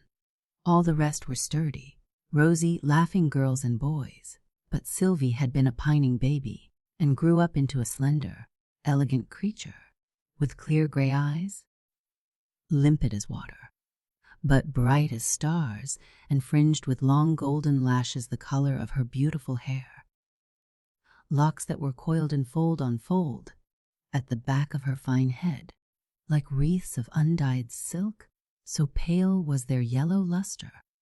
She bloomed among the crowd of red-cheeked, dark-haired lads and lasses, stately and incongruous as a June lily in a bed of tulips. But Sylvie did not stay at home. The parson's lady at Litchfield came to Nepash one Sunday with her husband, and seeing Sylvie in the square corner pew with the rest, was mightily struck by her lovely face, and offered to take her home with her the next week for the better advantages of schooling.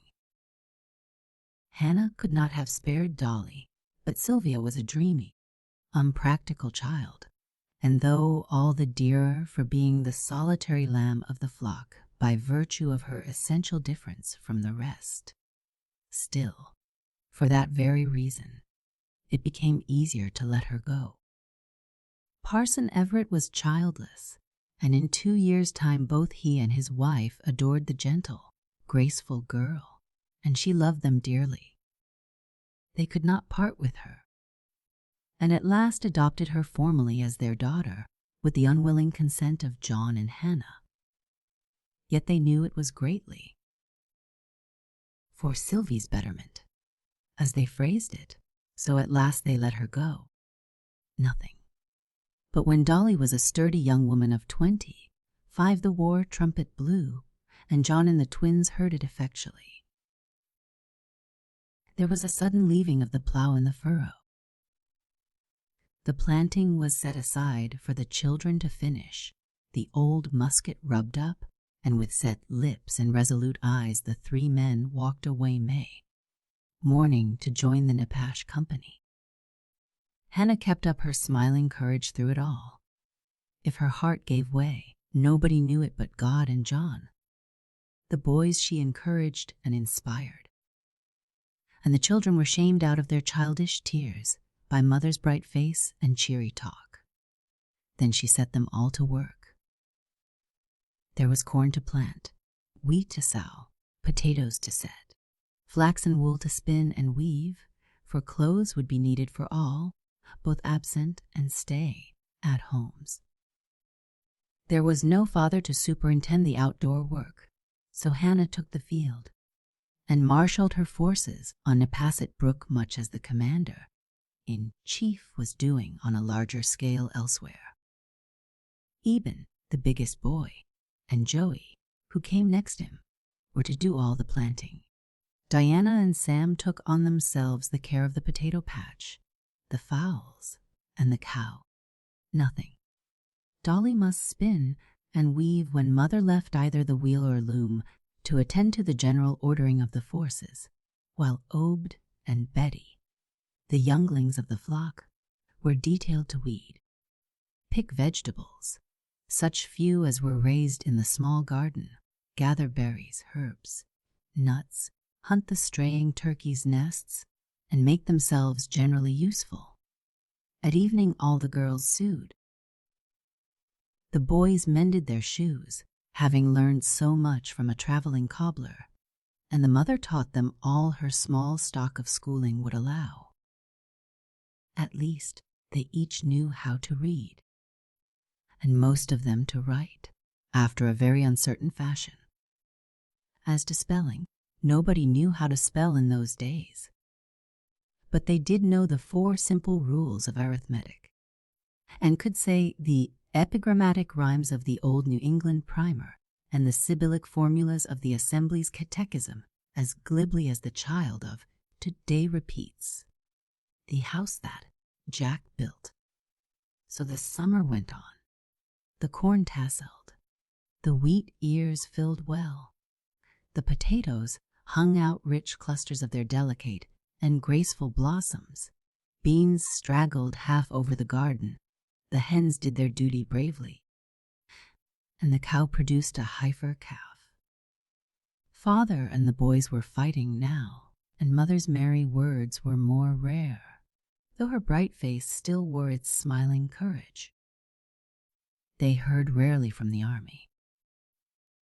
Now and then a post rider stopped at the Nepash tavern and brought a few letters or a little news, but this was at long intervals, and women who watched and waited at home without constant mail service and telegraphic flashes, aware that news of disaster, of wounds, of illness, could only reach them too late to serve or save, and that to reach the ill or the dying involved a larger and more disastrous journey than the survey of half the world demands now. These women endured pangs beyond our comprehension. Nothing, and endured them with a courage and patience that might have furnished forth an army of heroes, that did go far to make heroes of that improvised, ill-conditioned, eager multitude who conquered the trained bands of their oppressors and set their sons free and equal, to use their own dubious phraseology, before the face of humanity at large. By and by winter came on with all its terrors. By night wolves howled about the lonely house and sprung back over the palings when Eben went to the door with his musket. Joe hauled wood from the forest on a hand, sled, and Dolly and Diana took in through the kitchen window when the drifts were so high that the woodshed door could not be opened. Besides, all the hens were gathered in there, as well for greater warmth as for convenience in feeding, and the barn was only to be reached with snowshoes, and entered by the window above the manger. Hard times these were. The loom in the garret could not be used, for even fingers would freeze in that atmosphere, so the thread was wound off, twisted on the great wheel, and knit into stockings. Nothing, the boys learning to fashion their own, while Hannah knit her anxiety and her hidden heartaches into socks for her soldier boys and their father. By another spring the aching and anxiousness were a little dulled, for habit blunts even the keen edge of mortal pain. They had news that summer that Ralph had been severely wounded, but had recovered, that John had gone through a sharp attack of camp fever, that Reuben was taken prisoner, but escaped by his own wit. Hannah was thankful and grateful beyond expression. Perhaps another woman would have wept and wailed to think all this had come to pass without her knowledge or her aid, but it was Hannah's way to look at the bright side of things. Sylvia would always remember how once, when she was looking at Mount Taconic, darkened by a brooding tempest, its crags frowning blackly above the dark forest at its foot, and the lurid cloud above its head, torn by fierce lances of light. She hid her head in her mother's checked apron, in the helpless terror of an imaginative child, but instead of being soothed and pitied, Mother had only laughed a little gay laugh, and said gently, but merrily, "Why, Sylvie, the sun's right on the other side, only you don't see it." After that she always thought her mother saw the sun when nobody else could. And in a spiritual sense it was true. Parson Everett rode over once or twice from Litchfield that next summer to fetch Sylvia, and to administer comfort to Hannah. He was a quaint, prim little gentleman, neat as any wren, but mild-mannered as wrens never are, and in a moderate way kindly and sympathetic. When the children had hailed their lovely sister away to see their rustic possessions, Parson Everett would sit down in a high chair, lay aside his cocked hat, spread his silk pocket handkerchief over his knees, and prepare to console Hannah. "Mistress Perkins, these are trying times, trying times. There is a sound of a going in the tops of the mulberry trees. Sea and waves roaring of a truth, I trust, Mistress Perkins, you submit to the divine will with meekness." "Well, I don't know," replied Hannah with a queer little twinkle in her eye. "I don't believe I be as meek as Moses, parson. I should like things fixed different, to speak truth." "Dear me, dear mim.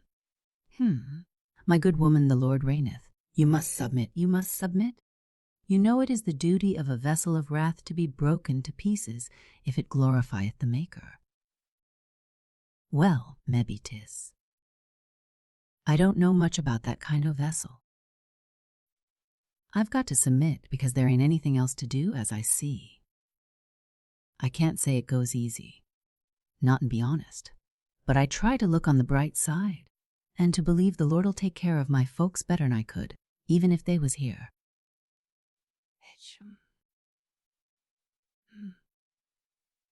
"Well," stammered the embarrassed parson, completely at his wit's end with this cheerful theology. "Well, I hope it is grace that sustains you, Mistress Perkins, and not the vain elation of the natural man. The Lord is in his holy temple. The earth is his footstool." The parson struggled helplessly with a tangle of texts here, but the right one seemed to fail him, till Hannah audaciously put it in. "Well, you know what it says about taking care of sparrows in the Bible, and how we was more valuable than they be, a lot. That kind o' text comes home these times, I tell ye. You fetch a person down to the bedrock, as Grandsir Penlyn used to say, and then they know where they be. And if the Lord is really the Lord of all, I expect he'll take care of all. And I don't doubt but what he is and does. So I can fetch up on that. Parson Everett heaved a deep sigh, put on his cocked hat, and blew his nose ceremonially with the silk handkerchief. Not that he needed tow, but as a sort of shaking off of the dust of responsibility and ending the conversation, which, if it was not heterodox on Hannah's part, certainly did not seem orthodox to him. He did not try to console her any more, but contented himself with the stiller spirits in his own parish, who had grown up in and after his own fashion. Another dreadful winter settled down on Nepasset Township. There was food enough in the house and firewood in the shed, but neither food nor fire seemed to assuage the terrible cold. And with decreased vitality, decreased courage came to all. Hygienics were an unforeseen mystery to people of that day. They did not know that nourishing food is as good for the brain as for the muscles. They lived on potatoes, beets, beans, with now and then a bit of salt pork or beef boiled in the pot with the rest, and their hearts failed, as their flesh did, with this sodden and monotonous diet. One ghastly night Hannah almost despaired. She held secret counsel with Dolly and Eben while they inspected the potato bin and the pork barrel. Nothing. As to whether it would not be best for them to break up and find homes elsewhere for the winter. Her father was old and feeble. He would be glad to have her with him and Betty. The rest were old enough to do chores for their board, and there were many families where help was needed, both in Nepash and Litchfield, since every available man had gone to the war by this time. But while they talked, a great scuffling and squawking in the woodhouse attracted the boys upstairs. Joe seized the tongs and Diana the broomstick. An intruding weasel was pursued and slaughtered. But not till 2 fowls, fat and fine, had been sacrificed by the invader and the tongs together. The children were all hungry with the exhaustion of the cold weather, and clamored to have these victims cooked for supper. Nor was Hannah unmoved by the appeal. Her own appetite seconded. The savory stew came just in time. It aroused them to new life and spirits. Hannah regained courage, wondering how she could have lost heart so far, and said to Dolly, as they washed up the supper dishes, "I guess we'll keep together, Dolly. It'll be spring after a while, and we'll stick it out together. I guess I would," answered Dolly. "And don't you believe we should all feel better to kill off them falls? All but 2 or 3. They're master hands to eat corn, and it does seem as though that biled hen done us all a sight good tonight. Just hear them, children." And it certainly was, as Hannah said, musical to hear him. Joe had a cornstalk fiddle, and Eben an old singing book, which Diana read over his shoulder while she kept on knitting her blue sock, and the 3 youngsters, Sam, Opt, and Betty, with wide mouths and intent eyes, followed Diana's lining out of that quaint hymn, The Old Israelites, dwelling with special gusto and power on 2 of the verses. "We are little, 'tis true, and our numbers are few, and the sons of old Anak are tall. But while I see a track, I will never go back, but go on at the risk of my all. The way is all new, as it opens to view, and behind is the foaming Red Sea. So none need to speak of the onions and leeks or to talk about garlics to me." Hannah's face grew brighter still. We'll stay right here, she said, adding her voice to the singular old ditty with all her power. What though some in the rear preach up terror and fear, and complain of the trials they meet.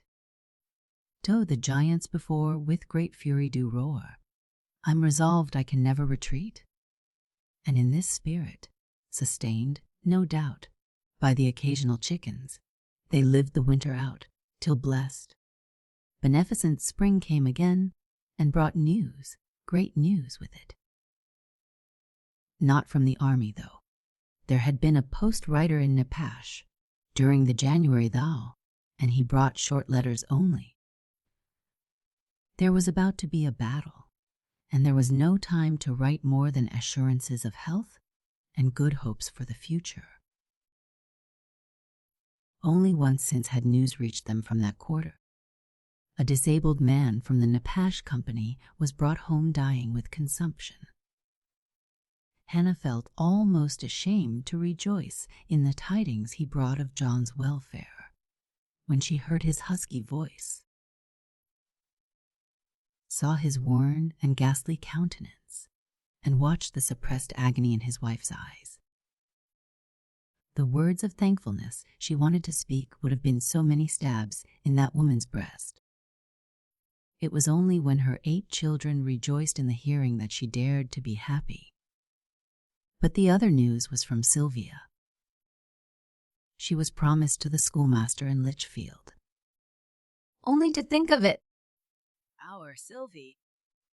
Master Loomis had been eager to go to the war, but his mother was a poor bedrid woman, dependent on him for support. And all the dignitaries of the town combined in advising and urging him to stay at home for the sake of their children, as well as his mother. So at home he stayed and fell into peril of heart. Instead of life and limb, under the soft fire of Sylvia's eyes, instead of the enemy's artillery, Parson Everett could not refuse his consent, though he and Madam were both loth to give up their sweet daughter. But since she and the youth seemed to be both of one mind about the matter, and he being a godly young man of decent parentage, and in a good way of earning his living, there was no more to be said. They would wait a year before thinking of marriage, both for better acquaintance and on account of the troubled times.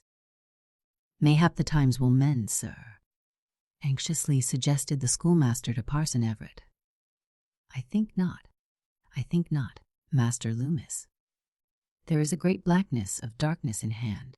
The Philistines be upon us, and there is moving to and fro. Yea, Behemoth lifteth himself and shaketh his mane. Him. It is not a time for marrying and giving in marriage, for playing on sackbuts and dulcimers. Him. A quiet smile flickered around Master Loomis's mouth as he turned away, solaced by a shy, sweet look from Sylvia's limpid eyes, as he peeped into the keeping room, where she sat with Madame on his way out. He could afford to wait a year for such a spring blossom as that, surely. And wait he did with commendable patience, comforting his godly soul with the fact that Sylvia was spared meantime the daily tendance and care of a fretful old woman like his mother. For, though Master Loomis was the best of sons, that did not blind him to the fact that the irritability of age and illness were fully developed in his mother, and he alone seemed to have the power of calming her.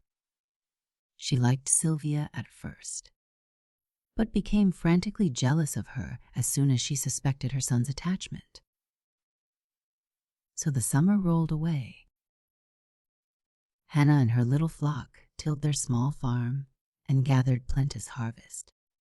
Mindful of last year's experience, they raised brood after brood of chickens and planted extra acres of corn for their feeding, so that when autumn came, with its vivid, splendid days, its keen winds and turbulent skies, the new chicken yard, which the boys had worked at through the summer, with its wattled fence, its own tiny spring, and lofty covered roofs, swarmed with chickens.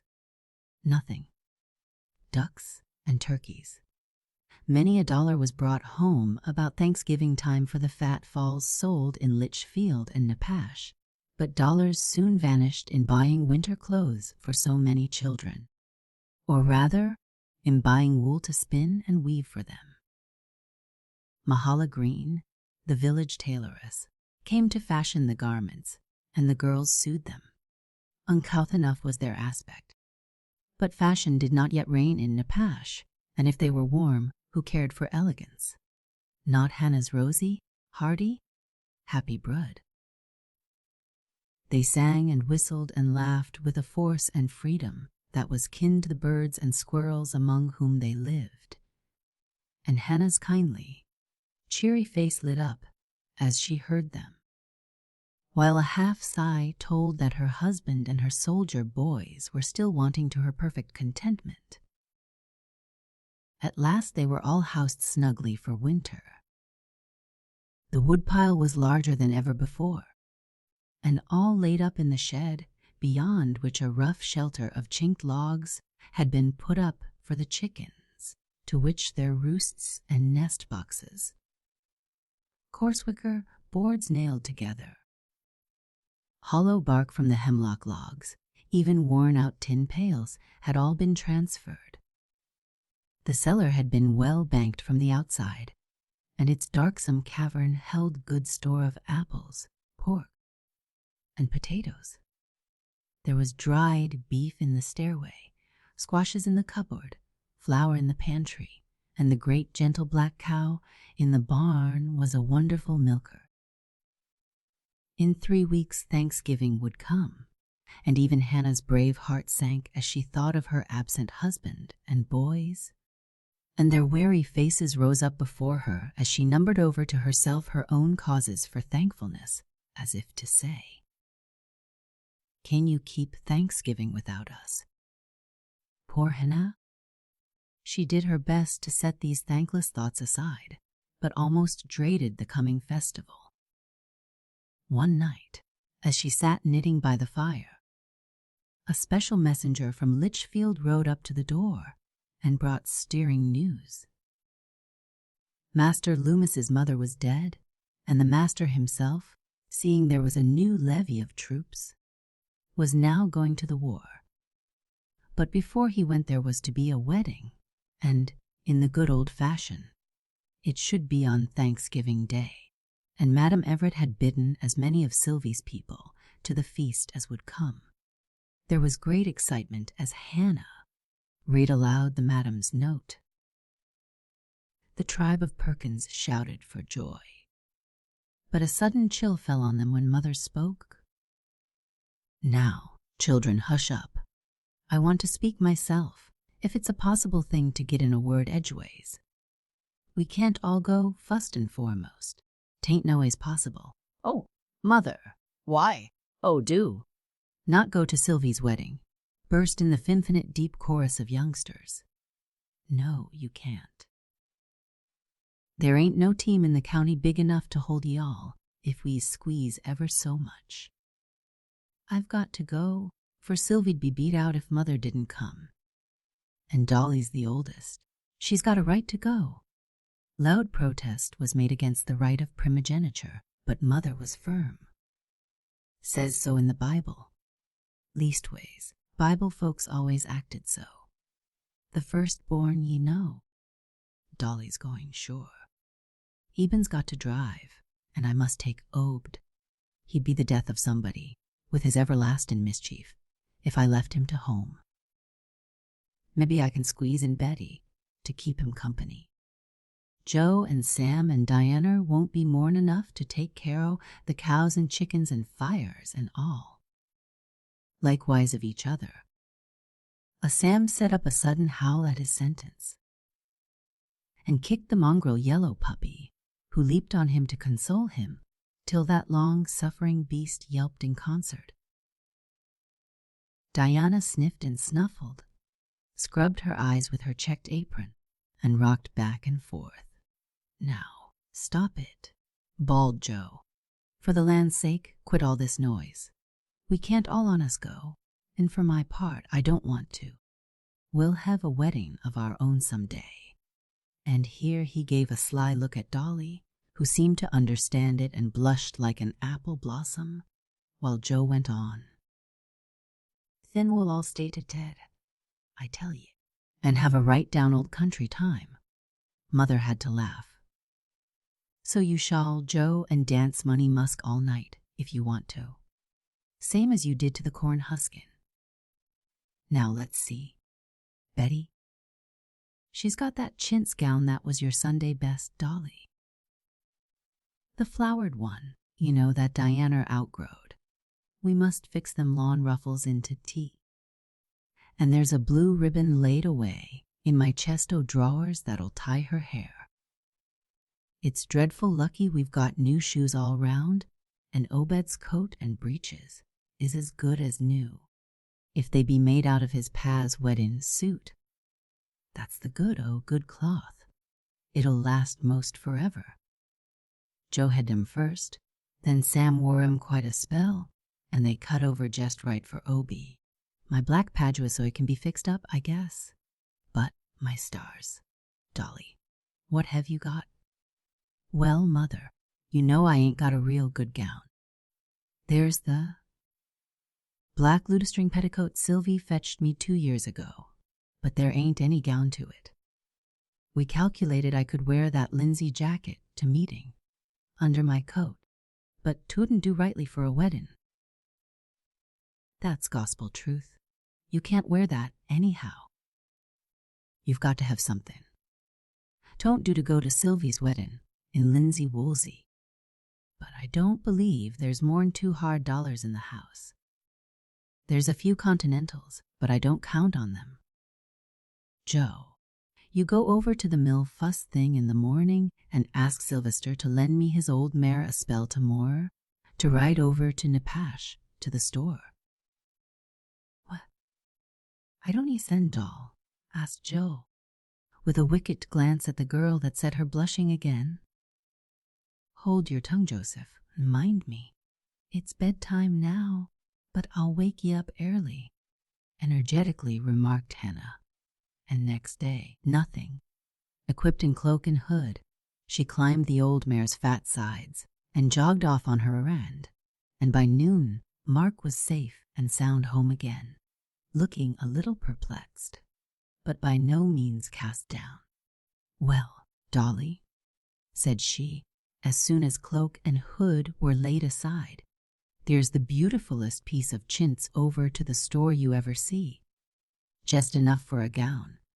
It's kind of buff-colored ground, flowered all over with roses, deep red roses, as natural as life.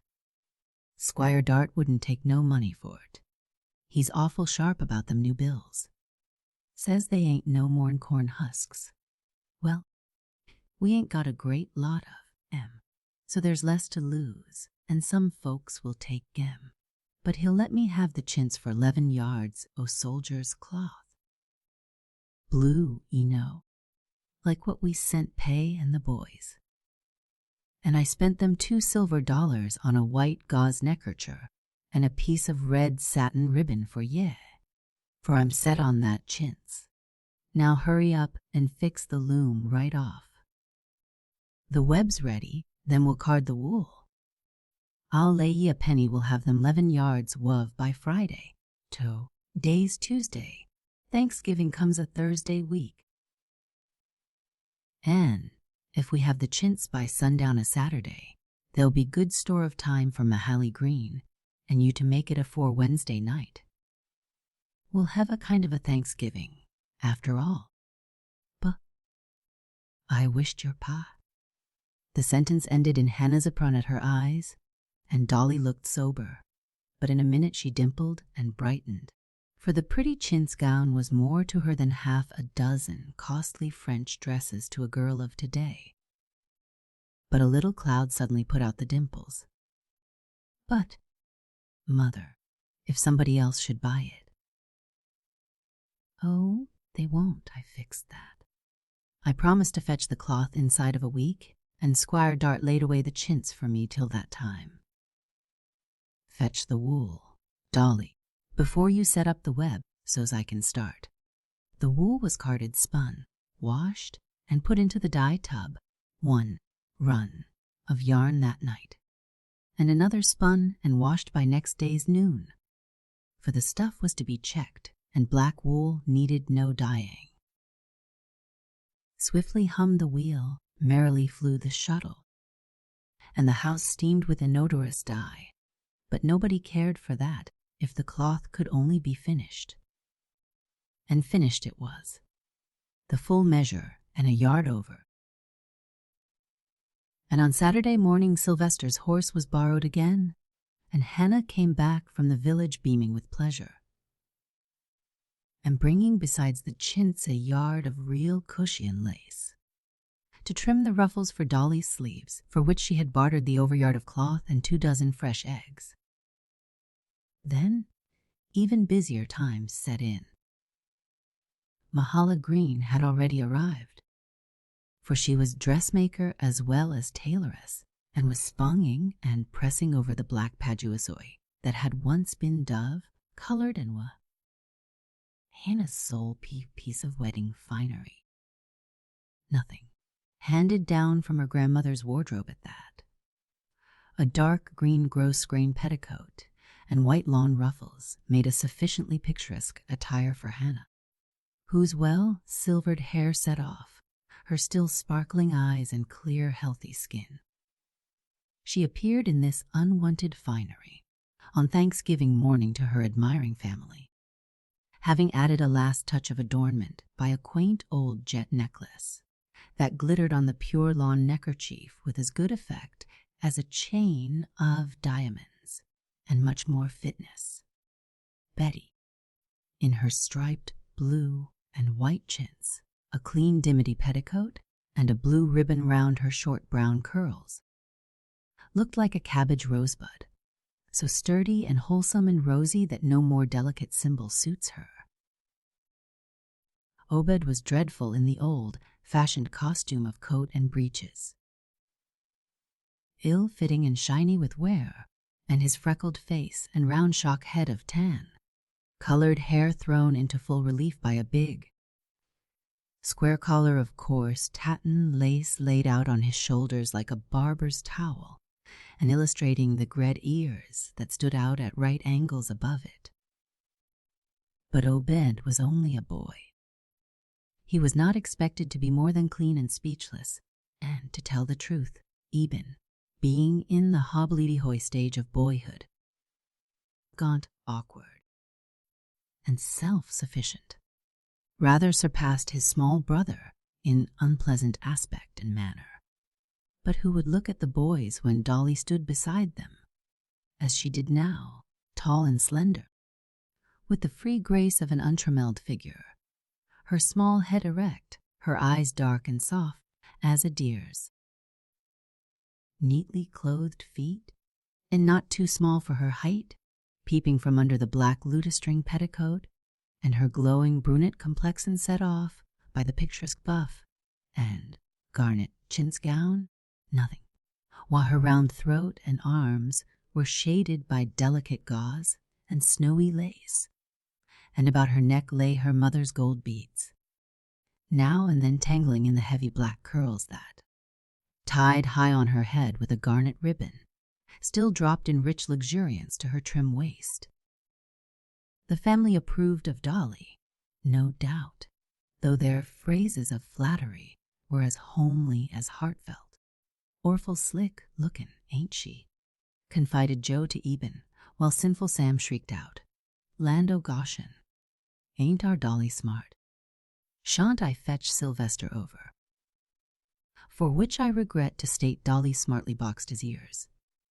But the pung was ready, and Sam's howls had to die out uncomforted. Nothing, with many parting charges from Hannah about the fires and foals, the cow, the hasty pudding, already put on for its long boil, and the turkey that hung from a string in front of the fire and must be watched well, since it was the Thanksgiving dinner. The Weddingers, as Joe called them, were well packed in with blankets and hot stones and set off on their long drive. The day was fair and bright, the fields of snow purely dazzling, but the cold was fearful. And in spite of all their wraps, the keen winds that whistled over those broad hilltops, where the road lay, seemed to pierce their very bones, and they were heartily glad to draw up by 12 o'clock at the door of the parsonage, and be set before a blazing fire, and revived with sundry mugs of foaming and steaming flip, made potent with a touch of old peach brandy. For in those ancient days, even in parsonages, the hot poker knew its office, and sideboards were not in vain. There was food, also, for the exhausted guests, though the refection was slight and served informally in the kitchen corner, for the ceremonial Thanksgiving dinner was to be deferred till after the wedding, and as soon as all were warmed and refreshed they were ushered into the great parlor, where a turkey carpet, amber satin curtains, spider, legged chairs and tables, and a vast carved sofa, cushioned also with amber, made a regal and luxurious show in the eyes of our rustic observers. But when Sylvie came in with the parson, who could look at furniture, Madame Everett had lavished her taste and her money on the lovely creature as if she were her own daughter, for she was almost as dear to that tender, childless soul thing. The girl's lustrous gold, brown hair was dressed high upon her head in soft puffs and glittering curls, and a filmy thread, lace scarf pinned across it with pearl-headed pins. Her white satin petticoat showed its rich luster under a lutestring gown of palest rose brocaded with silver sprigs and looped with silver ribbon and pink satin roses. Costly lace clung about her neck and arms, long kid gloves covered her little hands and wrists and met the delicate sleeve ruffles, and about her white throat a great pink topaz clasped a single string of pearls. Hannah could scarce believe her eyes. Was this her Sylvie, she who even threw Madame Everett, with her velvet dress, powdered hair, and Mechlin laces, quite into the background? I did not like it, mammy dear, whispered Sylvie as she clung round her astonished mother's neck. I wanted a muslin gown, but Madame had laid this by long ago, and I could not thwart or grieve her. She is so very good to me. No more you could, Sylvie. The gown is amazing fine, to be sure, but as long as my Sylvie's inside of it, I won't gainsay the gown. It ain't a speck too pretty for the wearer, dear. And Hannah gave her another hug. The rest scarce dared to touch that fair face, except Ollie, who threw her arms about her beautiful sister with little thought of her garments, but a sudden passion of love and regret sending the quick blood to her dark brows and wavy hair in a scarlet glow. Master Loomis looked on with tender eyes. He felt the usual masculine conviction that nobody loved Sylvie anywhere near as much as he did, but it pleased him to see that she was dear to her family. The parson, however, abruptly put an end to the scene. H.M., my dear friends, let us recollect ourselves. There is a time for all things. Yea, earth yieldeth her increase. Mem, the Lord ariseth to shake visibly the earth. Sylvia, will you stand before the Sophie? Master Lummis on the right side. Let us pray. But even as he spoke the words, a great knocking pealed through the house. The brass lion's head on the front door beat a reveal loud and long. The parson paused, and Sylvia grew whiter than before, while Decius, the parson's factotum, a highly respectable old negro, who, with his wife and daughter, sole servants of the house, had stolen in to see the ceremony, ambled out to the vestibule in most undignified haste. There came sounds of dispute, much tramping of boots, rough voices, and quick words, then a chuckle from Decius. The parlor door burst open, and three bearded, ragged, eager men rushed in upon the little ceremony. There was a moment's pause of wonder and doubt, then a low cry from Hannah as she flew into her husband's arms. And in another second the whole family had closed around the father and brothers, and for once the hardy, stern, reticent New England nature, broken up from its foundations, disclosed its depths of tenderness and fidelity. There were tears, choking sobs, cries of joy. The madam held her lace handkerchief to her eyes with real need of it. Master Loomis choked for sympathy, and the parson blew his nose on the ceremonial bandana like the trumpet of a cavalry charge. "Let us pray," said he, in a loud but broken voice, and holding fast to the back of the chair. He poured out his soul and theirs before the Lord with all the fervor and the fluency of real feeling. There was no stumbling over misapplied text now, no awkward objections in his throat, but only glowing Bible words of thankfulness and praise and joy, and every heart was uplifted and calm as they joined in the Amen. John's story was quickly told. Nothing. Their decimated regiment was disbanded, to be reformed of fresh recruits, and a long furlough given to the faithful but exhausted remnant. They had left at once for home, and their shortest route lay through Litchfield. Night was near when they reached the town, but they must needs stop to get one glimpse of Sylvie and tidings from home. For fear lay upon them lest there might be trouble there which they knew not of. So they burst in upon the wedding. But Master Loomis began to look uneasy. Old Dorcas had slipped out, nothing, to save the imperiled dinner, and Pokey, the maid nigh Pocahontas, could be heard clinking glass and silver and pushing about chairs, but the happy family were still absorbed in each other. "Mr. Everett," said the madam with dignity, and the little minister trotted rapturously over to her chair to receive certain low orders. "Yes, verily, yes. My friends, we are assembled in this place this evening." A sharp look from madam recalled him to the fact that this was not a prayer meeting. "Hey, that is. Yes, of a truth our purpose this afternoon was to." "That's so," energetically put in Captain John. "Right about face. Form." And the three Continentals sprung to their feet and assumed their position, while Sylvie and Master Loomis resumed theirs, a flitting smile in Sylvia's tearful eyes, making a very rainbow. So the ceremony proceeded to the end, and was wound up with a short prayer, concerning which Captain Perkins irreverently remarked to his wife some days after. "Parson smelt the turkey, sure as shootin'. Hannah, he shortened up so mazin, quick on that prayer. I tell you I was glad on't. I knew how he felt. I could ha' ate a wolf myself."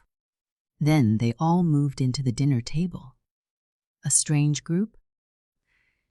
From Sylvia's satin and pearls to the ragged fatigue, dress of her father and brothers, but there was no help for that now, and really it troubled nobody. The shade of anxiety in Madam's eye was caused only by a doubt as to the sufficiency of her supplies for 3 unexpected and ravenous guests. But a look at the mighty turkey, the crisp roast pig, the cold ham, the chicken pie, and the piles of smoking vegetables, with a long vista of various pastries, apples, nuts, and pitchers of cider on the buffet, and an inner consciousness of a big Indian pudding for 24 hours simmering in the pot over the fire, reassured her, and perhaps heartened up the parson. Nothing, for after a long grace he still kept his feet and added, with a kindly smile, "Brethren and friends, you are heartily welcome. Eat and be glad, for seldom hath there been such cause and need to keep a thanksgiving." And they all said Amen, 1800 and froze to death. By sea, A. Stevens. An exciting story of a battle with a crazy moose. It has a Thanksgiving flavor, too. What shall we have for Thanksgiving dinner was a question which distressed more than one household that year. Indeed, it was often a question what to have for dinner, supper, or breakfast on any day. For that was the strangely unpropitious, unproductive season of 1816, quaintly known in local annals as 1800 and froze to death. It was shortly after the close of the War of 1812 with England. Our country was then poor and but little cultivated. There was no golden West to send carloads of wheat and corn, no Florida or California to send fruit. There were no cars, no railroads. What the people of the eastern states had they must raise for themselves, and that year there were no crops. Nothing grew, nothing ripened properly. Winter lingered even in the lap of May. As late as the middle of June there was a heavy snowstorm in New England. Frost occurred every fortnight of the season. The seed potatoes, corn, and beans, when planted, either rotted in the ground or came up to be killed by the frosts. The cold continued through July and August. A little barley, still less wheat and rye, a few oats, in favorable situations, were the only cereals harvested, and these were much pinched in the kernel.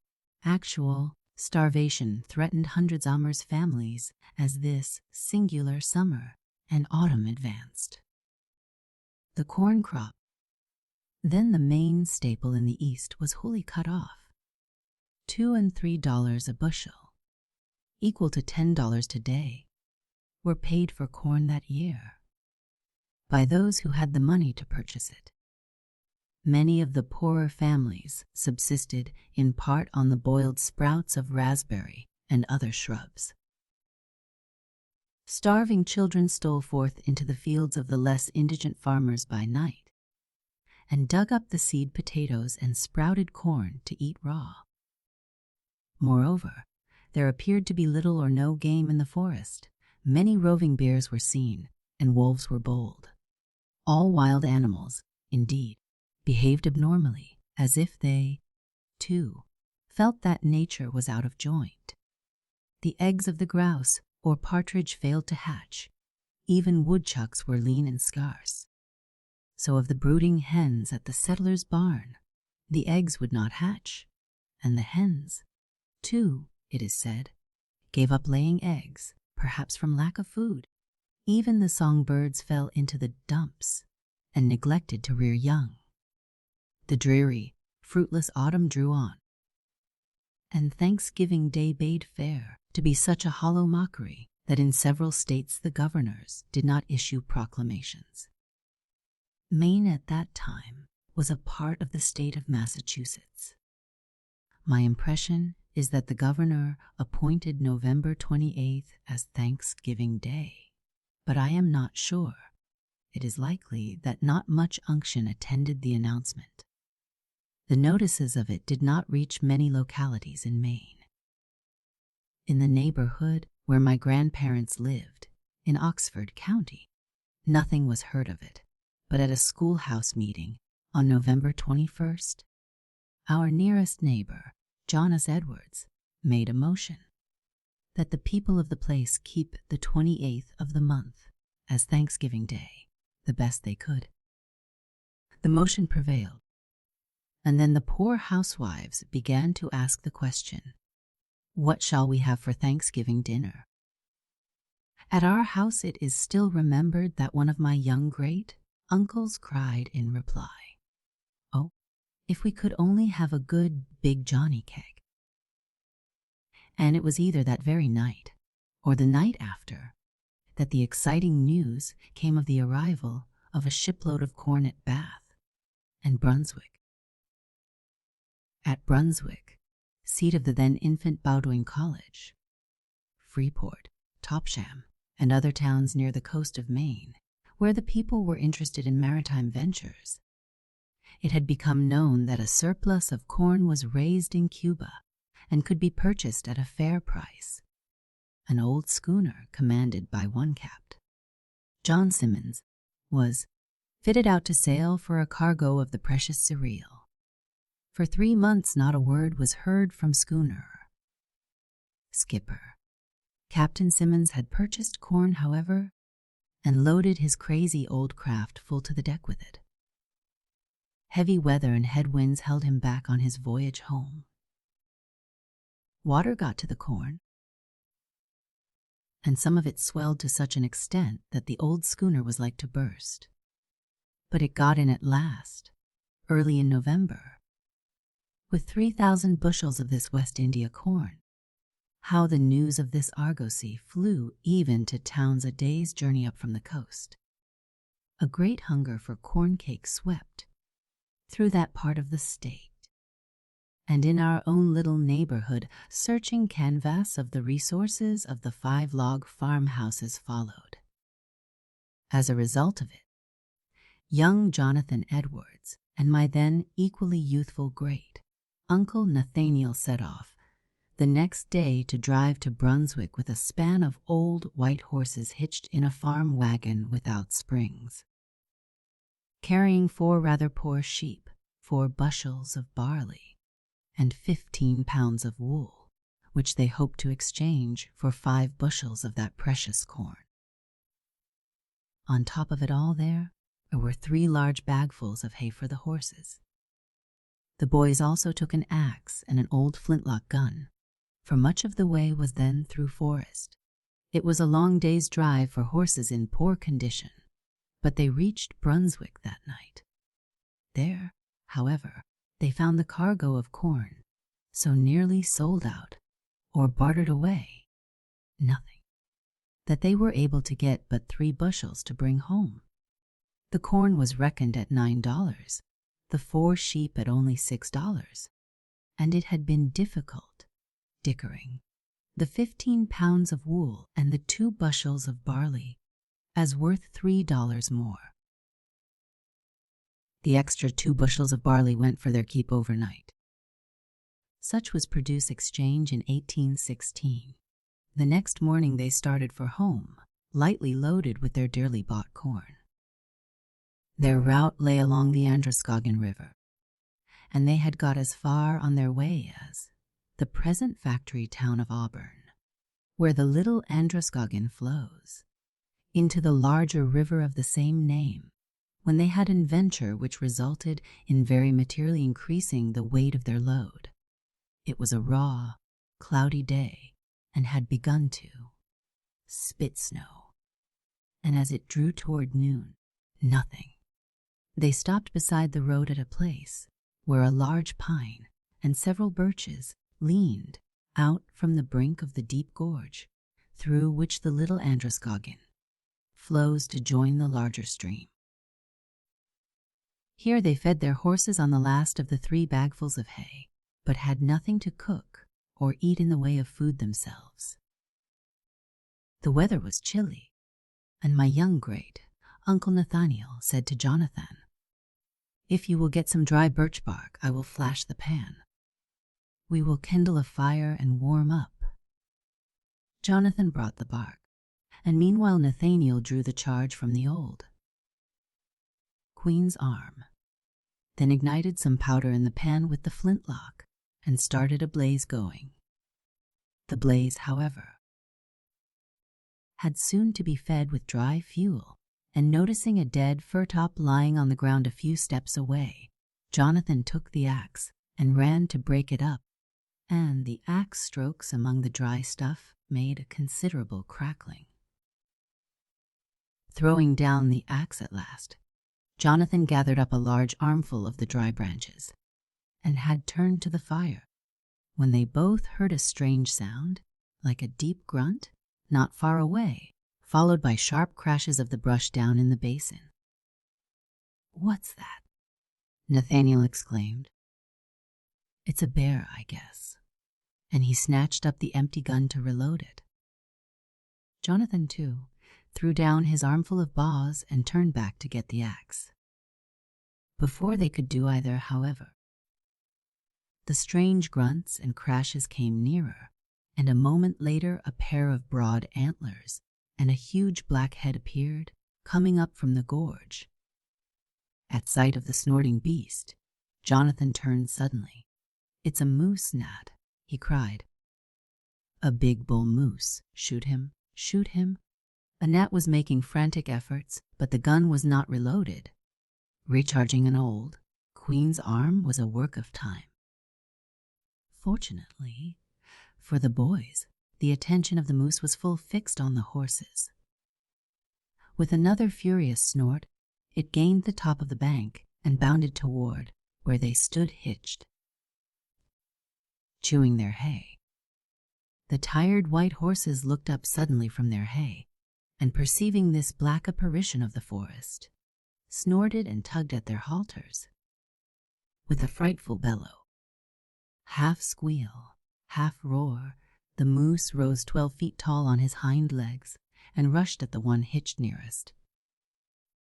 The horse broke its halter, ran headlong against its mate, recoiled, bumped into a tree trunk, and then, the trees standing thick in front of it, backed over the bank and went out of sight down the bluff, the moose bounding after it, still bellowing hoarsely.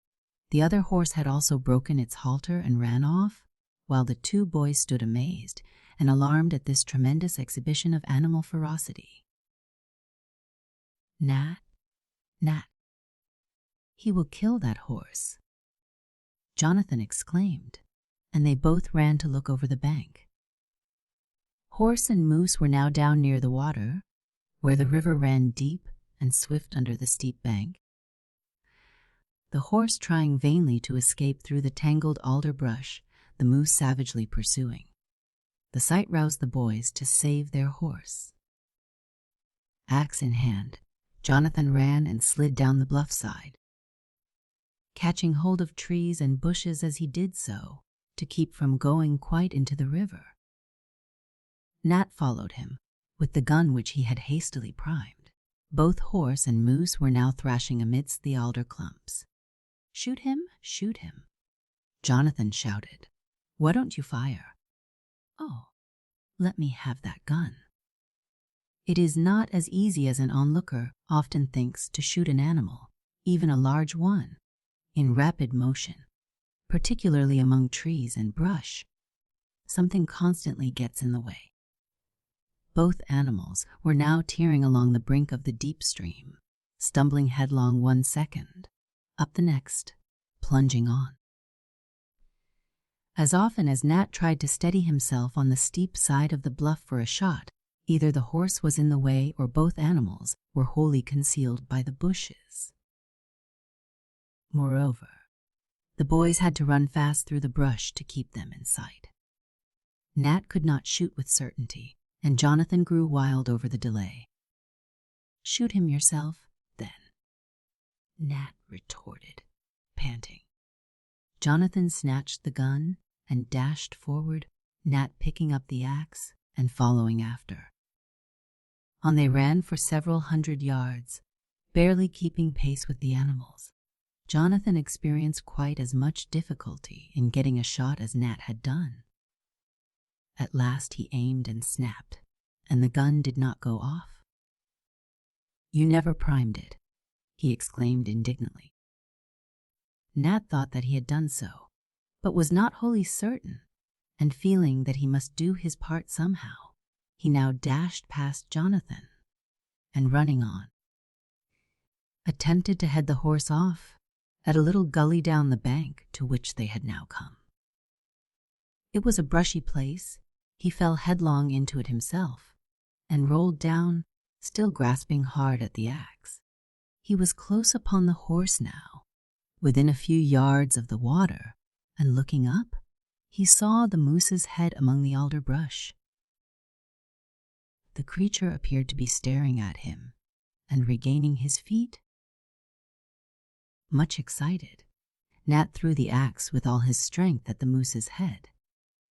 By chance rather than skill, the pole of the axe struck the animal, just above the eyes at the root of the antlers. It staggered, holding its head to one side a moment as if half, stunned or in pain.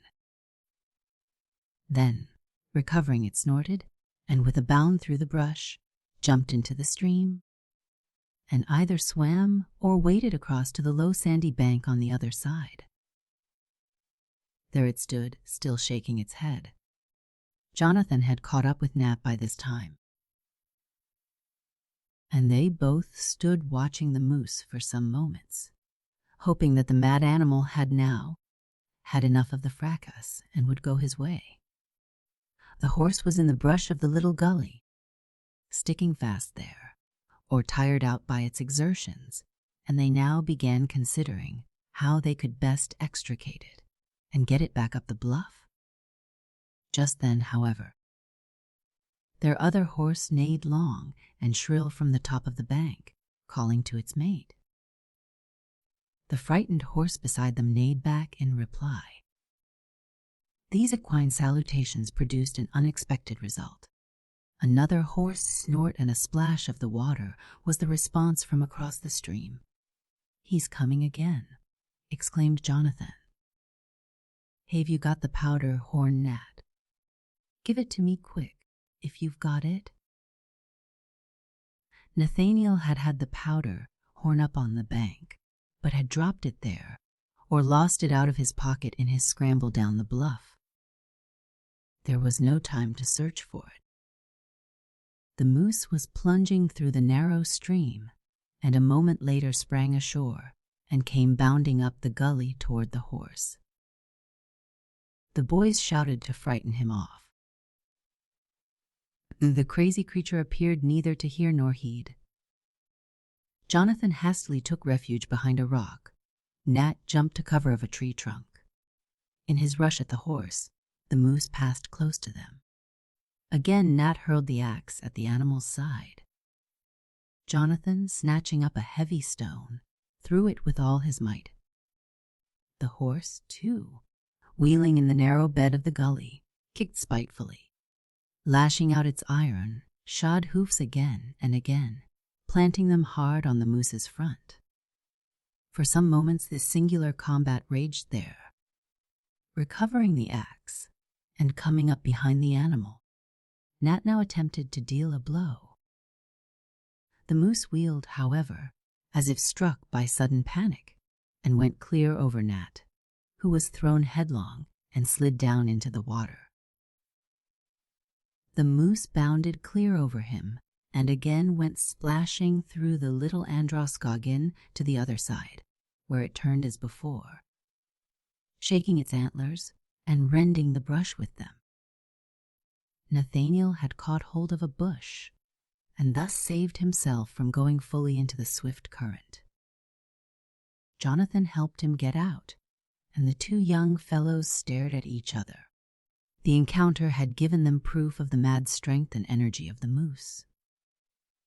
"Oh, if we could only find that powder horn somewhere," Jonathan exclaimed. The horse up on the bluff sent forth again its shrill neigh, to which the one beside them responded. And just as before, the moose, with an awful bellow, came plunging through the little river and bounding up the gully.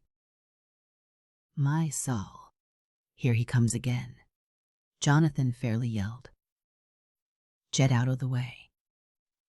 And Nat got out of the way as quickly as possible, taking refuge behind the same rock in the side of the gully. Again the place resounded to a frightful medley of squeals, bellowings, and crashes in the brush. This time Jonathan had caught up the axe, and approaching the furious emmalley of whirling hoofs and gnashing teeth from one side, attempted to get in a blow.